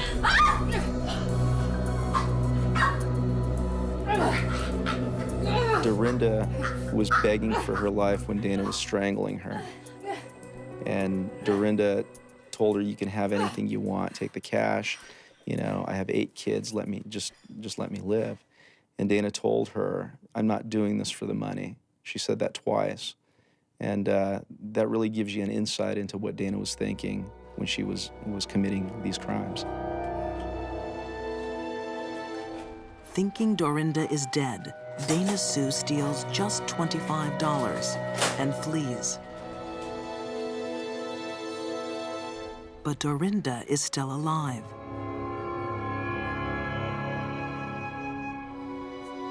She's had a lucky escape from a woman with a long history of violence. When Dana Sue was a young girl and she would be reprimanded or punished by her mother, it was reported that she frequently lashed out violently as a little girl and grew up to do it as a woman. Dana Sue is motivated by more than money. She also has a deep-seated need for power, a need she satisfies with murder. Dana liked the fight, and we believe that she killed because she enjoyed having power over somebody and watching them struggle and watching them die. There is something hidden in Dana's past that explains not only why she killed, but who. As police trace the clues left by her shopping sprees, the final piece in the puzzle of Dana Sue's disturbed mind is about to be revealed. We were able to do a paper trail with the credit cards and go to the different stores that she had used these credit cards at. And with the merchants, we were able to get a general description of this suspect. I'm wondering if you've seen this woman. The shopkeepers recognize the face. So do residents of Canyon Lake. Dana Sue Gray is arrested for murder.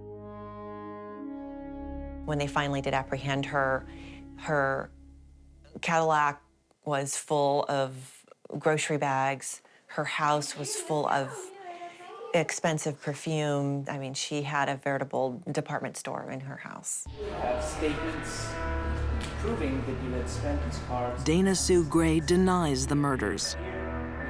But while she is questioned by Detective Joe Greco, the case takes a horrifying turn. In the interview, Dana began talking about finding a purse, and that purse belonged to a woman by the name of Dora Beebe. In the station, at the same time, there were sheriff's deputies working another murder.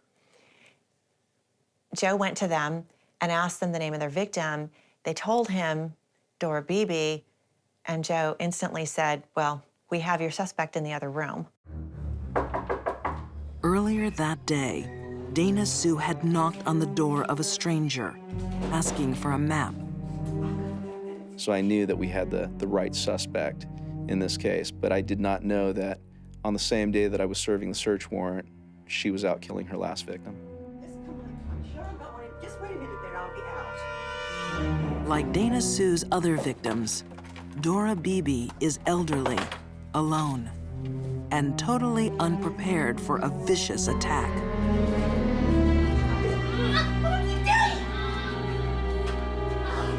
Dora Beebe was found murdered inside her home. She was beaten with a clothes iron, and her skull was fractured.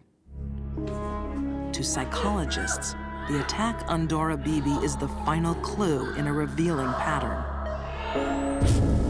All 4 of Dana Sue's victims were elderly women. Women old enough to be her mother. Dana Sue had a lot of unresolved anger toward her mother.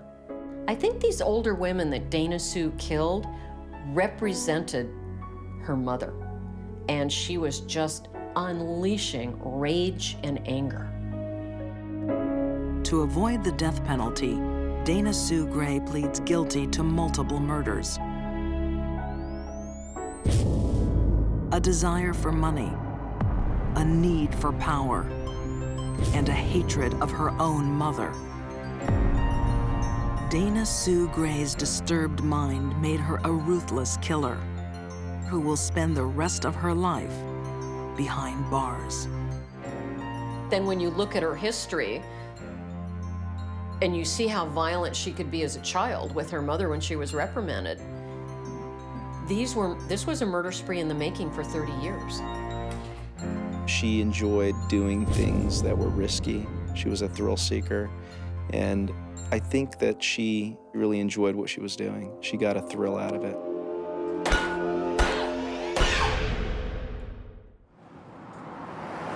Human instinct demands we protect the young. But sometimes instinct is overruled by stronger impulses. A disturbed mind can transform a protector into a predator. Lakeland, Florida, 1980. 4-year-old Jeffrey Davis is getting to know his new babysitter. Christine Falling gets along well with the little boy. Jeffrey's mother believes she is leaving her son in safe hands.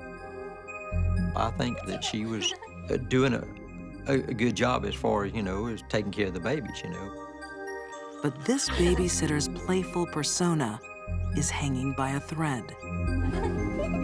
A thread that is about to snap.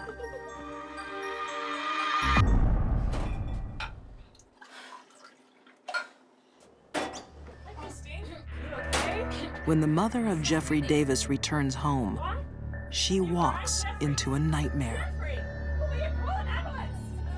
Certainly it was a terrible blow for anyone to lose a child, especially, babies. Christine claims the boy simply stopped breathing. The autopsy blames a heart condition called myocarditis, a condition that is very rarely fatal. Now, myocarditis is really considered a cause of death only when everything else has been excluded. Jeffrey is not the first baby to die in Christine Falling's care. And he will not be the last.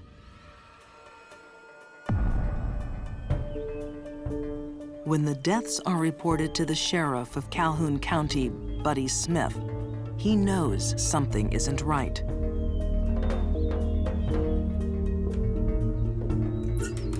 It was just a strange thing that all the babies that was in her care had died, and it was a mystery there for a good while. Many put the trail of dead down to bad luck or an unknown virus. No one dares to imagine the children are being murdered by their slow and apparently harmless babysitter. It seems that she had maybe a nice nature. Hey, Christine. Hey, Chris. How are you? And people maybe thought, well, Christine couldn't possibly have done this. She's too slow. She's not maniacal. And so they ruled her out. Yet the seemingly gentle Christine Falling started killing early. Oftentimes, when young children abuse small animals, it's acting out rage and frustration over something they can control. As a child, she would test if cats had 9 lives by dropping them from a great height. She grew up fairly poor, and families did not have good paying jobs and make a lot of money, And I think probably from the beginning had some problems.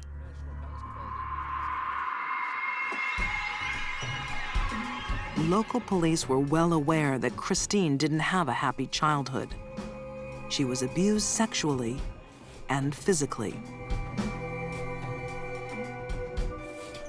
I recall the former sheriff, W.C. Reeder, worked a case where the child was taken to the hospital, And the first word he got from the mother was that she had gotten run over by the car, and he got to checking into it further and found out that this child had been beaten pretty bad with a bottle. Because of Christine's family situation, the early life poverty, the low IQ, I don't think she stood a chance of having a normal life. Poverty and abuse leave their scars on Christine. But they are not the only reasons she becomes a killer. By the time she turns 18, Christine Falling is a ticking time bomb.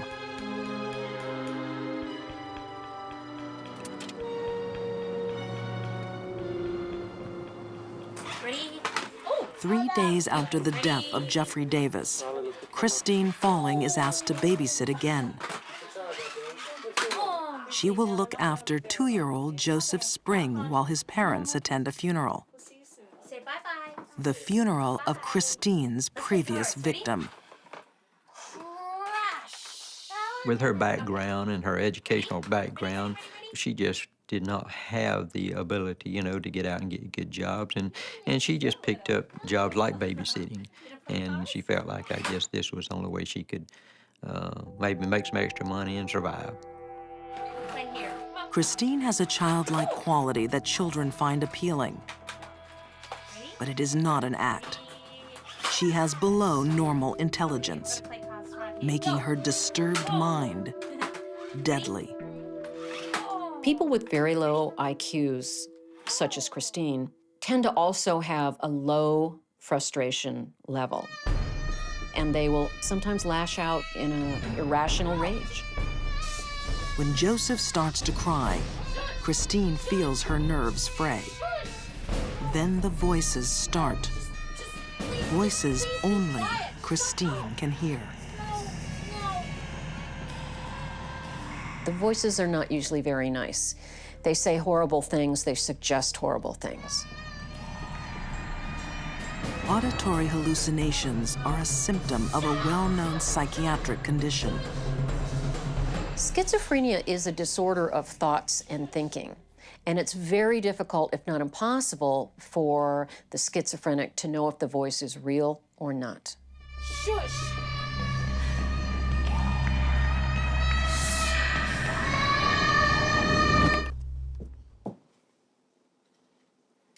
Joseph has been silenced, but the voices in Christine's head have not.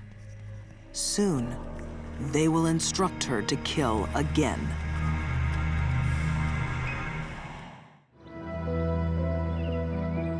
At a children's graveyard in Calhoun County, Florida, tombstones bear witness to lives cut tragically short. Some by accident, some by illness, some by murder. You know, I was just amazed that it wasn't picked up on sooner. In the early 1980s, a babysitter called Christine Falling is killing children in her care. Authorities believe the deaths are of natural causes. She never gave a good explanation as to why, other than she'd saying these babies would start crying and she couldn't get them to hush. Leaving a child alone with Christine Falling, even for a moment, can be a deadly mistake. As her stepsister, Geneva Burnett Daniels, is about to discover. When Geneva goes inside to buy diapers for her 8-month-old daughter, Jennifer, the baby begins to cry. People such as Christine can't handle it when things don't go right. And sometimes they will lash out or attack whatever it is that's making them upset. Christine's low IQ means she is already reaching breaking point. But it's another mental condition that will push her over the edge. Christine suffered from frontal lobe epilepsy. One of the things that we do see oftentimes in people that have this, along with a low IQ, is that they later are involved in violent crime.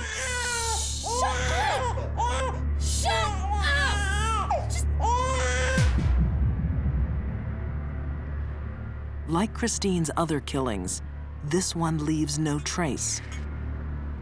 Sometimes smothering may leave no clues whatsoever, particularly if smothering, which is blockage of the airways, is caused by placing something loose or fluffy, such as a soft blanket or a pillow loosely over the mouth and nose. It may leave very few clues.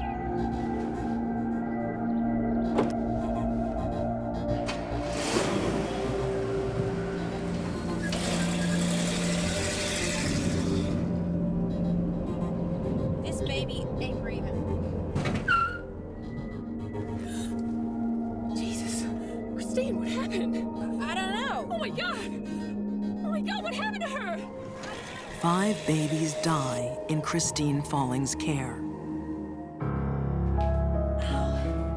Under pressure from the local community, she checks herself into the hospital, asking doctors to find out if she's passing on a mystery disease to the children.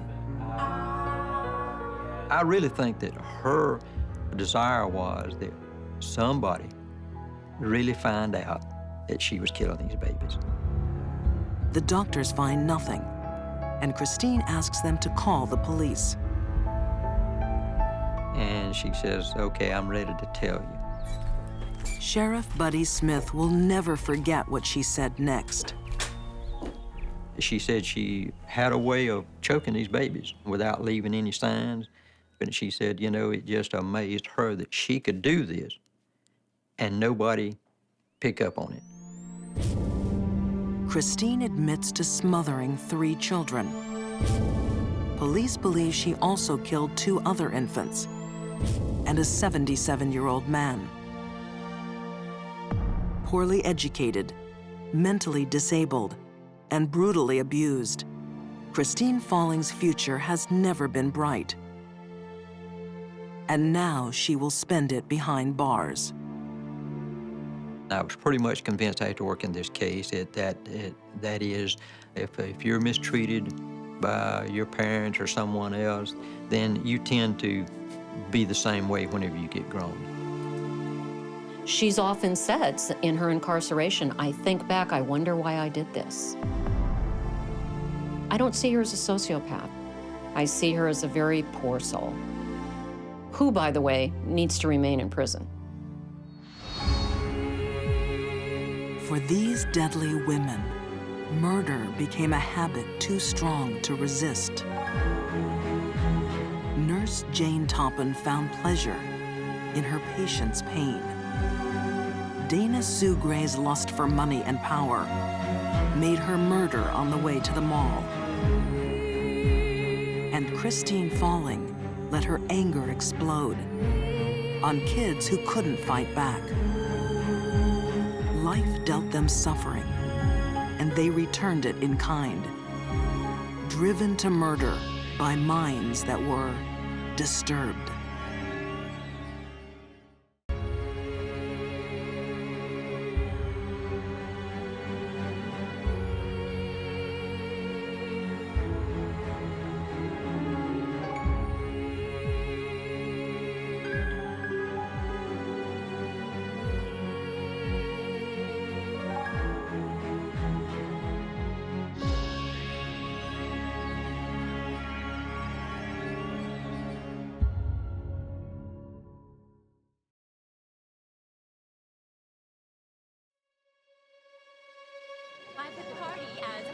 What kind of parent will ask their child to kill?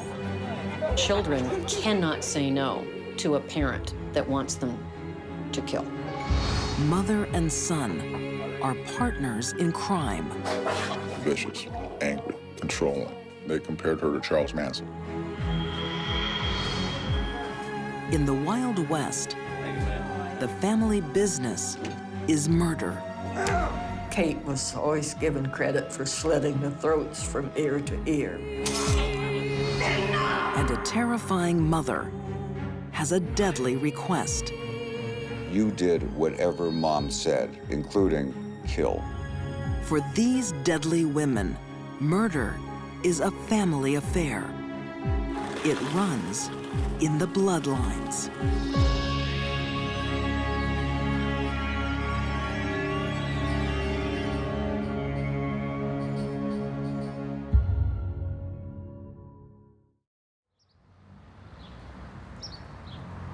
On a quiet April day in 2001,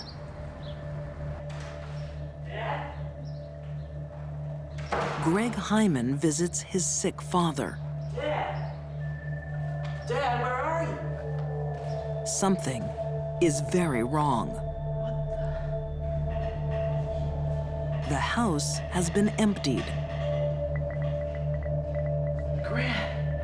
His grandmother, suffering from Alzheimer's, has been abandoned, slowly starving. She had survived by eating newspapers, the only thing she could reach. What happened? Greg's father has vanished. There was brain matter on the walls, on the ceiling. It was a crime of great brutality and ignorance.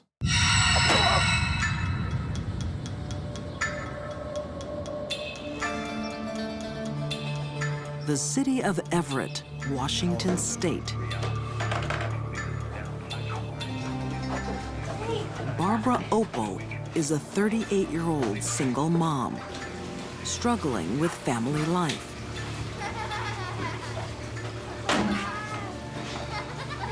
Barbara Opal had 3 children: Heather Opal, Derek Opal, and Tiffany Goudot, a child from another relationship.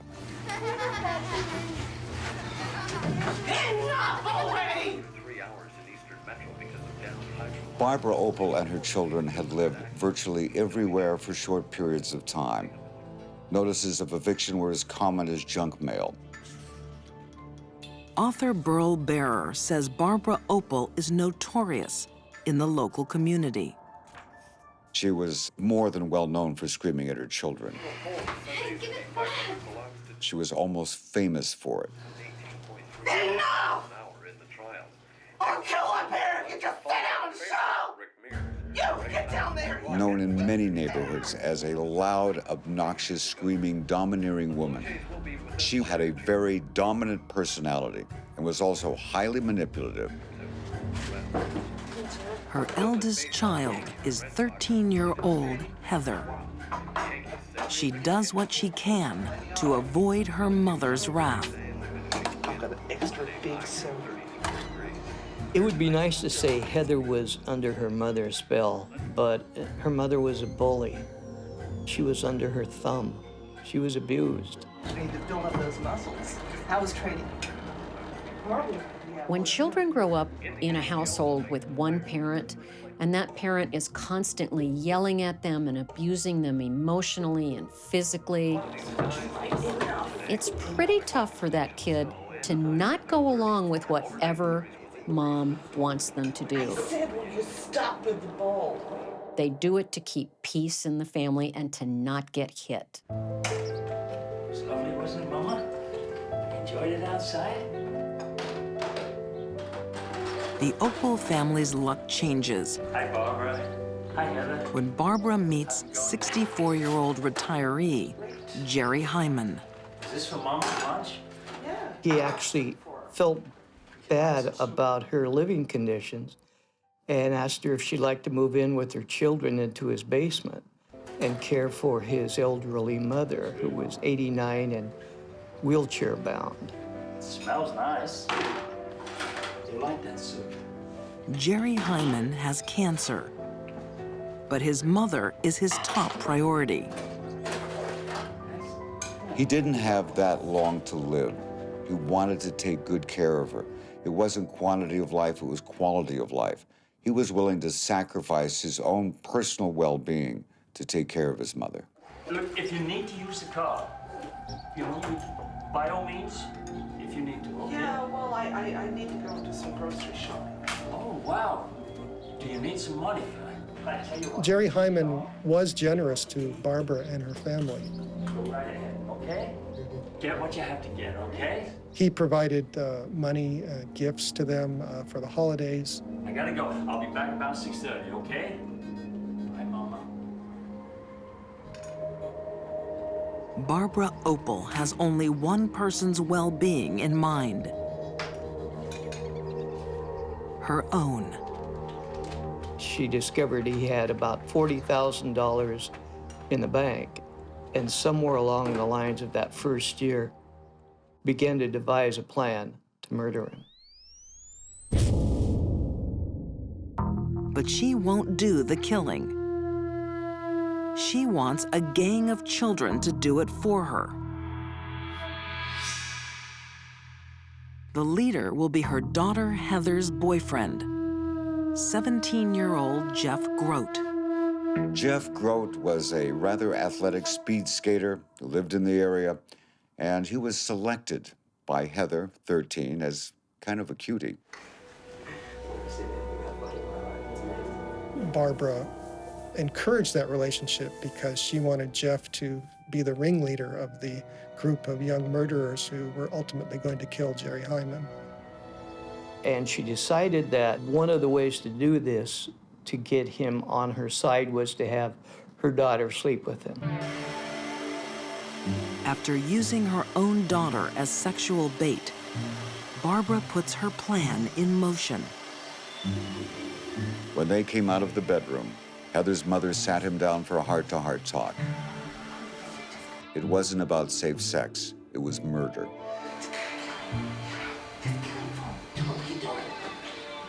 She wanted to enlist Jeff Grote in the plan to kill Jerry Hyman. Heather, is that you? There's another gang member Barbara has in mind. Her daughter, Heather. Whoa! Yeah. Right color and everything. Now you go. Barbara promised Heather both money and a dirt bike.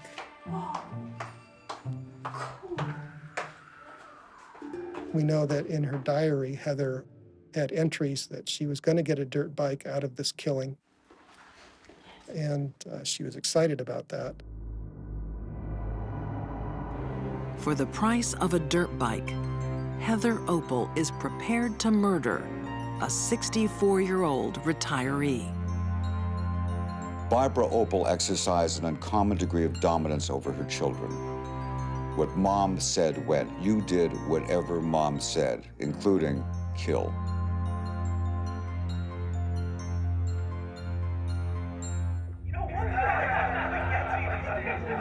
In a suburban basement, a gang of children are waiting to kill. All of the young killers in this case came from chaotic family backgrounds. The warmth and love and connection normal families have between parent and child simply was not there for any of the people involved in this murder. So murder for them, pretty easy. The only adult present is the one pushing them towards murder. Barbara Opal. You take that. I've had enough. She wants retiree Jerry Hyman beaten to death. You ready for it? Yeah. Fuck yeah! Ready and willing to kill is Barbara's 13-year-old daughter, Heather. Heather Opal was an excellent student, sports star, well-liked, well-behaved. No one would ever suspect that a girl such as Heather could commit such a horrible crime. Heather may have failed to develop a strong sense of self because of the overwhelming domination and control of her mother. This murder would never have happened without Barbara Opal putting these kids up to it. When Jerry Hyman arrives home on April 13th, 2001, the team of young killers lie in wait. Mama, why are you sitting in the dark? Jerry walked in the door, he was immediately attacked, knocked to the floor. Hit him again! He cried out, "Why are you doing this? Why are you doing this to me?" What? He never received an answer, and there is no rational answer for it. They beat this old man to death with souvenir baseball bats, the metal kind that make a ping, and all the boys remember the ping sound when they hit Jerry on the head. While Jerry Hyman was being murdered, his 89-year-old mother, who was in the late stages of Alzheimer's disease, was sitting in her wheelchair just a few feet away. We believe she witnessed her son being brutally killed in this manner. In fact, Mr. Hyman's blood was found splattered all over the side of her wheelchair. Hit him again! Go again! Go on! Kill him! While the murder of Jerry Hyman was taking place, Barbara Opel was acting as a one-woman cheerleading section from the basement. Slash him! I don't think it's an accident that Barbara hid out in the basement and had these children do her murderous deed for her. Again! Make sure you do it right! She did that on purpose. She is smart enough to know they might get caught, and she could always say, well, I had nothing to do with it, the kids did it. That's how heartless this woman is. Then, Barbara urges her own daughter up the stairs. Go get him! What are you waiting for? Get up there! To kill for Mom.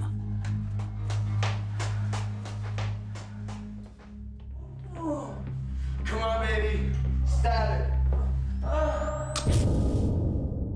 Heather Opel, who had just turned 14 years of age, stabbed Jerry Hyman numerous times.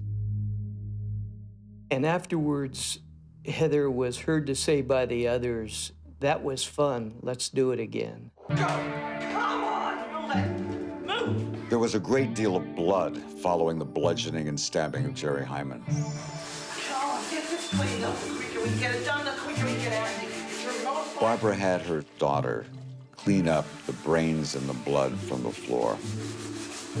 Jerry Hyman's body is dumped in a nearby forest. Barbara has no plans for what to do next. Basically, she wanted Mr. Hyman dead and wanted his money and wanted other people to do the murder so she could somehow keep her hands clean. That's as far as she went. A credit card trail soon leads to the arrest of Barbara and her family. The children who obeyed their mother out of blood loyalty are now her undoing. Barbara denied everything, but once they got to the kids, the game was up. The children began to give up an incriminating detail here or there, and it was finally the youngest, Tiffany, who broke the case and said Jerry's dead. Young people talk, they don't take direction well, and they're easily frightened. It was probably the dumbest thing Barbara did in the commission of this murder. On trial for murder, she tries to blame the crime on her daughter. But the jury finds Barbara Opel guilty and gives her life in jail. Not only did Barbara lack empathy for her victim, rather helpless old man, she lacked empathy for her daughter and was willing to throw her under the prison bus so that she could escape. Heather Opel pleads guilty to murder. It was a difficult trial, difficult moment to view a distressingly innocent girl who looked every bit of 12 and 13 years old, was convicted as an adult murderer and sent off to an adult prison for 22 years. With mother and daughter in separate prisons, the ties of blood are still powerful. To this day, Heather does not see her mother as being evil. The dominance over Heather by her mother is absolutely incredible. Heather defended her mother to the very end. It wasn't that Barbara Opel could do no wrong in Heather's eyes. It's just that Barbara Opel could do all the wrong she wanted, and it was okay. While some children are forced to murder by their parents, others are ready and willing to kill for the family.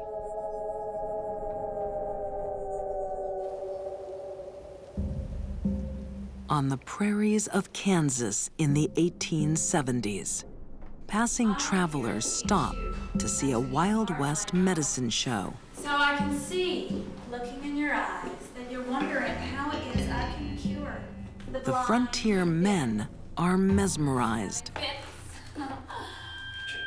So as you can see here, I have my charts. by a beautiful young woman who offers spiritual cures Astrology charts. for earthly ills. Most important of all, my Ouija board.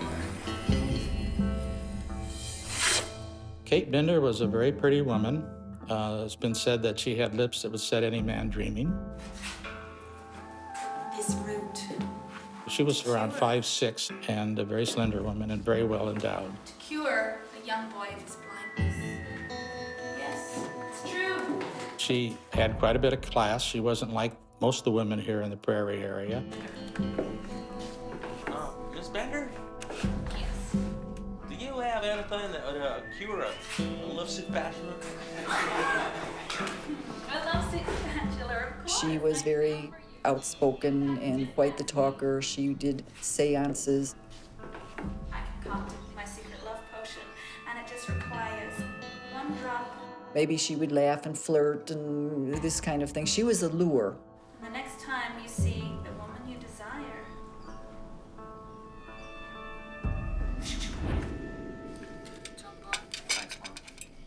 Kate Bender is a lure come on, wait for Grace. for a deadly family. The Benders might be America's first serial killer family. Come on, eat up. The Benders live out on the frontier trail. Ma and Pa, brother John, daughter Kate. Well, anyway, it's been a good week, huh? While pioneers head west to seek their fortunes, the Benders are making their own opportunities. Their simple cottage doubles as a general store and an inn. They had the store and they had the table where they fed people. And now and then, if somebody stayed overnight, they had a straw mattress that they put in there. Even if a passing traveler hasn't seen Kate's medicine show, he will soon fall under her spell. Gorgeous horse. Yeah, where are you heading? But Kate's eyes are only for his money. Well, Kate was very talkative, very provocative, and she would engage all of the travelers in conversations after they analyzed whether they were worthwhile robbing or not. Kansas historian Wayne Hallowell says frontier travelers were enticing prey. People came with large sums of money, which $2,000 was a large sum of money in those days, to buy either a claim or to buy cattle and chickens or whatever to homestead their claims. I bet you're hungry. If Kate decides the man looks wealthy enough, he'll be invited in for a meal.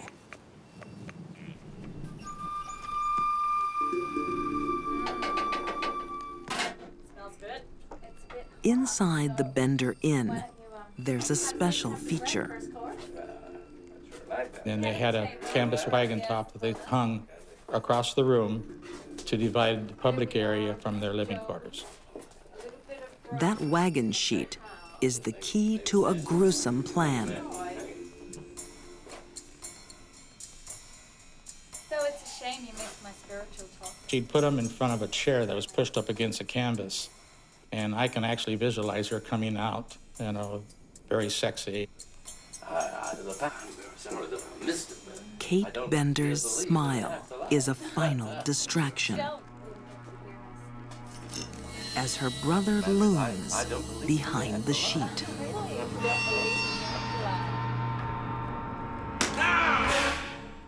The visitors who visited the inn were killed by having a blow in the back of the head. Yeah, well, maybe you should. And then Kate would slit their throats. I don't think anyone was really safe when Katie was around. If Katie wanted something from them, she was going to get it. No one stood in her way.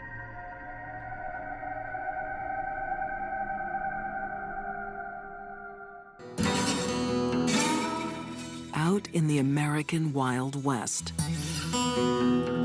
travelers are disappearing. After spending a night with Kate Bender and her deadly family. The general lawlessness of the frontier made it very possible for the Benders to commit these crimes and get away with it. The Bender family lived together and killed together. The dynamics of a crime family are interesting in that being a member of a group committing a crime makes it easier to commit that crime. Okay, how are we going then? They're all in it together. As settlers travel west to America's new frontier, the Bender family are lying in wait. Check them all. Yeah, I checked them out. Their motive for killing people was money. They were careful to kill people who were not from close around, so they would not go missing. Author Fern Morrow Wood says the Benders' targets are wealthy outsiders. They would stop halfway between Fort Scott and Independence and spend the night. And if they appeared to have money, they didn't ever leave.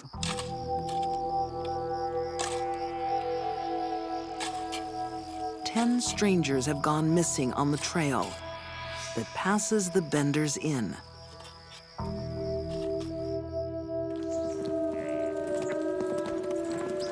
The latest visitor is a return guest, Dr. William York.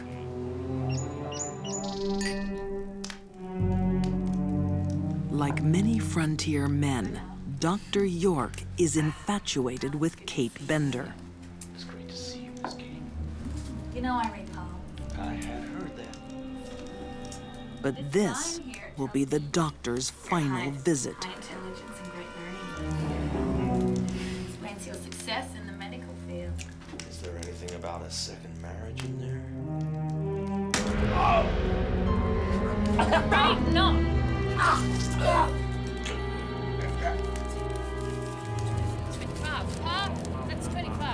This time, the Bender family has made a big mistake. Dr. York was their undoing because he wasn't from far away, as the others were, and he left behind traces. After Dr. York disappeared, his brother started searching around and following his trail, and the trail ended at the Benders. His brother was Colonel York, who had been in the Civil War. He was a Civil War colonel who had recently become a Kansas state senator. And Colonel York was a man of action. When Colonel York rides up searching for his brother, he comes face to face with a dangerous killer. The idea that a woman would be involved in conning and luring men to their death, to their murder, clearly points to sociopathy. Howdy, man. I've been looking for my brother. His name is William York. Katie probably was a chronic liar by the time she was 5 or 6 years old.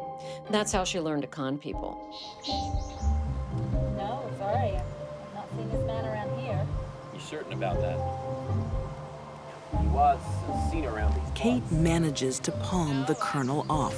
People traveling through, but no, I've never seen him. But the Benders realize their deadly business is in danger of being shut down.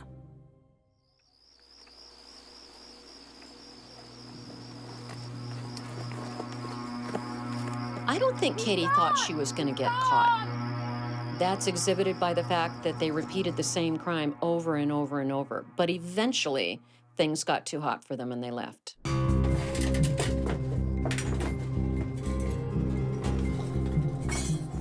As far as known, they packed up quickly, they took off, they got into their wagon, and they went up to Thayer, which is only 7 miles away. And they bought train tickets and they split. Get out of here.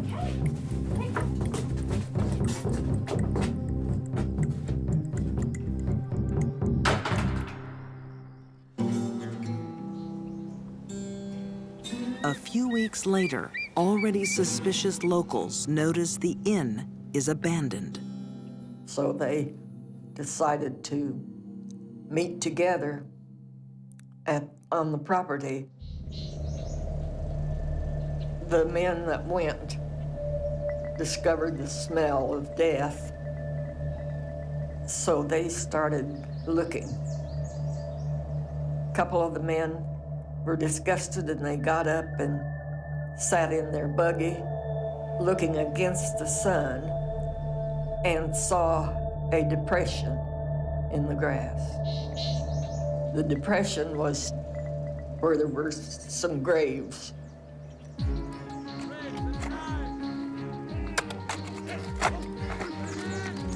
They told all the farmers to bring plows and shovels, picks.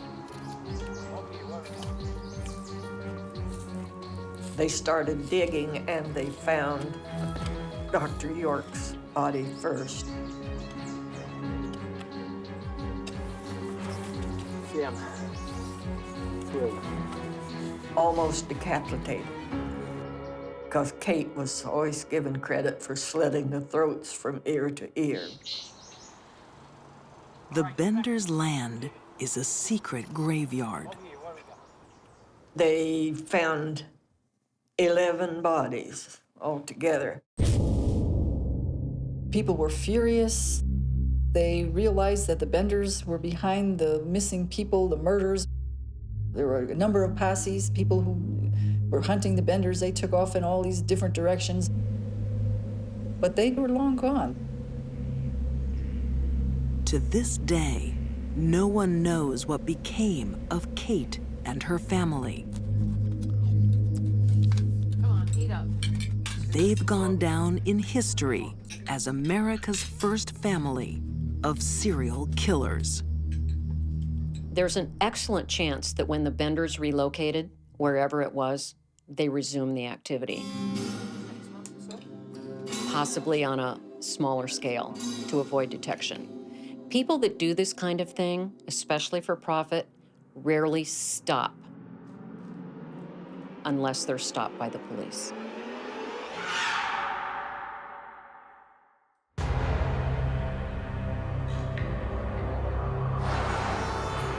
Los Angeles, 1998.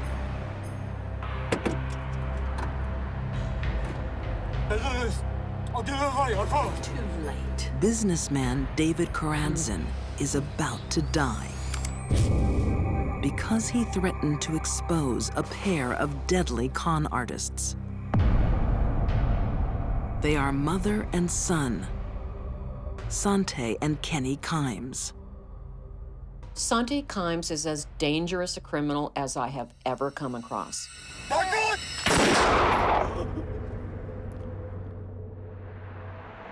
Sante Kimes crosses the country, leaving a trail of insurance scams, property fraud, and robbery.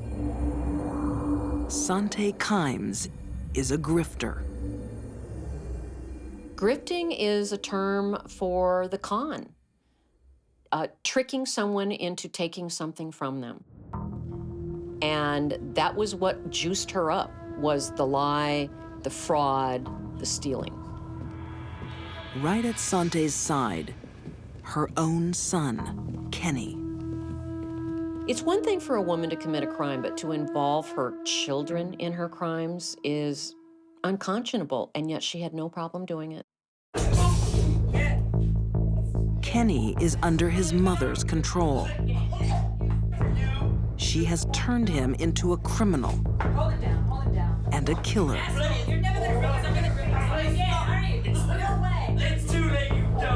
When banker Saeed Bilal Ahmed inquires into Sante's suspicious bank accounts, his curiosity costs his life. Anyone who had something Sante wanted, she would go for. If she could see that she wasn't going to be able to con them out of their property, they were in the most danger, and they ended up in the morgue.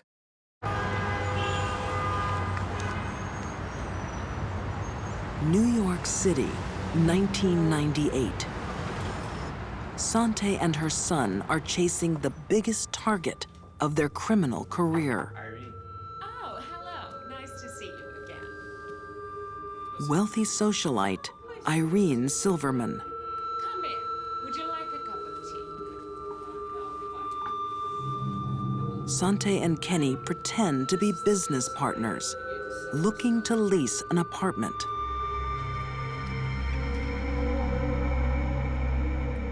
Mrs. Silverman is in serious danger. Her new tenants are quietly plotting to take her property and her life. Sante's a sociopath to the core. And one of the things that we see in criminal sociopaths is that their criminal behaviors cover a broader spectrum. Sociopath will have a record that includes arson, petty theft, fraud, and sometimes later in their careers, their criminal careers, we see murder. And this is what happened to her. My mother, Shantae Kimes, is probably the biggest walking contradiction known to man. Kent Walker is Sante Kimes' first son. She was the most fun, loving, greatest person to be around.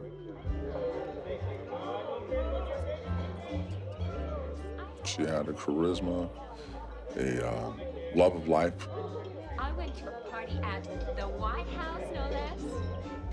She had an ability to take any situation, turn into fun, excitement. I, of course, was the life of the party, as always. Growing up, Kent remembers a glamorous mother. President Ford, and we had a lovely chat. She aspires to the high life and models herself on Elizabeth Taylor. Say I told them my husband was the ambassador of Lithuania. But Sante Kimes has another side. She was one of the most frightening people you ever want to meet. In terms of evil, I have a couple friends who were pretty high-powered attorneys, very well-renowned, who knows her, and they compared her to Charles Manson. This is good champagne. What do you think you're doing? Serving champagne. I told you to serve it during my speech. Does it look like I'm doing a speech? My mother would turn in an instant. Get out of my sight. Get out of my sight. She can, at a drop of a hat, become vicious, angry, controlling, and sometimes violent. Do you think Elizabeth Taylor had to put up with this? Her whole life was basically a lie. There would be a little germ of truth. That first germ or seed, but then it would just blossom to this tremendous untruth. Few are safe from Sante's schemes and cons.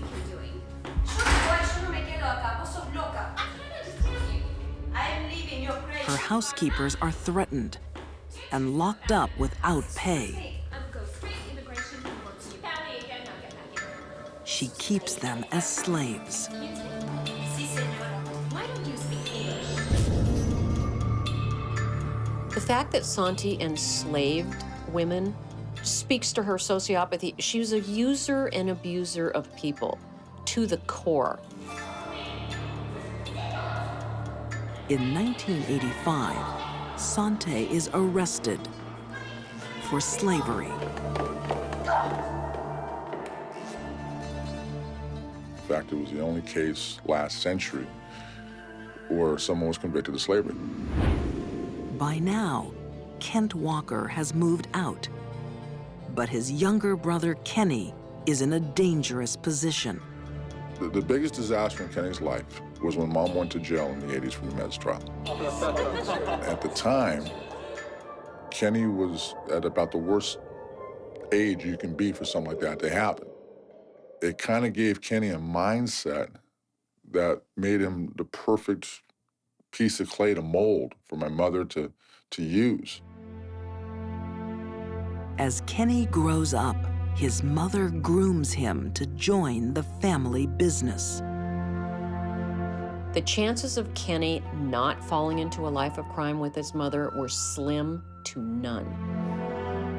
The greatest influence on his life was the person that was supposed to love him the most, his mother, who was a criminal to the core.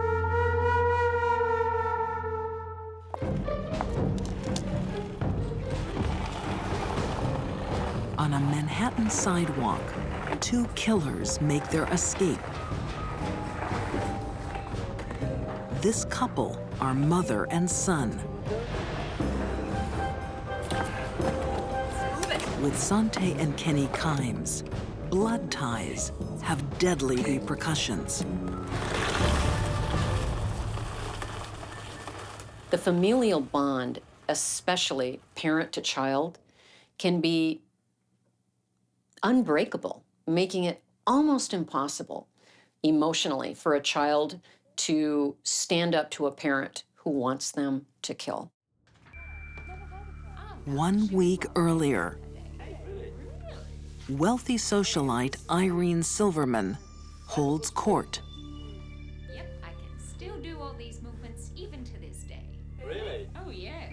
Yes, I'll show you. The ex-ballet dancer is owner of her own $7 million apartment block. That's the swan one. Her newest tenants are Santi and Kenny Kimes. Deadly con artists plotting Mrs. Silverman's downfall. Santi was dangerous to anyone that had something that she wanted, and if she sensed that that person could be manipulated, she would go for it. The pair forge property deeds, aiming to take control of Irene Silverman's apartment block. 4th of July, this weekend. So Everyone's going away on vacation. First, Mrs. Silverman has to disappear.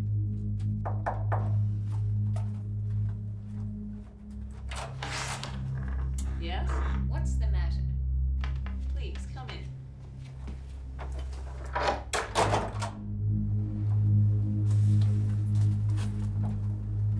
The blood ties of mother and son make these two criminals a deadly team. Well, you're evicted.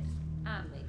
No, we're not. No, we're not. We're not evicted. You're staying right here. What are you doing, crazy bitch? Like he has done before, Kenny will kill on his mother's command.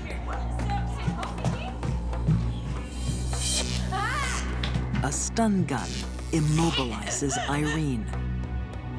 Get the rope. I think the sick psychodynamic between Santi and Kenny probably increased the intensity of their crimes, and they fed off each other, and clearly Mom was the leader. She was able to take basic, core, good values that every mother should have for their child and twist it to justify any action she did.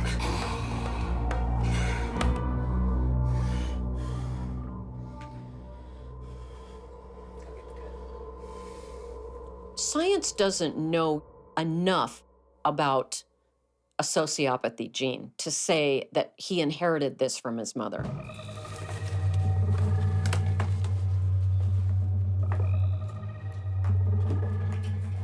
It also could be that he learned bad behavior from her.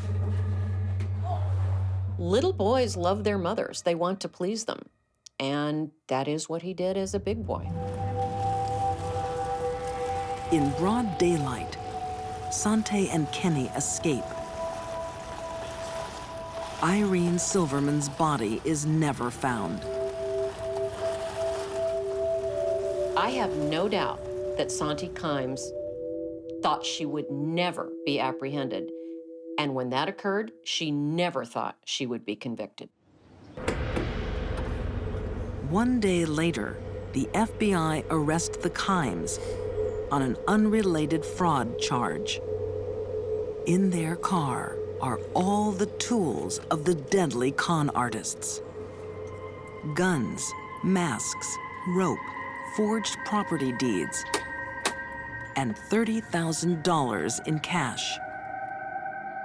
Had she not been stopped, she would have been grifting and murdering until the day she died. In 2000, mother and son face an extraordinary trial.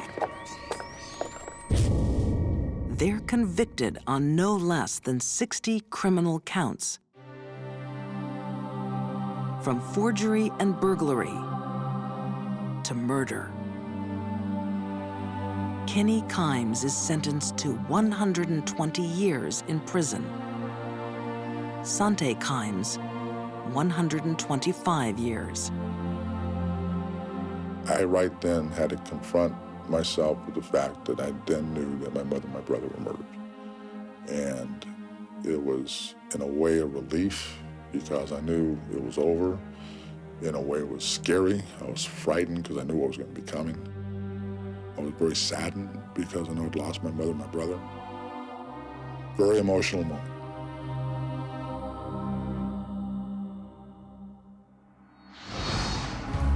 Blood ties can be a powerful force for evil. When her mother asked her to kill, Heather Opal said yes. Kate Bender lured human prey for her killer family. And Sante Kimes twisted a son's love to her own murderous ends. For these deadly women, the family that stayed together, killed together. Murder ran in their bloodlines.